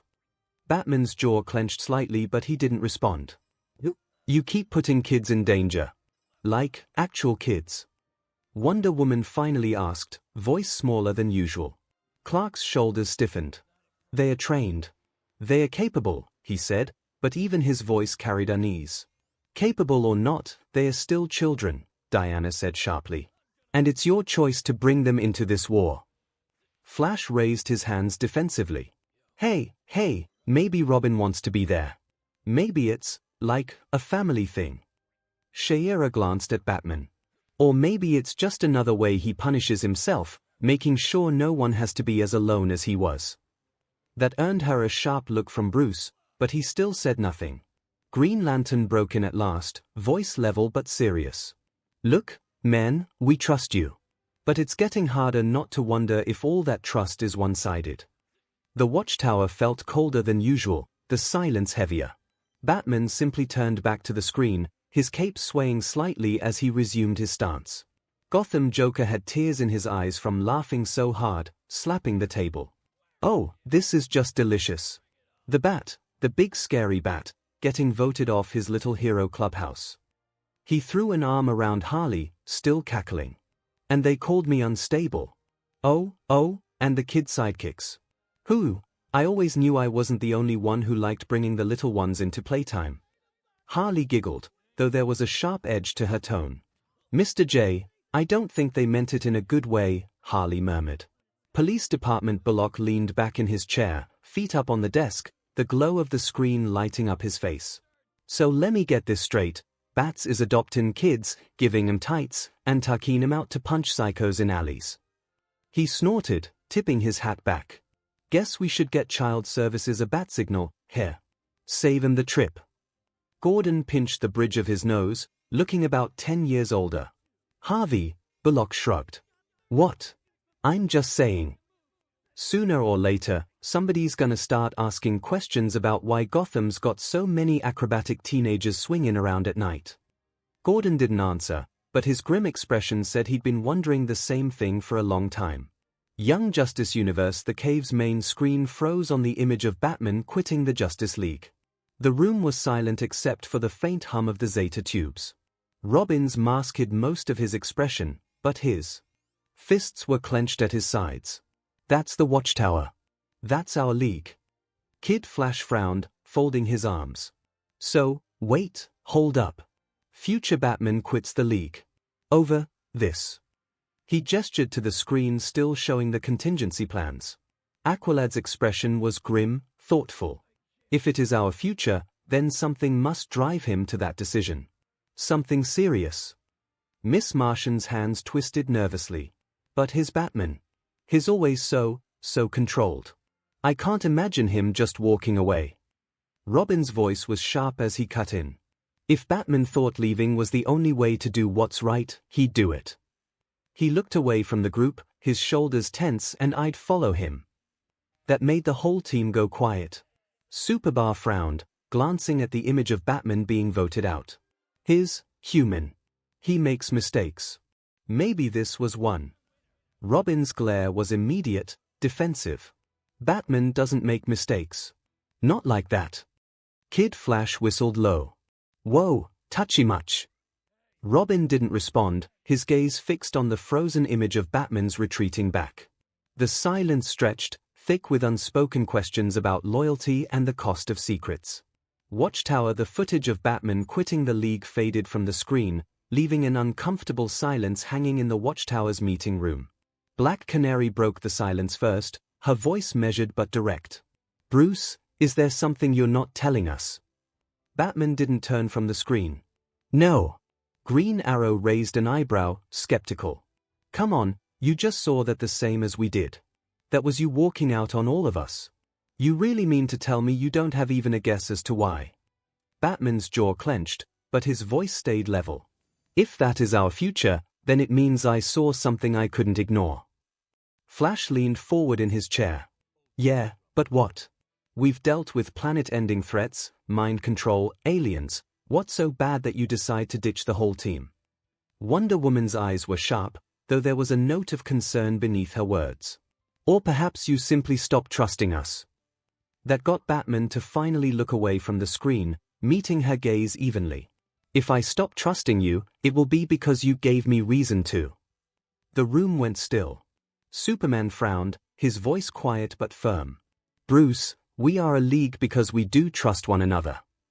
Batman's cape shifted as he turned away, his tone clipped. Then you have nothing to worry about. Without another word, he walked toward the exit, leaving the rest of the league staring after him. Hawkgirl let out a low whistle. Well, that wasn't ominous at all. Flash rubbed the back of his neck, muttering under his breath. Great, now I'm just gonna spend the rest of the week wondering what we do to tick him off. Aquaman crossed his arms, his face grim. If this is indeed our future, it shows just how far mistrust can divide us. Black Canary exhaled, rubbing her temple. And it shows how far Batman is willing to go to stick to his convictions. Red Tornado's eyes glowed softly. Conviction without compromise often leads to isolation. Green Arrow shook his head, grimacing. Man, and here I thought I was the broody one. No wonder Bruce's kid looks up to him so much. He's a walking manual on how to keep people at arm's length. Green Arrow muttered, leaning back with a sigh. Kid's gonna need therapy before he's 20. Marvel 616 Universe. Tony broke the silence first, leaning back in his chair with a half smirk. So, billionaire vigilante, dead parents, broods in a cave, keeps weapons stashed for his friends and employs minors. Here. I feel oddly attacked. Steve shot him a look. This isn't a joke, Stark. He's putting children in danger. Yeah, Clint muttered, fiddling with an arrowhead. Like, actual kids in spandex. That's duck. Natasha's face was unreadable. He must have trained them extensively. Sidekicks aren't a weakness, they're assets, if they are ready for the field. Cap frowned deeper. They are still children, Natasha. It's our job to protect them, not drag them into war. Thor, who had been silent until now, tilted his head thoughtfully. Perhaps in his world, such youths are forged in battle as were my warriors in Asgard. Many came of age by facing the fire.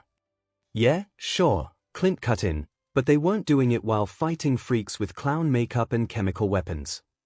Fantastic Four tower over at the Baxter Building. Sue Storm crossed her arms, clearly displeased as the screen replayed Batman and Robin fighting side by side. Bringing children into something like this. That's not heroism, that's reckless endangerment. Reed, on the other hand, was staring thoughtfully at the files being mentioned on screen. It's unnerving, yes, but also fascinating. He's using pure human ingenuity to stand on equal footing with gods and aliens, and winning. Valeria and Franklin exchanged looks before turning to their dad. So that means we can start going to missions with you. Franklin piped up, eyes wide with excitement. Before Reed could say anything, Susan turned sharply toward her husband. Reed Richards, if you even think about encouraging this, her voice cut through the air like ice, her invisible force field flickering unconsciously around the children. Franklin immediately deflated, while Valeria rolled her eyes with preteen exasperation. And you, young man, heroes don't recruit minors. PRD. A silence. The X-Men do, Franklin mumbled under his breath, but Susan's sharp look silenced him instantly. Across the room, Ben Grimm shifted uncomfortably in his seat, the leather groaning under his weight. Kid's got a point, Susie, he rumbled, scratching his rocky chin. But Batman ain't exactly Cyclops. That Gotham place sounds like a meat grinder. Reed sighed, adjusting his glasses as the screen shifted back to Batman's contingency plans. The principle remains sound, Susan. Preparedness isn't paranoia. It's responsible. Susan's glare didn't soften, her gaze lingering on the image of Robin dodging gunfire. Well, sorry if don't want my kids doing that, Susan snapped, gesturing sharply at the screen. Her knuckles whitened around the edge of the sofa. Preparedness doesn't justify child soldiers, Reed. MCU, Avengers compound. Tony stood in the common room, drink in hand, staring at the screen as Boomstick's words about Batman's mental state echoed. Okay, that's rich coming from a guy who saves the world every other Tuesday. Mentally unstable. No. Overprepared. Maybe. Rhodey arched a brow, lowering his own glass. You realize they're also talking about him recruiting kids to fight crime, right? Not exactly something you should be shrugging off. Tony pointed at him with the drink. Hey, Peter's not a kid, he's an incredibly strong, incredibly responsible, incredibly capable young adult. Rhodey cut him off with a raised hand. He's 15. Tony hesitated. And incredibly supervised. Vision, standing by the window, tilted his head in that unnerving way he did. You did bring him to a high-risk conflict between superpowered individuals. That does seem comparable. Tony groaned, running a hand down his face. Thanks, Jarvis too. Real helpful. My Hero Academia universe. The UA faculty watched the feed in uneasy silence. Aizawa pinched the bridge of his nose. He's putting minors directly into the line of fire, against people like Joker and Bane.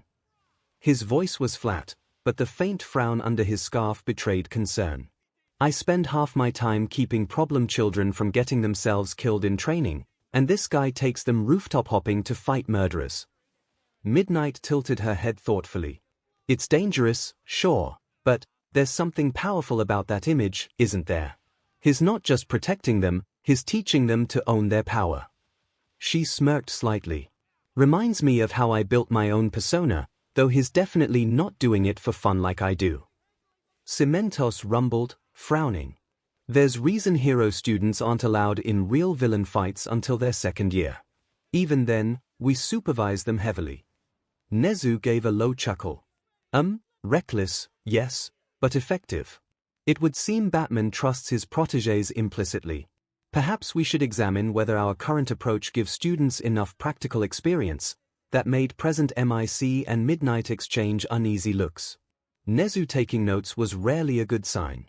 Police Office All Might, still in his muscle form, frowned deeply as he saw Robin swing past Batman on the screen. Young sidekicks, going against killers. Even for a symbol of peace, I could never allow something like this in our world. That's too much. Tsukochi tapped his pen thoughtfully. And yet, look at them, skilled, disciplined. This isn't some sidekick program, this is training under fire. All Might's brows furrowed. Still, I would never forgive myself if a child under my wing died in battle. It's too great a risk. MLP Universe Equestria in Canterlot, Luna's gaze remained fixed on the screen, her voice low and thoughtful. Obsession, isolation, these are paths I know well. They twist the soul until even kindness feels like betrayal. Celestia's wing tightened around her sister's shoulders, her own eyes shadowed with memory. Perhaps that is why he builds contingencies, not out of malice, but because he cannot bear to lose anyone else. In the screen, that actually checks with another of Batman's traits. His obsession with the mission said whiz as the screen showed Batman ignoring Alfred's pleas to rest, Catwoman's attempts to pull him away from Gotham, and even bloody and beaten to an inch of his life, Batman's eyes remained fixed on the city. He prioritizes his crusade above personal relationships, often pushing allies away to maintain absolute control over his war on crime. He explained, for him the League is only another tool to protect Earth, and if its mission gets compromised in any ways or if he feels its usefulness had run its course, he will leave it, and sometimes activate some secret code to bring the whole thing down if needed. Added boomstick as the image showed a Batman Injustice activating the Icarus Protocol, which made the whole watchtower to fall from orbit.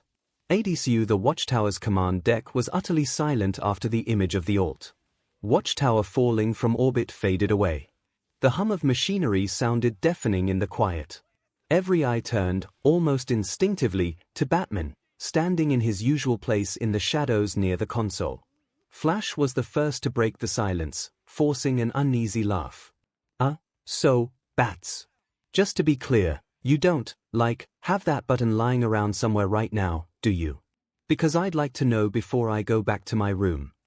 Batman said nothing, his arms crossed, expression unreadable, which only made everyone more nervous. Green Lantern stepped forward, scowling. Tell me that isn't something you'd actually do, he demanded under the right circumstances. Batman replied evenly. Yes. That shut down all conversation for a beat.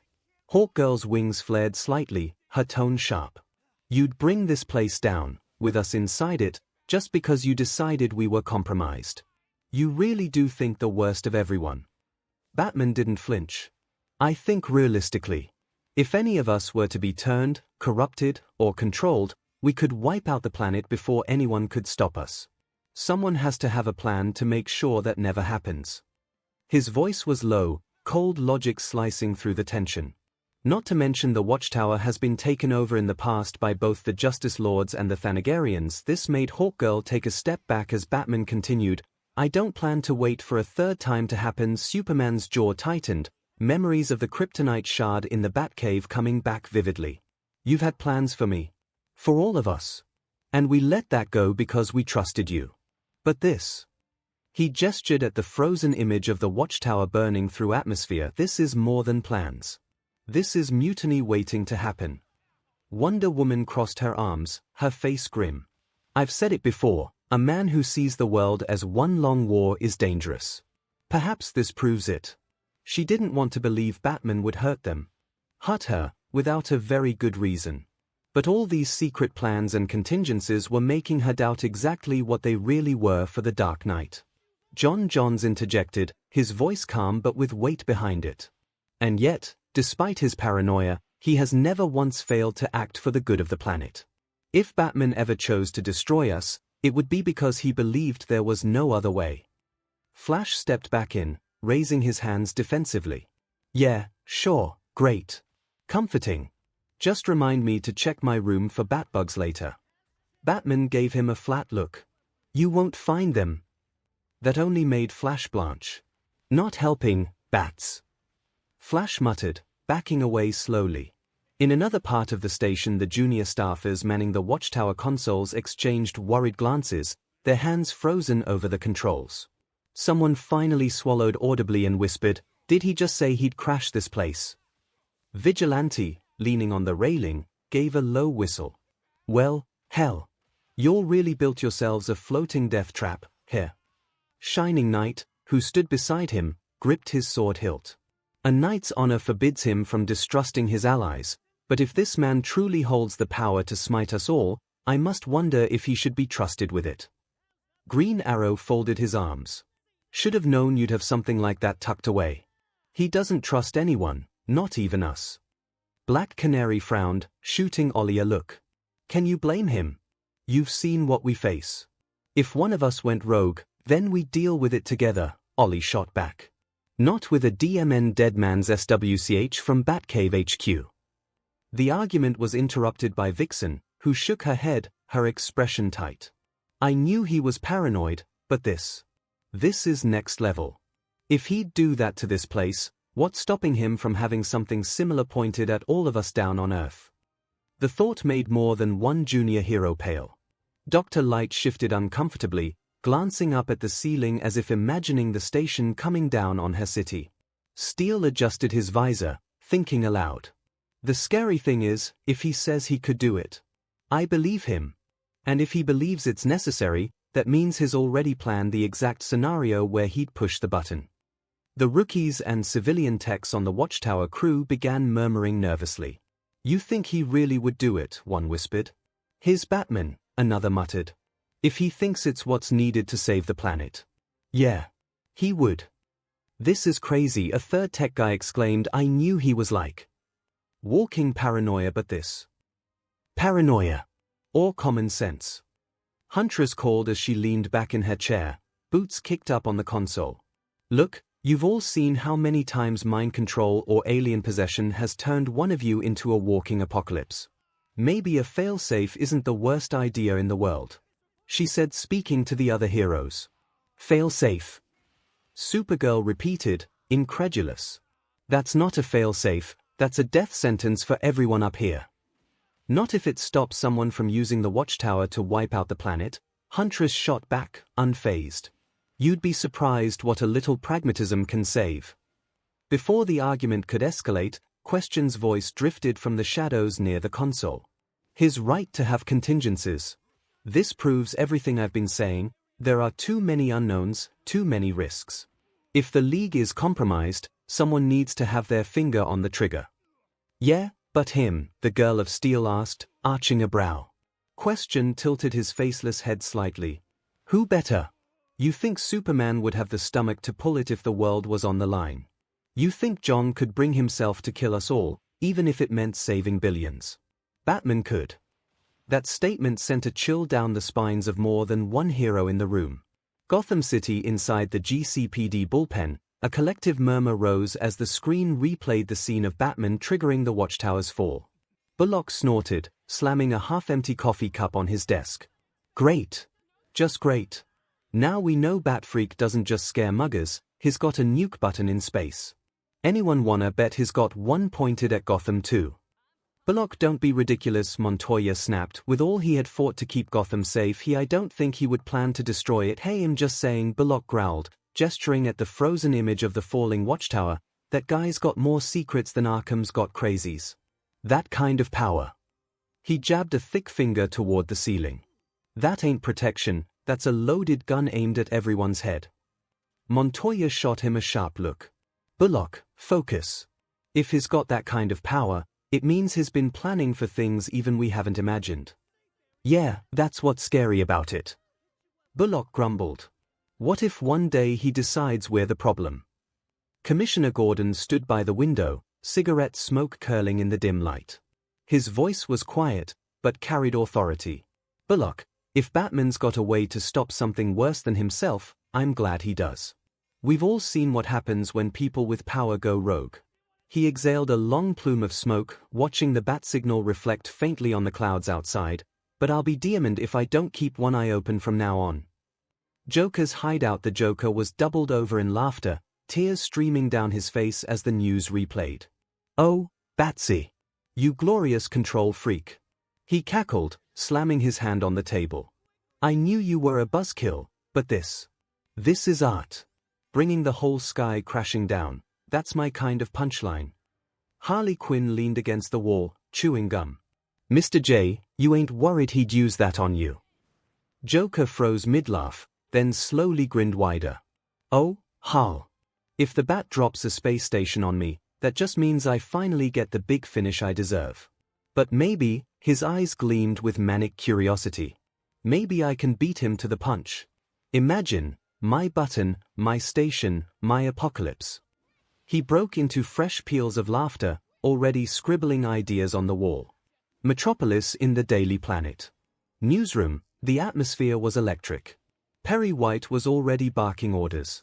Lane. Kent. I want a front-page editorial ready in 30 minutes.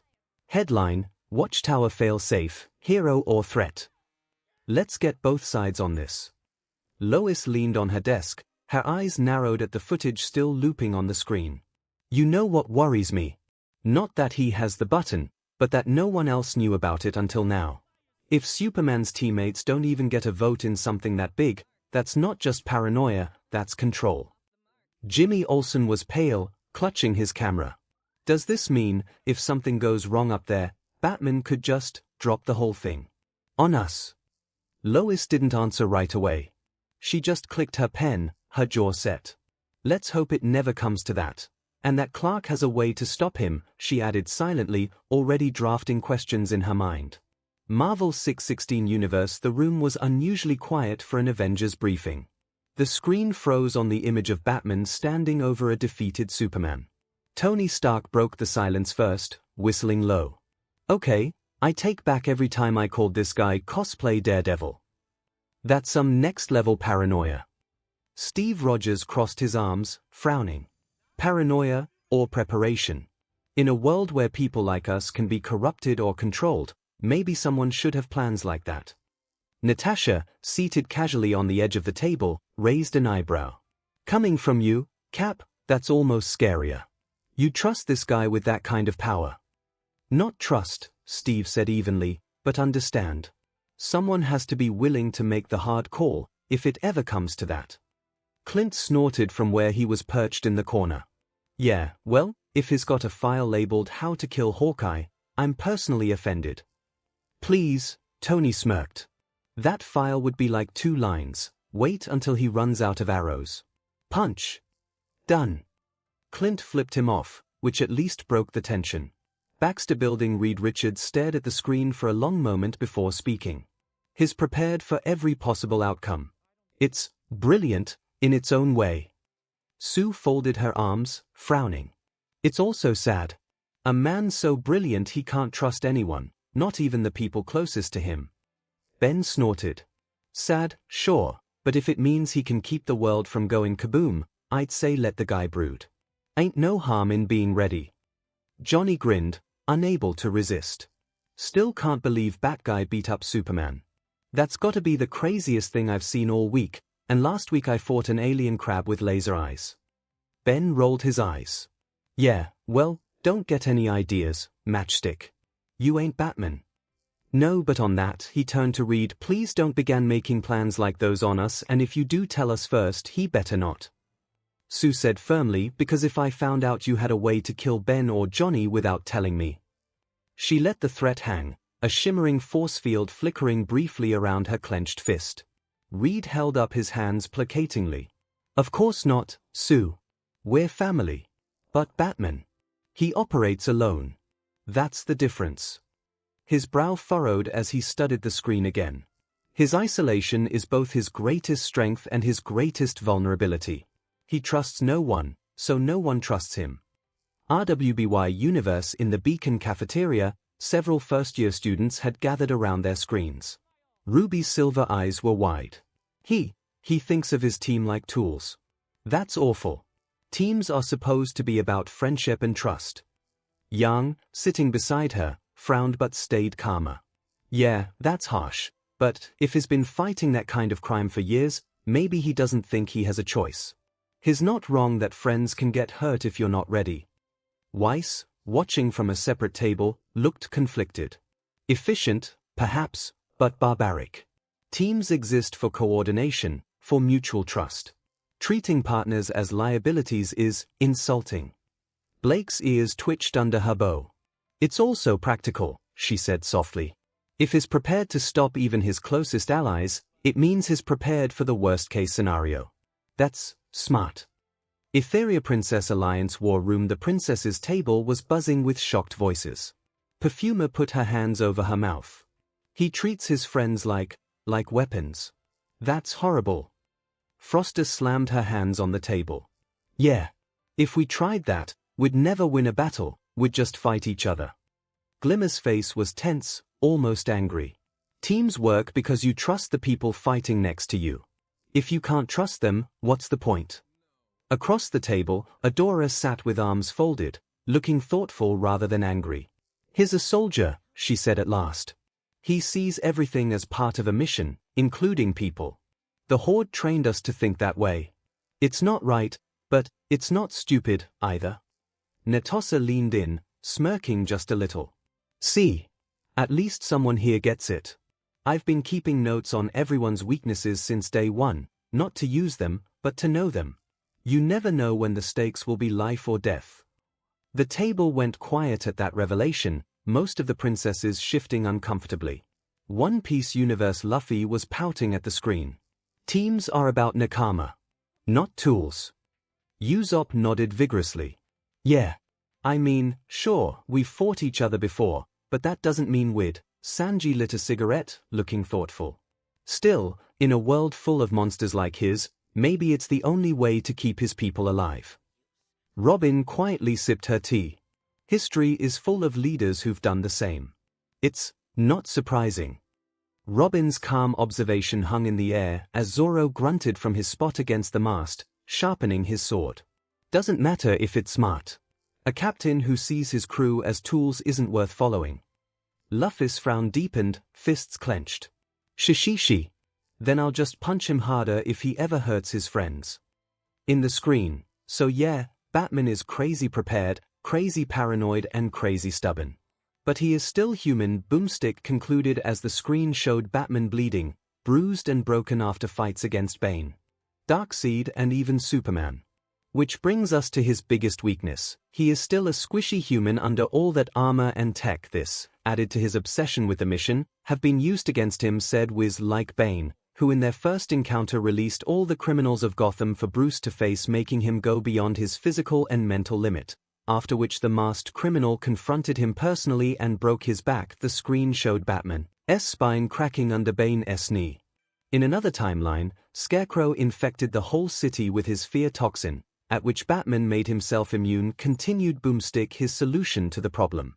"Siphon his own BLD out his body and make an anti-fear toxin gas that he sprayed from the Batwing." The screen showed Batman bleeding into a vial and then spraying the gas over Gotham, which worked. But also literal dry him of BLD to the point of almost kill him, Boomstick added as the screen showed Batman collapsing in the Batcave, skin ghostly pale. "And you know you crossed a limit when Alfred do this," and in the scene a recovering Bruce made some joke of his situation, only for the butler to pour a whole bowl of soup on his emissar's head and march off in anger. ADCU The Watchtower's briefing room was silent except for the faint hum of the holoscreens. The crack of Bane's knee breaking Batman's spine replayed one last time before the screen froze. Everyone turned, almost instinctively, toward the dark figure standing in the shadows at the edge of the room. Bruce said nothing at first, just stood there, cowl hiding his expression, cape unmoving. Superman was the first to speak. "Bruce, does that really happen to you?" His voice was quiet, but full of genuine concern.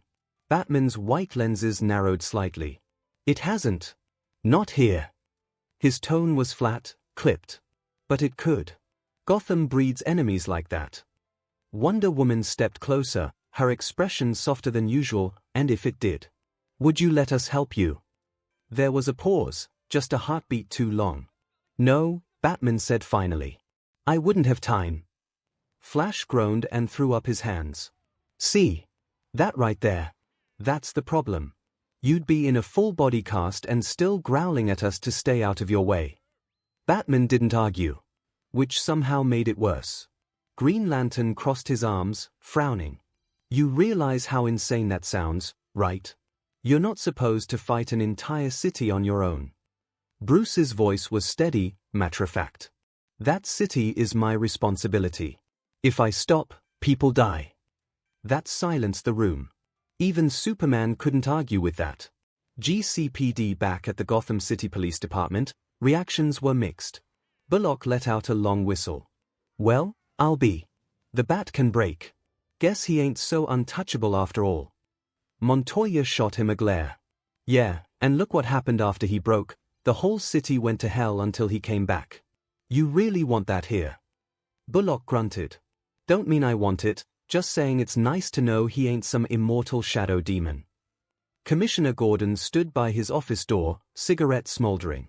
Bullock, the day Batman stops, is the day this city really falls apart. You saw how bad things got in those clips, imagine Gotham without him. He exhaled slowly. The man's just human. I knew that. But it doesn't make me sleep any easier knowing his one bad day from being gone for good. And maybe if others also do their parts, then it wouldn't be needed for him to go those extremes, Montoya added softly, her gaze drifting towards the rest of the precinct where cops looked away, ashamed, in awe or scared. Gotham Bane stood in the dimly lit gym of one of his hideouts, watching the footage replay. The moment his alternate self broke Batman's back, a slow, prideful smile spread across his face. Good, he rumbled. At least one version of me finished what I started. Proof that the bat can break, and if he can break once, he can break again. He adjusted the tubes of his venom rig and turned toward his men. We will study this. Learn from it. And when our time comes, we will break our bat the same way, and Gotham will finally be free of him. So he bled himself nearly dry to conquer fear, Crane mused with a delighted shiver. A man who claims to be fear itself, afraid enough to mutilate himself just to keep fighting. Oh, I must see that fear for myself. Meanwhile, Joker was practically falling out of his chair with laughter. Batsy! You absolute lunatic. You nearly killed yourself just to keep the game going. His laughter grew wilder, echoing through the lair. Oh, I love it. I love it. It means the game will never end. You break, you bleed, you drag yourself back up, and we get to do this all over again. Ha! Harley, however, frowned a little, twirling her mallet. I dunno, Puddin', he looked real bad there. Like, scary bad. What if he really croaks one day? Joker's grin widened into something almost feral. Oh Harley, don't you get it? If Bats ever actually dies, the whole city dies with him. And then we get to watch Gotham burn together. Wayne Manor Alfred stood in the Batcave with his arms behind his back, watching the footage in silence. The moment the soup dumping scene played, his lips thinned. Good to know my counterparts still have the sense to put Mr. Bruce in his place when needed, he murmured. But when he saw Bruce nearly bleeding himself to death to save the city, Alfred's expression softened, worry flickering in his eyes. Stubborn, brilliant, self-destructive boy, he said under his breath. Must every version of you carry the same burden? Young Justice Universe down at Mount Justice, the younger heroes were still processing what they'd just seen. Kid Flash's jaw dropped. Whoa, whoa, whoa. Time out, that guy broke Batman's back. Robin's gloved hands clenched at his sides, his usual smirk gone. He came back. His voice was hard, fierce. He always comes back. Artemis crossed her arms. Yeah, but at what cost? That's not just stubborn, that's suicidal. Calder shook his head slowly. Batman has always taught us preparation and DSPO, but perhaps he has taught us too well. If his mission consumes him to this extent, we must learn not to follow blindly. Miss Martian hugged her arms, glancing toward Robin. It must hurt, seeing him like that. Robin didn't answer. He just turned away from the screen and disappeared into the shadows of the cave. My Hero Academia universe at the Midoriya apartment, the room was silent except for the sound of Izuku's pen scratching furiously in his hero notebook. His hand shook slightly as he tried to capture everything he'd just seen. He kept fighting, Izuku whispered, eyes wide. Even when his back was broken, even when he was dying, he didn't stop. He refused to stop. Inko, who had tears in her eyes, reached over and gently took his pen from him. Sweetie, that's not just bravery, that's dangerous. You can't just throw your life away like that. Izuku's voice cracked. But what if that's what it takes? What if the world needs you and you're too weak to stand? What then?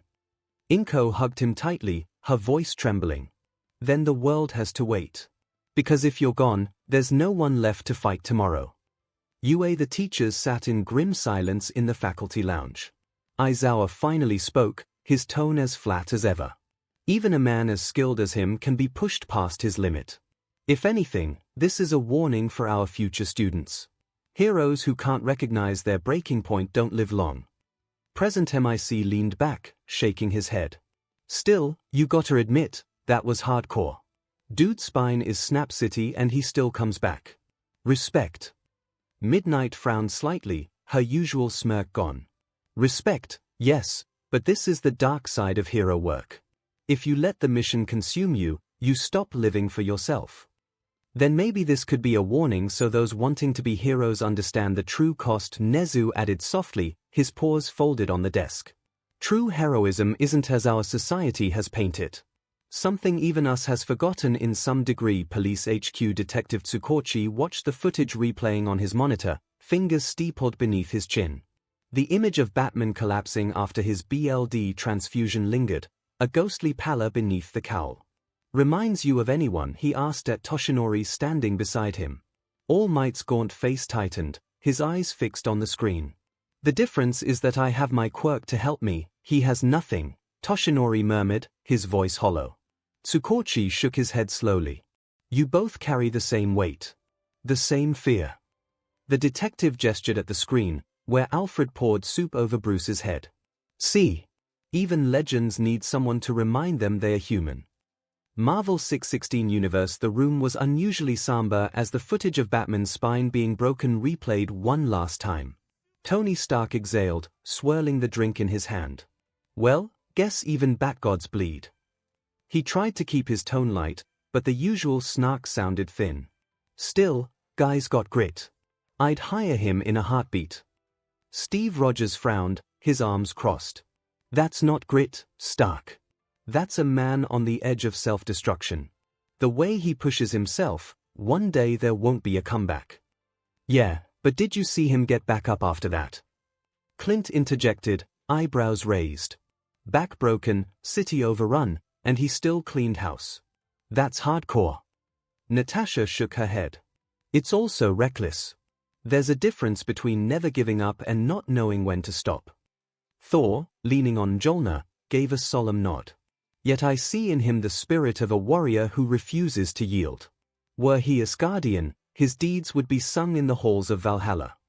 I get it, Spider-Man said, making more than one turn to him. No, really, I mean it. I've been broken, poisoned, buried alive, literally, and every single time the only thing going through my head was, I have to get up, because if I don't, someone else is gonna get hurt.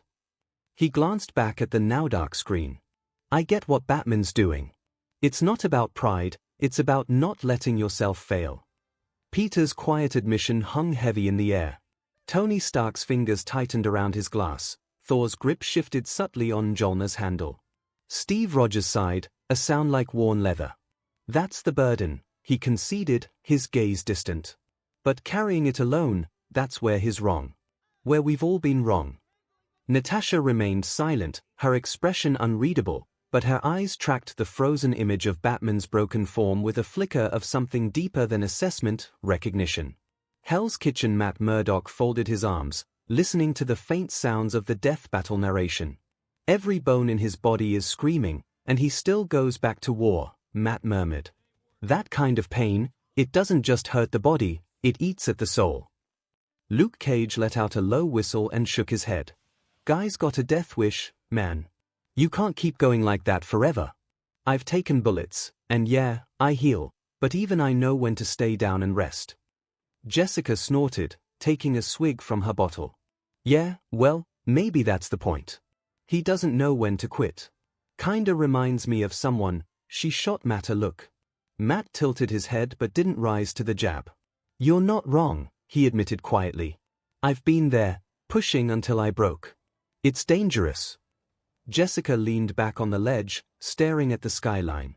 Still, gotta admit, I respect it. The guy's spine gets snapped in half, he almost bleeds himself dry, and he's still thinking about saving people instead of himself. That's either badass or insane. Luke crossed his arms. Maybe both. But one thing's for sure, Gotham's lucky they've got him. No way most people would keep standing after all that. Matt nodded, his jaw set. And that's why he scares me. A man willing to go that far will never stop, even if it kills him. And one day, Matt exhaled slowly. It just might. Ben 10 Omniverse. Okay, that guy is nuts. Ben finally said after a long silence. Like, seriously nuts. He's just a regular dude and he's still out there fighting monsters, breaking his back, bleeding himself dry. Why not just, I dunno, take a day off? Gwen gave him a look. Because if he does, people die, Ben. Yeah, but, Ben trailed off, tapping the Omnitrix on his wrist. I've got 10, okay, way more than 10, aliens I can SWCH into anytime I want. I've got powers for every situation. He's just got, like, a car, some batarangs, and insane willpower. And he still wins. Kevin smirked from his seat. Kinda makes you look lazy, Tennyson. Hey! Ben shot back, pointing at him. I save the world too, you know. But, he hesitated, glancing back at the footage of Batman limping into the Batcave. I guess I never really had to think about what it would be like if I didn't have the watch. Grandpa Max put a hand on Ben's shoulder, voice calm but firm. That's the lesson, Ben. Batman proves you don't need powers to be a hero. You need the courage to act, even when you're scared, even when you're hurt, even when you think you can't go on. Ben stared at the Omnitrix for a moment, uncharacteristically quiet, then nodded slowly. Guess I could try a little harder next time, he muttered. Kevin grinned. Good. Because if you don't, I'm gonna start calling you Batman. Ha ha. Very funny, Ben deadpanned, but deep down, he was already imagining what a Ben cave might look like. In the screen, but keeping the bat down is a near impossible task, was called out. He endured having his back broken in half by the monstrous Bane and recovered, survived exposure to enough of Scarecrow's fear toxin to drive 15 men insane, fighting the other members of the Justice League, all of which have superhuman godlike abilities, complete disintegration from an evil new god of destruction and evil, and being stranded in the past, having his consciousness jump through different time periods. Until reaching the present where he should become a living time bomb of galactic destruction as a result. He said as different Batmen across history were showed. Wait, what? Boomstick yelled. Is that Batman? As a caveman? As a pirate? Yeah, I'm Batbeard. He slapped his knee, laughing. Seriously, though, how many times does this guy have to die? Difficult to say considering he has rejected the afterlife and be reunited with his parents before, was continued calmly, ignoring Boomstick's pirate impression. The screen shifted to show Batman brave and bold standing at the edge of a shimmering afterlife gateway, his parents reaching out. Only for him to turn away, and even the Black Mercy, an alien parasite that can trap you inside your perfect world, couldn't hold him. The scene showed an illusion of the night when the Waynes died, only this time Thomas Wayne fought and beat the Mugger, only for the illusion to not hold and the Mugger ends up shooting Thomas anyway as Batman fought his way out of the illusion and ripping off some purple plant alien parasite attached to his chest. ADCU Clark's face went pale. He remembered clearly the day Mongol used the Black Mercy on him, trapping him in the illusion of Krypton restored. You saw your parents, he said turning to Batman, voice tight. You had them back. The memory of Krypton's warmth, his son's embrace, the crushing loss when he tore free, it still ached. Why would you choose to leave that? Batman didn't answer immediately, his gaze fixed on the screen. Wonder Woman clenched her fist. And you still chose to leave. There's no judgment in her voice now. Only admiration and sorrow. You walked away from the one thing you wanted most, just to return to your war on crime. She remembers the Black Mercy, how it was almost impossible to pull out Clark. Yet with Batman, it was like it couldn't hold him. That's heavy. Most people would have stayed.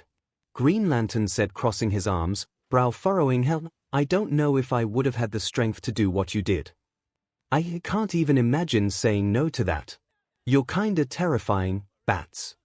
Flash blurted out, shifting uncomfortably in his seat. He glanced at the screen where Batman ripped the Black Mercy from his chest, then at the silent, cowled figure beside him. Martian Manhunter closed his eyes and spoke softly. The Black Mercy feeds on the subconscious, it shows you your truest longing. To reject that reality takes a will few mortals could ever possess. His tone is solemn, almost reverent. It requires a strength born not of muscle, but of unbearable sacrifice. Hawkgirl looked conflicted. You've been through all that, and you're still standing. No wonder you're so, Her voice was low, almost reluctant, as she studied Batman's rigid profile. Her knuckles whitened around her mace. But what kind of life is that? Choosing pain over peace. Finally the Dark Knight spoke, his voice calm but sharp enough to cut through the tense silence. It was an illusion. Gotham is real. He turned away from the group and back to the screen, effectively ending the conversation. Gotham at the police station. As silence fell over the bullpen as Gordon watched the footage of the Black Mercy rejection. He took a slow drag from his cigarette, the ember glowing like a dying star in the dim light. He had them back. Martha, Thomas, and he walked away. Harvey Bullock, standing beside him with a cup of coffee, whistled low. "That's nuts, Jim. I'd sell my badge for one more dinner with my ma." Then, after a pause, he added with a smirk, "Guess Bats really is married to the job." Gordon just exhaled smoke from his cigarette. "He always has been." Gordon's voice was a low rasp, eyes fixed on the screen. "But that's why Gotham still stands. He trades his peace for ours." Bullock grunted, shifting his weight. "Yeah, well, hope he's got a good retirement plan. 'Cause that kinda overtime. It ain't sustainable." Batcave the butler's usual stoic mask cracked just a little. His voice became softer, tinged with something between pride and sorrow. He truly had the chance to see them again, and he still came back to this cave. He set down the tray he was carrying and sighed. "Sometimes I wonder if I raised a man or forged a weapon." Despite the words, there was unmistakable pride in his eyes. Jokerless Lair, the clown prince of crime, was doubled over in hysterics, almost falling off the chair as the screen replayed Batman tearing off the Black Mercy parasite. "Ha! Ha ha ha ha ha! He turned down Mommy and Daddy just so he could keep playing dress-up with me. Oh, Batsy, you really are my favorite toy." He wiped a tear from his painted cheek, grin stretched unnervingly wide. "Oh, this is appealing." He could have had closure, but instead, he stayed for me. For me.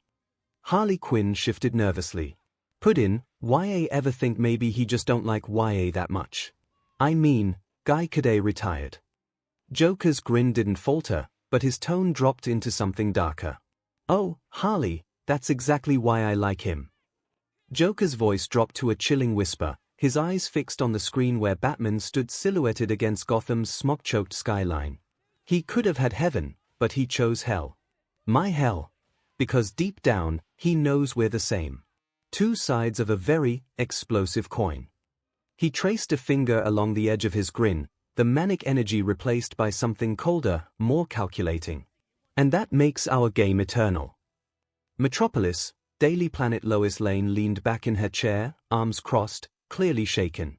He rejected his parents for Gotham. That's not heroism, that's obsession. Or madness. I'm not sure which. Jimmy glanced nervously between Lois and the screen. "I dunno, Ms. Lane, sounds kinda heroic to me. Like, he gave up what he wanted most to keep protecting people." Lois' expression softened just slightly, but she shakes her head.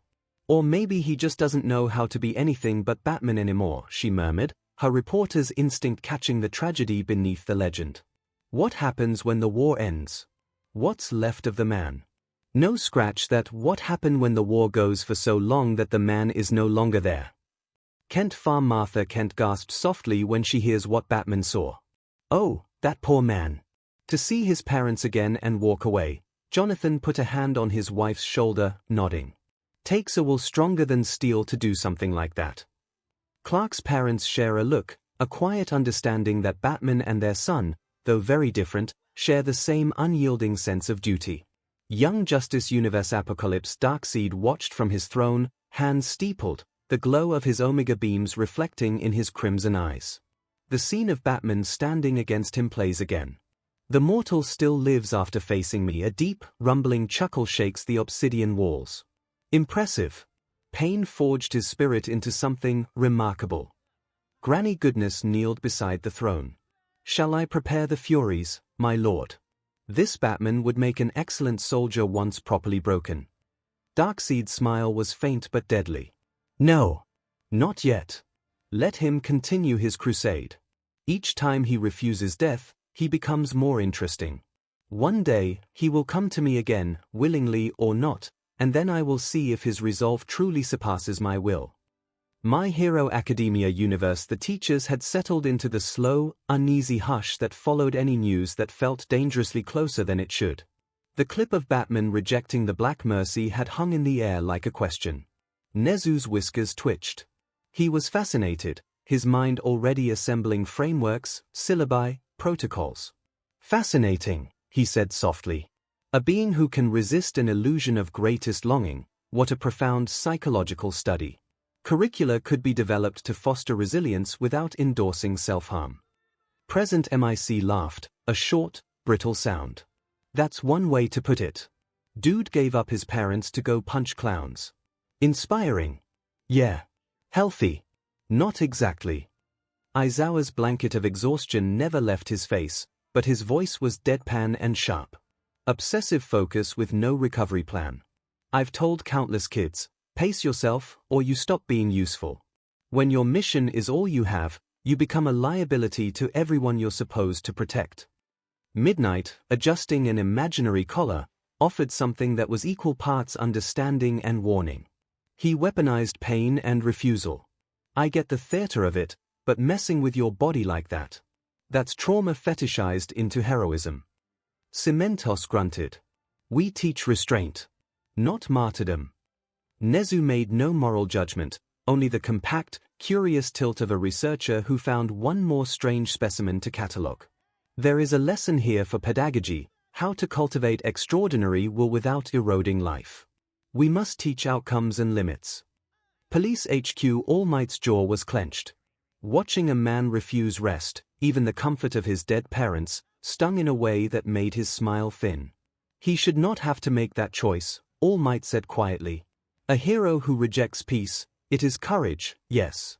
But it is also a wound we ought not to romanticize. Young people will see this and think pain makes them better. That is dangerous. Detective Tsukochi folded his hands. From a law enforcement angle, you want someone prepared. But you also want accountability and oversight. If a single man can decide to throw away everything because of his conviction, what stops other, darker convictions from doing the same? All Might didn't answer, because the memory of his own responsibilities felt suddenly heavier, to be a symbol that allowed others to live, not one that set a blueprint for self-destruction. Villains hide out in the depths of a hideout, All for One's voice was silk and lesson. He did not laugh nor jeer. He outlined the scene to Shigaraki like a fable of control. Observe, All for One said. A man with no innate power, mastering the battlefield through intellect and sheer will. That is strategy. Power without plan is blunt force. You have force, Tomura, but imagine the devastation if you paired that with patience and design. Shigaraki's face twisted, part scorn, part curiosity. So we wait. We build. Then we break them better than they break themselves. All for One's smile was patient. Exactly. Learn the lesson. Use it. Marvel 616 universe. The footage of Batman rejecting the afterlife lingered on the holoscreen, the storm of Gotham reflecting in Iron Man's faceplate as he leaned back in his chair. Well, Tony said, lifting his glass. Points for commitment. Guy survives getting his spine turned into a Twizzler, then tells literal heaven, I've got night shifts. Real workaholic energy. Rogers frowned, arms crossed. That's not funny, Stark. That kind of obsession isn't healthy. A man shouldn't have to reject happiness to do the right thing. Natasha nodded slightly. He doesn't think he has a choice. That's what's scary. That's what makes him dangerous. Dangerous to who? Clint asked, one eyebrow raised. Criminals. I mean, the guy seems good at his job. To himself, Natasha replied flatly. Bruce Banner spoke quietly, adjusting his glasses. Self-denial at that level, it's a coping mechanism. The mission keeps him functional, but every time he pushes through another trauma, he's doubling down. That's not sustainable forever. Thor's booming laugh broke through the tension. Ha! He denies death itself. Truly this Midgardian is worthy of song. He tilted his head thoughtfully. Though it is strange to see one so mortal reject the embrace of his ancestors. Yeah, well, Tony muttered. Guess we're lucky he's not in our universe. Can you imagine him with prep time against us? Everyone fell silent for a second. I don't like that thought, Clint admitted. Meanwhile, Spider-Man just keep himself quiet, keep fighting until you either break or win. Yes, he knew that feeling all too well. He remembered the crushing weight of Uncle Ben's death, the nights he pushed through exhaustion to patrol, the relentless drive to make up for every perceived failure. It wasn't healthy, he knew that, but seeing Batman's choice resonated with a terrifying clarity.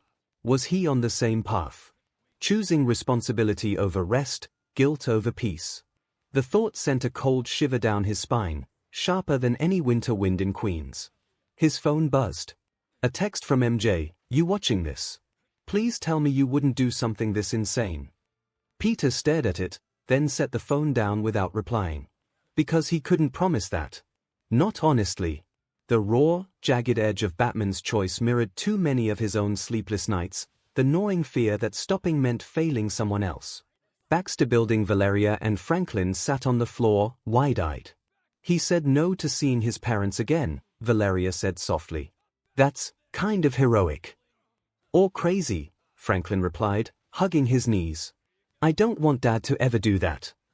Reed, behind them, pinched the bridge of his nose.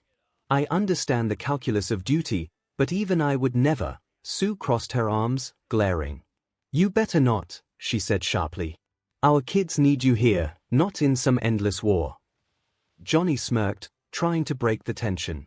I dunno, kind of metal, don't you think? Refusing heaven to go punch clowns. Ben grunted. Kid's tougher than I thought. Still nuts, though. He suddenly frowned. You don't think Spidey would do that? Nah, the kid is too soft for that. Hell's Kitchen. The grainy screen over the bar had been replaying Batman's Refuse Paradise moment on loop. Jessica snorted into her glass. So this guy refuses heaven to go back to his war on crime. Sounds like a MSCST to me. Luke leaned forward, resting his forearms on the counter. Or maybe he's the only one crazy enough to hold that line because no one else will. Matt Murdock, sitting rigidly, listened to the sound of Batman's rasping breath as he tore the parasite free. It's not MSCSM, Matt said finally. It's faith. Not religious faith, faith in the city. He can't rest because he believes it will fall without him. Jessica rolled her eyes. Yeah, well, faith like that gets you killed. Maybe, Matt said softly. But maybe that's why it works. His mind took him to another masked hero he knows well, one that also walks the edge between hope and despair. He took a slow sip of his whiskey, the burn grounding him. He doesn't see it as a choice. Just his responsibility. Krakoa Beast adjusted his spectacles, tail twitching. Fascinating, a purely human specimen surviving ordeals that would unmake even enhanced mutants. Logan grunted. Guy's nuts. But I respect it. Jean, however, looked pale. Respect it. He turned away from peace. From healing. That's not strength, that's a tragedy. Her voice trembled slightly, fingers brushing her temple. He's trapped in a loop of grief. One he could come out by choosing, yet he refuses to. I can feel the echo of it, like a scream that never ends. Wolverine rolled his eyes. She thinks it's so easy to move on. Some wounds don't heal, Red. They just scar over. Keeps you sharp. Logan's gruff retort hung in the air as the screen shifted to a new battle analysis. God of War universe. Kratos paused mid-swing of Leviathan axe as the spectral projection of Batman's choice flickered through the air, a rare moment where even the ghost of Sparta hesitated. The axe's frostbite lingered in the pores, tendrils of cold mist curling like unanswered questions. A man who rejects the embrace of his ghosts. Kratos rumbled, the words carrying the weight of millennia. Is either a fool or the strongest warrior I have yet met. Atreus, crouched beside him, blinked at the unfamiliar reverence in his father's voice. But why would anyone reject paradise? Atreus whispered, fingers tightening around his bowstring. The boy's voice held none of his usual curiosity, only the hollow echo of someone who'd seen too many gods and not enough good men. Kratos' answer came slow, deliberate, like an executioner's axe falling. Because some men, he said, watching Batman's silhouette vanish into Gotham's smog, carry their hell inside them. and no illusion burns hotter than truth. The illusion of peace is tempting, lad, Mimi murmured from Kratos' hip, his enchanted eyes reflecting the fading projection. But a cage gilded with dreams is still a cage. In the screen, showing that Batman will always choose and fight against the cruel, ugly reality over a comforting lie, Boomstick added with awe. And yet his cruel reality also has some light on it, as with time, patience and not short amount of pain and sacrifices, Batman has built around him not only allies that he can trust with his life but something he lost a long time ago. A family was said as a picture of the whole Bat family. That means Robin, Red Robin, Nightwing, Batgirl, Red Hood, Batwoman, Black Bat, Spoiler, etc. appeared on screen, and while he still struggles to trust others, Batman has learned to rely on them, even if he still tries to push them away to protect them of the worst of his world, like any Bat Daddy will do. Boomstick chuckled, making sure they finish homework and have dessert before going out to break bad guys' skulls. The image showed all the Bat kids fighting for a cookie before showing a literal war zone with the now in costume Bat family fighting together. 𝐻𝐻𝐸 Diana was the first to break the silence, her voice warm and tinged with amusement. So, Bruce, she said, crossing her arms, you've been holding out on us. I didn't know you had that many wards. Clark smiled faintly, relief softening the hard line of his jaw. Honestly, I'm glad. I worried you were going to carry Gotham forever by yourself. Looks like you found a way to share the weight. Flash zipped closer to the screen, pointing at Red Hood's twin pistols and Spoiler's acrobatics. Wait, time out. Just how many of these kids do you have running around? Is there, like, a sign-up sheet? A Bat Academy somewhere? John tilted his head. It appears you have built a family, Bruce. Not just soldiers. Their emotional bonds are evident. Hawkgirl leaned on her mace, a smirk tugging at her lips. So the great loner isn't as much of a loner as he claims. Guess there's hope for you after all, Bats. Batman didn't turn away from the screen immediately. For once, the familiar scowl wasn't sharp but thoughtful. I train them because Gotham will outlive me, he said at last. If I fall, someone has to be ready to take my place. Diana's smile softened into something more personal. That sounds less like a mission statement and more like a parent's plan for the future. Batman didn't answer, but the faint shift of his shoulders, less tense, less guarded, was answer enough for those who knew him. John Stewart raised an eyebrow. So how far does this go, Batman? You planning to train an army? Not an army, Bruce said flatly. Just the right people. People I can trust. Clark's gaze softened. Do you think this is in your future? All of them. Robin, Batgirl, Nightwing, more.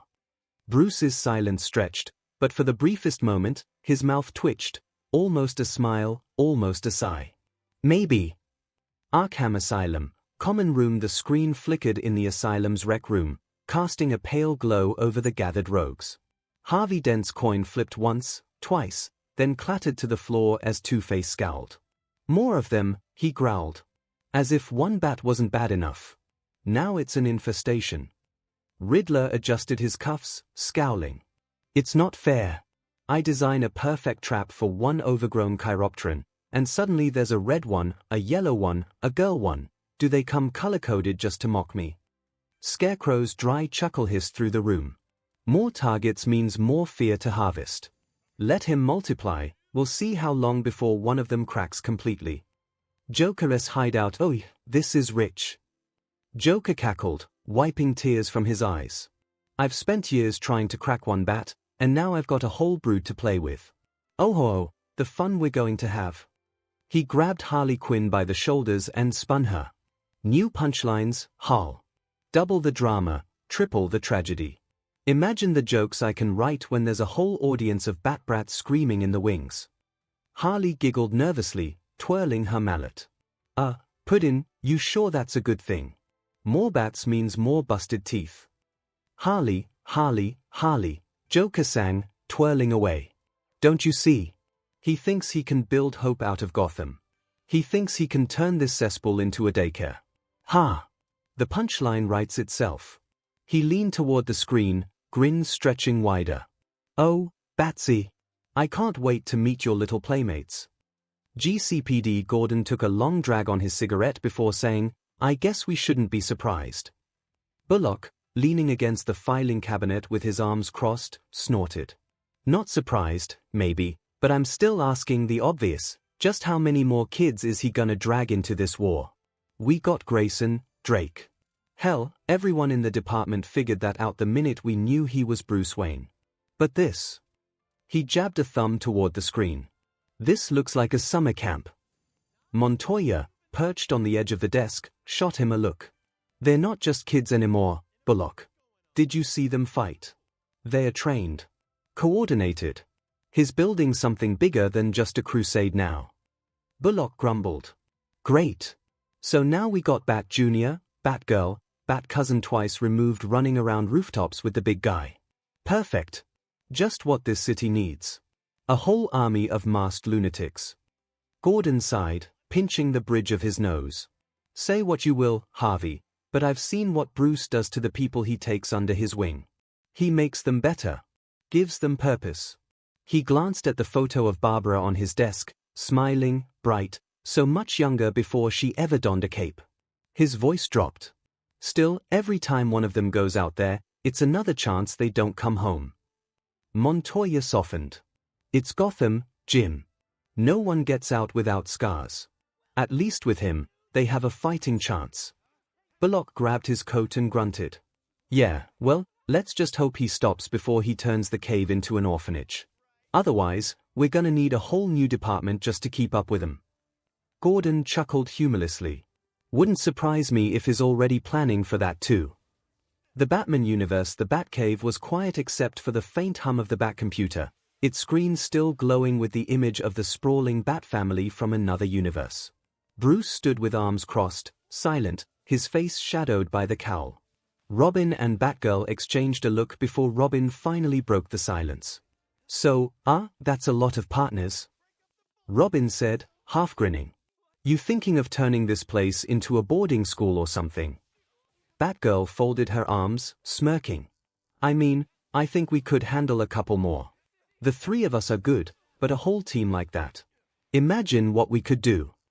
Bruce didn't answer immediately, but his jaw tightened. "More partners mean more targets. More risks," he said finally. His tone was stern, but there was a note of thoughtfulness beneath it. Alfred, standing behind him with his usual calm, allowed himself a small smile. "Forgive me for saying so, sir, but perhaps the other you have a point. You have built a partnership here already. Expanding it, carefully, may not be such a terrible idea." Bruce's eyes lingered on the screen for a moment longer before he shut it off. "Maybe," he said quietly. Robin smirked. "I'm just saying, if there's ever a kid out there who needs a home, we've got space." Bruce didn't reply, but the tiniest quirk at the edge of his mouth was enough to make Alfred's expression soften with pride. "Plus that means you won't be the little boy anymore," jabbed Batgirl, "although that is debatable, hey." Robin protested, "If anything I will be Big Bro Robin. Which is way cooler." He puffed out his chest dramatically, earning an affectionate eye roll from Batgirl. "I will remind you I'm older than you and have been Bat's companion longer," Batgirl retorted, a playful challenge in her voice. Young Justice Universe, the Watchtower's meeting room was unusually tense. The image of Batman surrounded by his sprawling Bat family had just faded from the monitors, leaving a strange, heavy silence in its wake. Hawkwoman broke it first, slamming her mace against the table. "An army of Bat sidekicks. That's what we just saw. Are we just going to ignore the fact that in some worlds he recruits half of Gotham's population?" Aquaman's frown was deep, his arms crossed over his chest. "It is not the first time I've questioned his methods, but this borders on indoctrination. He is turning grief into an assembly line." Green Arrow held up his hands. "Hey, let's not go overboard. Those kids weren't just flailing around, they were trained. Coordinated. If anything, it looked like they wanted to be there." Superman still looked troubled. "Even so, children shouldn't have to choose between a normal life and this. It's one thing to have a protege or two, but that many. How many of them die before he admits the cost?" Black Canary glanced toward the observation deck where the younger heroes often gathered. "If this is the future we're heading toward, we need to ask ourselves if we're okay with it. If Batman expands his influence like that here, she hesitated, then said it plainly, do we step in? There was a ripple of discomfort around the table. Hawkman's wings rustled. If he brings too many into this war, we might have to. Green Lantern John Stewart frowned. You're talking about interfering with how he runs Gotham. That's not going to go over well. Superman looked out the window at Earth below, silent for a long moment. If it comes to that, he said finally, we'll have to decide what matters more, our friendship with Batman, or the safety of the kids he brings into this fight. No one spoke after that. The unspoken question hung over them. If Batman ever truly built a family like the one they'd just seen, would they stop him or let him build? The tension was thick enough to taste, metallic and cold like ozone before a storm. Batcave, they'll be debating what they saw, Alfred observed gently. I know, Bruce said without turning from the monitor. Do you think they'll act on it, sir? If they do, Bruce said grimly, they'd better be ready for what that means. A pause. And you Mr. Bruce? We'll be ready. Asked the butler. I will said Mr. was a pleasant surprise, he added with a smirk. And seems the cave could be more lively in the future, he added, seeing the image of the Robins and Bats fighting for cookies. Bruce didn't answer, his gaze fixed on the image of the Bat family fighting together. The coordination, the trust, the sheer scale of it. A flicker of something unreadable passed behind his cowl's lenses. Not envy, perhaps, but a cold assessment of tactical advantage versus the vulnerability of so many exposed points. His knuckles tightened on the console's edge, the leather of his glove creaking softly in the cavernous silence. My Hero Academia Universe. Aizawa leaned back in his chair, scarf shifting as he spoke in his usual dry tone. So, he's not just taking one kid into this fight. He's building an entire network. Cementos rubbed his chin thoughtfully. Coordinated young operatives, trained under one of the greatest minds of their world. It's impressive. A little worrying, but impressive. Present MIC let out a low whistle. Yo, that's like our classes, but with way more knives. Midnight crossed her arms. It's controversial, yes, but there's logic in what he's doing. Gotham isn't exactly a safe training ground. Those kids are alive because they're that good. He must have made sure of it. Nezu, who had been quietly sipping tea, smiled in that unnerving way that always made the staff uneasy. Indeed. Imagine a system like that here, handpicked students, specialized training, direct mentorship. It's efficient. Nezu's eyes gleamed with something sharp and calculating. Though perhaps less colorful than our current approach. Fewer explosions, I suspect. Aizawa groaned, fewer explosions, but knowing his boss, he bets more sharp objects and trauma. Please don't start drafting a proposal. We already have enough paperwork. He slumped further, eyeing the static-filled screens as if they might spontaneously combust. Police station office. All Might sat hunched, watching the screen's after-image fade. His face was unreadable, but Tsukochi could tell his friend was thinking hard. They are just children, All Might finally said, his voice tight. How could he put them in harm's way? Tsukochi shook his head. From what we've seen, they weren't forced. And they are good, better than most pro-hero sidekicks we have in Japan. Maybe, this is his way of making sure no one ends up like he did. Alone. All Might clenched his fist. But what happens when one of them dies? Tsukochi gave him a tired look. Then he mourns, and keeps going. Like you did with Sir Night-Eye. All Might had no answer for that. Midoriya's home. Izuku sat frozen on his bed, notebook open but forgotten. His hands trembled with excitement. He did it. He made his own family, and trained them to be heroes, Izuku whispered to himself, eyes wide. Even without powers. Even with how dangerous Gotham is. He still found people he could trust. Slowly, he picked up his pencil and began writing furiously, sketching the Bat family lineup, circling their teamwork, their equipment, their fighting stances. If Batman can do it, maybe I can too. Maybe. I don't have to do this alone. Maybe I can find people who believe in me. For Izuku, this wasn't just inspiring. It was life-changing. Across Japan, in households across Japan, people were divided. Parents were horrified, His recruiting children. That's reckless. Some kids, however, were wide-eyed with awe. That's so cool. I wanna be like Robin. A young 10-year Ida sat rigid in his living room, frowning. This is dangerous and irresponsible. Heroes must uphold the law and protect life, not encourage minors to fight villains. Shoto Todoroki watched the screen from his sterile bedroom, his expression unreadable. The image of the Bat family fighting together lingered in his mind, not the violence, but the coordination. The trust. Something cold and brittle within him shifted. He thought of his siblings, scattered and estranged, and the suffocating shadow of Endeavor's ambition. Could a fractured family ever move like that? His hand drifted unconsciously to the scar over his eye. Manly. In his home, Aihiro Kirishima pumped a fist, grinning fiercely at the screen. That's the ultimate teamwork. Hardening your bonds like that. Totally unbreakable. His eyes gleamed, already imagining how he will find such unwavering trust once he gets accepted in UA. Marvel's 616 Universe Avengers compound. Tony, Steve, and other Steve Rogers crossed his arms, a faint frown on his face. Training children to fight crime in a city like that. It's brave, but reckless. Kids should have a chance at a normal life. Natasha, lounging against the table, raised a brow. That's rich coming from you. Capital, didn't you lead Bucky into war at 16? Steve stiffened, then sighed. Point taken. Tony smirked from across the room, swirling a drink. Say what you want, but I like the guy's style. Sidekicks, Batplanes, a little family brand synergy, it's like a franchise. Rhodey rolled his eyes. You would look at this and see a brand opportunity.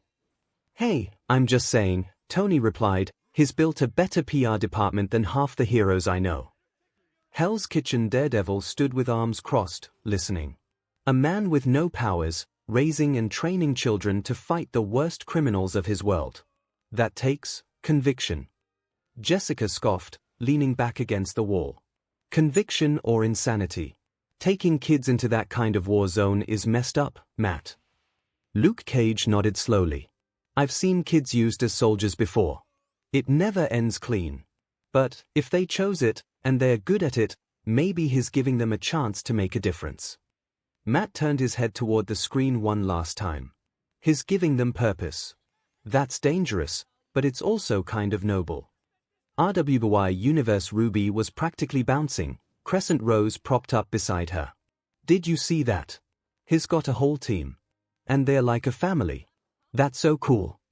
Young leaned back, hands behind her head, grinning. Yeah, talk about #squad goals. And those kids. Total badasses. I'd pay Goodlin to ride shotgun in that Batmobile with that crew. Ruby's silver eyes lit up.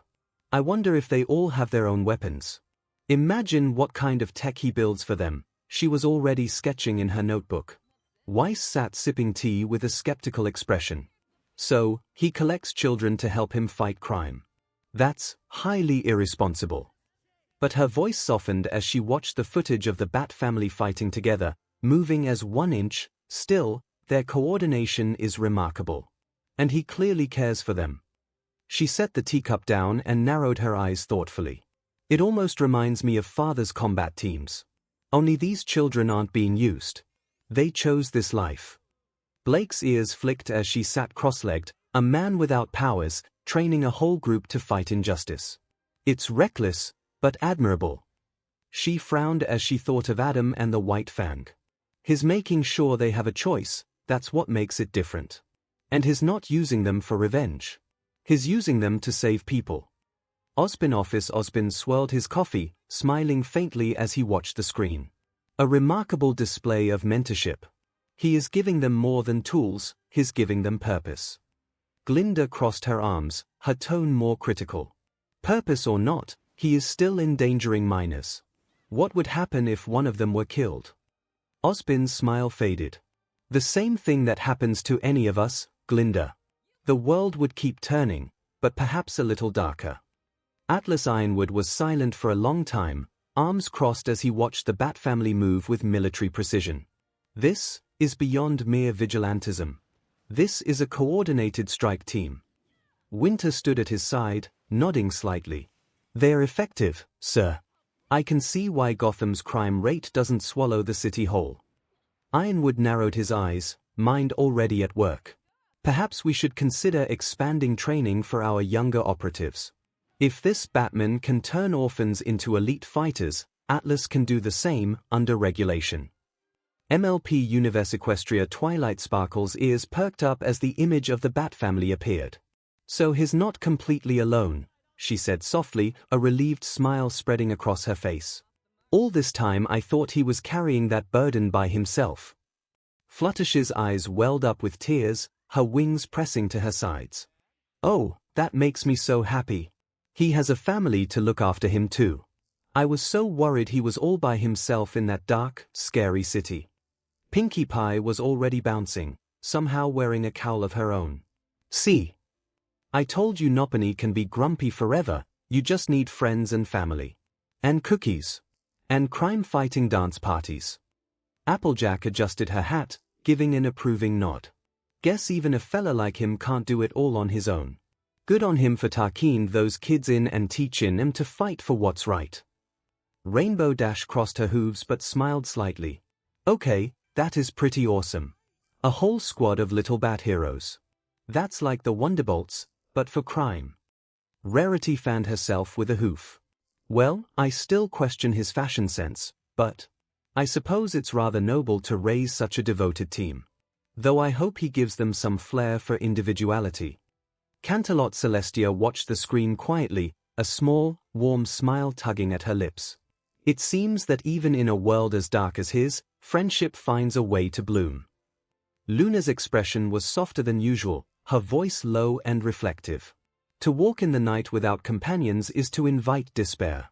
I'm relieved that this guardian does not tread his path alone." Celestia glanced at her sister with an amused smirk. "You sound almost protective of him, Luna." Luna turned her gaze back to the screen, her wings shifting slightly. "Perhaps I am. He is a creature of the night, after all. It is only natural that I wish him well." Webcomic verse BWFA universe. In the Batcave, the entirety of the Bat family was gathered, watching the screen with varying degrees of amusement, exasperation, awe and shock as the analysis played out. But then when it reached the part of the Bat family, silence fell as none of them knew how to react. There was a brief moment of hesitation before Cassandra Cain, the quietest among them, approached Bruce and hugged him with everything she could muster. The others followed suit, wrapping him in a silent embrace, until Damien muttered disgusting sentimentality before begrudgingly joining the hug. Bruce stood rigid as a statue, unused to such overt affection. Then slowly, ever so slightly, his arms lifted, just enough to curl around them all. It was awkward, unpracticed, but unmistakably real. The cowl's lenses darkened briefly as if shielding something private in the screen, but at the same time this gives him more reasons to continue, to make sure Gotham is a better place for them, was added as the screen showed Batman looking over the city from a gargoyle, the bat signal shining below.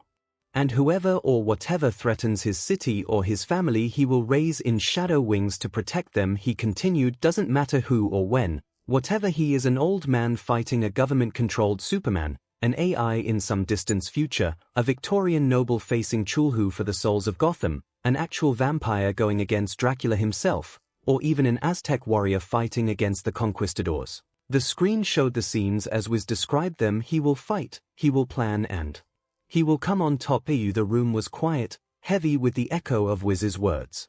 The images of Batman fighting through eras, across timelines, and even beyond death itself still lingered on the massive watchtower screens. Superman crossed his arms, frowning deeply. So even in every possible version of him, he never stops. Wonder Woman's eyes softened, her voice low but respectful. "He endures. No matter the century, no matter the enemy, Batman rises. It's inspiring." Flash whistled, breaking the silence. "Yeah, inspiring and kinda scary. Guy just does not quit. Ever. Future government Superman. Victorian 𝐒𝐿. Bat vampire. And he still wins." Batman remained silent, his cowl's lenses fixed on the screen. The images of his multiversal counterparts, each with their own challenges, their own enemies' mental note, investigate and prepare for possible interdimensional goddess incursions. Also investigate Mexican digging sites, but all with the same drive to protect. A flicker of something cold and sharp settled in his chest, not pride, but grim validation. The mission was eternal. The war unending. But so was the resistance. He glanced at the corner of the screen where a smaller feed showed the cave, Alfred calmly polishing silverware while a blur that was likely Tim and Barbara arriving. The faintest tension eased in his shoulders. They weren't just soldiers. They were the reason the war was worth fighting. The Batman universe, the Batcave, was silent except for the faint hum of the Batcomputer and the echoing voice of Wiz finishing his words. Bruce stood at the console, his hands gripping the edge of the desk so tightly the leather of his gloves creaked. The final montage of himself as a future warrior, vampire, and even AI still played in his mind. The last one especially, as he could recognize his own looks even as an AI. It was unsettling to see himself as something so inhuman. But the core remained, the drive to protect. No matter who or what threatens Gotham, I fight. He muttered it under his breath, almost as though testing the words. Robin, perched on the edge of the Batcomputer chair, stared up at the fading image of the Aztec Batman battling conquistadors. You mean to tell me you're still doing this when you're an old man? Like, still fighting bad guys with a cane or something? Batgirl crossed her arms, but her voice was softer than usual, thoughtful. It's not just the fighting, Robin. Look at him, look at you, Bruce. No matter what universe or timeline, you don't stop. Ever. That's actually kind of incredible. Alfred stood nearby, his expression unreadable but his voice carefully warm. It seems, Mr. Bruce, that this mission of yours is not one so easily abandoned. Perhaps this is the universe telling you that it will outlast your own fears, that there will always be a Batman. Bruce finally looked away from the screen and toward the Batsuit resting in its case. His jaw was set. Then I'd better make sure this Batman is ready. He began pulling up schematics on the Batcomputer, scrolling through armor designs and vehicle prototypes with a new determination. We better make sure we are ready, Batman corrected with both his voice and posture softening slightly as he glanced at Robin and Batgirl, who smiled and nodded at him. Young Justice Universe, the Watchtower's meeting room felt like it had dropped several degrees. The screen still replayed glimpses of Batman's countless forms, an armored elder standing against a government-controlled Superman, a shadowy Victorian detective fending off cosmic horrors, even a fanged predator tearing through Dracula's minions. Vixen finally broke the silence, her voice a mix of respect and unease. I had no idea there were so many versions of him. He's everywhere. Every time. Hawkgirl's wings twitched, her eyes narrowing. And every single one fights to the bitter end. Even as a vampire. Even as a machine. That's terrifying. Wonder Woman crossed her arms, frowning deeply. It is also awe-inspiring. Few mortals, few gods, would bear such a burden and still stand. Green Lantern shook his head, half impressed, half concerned.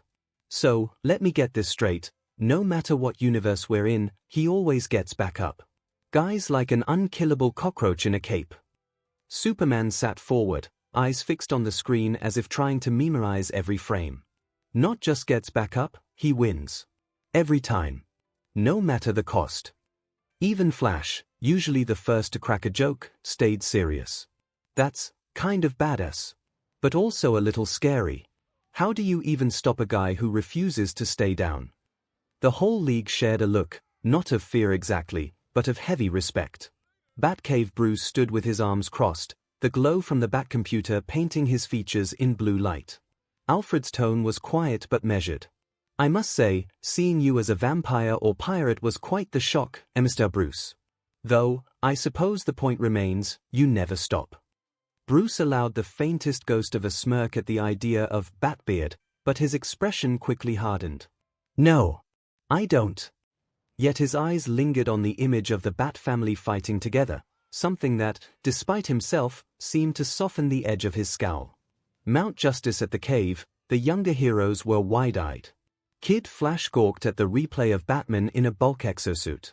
So he's a pirate, a robot, a vampire, a caveman, and basically immortal. Man, Batman just got, like, 10 times cooler. Miss Martian hugged herself, her tone hushed. But he never stops fighting. Not even when he could rest, it's like he doesn't know how. Aqualad nodded solemnly. This is a testament to his willpower, but also a warning. A man who cannot stop may one day break. Robin stayed silent for a long time, his mask hiding his expression. But when he finally spoke, his voice was firm. If that's what's waiting for him in the future, then we're not going to let him face it alone.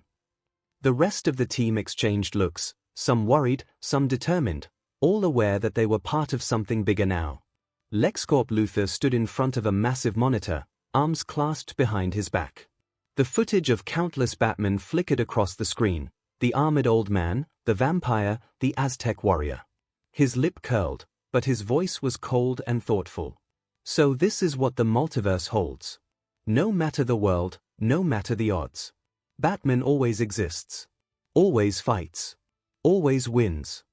Beside him, Mercy stood silently, expression unreadable. Lex's eyes narrowed, calculating. If there are infinite Batmen, then somewhere, there must be one that can be controlled. And if not, his smirk turned sharp. Then I will simply have to become the Batman my world requires. Nenda Perbert Ras Ol Ghul stood before a roaring fire, the flickering light casting sharp shadows across his angular features. The Lazarus pit behind him glowed faintly, like a second, hellish moon. Talia lingered nearby, arms crossed, her expression torn between pride and frustration. The screens replayed the montage of Batman, the knight, the vampire, the future AI, each one fighting, surviving, refusing to yield. Raz smiled, low and almost indulgent. Detective, no matter the era, no matter the form, you rise. You fight. You endure. He clasped his hands behind his back, voice calm but carrying the weight of centuries. The multiverse itself testifies to your will. It is admirable. Talia tilted her head. Admirable. Or infuriating. Raz chuckled softly, almost fondly. Both, my beloved daughter. His refusal to surrender is the very trait that makes him my greatest adversary, and the worthiest heir I could ever choose. He turned, cape sweeping behind him, and looked at the screen one last time. If he will not lead my league in this life, then I shall simply wait. For in every world, in every time, there will always be a Batman. And eventually, one of them will see the truth. Talia frowned, muttering under her breath. Or they'll all keep defying you until the end of time. Raz only smiled wider. Then we will see who tires first. The immortal demon, or the eternal bat. My Hero Academia universe Izuku Midoriya sat frozen on his bed, notebook half filled with frenzied scribbles, pen dangling loosely from his fingers. The images of Batman fighting as a caveman, a vampire, a literal AI burned in his mind. He never stops, Izuku whispered, heart pounding. No matter the world, no matter what happens to him, broken back, poisoned BLD, even time itself, he keeps going. Always getting back up. Always fighting. His hands trembled, but there was a wide, awestruck smile on his face. This is what a hero is. This is what I want to be. A hero who keeps standing up, no matter what. His mother Inko stood in the doorway, tears in her eyes, torn between pride and worry. Izu, just promise me, if you go that far, you won't forget to take care of yourself too. Izuku nodded quickly, though his mind was already racing ahead, noting Batman's pain tolerance, his recovery times, his DSPLN. Yue Aizawa leaned back, scowling slightly. Obsession like that, it's a double-edged sword. If he was one of our students, I'd say he needs counseling before he ends up breaking himself. Present MIC crossed his arms, conflicted. Yeah, but man, that dedication is metal. Dude just keeps tanking hit after hit and comes back for more. Nezu, meanwhile, looked positively delighted, tail flicking. A fascinating case study. To transcend one's own limits over and over again, truly inspiring. And terrifying. Imagine what someone like Batman could achieve if he were born with a quirk. Across Japan, Bakugo sat on his bed, fists clenched so tight his knuckles whitened. TCH. No way. No freakin' way some quirkless nobody is pulling all this off. He growled under his breath, sparks crackling off his palms. I'll show them what a real hero looks like. I'll blow past this so-called bat and prove it. Kirishima was grinning ear to ear, practically bouncing in place. Manly. This dude's got no powers but takes on gods. That's hardcore. Ochako, watching from her small apartment, felt her chest tighten. Even after being hurt like that, he still fights for others, she whispered. A determined smile crossed her face. If he can do that, then I can too. At the Yorozu estate, Momo's parents exchanged worried glances as their daughter leaned forward, fascinated. His strategies are impeccable, Momo murmured. If I had gear like that, I could support everyone better, her father nodded slowly. If this Batman's equipment is what allows him to stand alongside superhumans, perhaps we should invest in research to help you match that level, Momo. Her mother looked more hesitant. As long as it keeps her safe. In her workshop, Myhatsume's eyes were practically glowing. A human turning himself into the ultimate weapon through pure tech. Amazing. She started sketching furiously, muttering to herself. No, even better, what if you upload his brain to a machine? Batman 2.0. Perfect, tireless, unstoppable. Her explosions of giddy laughter made her neighbors worry. Villain's hideout Shigaraki, watching from the League's hideout, tilted his head. He just keeps fighting. Even when he should be dead. All for One's voice rumbled from the shadows, amused. And that, my boy, is why the detective is dangerous. Power alone is not enough. Strategy and resolve are the true weapons. Shigaraki scowled, but he kept watching. Police HQ in Tsukochi's office, the room was quiet except for the faint hum of the screen replaying Batman's montage, caveman, pirate, Victorian noble, futuristic AI, all standing firm against impossible odds. All Might sat stiffly on the couch, his hands clasped so tightly the leather creaked. His trademark grin was nowhere to be seen, just a furrowed brow and tense jaw. This, he muttered, almost to himself. He has no quirk. No power. And yet, across worlds, across centuries, he keeps fighting. He glanced at Tsukochi, voice lower now, almost wary. Nigh impossible odds, bane, gods, even death itself, and still he rises. What kind of man does that? Tsukochi leaned back in his chair, arms crossed. The kind of man you claim to be, Toshinori. The kind of man who refuses to let the world break him. All Might's head snapped toward him, startled. Tsukochi's voice stayed calm but firm. You told me once that the symbol of peace exists to reassure the people, to give them hope no matter how dark things get. Look at him. Isn't that exactly what he's doing? All Might fell silent, staring at the image of Batman standing atop a gargoyle, lightning cutting the sky. But, he's human, All Might whispered, as though the words could undo what he was seeing. Tsukochi gave him a pointed look. So are you, Toshinori. Underneath the muscle and the smile, you're as human as the rest of us. Maybe it's time to admit that someone without a quirk can still embody what a hero is meant to be. All Might's gaze stayed fixed on the screen, his thoughts a storm. For the first time in years, the idea that quirkless might not mean powerless truly sank in, and it unsettled him. MCU Tony Stark paced his silent lab, the static-filled screens reflecting in his dark glasses. He paused, tapping a finger against his arc reactor. Friday, run a probability matrix. If there are infinite realities where a guy in a bat suit wins against gods and monsters, what are the odds one of them is running on Stark tech? He grinned, but it didn't reach his eyes. Because if it's possible, I want specs. Really, Tony? We just saw the man as a caveman, as an Aztec, as a freaking AI and fighting some octopus god, and you want to copy him? Rhodey asked with a raised eyebrow. Wait. Don't tell me you want to become an AI yourself. He added with a smirk. No, Tony said with a grin. I want to become the Iron Bat, he said as he opened a hologram of a suit that looked like a mix of his armor and the bat symbol. It has a nice ring to it, he said as he began to sketch the design. Rhodey crossed his arms. Just if you infringe some multiversal copyright law and a bat-themed AI sues us, I'm not bailing you out. The holographic Iron Bat suit flickered as Tony adjusted the cowl's angle, adding repulsors to the wingtips. Relax, platypus. This is purely theoretical. Mostly. Besides, Tony's grin turned sharp. If Batman can weaponize trauma across realities, Stark Industries can weaponize merchandising. There is a 78% of probabilities something will go wrong with this idea, Vision said from the corner of the lab, his tone calm but his synthetic eyes tracking Tony's holographic modifications with visible concern. And a 97% chance that if such an entity exists, it will take offense to the branding. And I can add 100% chances of Pepper sending you to sleep to the couch for a year at least if you summon a horde of bats indoors, Rhodey added with a smirk as Tony waved a dismissive hand, already lost in the holographic schematics.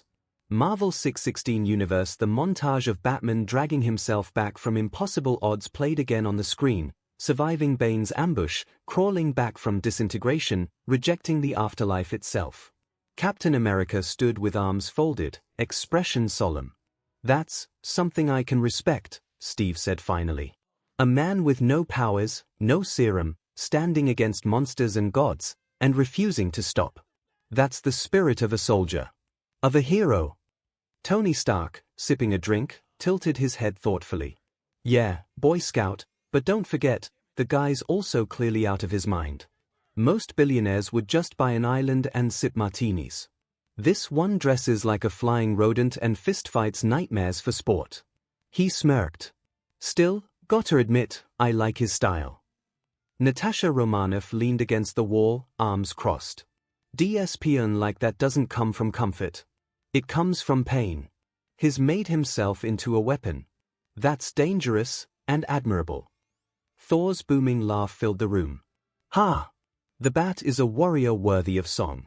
To spit in the face of gods, of death itself, and prevail, that is the mark of a true champion. Broken back, poisoned, stranded in time, and he still gets back up. That's kinda terrifying. And kinda inspiring. Spider-Man let out a weak laugh. Guess I'm not the only guy who just refuses to stay down here. MLP Universe Equestria. At Twilight's castle, the crystal map glowed with the projection of Batman standing on countless rooftops, in countless worlds, always facing Gotham, always ready. Twilight Sparkle's eyes were wide, her quill forgotten on the table. He does this everywhere. In every version of his world, he never stops protecting it. Even when he could walk away, he stays. That's more than duty. That's a calling. She shivered slightly. I want to believe I'd do the same for Equestria. But could I keep fighting if the world kept hurting me back? Rainbow Dash swooped down, landing dramatically on the table. Hey, yeah, you would. And so would I. I mean, this guy's the definition of awesome. He doesn't just protect his city once, he protects it forever, no matter what. Applejack tipped her hat, thoughtful. That kinda dedication's rare. Even when folks don't appreciate it, he just keeps going. Takes some pony mighty strong in the heart to do that. Pinkie Pie suddenly appeared wearing a bat-shaped party hat. It's like he's throwing a party for Gotham every night, except the party is punching bad guys and saving lives. Fluttershy peeked up nervously. It's really brave. I just hope he remembers to rest sometimes. Protecting every pony all the time sounds so lonely. Canterlot Luna's eyes were lit with something between respect and resolve as she watched the screen. A lone guardian who endures, century after century, for the sake of those who cannot defend themselves. It is as though I watch a reflection of my own vow to the night. Celestia's expression softened. Perhaps. But I hope he has those who remind him he is more than his duty. The sun cannot rise forever without rest. Disney Universe 626 in Middleton, Kim Possible and Ron Stoppable sat on the couch, the screen showing Batman in every era, caveman, Victorian detective, futuristic AI, always fighting, always protecting. Kim's brow furrowed, impressed but serious. He just never stops.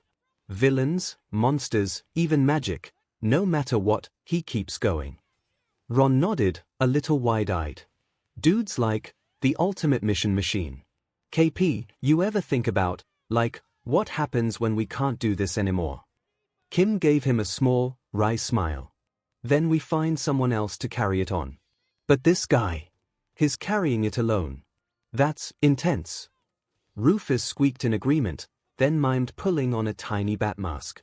New York Jake Long looked in excitement as Foo Dog sat nearby watching the same footage. Yo, this bat dude. He's got serious guardian energy. Jake grinned like, across worlds. That's next-level dragon stuff.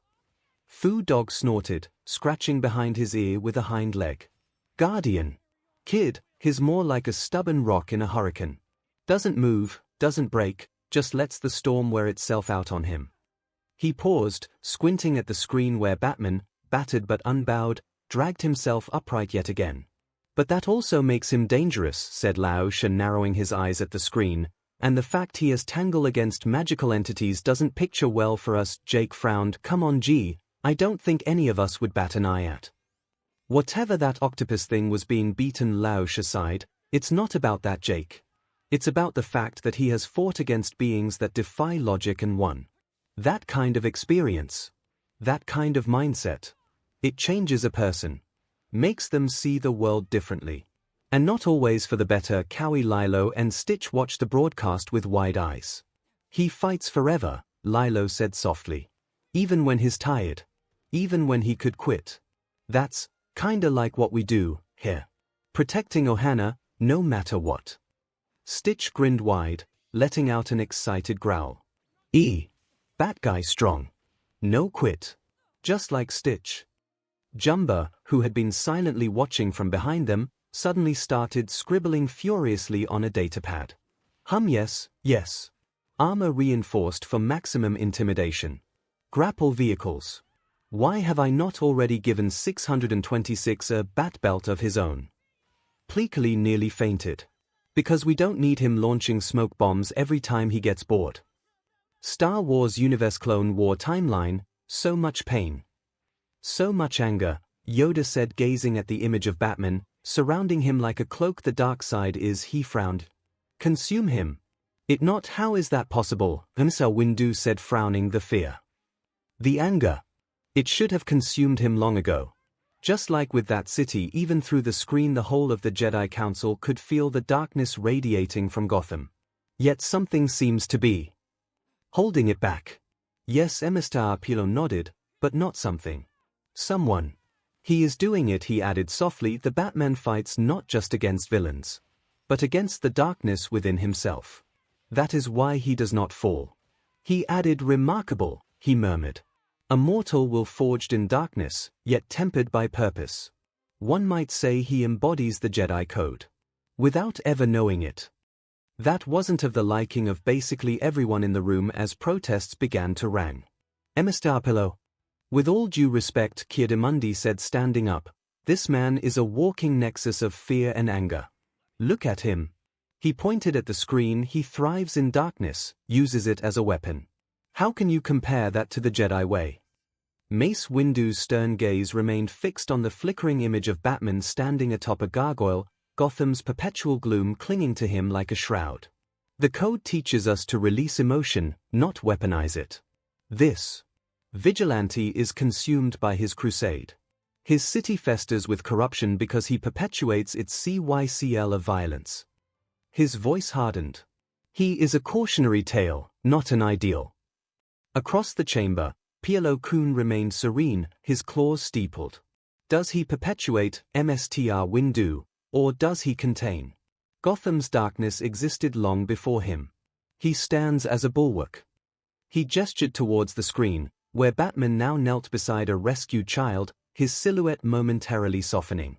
See the compassion beneath the cowl. He channels his pain into protection. Is that not the heart of our duty? Kit Fisto's tentacles twitched thoughtfully. The dark side whispers through Gotham's streets like a poisoned river, he murmured. Yet this man. He swims against its current without drowning. Perhaps his strength lies in embracing the shadow without letting it claim him. Sheikh T inclined her head, her voice gentle but firm. But at what cost? His path is solitary, forged in vengeance. The Jedi walk together, guided by light. His endurance is admirable, yet it is a warning against isolation. In another planet, 𝐒𝐩𝐢𝐵 leaned forward, stroking his beard. He reminds me of Mr. Keegan, he said quietly. Stubbornly compassionate, willing to walk in darkness to protect others. But Batman lacks balance. He fights monsters until he becomes the thing that frightens children in the night. A ripple of unease passed through the chamber as the screen showed Batman disappearing into Gotham's smog, a shadow swallowed by greater shadows. Perhaps that's what's needed, Anakin said, for the likes of Deku, the Hutts, and anyone that prays in the innocent to think twice in stepping to the light and know they can't hide in darkness. He paused, eyes fixed on Batman's silhouette against Gotham's smog-choked skyline. Because something worse waits in the shadows. Ahsoka and Obi-Wan turned to their friend, faces with mixes of worry and surprise at Anakin's words. Before they could speak, the screen shifted again. In the screen, why? 'Cause he is vengeance, he is the night. He's the goddamn Batman. Boomstick shouted. The screen now showed the image of someone that many thought of a thief, considering his full bodysuit and mask with goggles, hands cuffed as Batman 𝐻𝐻𝐸 stood in front of him. Who are you working for? The Dark Knight asked, his voice steady and demanding of an answer. The thief answered in some language. Subtitles appeared for the viewers so they could understand. You can't understand what I'm saying, and even if you could I wouldn't tell you anything, the thief said defiantly. Batman didn't react outwardly, but the air grew colder. Suddenly, he leaned forward. I can, he answered in the same language, subtitles appearing as suddenly, from the thief's point of view, he became a full shadow silhouette with piercing white eyes. And so you will. The last thing that was shown was the reflection of the Dark Knight on the fear-filled goggles of the thief before the metal doors of Death Battle closed. 𝐻𝐻𝐸. No one said anything as they all turned to Batman. That last scene. That was their Batman, they were 100% sure. Bruce. Superman started with a small nervousness in his tone. He is alive, Batman said without even turning around, his voice low and flat. Another pause. Yeah. That isn't as comforting as you think it sounds, Flash muttered under his breath, shifting uncomfortably in his seat. Felt like he was staring at me through the screen. He wasn't the only one to feel like that. Many others in the station moved, discreetly, to the closest bathroom empty room to change their underwear. The Batman universe. Bruce stood in front of the Bat computer, arms folded, watching his other self's final moment of intimidation. He's better at this than I am, Bruce admitted quietly, almost grudgingly. Behind him, Robin shivered a little. I don't know what that guy said to the thief, but if I was him, I'd be singing like a canary after that look. Batgirl nodded in agreement. Guess we just saw the gold standard for fear tactics. Alfred, calm as ever, placed a hand on Bruce's shoulder. And perhaps, Mr. Bruce, you saw a glimpse of what you might become, for better or worse. Young Justice Universe. The League sat in tense silence before Black Canary finally spoke. You all felt that too, right? The presence. Aquaman nodded grimly. It was like the ocean before a storm. Green Arrow forced a laugh. Guess that's one way to get information without touching someone. No one laughed with him. My Hero Academia universe. Geez. And I though Shota was scary without coffee, President muttered, shifting uncomfortably in his seat as the screen faded. Yeah, A for sure, Midnight muttered, unconsciously smoothing her costume. Beside her, Eraserhead remained motionless, his capture scarf pulled tight, but the slight tension in his jaw betrayed him. Even Nezu felt a jolt of his animal instincts, fur bristling slightly, at the sheer predatory aura radiating from the screen. Midoriya's home Izuku, however, was shaking with excitement. That's what a hero is, he shouted, scribbling frantically in his notebook. Not just strength, presence. The ability to make villains afraid enough to stop without even throwing a punch. Inko. Wasn't sure of that. Was that person even human anymore? Police HQ at Tsukochi's office, All Might was quiet, looking shaken. He is a symbol. Just as I am meant to be. But his is a symbol of fear, not hope. Tsukochi gave him a meaningful look. And yet, it works. Marvel 616. Tony Stark was the first to break the silence, whistling low. Okay.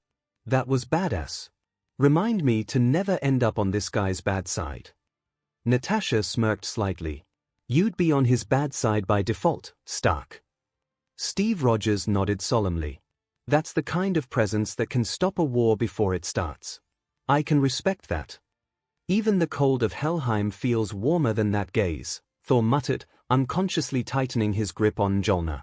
Good luck with him, Spider, 'cause you will need it, Hawkeye muttered, shifting away from the screen as if physical distance could lessen the lingering chill. Guess I better bring my A-game. Spider-Man said after a pause, his voice muffled by the mask he nervously adjusted.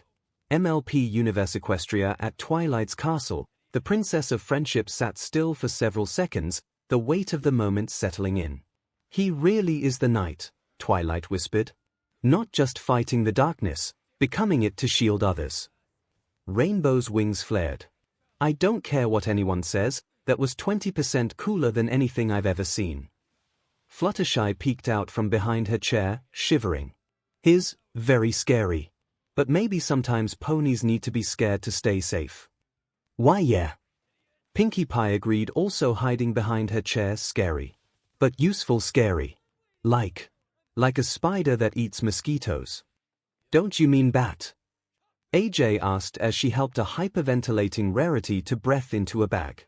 Disney Universe 626 Kim Possible crossed her arms, visibly impressed. Okay, that was intense. If he was on Team Possible, there wouldn't even be a mission, just one look and the bad guys would confess. Ron swallowed hard. Yeah, KP, remind me to never get on his list. Ron shuddered, Rufus nodding vigorously from his shoulder. That glare could probably freeze lava.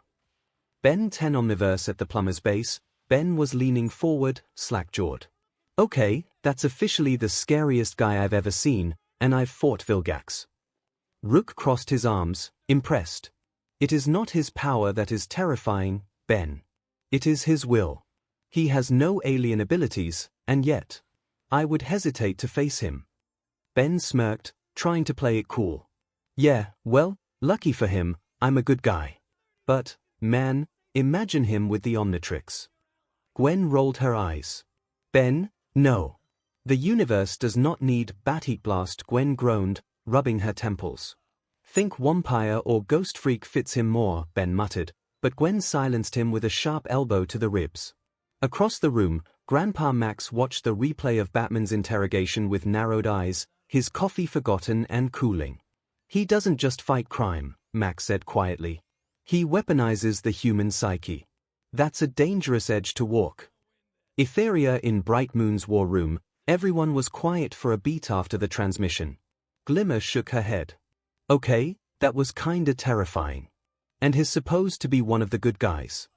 Bo adjusted his quiver nervously. Makes sense, though.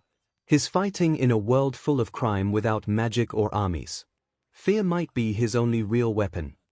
Adora crossed her arms, visibly conflicted. He's a soldier. He's doing what he thinks is necessary. But, Natossa cut in, scribbling in her little notebook. No, Adora's right. That level of intimidation. It works. But it's also dangerous. You can't let fear be your only tool. One Punch Man Universe at Hero Association HQ, most S-Class heroes sat with their arms crossed, unimpressed, except for a few. Silver Fang nodded gravely. This man, he does not need power to inspire fear. He is power. Atomic Samurai smirked. Yeah. Still just a guy in a cape. Then Tatsumaki, usually dismissive, shivered, her eyes narrowing.